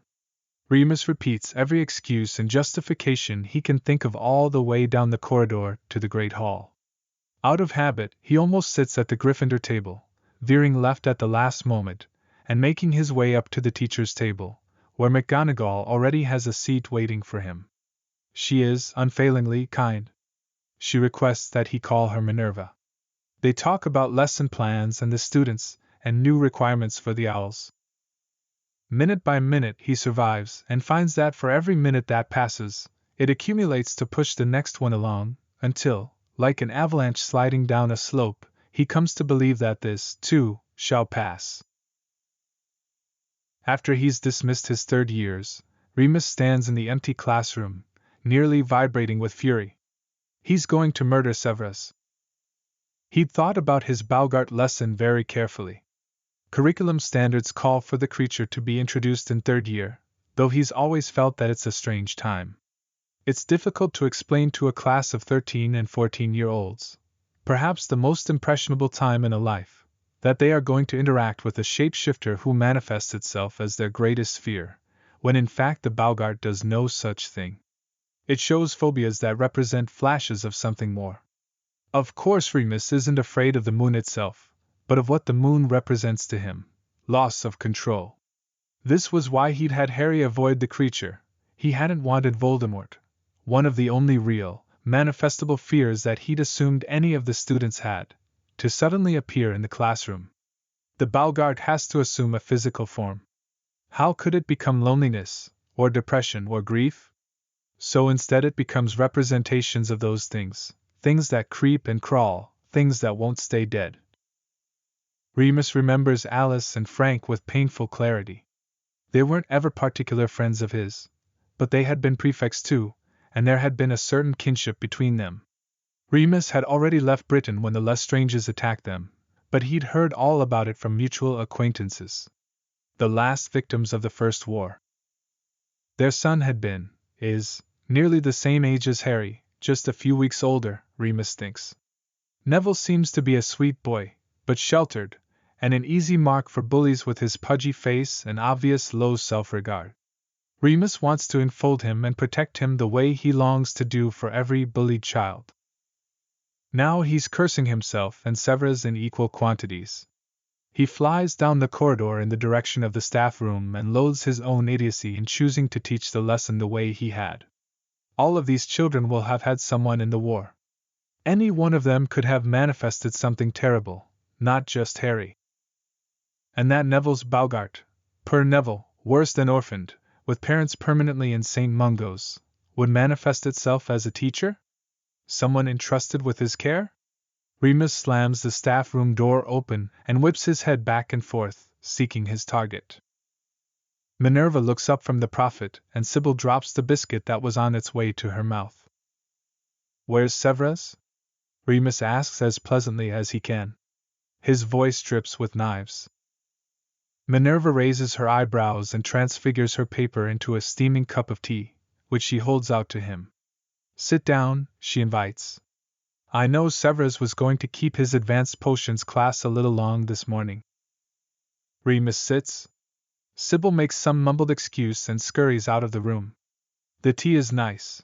McGonagall seems partial to Earl Grey with quite a lot of bergamot, but Remus refuses to be calmed. Did you know Neville Longbottom is terrified of Severus? He demands. Yes, Minerva says with a sigh. A lot of the students are. Funny how a former Death Eater is still torturing the poor boy, Remus snaps. Remus, Minerva says, and there's a warning in her voice. He remembers it very well from their school years. The war is over. Severus has earned Albus's trust. Remus snorts and considers slamming down his teacup and marching to the headmaster's office. In his anger, he thinks, if it's over, why do I feel like a ghost? Then the door swings open and Severus glides in, doing his typical impression of an overgrown bat. Minerva sighs, stands, and leaves. Severus ignores Remus so pointedly that Remus knows he's already heard about it. Classic Hogwarts. But Remus isn't a student anymore, nor an awkward teen. Severus, he begins. The more things change, Severus snaps, and Remus senses how upset the other man is. He's nearly out of breath as he speaks. The first day of classes and I'm already being bullied by you again. You've scared a boy who lost his parents in the war so badly that you're his worst fear, Remus snarls. I'm not bullying you. I'm trying to protect him. Protect him from what? Severus demands. A difficult course? It's not my fault if he can't keep up with the material. Isn't it? Aren't you meant to be teaching him? Surely his failures are on your inability to teach? Severus has made a cup of tea during this exchange, and now he raises it and takes a sip. Like Remus, he makes it the Muggle way, something Remus never knew. It suggests a Muggle parent, probably his mother. Remus files that away as extremely interesting. Severus's hand has a slight tremor, and a tiny drop rolls down the side of the cup. My inability? He asks, very quietly. Then again, I forgot, you were such a mediocre student at potions that you had to rely on James Potter, and there's the tiniest hesitation. Sirius Black for help. Sirius's name on Severus's tongue is a knife in the gut. Remus thinks, for the very first time, that Severus was a Death Eater too, and therefore that he might have known long before Remus did that Sirius was the traitor. It devastates him in the purest sense of the word. His entire body feels overwhelmed. He manages to shove it away, but knows that the pause while he collects himself is too long, and that Severus knows he has landed a killing blow. Indeed, the other man's hand is steady now, and he has a tiny smile. I was always very bad at potions, yes, Remus says. To me, and maybe to Neville, it's the most challenging subject. But Professor Slughorn never terrified me. No matter my scores, he continued to teach me, even to Newt level. With effort, he forces himself to sit in the chair Minerva just vacated and unclench his fists, crossing his hands on his lap. It wasn't my intention to bully you, Severus. I transfigured the Boggart to comfort Neville. I hope you can understand why I would feel sympathy for the boy. I knew his parents, after all. Severus shrugs. It's what I expected when Albus said he was hiring you. He takes another measured sip of his tea and adds. Of course, you're not even really here to be a teacher, are you? More to prevent Sirius Black from murdering Potter? Remus squints at him. He's certain there's a trap here. I am here on a teaching contract. Certainly. But a 1-year contract. Presumably one that could be terminated should something happen with Black. Remus raises an eyebrow. You think I'd aid him? He can't say his name. In hurting James and Lily's son? Severus shrugs again. I don't know what someone like you might do. A werewolf. Remus doesn't remember any of what happened that night Sirius told Severus to follow them to the Shrieking Shack, but the event does have a mythical significance in his mind, Sirius's first betrayal.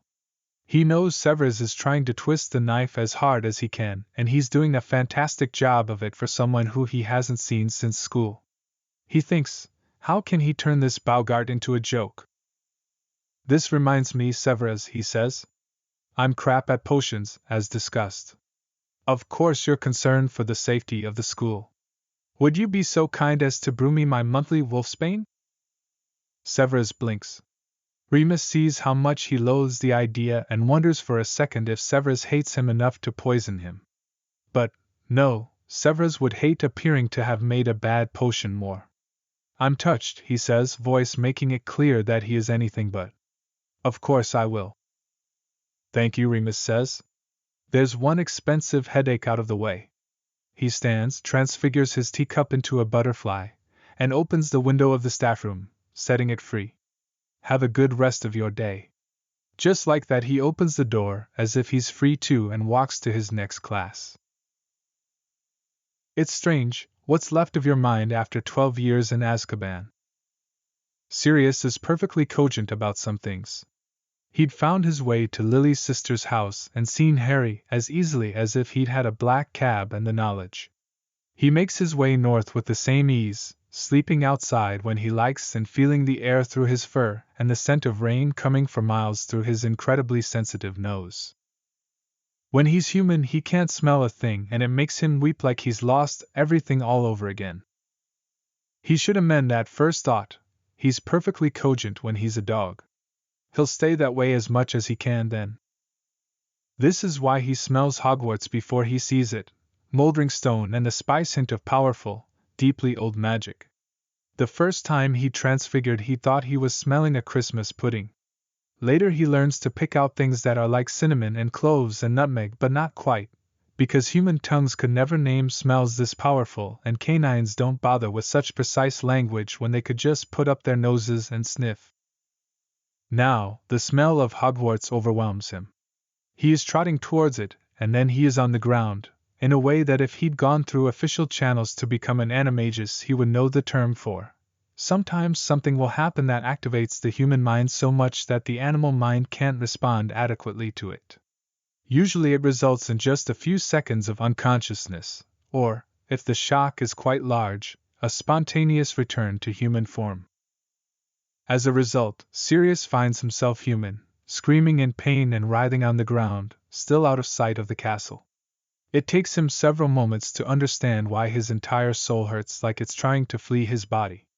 Then he screams more. Eventually he gets hoarse. He rolls onto his stomach and presses himself onto all fours. His limbs are wiry with muscle, his bones sharply outlined. He transforms back into the dog and runs more. He sees the Dementors at the gates and gives them a wide berth. Their scent is a fresh grave. Holding to the edges of the forest, he trots down the road towards Hogsmeade, making a last-minute veer through dense undergrowth. The shack rises out of the trees. Reluctantly, he transfigures to human and rips one of the boards off that is covering up a window. He wraps his arm in his threadbare prison robe and punches out the glass, then hauls himself up and through it, only cutting himself a little, and transfigures again immediately. The scents in here are overwhelming as a dog, each one coated with broad emotion. Stag, grief. Loyalty.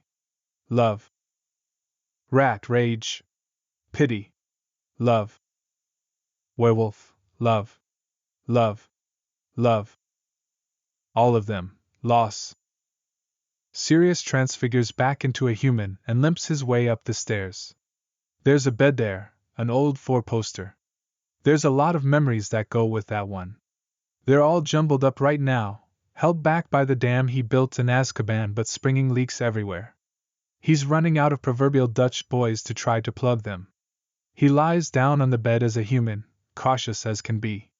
It's as surprisingly comfortable as it was the summer morning he was last in it, the summer morning that.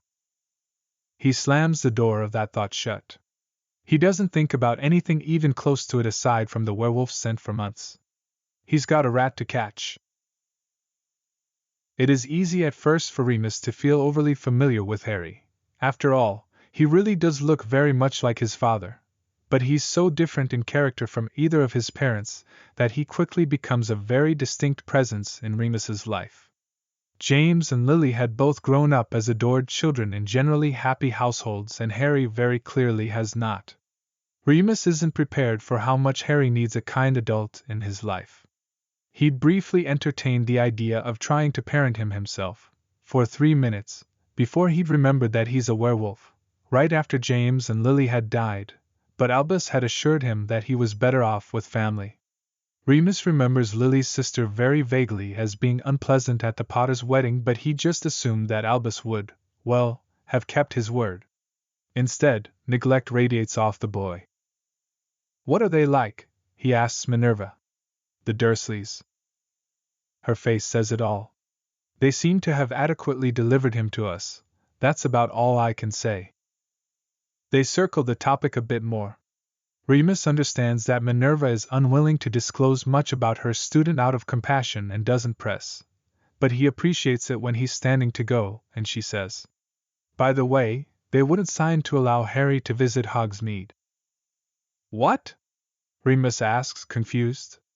"If they're neglectful, why would they care?"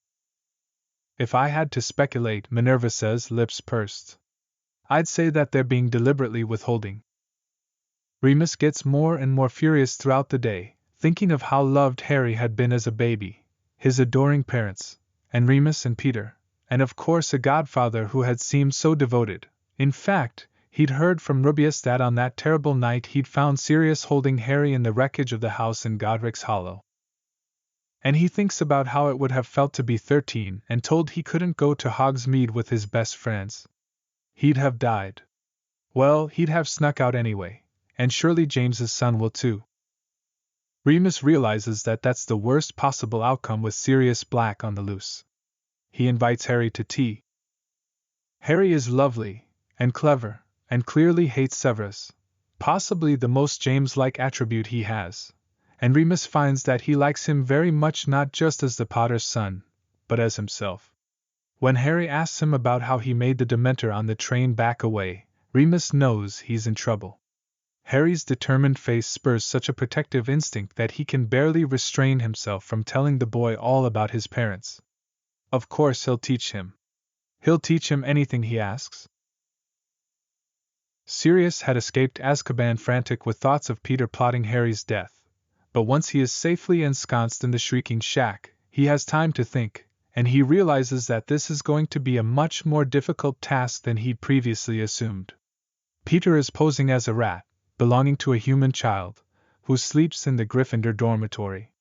He's somehow going to have to break into that dormitory without being caught, into the heart of the castle. Really, even another house would have been easier to deal with from that perspective, and kidnap the rat. Well, or just get his teeth into him and give him a shake. Luckily, he has a near-eidetic memory for maps. He remembers the passageways, the tunnels, the hidden corridors. He gets inside Hogwarts multiple times. He befriends a bandy-legged ginger cat who brings him all manner of wrong dead rodents and, one day, a list of passwords into Gryffindor Tower. On Halloween, he manages to get into the tower, but the rat is gone and the school gets put on high alert. When he returns a week later, he has no chance of getting upstairs, even as a black dog who can blend into shadows. Teachers are patrolling the halls. He almost gets caught on the 7th floor, before a door he hadn't noticed appears and he throws himself through it. Inside is a room he recognizes from his first year, though rather changed. When he'd been 11, being taunted by his older cousins, there'd been his favorite books and a cozy armchair and a small, warm fire. Now there's still the fire, but the other things are gone, replaced by a bowl of water, a bowl of kibble, and a truly sumptuous dog bed. He curls up and sleeps for hours. When he wakes, he sidles out the door, which kindly has developed a paddle handle so he can open it without transfiguring, and starts trying to sneak his way through the corridor. He's nearly out of the castle when he encounters an olfactory memory so powerful that it almost forces him to transfigure. Remus Lupin walks around the corner, older, much older, but still impossibly handsome, with his now salt and pepper hair falling over his eyes and a thinking frown on his face. He's holding a book and flipping through it as he walks. Sirius slinks back into the shadows behind a statue, making himself as small as he can, and Remus passes. Sirius stares after his patched robes long after he's turned a corner and disappeared from sight. After that, he starts spying when he can on Remus. He sees him at various Quidditch matches and walking around the grounds. He takes care to always stay downwind. He quickly surmises that Remus is a teacher, and from the few interactions he's close enough to observe, a beloved one at that. It thaws something inside of him to know that Remus achieved one of his dreams. Slowly, he finds that he can think about him without being a dog. That ache in his chest grounds him to his humanity. For years he's been driven by the need to take his revenge on Peter, but now there's an opposing force stronger than hatred. Somewhere between his feelings for Remus and Peter, a small blossom unfurls its petals into hope for the future, and planning how he might care for his godson. When Harry's broom is destroyed in the disastrous Quidditch match, he's so moved that he contacts Gringotts via Owl. They've always been wonderfully discreet, and sends Harry the finest broomstick he can. It feels like the least he can do, but he thinks of it as a start. Remus walks back to his office, slams the door, and sits at his desk, clutching the stained and filthy sheet of parchment. The map.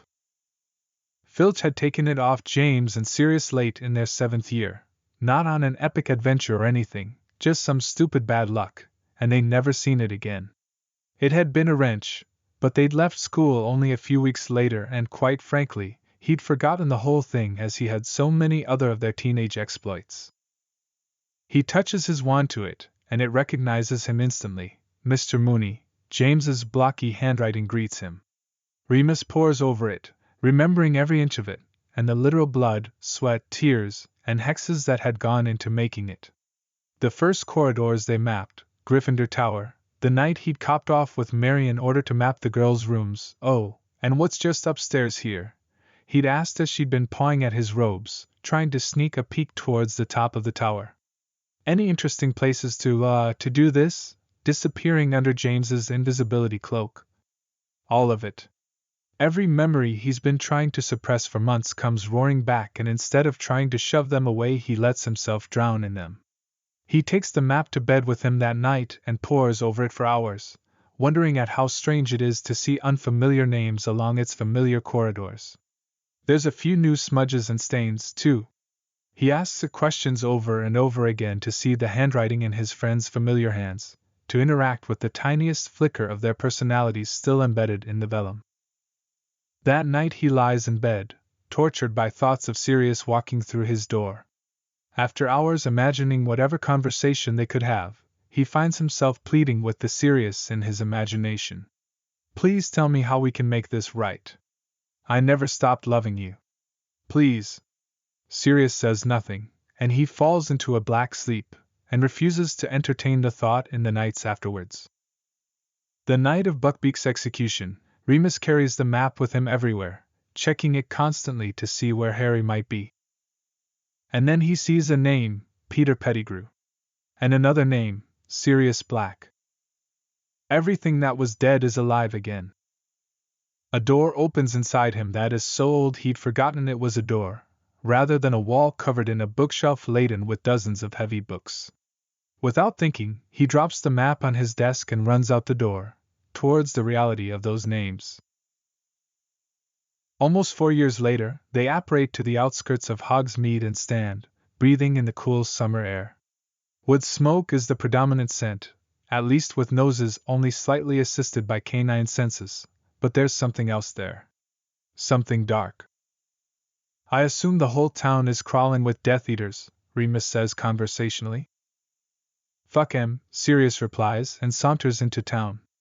A caterwauling charm goes off instantly, and they draw their wands, but no one comes except Aberforth Dumbledore, who looks exasperated as ever when he sees them.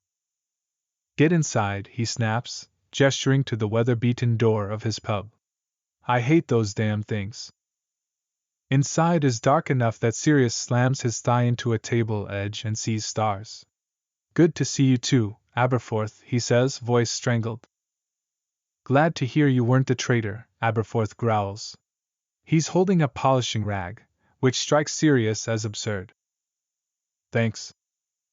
They stand awkwardly for a moment before Remus puts his hand on Sirius's upper arm and says, there's a door to Hogwarts here, and points. Sirius sees Aberforth take in the placement of Remus's hand and sees the twitch in his eyebrows. Then he squints. How did you know about the door? Sirius barks a laugh. Really long story? It always was with you lot, Aberforth says, sounding infinitely weary. He turns to a painting of a young girl and gestures towards her. Silently the portrait swings open and Sirius stares into darkness. The passage to Hogwarts. It was always going to end this way, going back to the damned school one way or another. He takes Remus's hand and starts forward, but Remus doesn't move. Aberforth. Remus hesitates. Sirius can feel it in his hand. He knows Remus doesn't want to impose, but now's not the time. Come with us, he says to his husband. You were always good in a fight. I still hate this, Aberforth announces, not looking at them, but instead at the door. After all these years, it's just more children killing children. Sirius's stomach lurches as Remus says softly, I know. Aberforth looks back at him and frowns. So? I hate it too, Remus says. But if you come with us now, I truly believe we can end this thing. For a generation. Aberforth snorts. Optimist, he says, but he stumps over to the bar and throws the rag behind it. Well, he demands. Lead on. They go through the dark passage, as fast as they can, stumbling over their feet with wands raised ahead of them. They had taken a few minutes to reply to Harry's message, frantically sending owls to whoever they could think of, old colleagues, Order members who hadn't been to meetings in years, witches and wizards who had even seemed mildly sympathetic to the cause. Get to Hogwarts now, we can stop him, they wrote, over and over again, parchment torn frantically and ink blotting. Until Sirius was musing about a Dementor who had always walked on the opposite side of the hallway from his cell, thus granting him a small mercy, and Remus said, gently, I think that's all we can muster. They looked at each other, simultaneously said, Let's go, and then Remus had pulled Sirius into his arms and held him for just a second before saying, Let's really go. So when they burst into the room full of sound and light at the end of the passage, it is already hot with people. Everyone is greeting them, the remaining members of the Order, Joseph and Bim with a small group of werewolves, even Fleur's continental contingent. Harry is there, talking seriously with Ginny. When he sees them enter, his eyes widen. I have to talk with my godparents, he says, crossing the room. Sirius catches him in a hug so tight that Harry makes a little wheezing noise, but he's hugging Sirius back, saying, I'm so glad you got the message, as Sirius says. We tried to find more to come. Remus's hand is there too, on Harry's shoulder, and Harry turns and hugs him as well. Thank you, they say together to each other, and Harry smiles. Sirius's heart breaks. Their godson isn't a child anymore. There's a commotion to the side and they turn to see Ginny fighting with her parents, begging with them to let her fight. Furious tears are leaking from her eyes. Sirius looks at Harry quickly. He's no idiot about what's been going on between the two of them, and sees that Harry is tight-lipped with worry. She's going to fight, Sirius says gently. I don't want anyone to get hurt on my account, Harry replies, sounding so stricken and bleak that Sirius puts his arm around his shoulders and presses the sides of their heads together. Harry. I know, Harry says, as together they watch Remus step into the fray, hands raised in appeasement. Then, with a hint of a smile, Look, Remus is going to solve it. Let Ginny stay in this room, Remus is saying. We need someone to monitor it. This is the only way in and out of the castle. Ginny looks at Harry across the room and Sirius squeezes his shoulder more tightly. This isn't just your fight, he says. Everyone here has a stake in it. Harry swallows audibly. I have to go find Ron and Hermione, he says in a low voice. We've got to take care of the remaining Horcruxes. What's left? The cup we stole from Gringotts, something of Ravenclaw's we still have to find, and the snake. How can I help? Harry shakes his head. I don't know. I'm making it up as I go. He pauses. It's like I'm inside of his head now, Sirius. Sirius's heart goes cold. What do you mean? I can see what he's seeing, Harry says, his voice steady but his eyes jumping around on Sirius's face. Remus is approaching and Harry looks up at him. Sometimes, when he's feeling a particularly strong emotion, he takes a deep breath. I can see and feel what he's going to do next. Remus and Sirius's eyes meet. Just tell us what we need to do, Sirius says quietly. Buy us time, Harry says, desperate. I'm sorry, but that's what we need. I know it's not great. Remus remembers Albus telling him essentially the same thing. He feels strangely calm. He squeezes Harry's arm. We'll do it. Sirius, we need to go talk with the teachers and the Order. Let's get a battle plan in place. The halls are chaos. Students are pouring out of every corner, frantic, terrified, confused, all streaming towards the great hall. They are swept along in the crowd, towering over most of them. They round a corner and see several suits of armor run past them, feathered helmets streaming. Sirius and Remus raise their eyebrows at each other, bemused. Did you know they could do that? Sirius calls across the din. No, but I'm quite pleased they can. The great hall is, somehow, even more cacophonous. Minerva is standing at the front and several other Order members are seated at the high table, heads bent in consultation. Remus and Sirius cross to them. Kingsley stands and holds out his hand. Remus grasps it tightly across the massive table. We're working out a battle plan, Kingsley says. But we'd love some guidance. Tell me what you've got, Remus says, leaning over with his hands pressed to the table's smooth wooden surface. He thinks of goblets of wine, plates of delicious food, all the things this table is used to holding. His hands flex and feel the memories in it. Its depth of age is dizzying.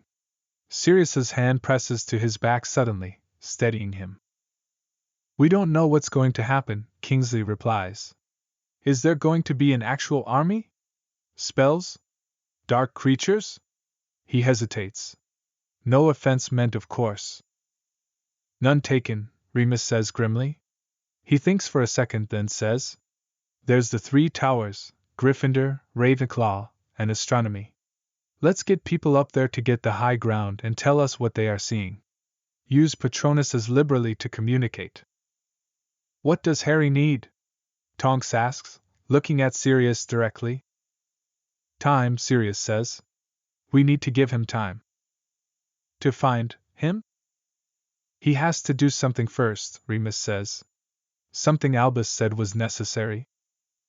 The massive stone walls seem to contract. Sirius grabs for Remus's arm as a cold voice erupts from them. I know that you are preparing to fight. Students start screaming.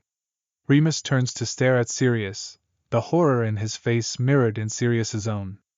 Mercilessly, the voice presses on. Your efforts are futile. You cannot fight me. I do not want to kill you. I have great respect for the teachers of Hogwarts.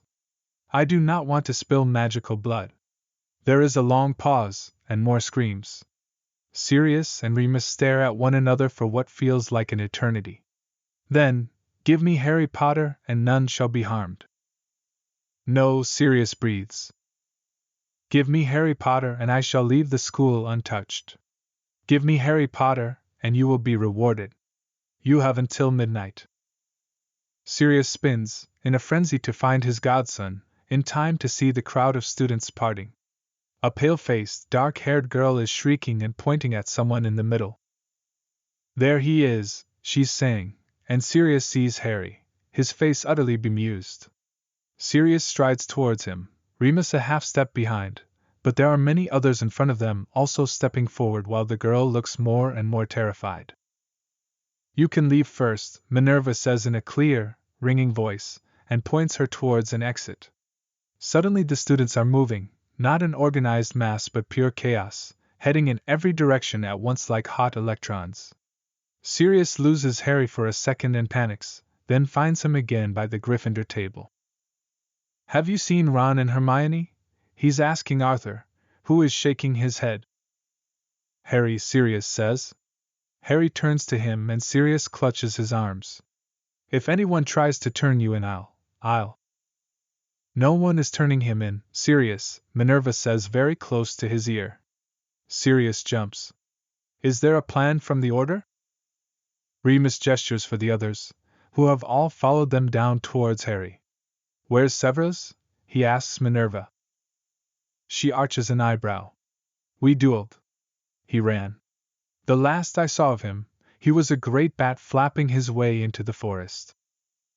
Sirius, Harry says very quietly, turning Sirius's attention away from Remus. I've got to go find Ron and Hermione. Okay, Sirius says. He pulls Harry in for one more hug. Harry holds onto him tightly, both shaking with nervous energy. Harry, Sirius says into the hair above his ear. I love you. Remus loves you. You're our godson. James and Lily would be so proud of you. Please be careful. Harry makes a noise against his shoulder and says, I love you too. Both of you. He draws back and his eyes are very bright.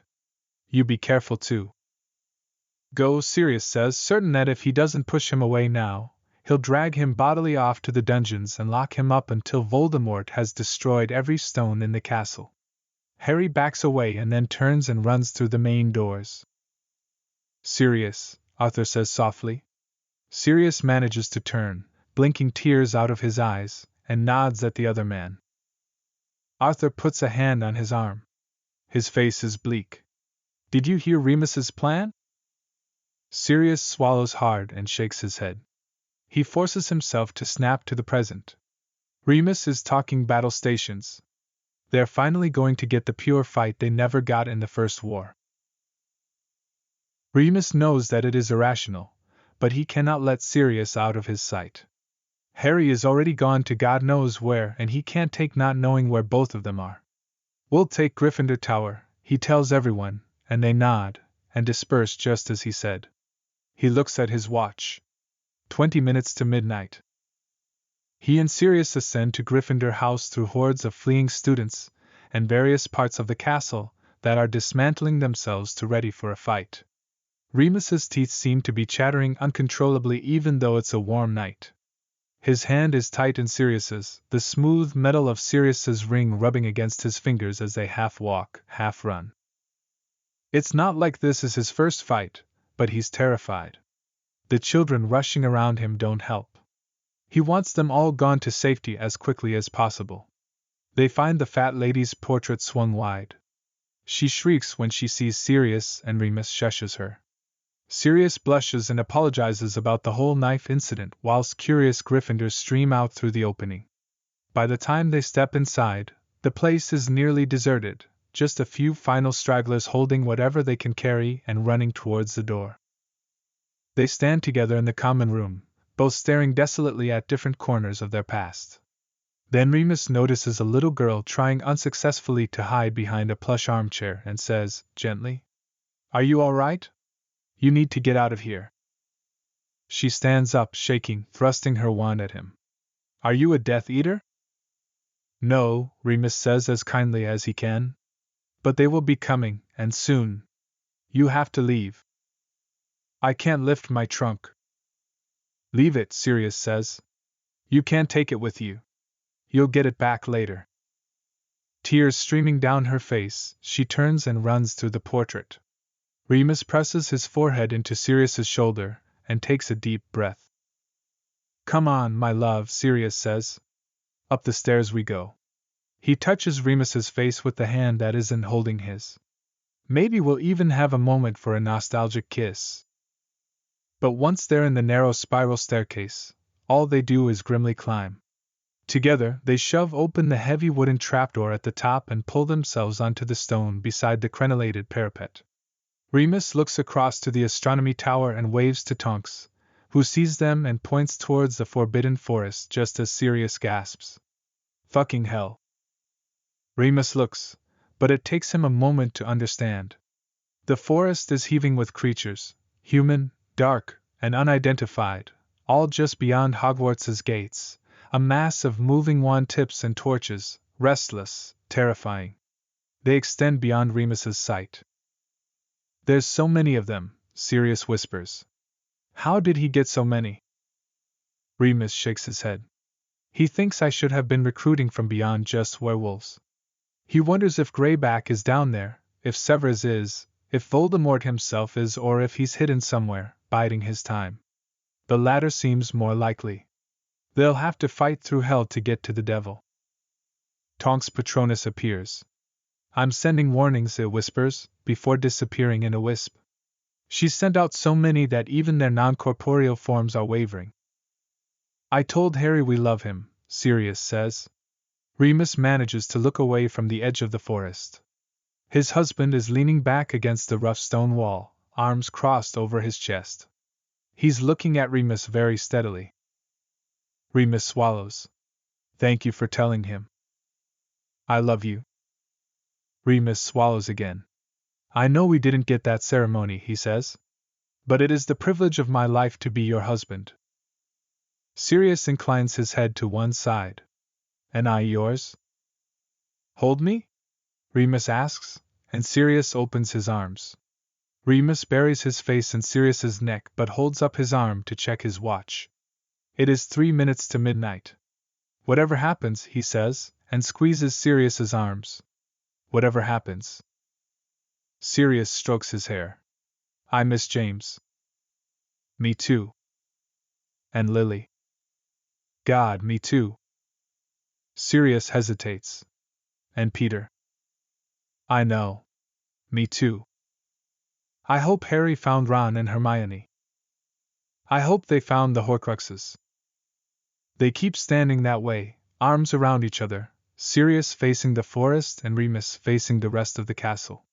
Remus can see Tonks, and distantly, Kingsley and Arthur on the Ravenclaw tower.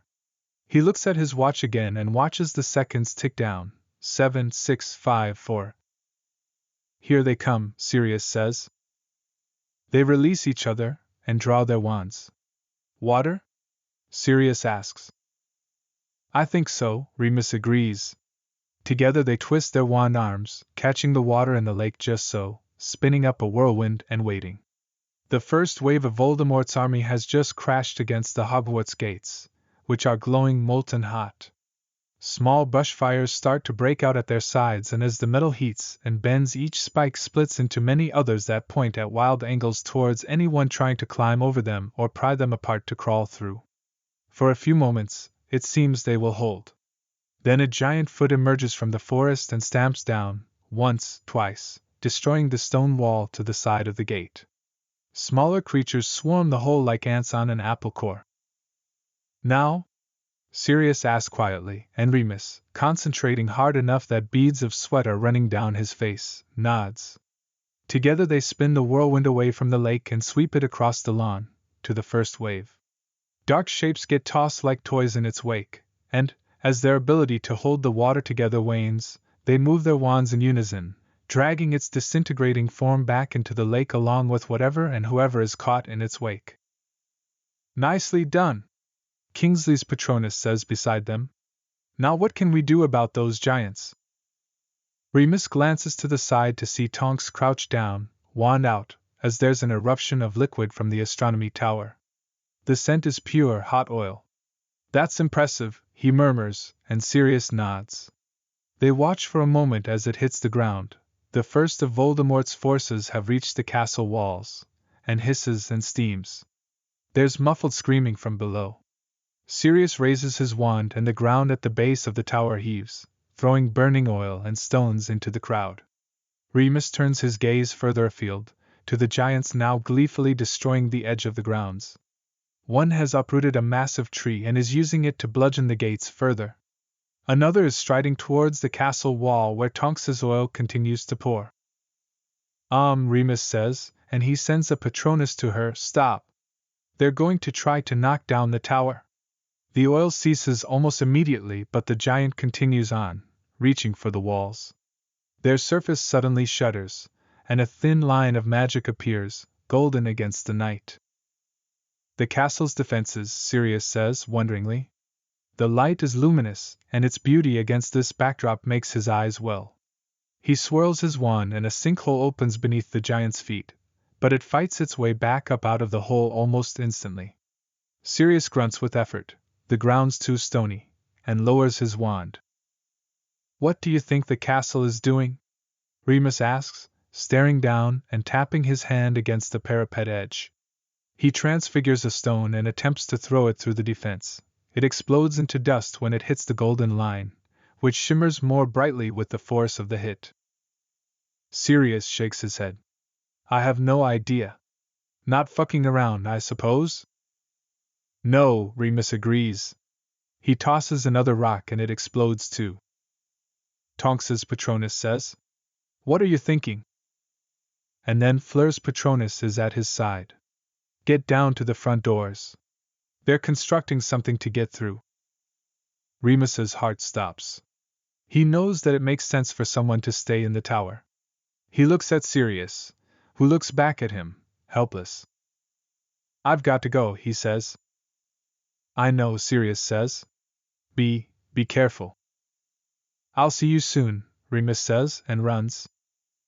Down the stairs, past the dormitories where they were boys, out through the portrait hole and down more stairs, all the massive staircases shifting around as if burning nervous energy, stranding him twice before he gets fed up and runs to another corridor where there's a faster way down to the ground floor.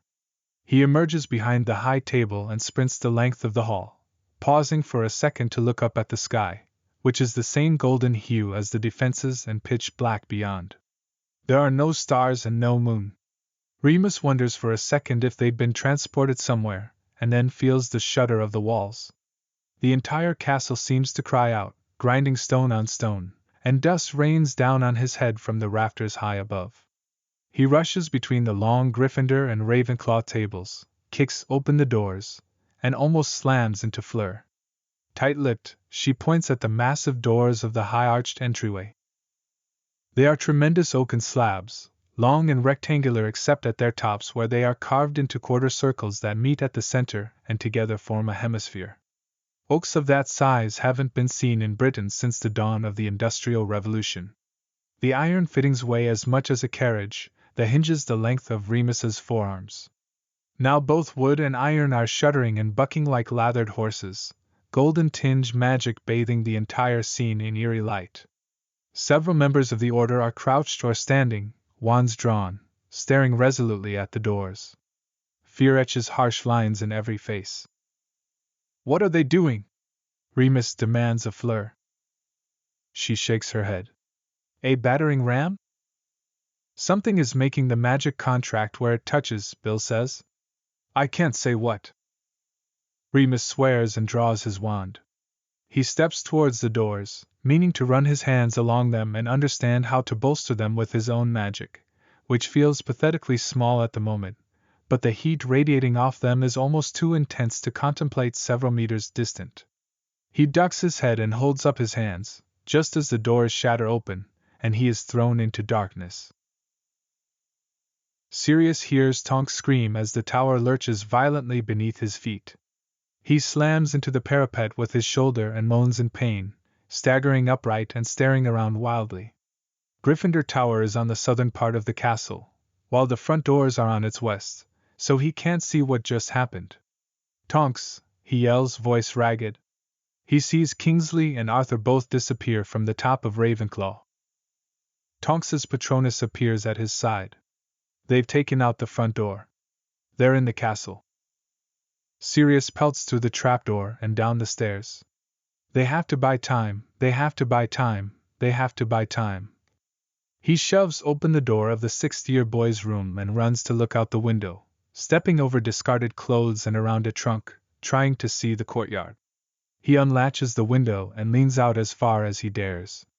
His worst fears are confirmed, flashes of wan light and screams float up to him. As he watches, someone in a dark robe lets off a spell that ignites one of the older trees that line the cloisters. It catches as if soaked in petrol. Fuck, he says. Fuck, turning and running out of the room and down into the common room and through the portrait hole. Sirius, the fat lady shrieks after him. Sirius, what shall we do? Run, he yells at her, and as he runs himself his peripheral vision starts picking up on chaos in the paintings on the walls. Women, children, goblins, dogs, all assortment of creatures are running the opposite direction to him, some trying to haul whatever two-dimensional objects they treasure, some losing their heads and shoving into corner frames, bunching up and wailing, their voices tinny to Sirius's ears. He bursts into the center of the castle and looks down the grand staircase at the wreckage of the door. People are running and fighting, throwing curses over their shoulders. His wand is tight in his hand as he slams his foot down on the stairs and rotates his wrist just so, severing a rope holding a chandelier. It falls onto a masked figure in a massive spray of broken glass and hot wax. Chaos reigns. They haven't the numbers to sustain the fight inside the castle, and he knows it. He ducks into a narrow hallway near a back set of stairs and pulls out the mirror in his pocket. Harry, he says urgently. Harry, are you there? I'm here, Harry says, and it is really him, not just in the mirror, running around the corner with Ron and Hermione in tow. He's holding a twisted piece of metal and all three of them look singed. Ravenclaw's diadem, he says, thrusting the metal towards Sirius, who steps back, startled. Destroyed by fiend fire. Sirius feels a deep foreboding even looking at the dead thing. The goblet? Hermione stabbed it with a basilisk fang. Where did she get? Oh, never mind. Sirius grips Harry's arm. Are you all right? I think so, Harry says. We've just got the snake left. He looks directly into Sirius's eyes. He's in the Shrieking Shack, with the snake. He just sent Lucius Malfoy to get Snape, he wants to talk to him. Sirius looks back into his eyes, searching. You saw all this? Harry nods. We have to go there. Their eyes burn into each other. Sirius's heart hurts. It's chaos in the castle, he says quietly. They breach the walls. Harry's eyes flicker. Sirius can see it hurts him too. Hogwarts was always home for so many lost children. He touches Harry's arm. Let me get you out to the grounds. Harry, Hermione says. She's been peeking around the edge of the hallway. I think we might need to find another way to go. Sirius visualizes where they are in the castle. Come with me. Together they go up a back set of stairs and emerge into a wider corridor, with one side open, looking down over a banister upon the ground floor. Suddenly Percy, Fred, and George appear below them, backing away from something, a group of Death Eaters.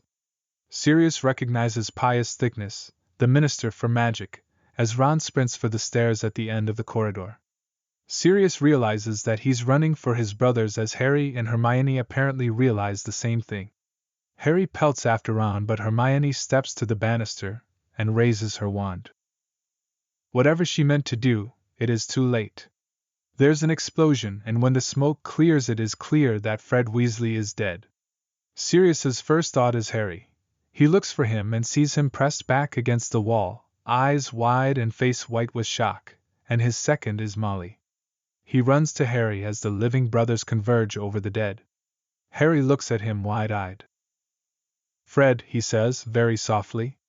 Sirius nods. Hermione walks slowly down the stairs to stand by them, tears running down her soot-streaked face. We've still got to go, Harry, she says, voice breaking. Harry looks past Sirius towards Ron.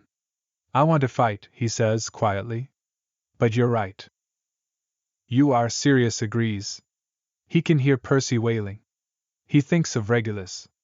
If you go through that door, he says, pointing with some effort past the Weasleys, you'll be able to go out of the castle by the greenhouses. Can you find your way from there?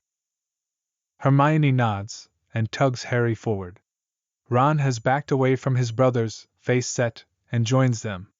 His eyes meet Sirius's, and Sirius draws his wand and nods. He'll protect George and Percy. Together, they manage to move Fred's body, hiding it in an alcove.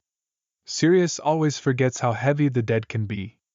Then they are interrupted by a fresh wave of Death Eaters. Sirius has no mental capacity to think, only to cast spell after spell, not understanding the layout of the battle or where his fellows are. In a moment of brief respite, he sends a Patronus to Remus, but there's no reply. Remus! Remus! Someone is shaking him, and a woman's voice is screaming, and another woman is crying. He opens his eyes to double vision and instant regret. He closes them again and counts to 5. Everything is pain, especially his wand arm. That's not good. He opens his eyes again. Fleur is the one shaking him, bent over in a pile of rubble and massive splinters. Remus sits up shakily. His wand arm is broken in multiple places. He can see the yellow-white of the bone tips below his elbow and the pulp of the muscle and fat around it. Tonks suddenly appears and crouches beside Fleur. "We thought you were dead," she says, sobbing. Remus shakes his head and looks at his arm again. "Fuck. He is bleeding rather a lot." "Should I get Madame Pomfrey?" Fleur asks, sounding panicked. "No," Remus says faintly. "Is Bill here?" "I'm here," he says, also appearing beside him. "Where are the Death Eaters?" Remus asks, remembering everything all of a sudden. "Inside," Bill says grimly. "Luckily they all went past and missed you. You got thrown back into a classroom." Remus nods woozily. Blood loss and approaching pain are a bad combination. "Bill, put your hand here, would you?" He touches his upper arm, above the break. Bill nods and reaches forward. "What are you doing?" Fleur asks. Tonks has stood and is wiping her eyes harshly, almost angrily. "Werewolf healing," Remus says softly, and reaches inside himself, to the place he hasn't gone as a human since that terrible night in the Department of Mysteries. He remembers holding Sirius's body and clinging to his soul with every ounce of ability and skill he could muster. He doesn't have to try so hard now because it's his own body, and it's easy enough to bind the bones together, reknit the flesh around them, and seal it over with skin. It hurts like fuck though, and will for a while, he knows. Bill's hand on his arm is tight, but does not waver. "That's bloody impressive," Bill says when he's done. Fleur's perfect skin looks slightly gray. Together they help Remus stand. Tonks is keeping watch, her wand drawn. "Can you fight?" she asks without looking at him. "Yes," Remus says. "Good. What are we to do now that they are in Z Castle?" Fleur asks. "Get every one of them that we can," Remus says. The pain in his arm focuses him. He tries a spell and it sparks and fizzles. He tries another, stronger, better. The 4 of them move together into the ruined entryway, entering a pitched battle. Remus has a glimpse of Fleur's Vela side emerging as she suddenly lashes forward with her wand, hair flying, before he and Tonks are separated from Bill and Fleur by Dolohov and 2 other Death Eaters he does not recognize. They're powerful, particularly Dolohov.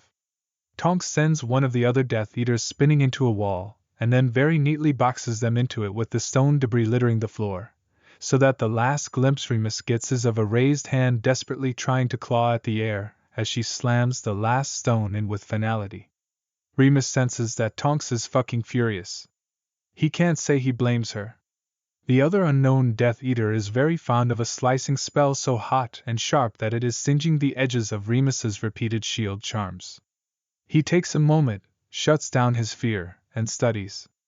The Death Eater's movements are fast, but the slicing motion requires a long draw back of the wand, rather like a cricketer readying to bowl. He waits until the Death Eater is at the apex of this movement, and swipes in a horizontal arc, rending the air in front of him with a jet of water so powerful that the Death Eater slams backwards against the new wall Tonks has constructed. Remus spins his wand in a repeated circle, like winding up a bale of twine, and the Death Eater spins in midair, winding up in magical cords, before Remus lets go of him, fully bound, and lets him fall several feet to the floor with a sickening thud. For a second it is just Dolohov, and just Remus and Tonks, fighting back to back, but others keep entering the fray from the sides, and there are giants stamping in walls and suits of armor streaming past, and everywhere people are screaming and crying. Someone has started a fire and Remus can hear it crackling, Then he almost steps backwards into one of its smoldering edges and has to stamp on the edge of his robe. As he's putting that out, he hears Tonks scream. He lunges forward with a stunning spell just as Dolohov slices at her with the killing curse. Dolohov slams into the ground and Tonks ducks, gasping. She looks at Remus, wide-eyed mouths. "Thank you," and stands just as he bends down to smack out another small flame on the hem of his robe. He hears the killing curse intended for him go over his head, a Doppler effect like a distant bell on a cold, clear morning. Tonks crumples forward and he catches her, then spins around purely from instinct, looking for the source. The second killing curse hits Tonks's lifeless body and Remus sees Bellatrix Lestrange standing in the doorway, teeth bared. She raises her wand to issue the curse a third time. The magical effort required is something Remus cannot even imagine possessing, and indeed her wand tip is issuing a faint line of green smoke, when the walls contract again. She instantly freezes, head up like a deer that's caught scent of a hunter. The hateful, high voice says, "You have fought valiantly. Lord Voldemort knows how to value bravery." Remus stares at Bellatrix, knows she can see him, and spits onto Dolohov's stunned body. She grits her teeth but does nothing. Remus's whole body is shaking with fury and grief. He clutches Tonks to his chest as Voldemort continues, "Yet you have sustained heavy losses. If you continue to resist me, you will all die, one by one. I do not wish this to happen. Every drop of magical blood spilled is a loss and a waste. Lord Voldemort is merciful. I command my forces to retreat immediately. You have 1 hour. Dispose of your dead with dignity. Treat your injured." There is a long pause. Bellatrix looks back at Remus. "I must rejoin my master," she calls. "But after that, I am coming for you." She turns and disappears. Shaking, he kneels, laying Tonks down as gently as he can, arranging her limbs, stroking her hair back from her face. Even in death, it is still bubblegum pink. Then Voldemort resumes, the sound like a boot heel crushing into Remus's chest. "I speak now, Harry Potter, directly to you. You have permitted your friends to die for you rather than face me yourself. I shall wait for 1 hour in the Forbidden Forest. If, at the end of that hour, you have not come to me, have not given yourself up, then battle recommences.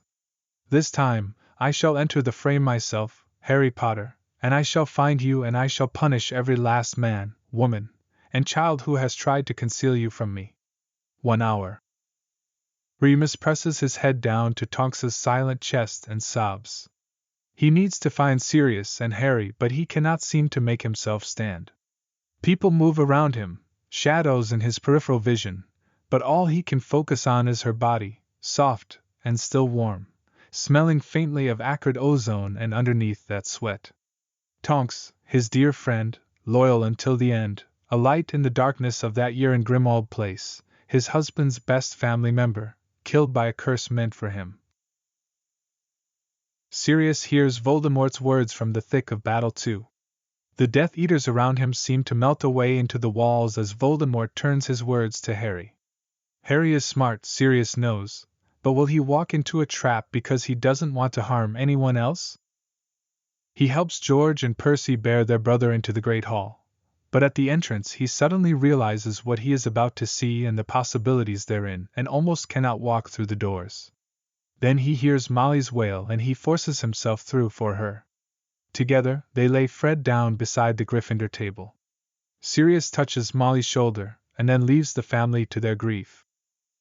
He wanders the rows of the dead, with every step alone certain that he will soon be seeing the face he most dreads, until he comes to another that he hadn't even thought to dread but that makes him bend over with pain. Tonks. Sitting beside her, his head in his hands, one arm of his robe completely soaked through and dripping blood, is Remus. Sirius drops to his knees and throws his arms around him. "Moony," he gasps, touching his face. "Moony." "Padfoot," Remus rasps, and buries his face in his chest. They collapse to the side, backs against the stone wall, Sirius cradling Remus's upper body. "Oh, I'm so glad you're here." "Me too," Sirius breathes. "What happened to Tonks?" Remus shuts his eyes long enough that Sirius starts to say, "You don't have to." "Bellatrix, of course. A killing curse meant for me." Sirius is stunned into silence. Finally he asks, "How did she miss you?" "I bent over at the wrong time." Sirius feels the blood, cold and sticky, from Remus's robe starting to seep through his own. "What happened?" "Broke my arm," Remus murmurs. "Healed it." "Sirius? Remus?" Sirius looks up, startled, and sees Harry. Their godson looks utterly shell-shocked. Sirius presses himself up against the side of the wall and grabs him in a rough hug. "Oh, thank God." Remus gets up more slowly. He can see from Harry's face that there's something wrong, then almost laughs at the absurdity of the thought. Because no fucking shit, something is wrong. "What's happened?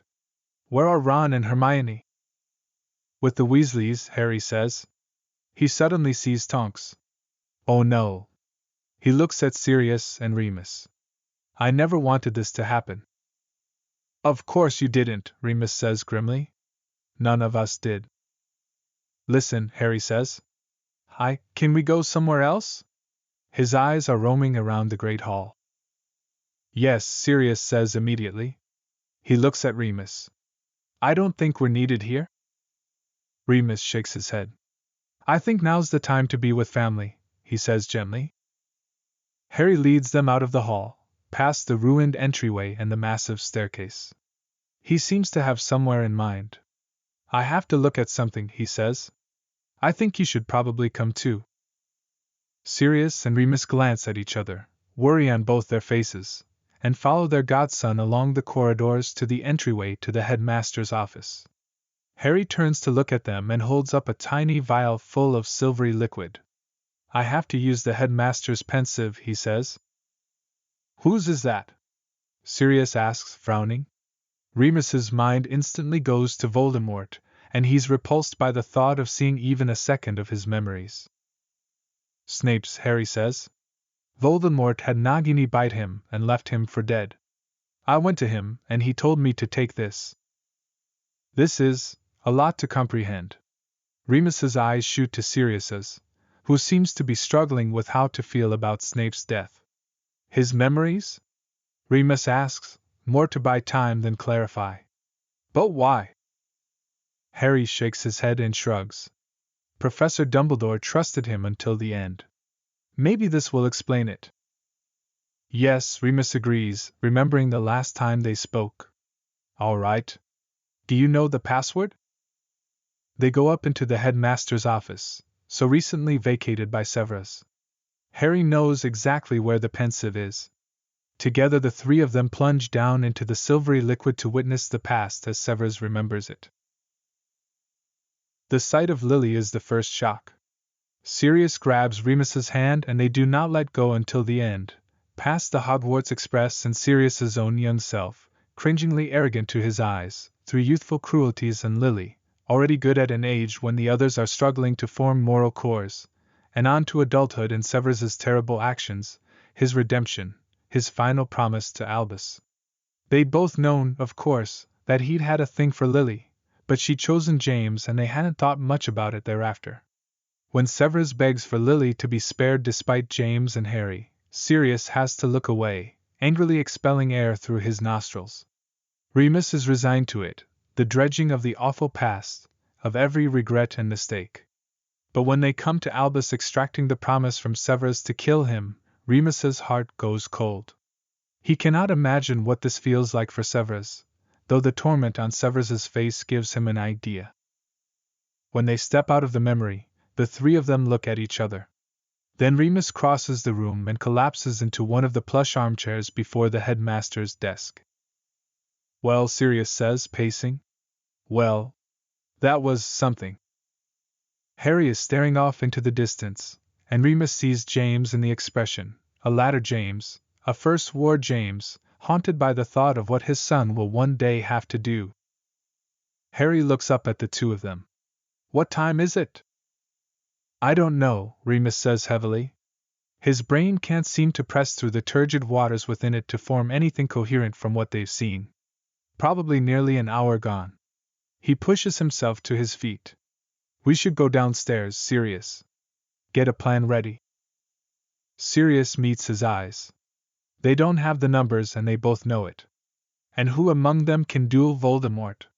He nods. Yes, let's.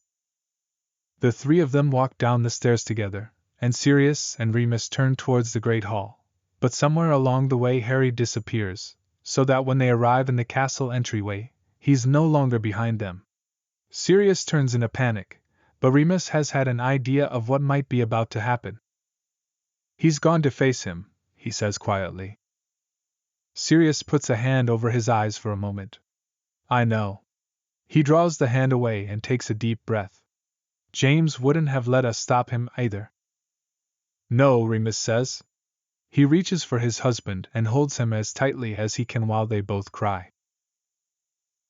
Neville finds them some time later, when they are in the Great Hall helping with what healing they can. Harry told me something, he says in his broad voice, crouching down before Remus, who is holding Lavender Brown's hand. Fenrir Greyback has done a great deal of damage to her, and he is not sure if he can help her survive it. He turns away from her, still holding her hand, and forces himself to focus on Neville. What did he say? He told me that we have to kill Voldemort's snake. Remus frowns. He thinks, but does not say, the final Horcrux. Good to know, he says. Neville nods. I think the more people I tell, the better chance we have of getting it done, right? Remus nods numbly. Where is Harry? Remus's heart lurches. I'm not sure, Neville. Sorry. Neville presses himself up with his hands on his knees and says, No mind at all.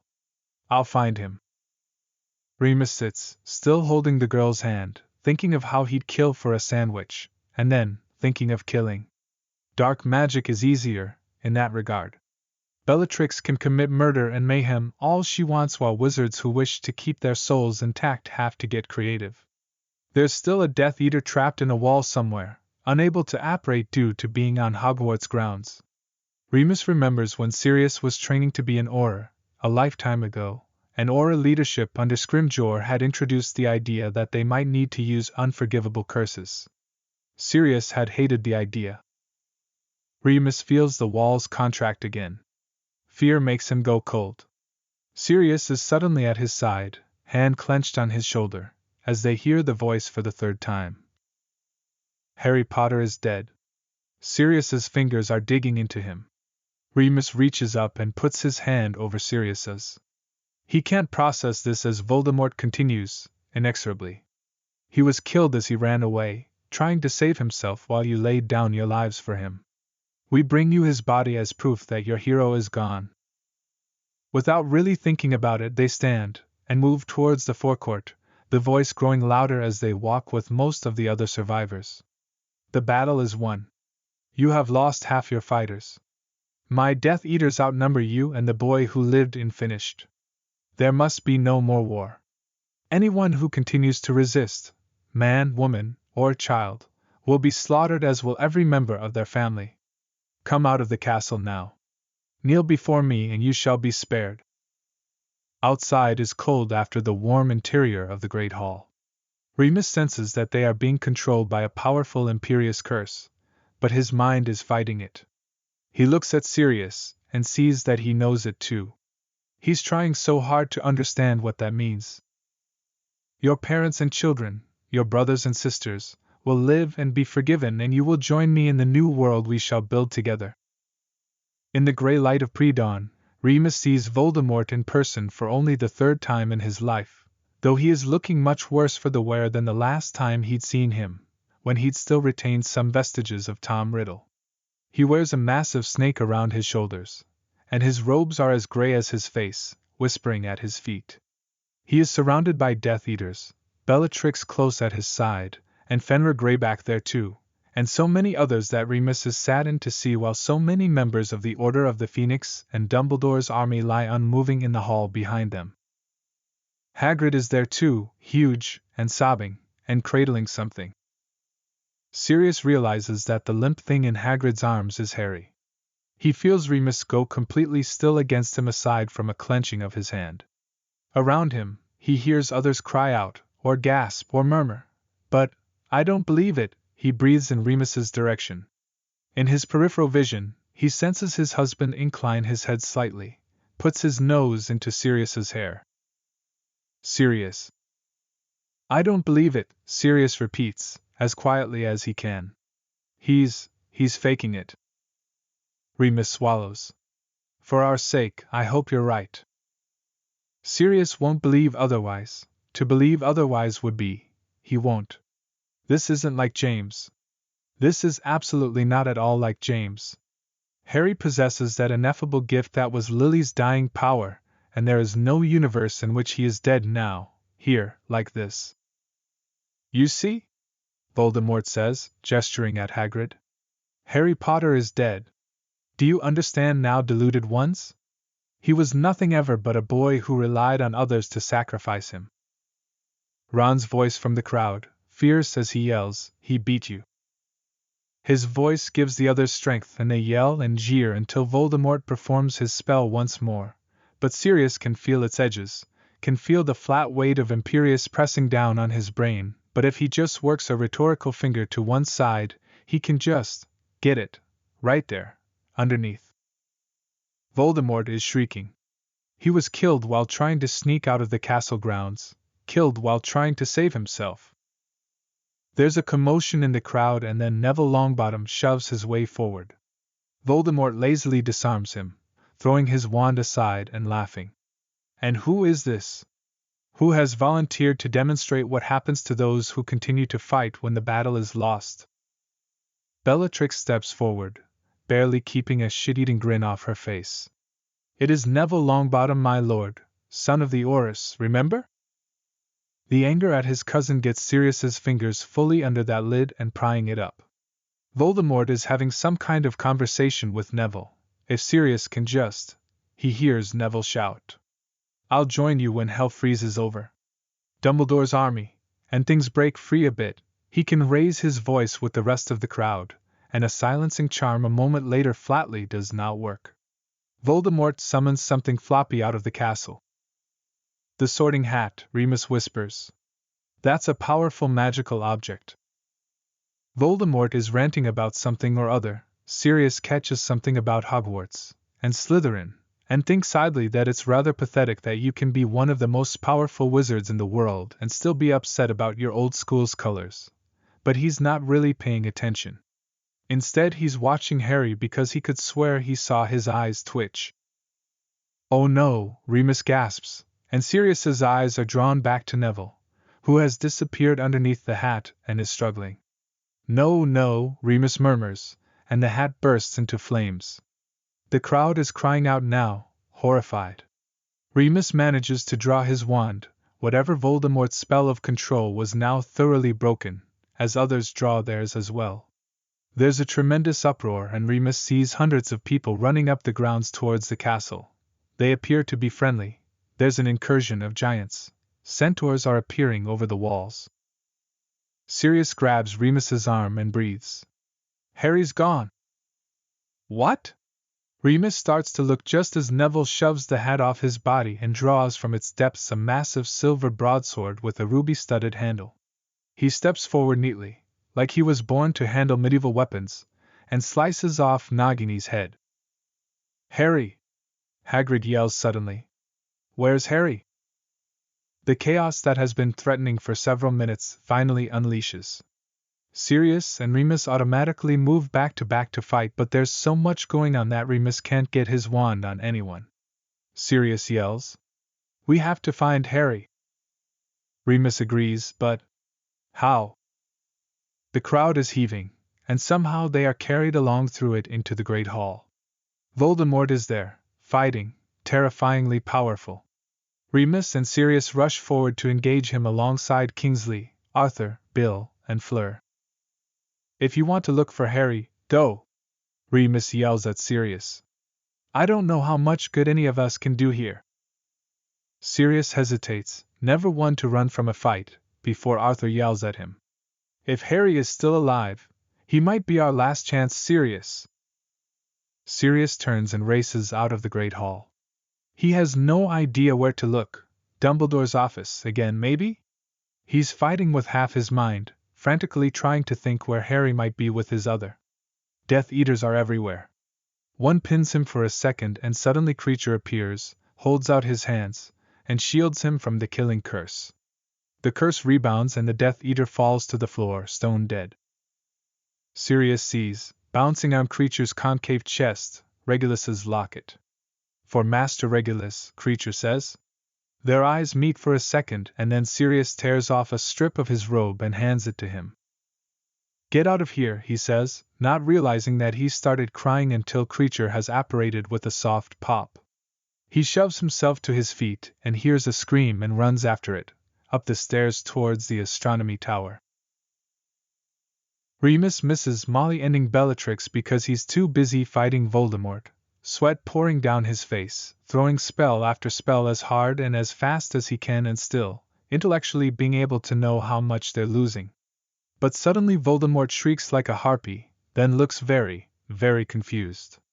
It's a strange expression to see on his flattened face. People behind him are screaming in jubilation.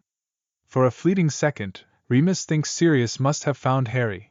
He chances a look, and sees Harry, alone, James's invisibility cloak pulled at his feet.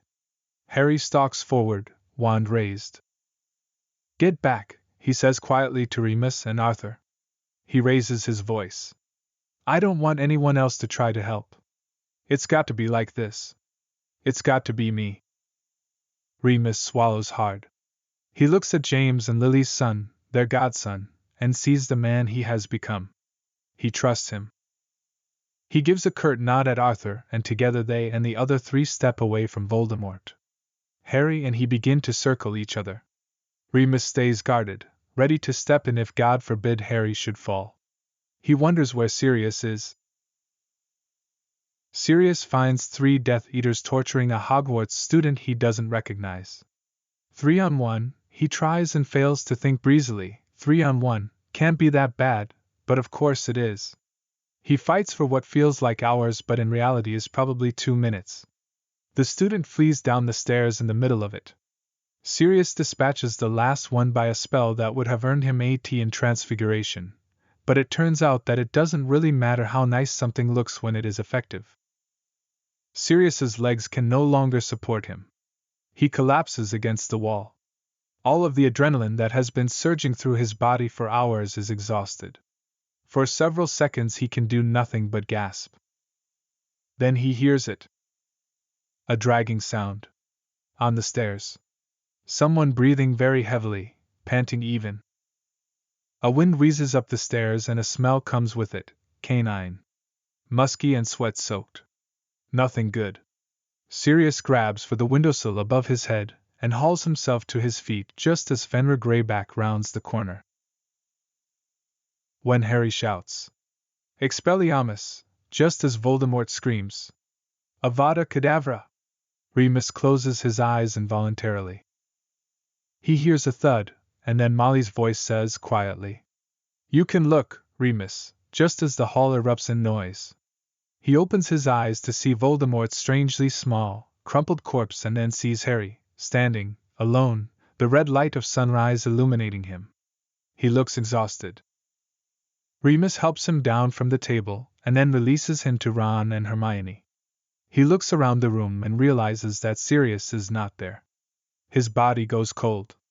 He runs out of the Great Hall but stops when he hears Harry's plaintive voice behind him. Remus? Where's Sirius? Remus turns back to him. Harry is alone, his face pinched with worry. Remus thinks it is too much. I'm not sure, he says quietly, trying not to give away the full body panic he can feel clawing inside of him. I was just going to look for him. He went looking for you after you put on the invisibility cloak. Let's go, Harry says, grim. Sirius thinks he's ready for Greyback, but the man moves with incredible speed. Sirius has a flash of how terrifying it must have been to be a child, just outside his home, thinking he was about to meet a friendly dog. It galvanizes him to fight, slashing his wand wildly, all his magical power channeled through it, and erupting in wild bursts. Greyback duels in a strangely heavy way, each of his spells strong enough to shatter the stones that comprise the tower. Sirius backs up the stairs, slipping a little on the dust and gravel underfoot, still throwing off spell after spell. They emerge into the sunrise and Greyback lunges for him, teeth bared, but Sirius fights him off with a shield charm that makes him stumble back against the wall. Greyback grins. "You're Remus Lupin's lover, aren't you?"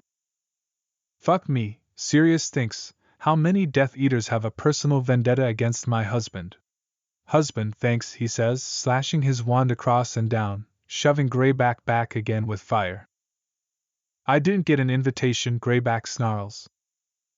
"Are you trying to banter with me?" Sirius demands. "Don't be ridiculous." Greyback rushes him, head down, and Sirius kicks him to the side, staggering at his weight.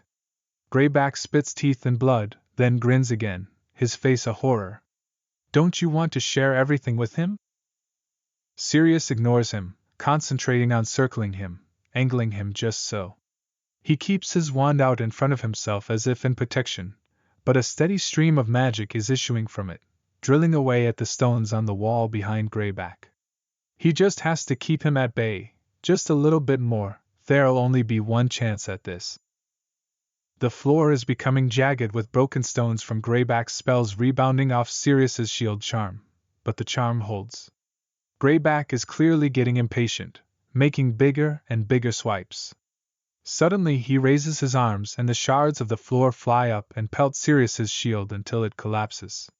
The shield deflects most of it, but he can feel dozens of tiny cuts as they slice through his robes on his arms, chest, and legs. And now his shield is down. He darts forward and slams himself bodily into the massive werewolf, who must weigh 5 more stone than he does. But Greyback is clearly not expecting such a physical attack from a pure-blood wizard, and staggers. Sirius transfigures into a dog and pummels him again, this time behind the knees. Greyback collapses backwards into the wall as Sirius darts forward. Greyback grabs for him. Sirius the dog evades him but is dangerously close to the edge of the wall, and Greyback is flailing, knocking weakened stones this way and that. Sirius transfigures back into a human and tries to hit him with a stunning spell whilst simultaneously scrambling backward from the edge. Greyback screams. "A wizard will never cage me," and either through the force of physics or his own will, pitches backward off the side of the tower. Instinctively, Sirius hunches his shoulders, and a second later he hears the sickening crunch. Shaking, he stands looking out over the crumbled parapet, and thinks to yell a moment later. "I don't need relationship advice from you. It sounds ridiculous."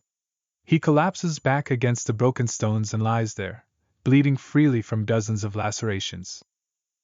Sirius might have laid there all day if Remus's wolf Patronus had not appeared at his side. It nuzzles his face gently. "Where are you?" it whispers. "Astronomy Tower," Sirius manages. He rolls over onto his hands and presses himself to his feet.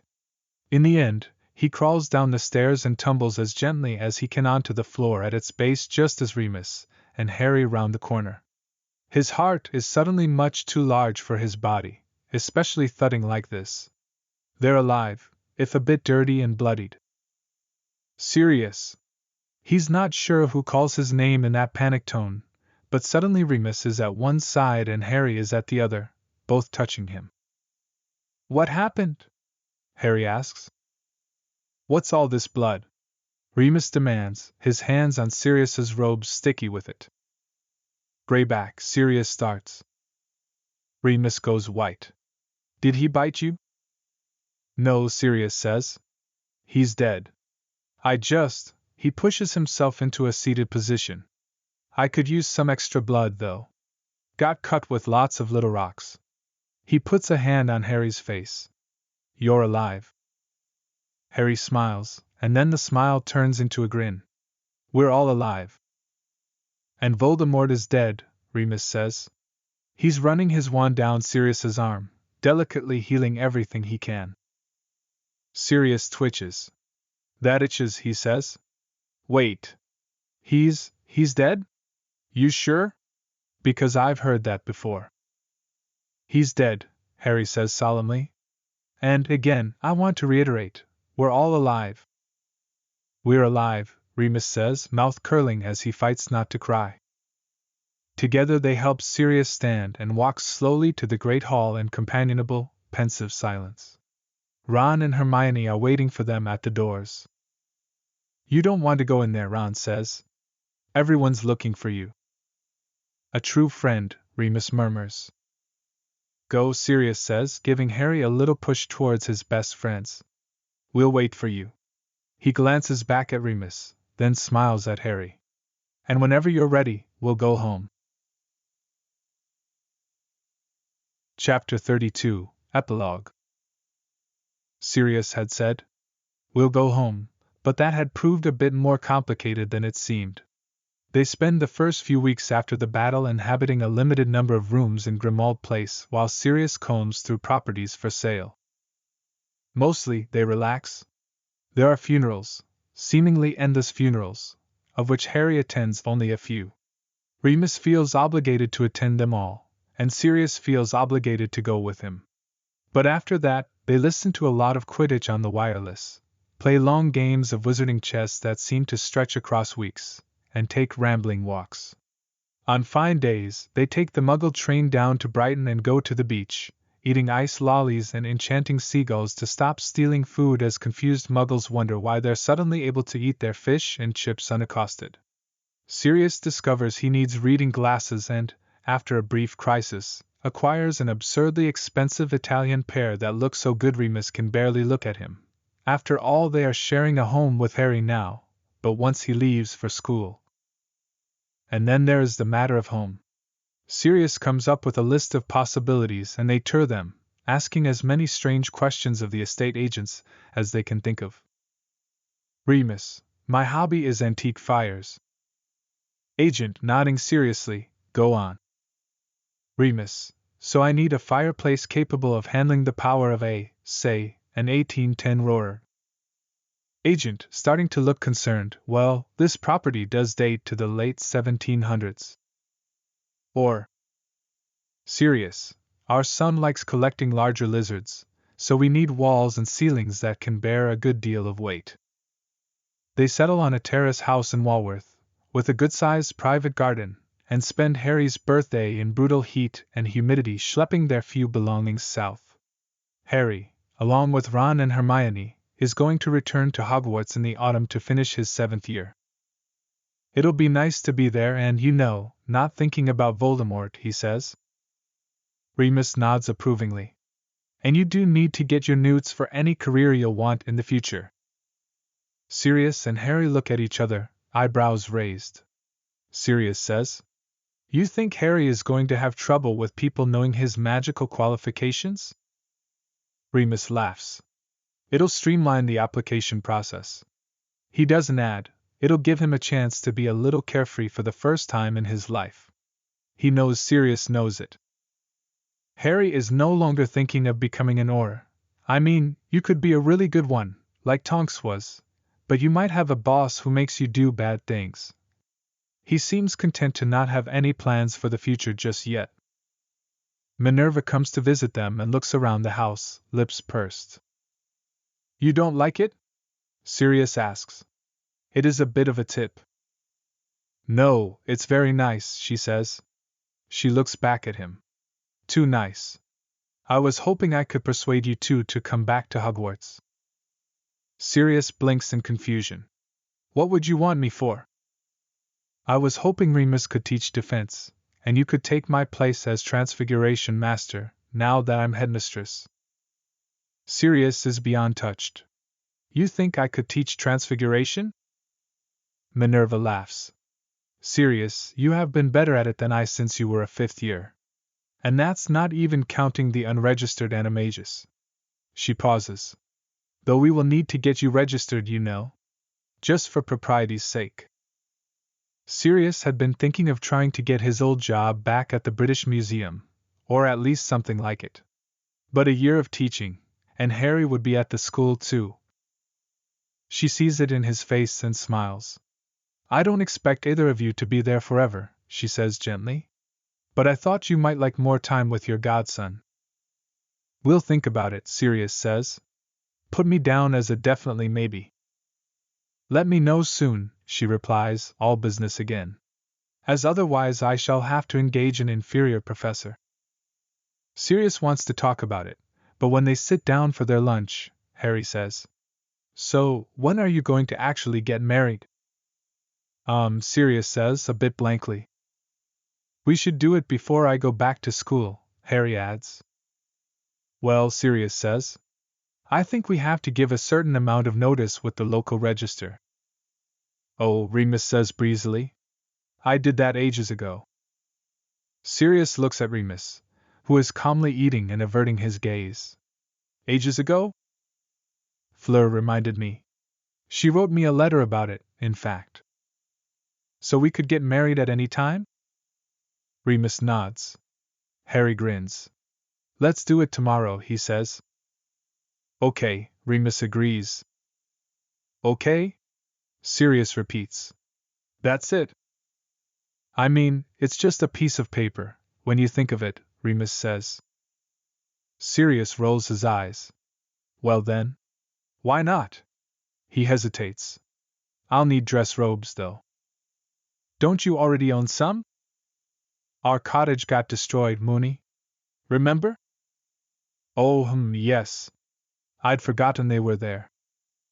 We'll get some in the morning, Harry says soothingly. Sirius is nervous, and takes a walk to think about it. It is an event he's been waiting nearly half his life for, after all. He takes to the streets, like he did when he was a younger man. In Borough Market he acquires a takeaway latte, and then wends his way along the back lanes a few blocks from the river until he comes to the Tate Modern. The museum is relatively new, and he hasn't been inside it yet. He decides to scope it out with the idea of taking Remus there for a surprise night out soon. Inside, he finds himself at the magical entry desk, as muggles stream behind him down the ramp towards the massive exhibition in the Turbine Hall. The space is enormous but feels more inviting than alienating. The witch at the desk has long, curly hair, large glasses, and cute rainbow-shaped earrings in bright acrylic. Here's a map, she says, handing him a shimmering, changing piece of parchment. Oh, this is quite well done, Sirius says, studying its movement.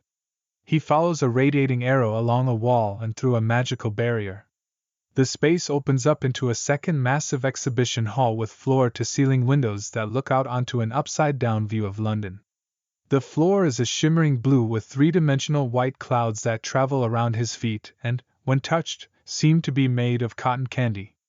Sirius grins at being disorientated and walks along the sky. In a small gallery that he stumbles upon hours later, he finds himself standing before a flashing neon light that says, "Is love enough?" Sirius hesitates. He thinks of all the people he's loved in his life and the home he's about to return to. He thinks about tomorrow. He touches his wand to the wall, and the neon letters transform into yes. The next morning Remus tells Harry and Sirius to go and find whatever it is that they want to wear to the wedding. I've just got stuck into this book, he says, gesturing to some thick new academic text on werewolf rights. And I already own plenty of clothes. I'll meet you at the registry office at 2 o'clock. As soon as they are gone, Remus puts the book away. He's barely comprehended a sentence all morning, and goes into their bedroom. There's a long mirror on the back of the door. He looks at himself in it, all gray hair and lines around the corners of his eyes and the edges of his mouth, and grimaces. Then he heads out towards a bespoke robe maker's that he knows Sirius won't have chosen. There are several people he wishes were walking beside him, but the one he misses the most is James. James would have been utterly brilliant at helping him shop for wedding clothes. Maybe it's sad and strange, but he imagines him there, what he would say, his brilliant laugh and quick smile. It's a comfort. He misses his parents too, and wishes desperately that they could be here to see him so happy. Meanwhile, Sirius and Harry go to the magical counter at a boutique off Sloane Square that is so posh Harry hadn't even known such a place could exist. They drink champagne and each have two wizards catering to their every whim. Finally, After a great deal of tailoring spells and many different colors and styles of robes, they look at each other in the mirror side by side. Do I look like my dad? Harry asks, a rare tentative note in his voice. Sirius looks at him. He realizes he hasn't thought of Harry being too much like James in a long time. Quite a bit, yes, he says carefully. And like your mum, too. Harry smiles brilliantly. Do you think we're ready? Sirius scrutinizes himself in the several mirrors that float around them. He does look quite good, if he's allowed to think that about himself. Yes. When they arrive at the register office, Molly Weasley is waiting outside, dressed in what she wore to Bill and Fleur's wedding. Hello, she calls. She looks a little older and more careworn but is beaming from ear to ear. Remus owled and said you needed a second witness. Molly, Sirius says, stooping and hugging her tightly, his throat already constricted. I hope you've brought handkerchiefs. I'm already a mess. Harry pushes one into his hand and gives Molly a hug as well. Thank you for coming. I'm so flattered to be invited. She looks between them. You two look incredible. Come inside. Remus was just freshening up in the loo. Indeed, Remus is there, splashing water onto his face and taking deep breaths. He's not nervous to get married, it really is just a piece of paper. But he's very likely to start bawling the second he sees Sirius, and he'd really rather not. He hears Molly's voice downstairs and straightens up, collects himself, and exits the toilets. The registry office is beautifully decorated with white flowers. The room there to be married in has tall windows with floor-length red drapes that are drawn back, looking out on an artfully overgrown garden with a small fountain in the middle. A great proliferation of birds perch on its edges, fastidiously cleaning their feathers and wetting their beaks. Remus watches them until he hears the door open, and hears Molly and Harry, but not Sirius. He stays looking out the window, throat hurting with unshed tears, until he feels two warm, familiar hands on his upper arms. Hello, Moony, Sirius says softly in his ear. Ready? Remus shuts his eyes, takes a deep breath, and then opens them to focus on their image reflected in the glass. Sirius's hands on his arms, his warm smile, his blue eyes and hair that falls perfectly still, and himself, Sirius's complement in every way both seen and unseen. He reaches up and puts his hands over Sirius's so that their rings overlay one another, protective bands that bind them. I'm ready, Padfoot. Finite. Thanks for listening to this text-to-speech podfic composed by Burning Aurora.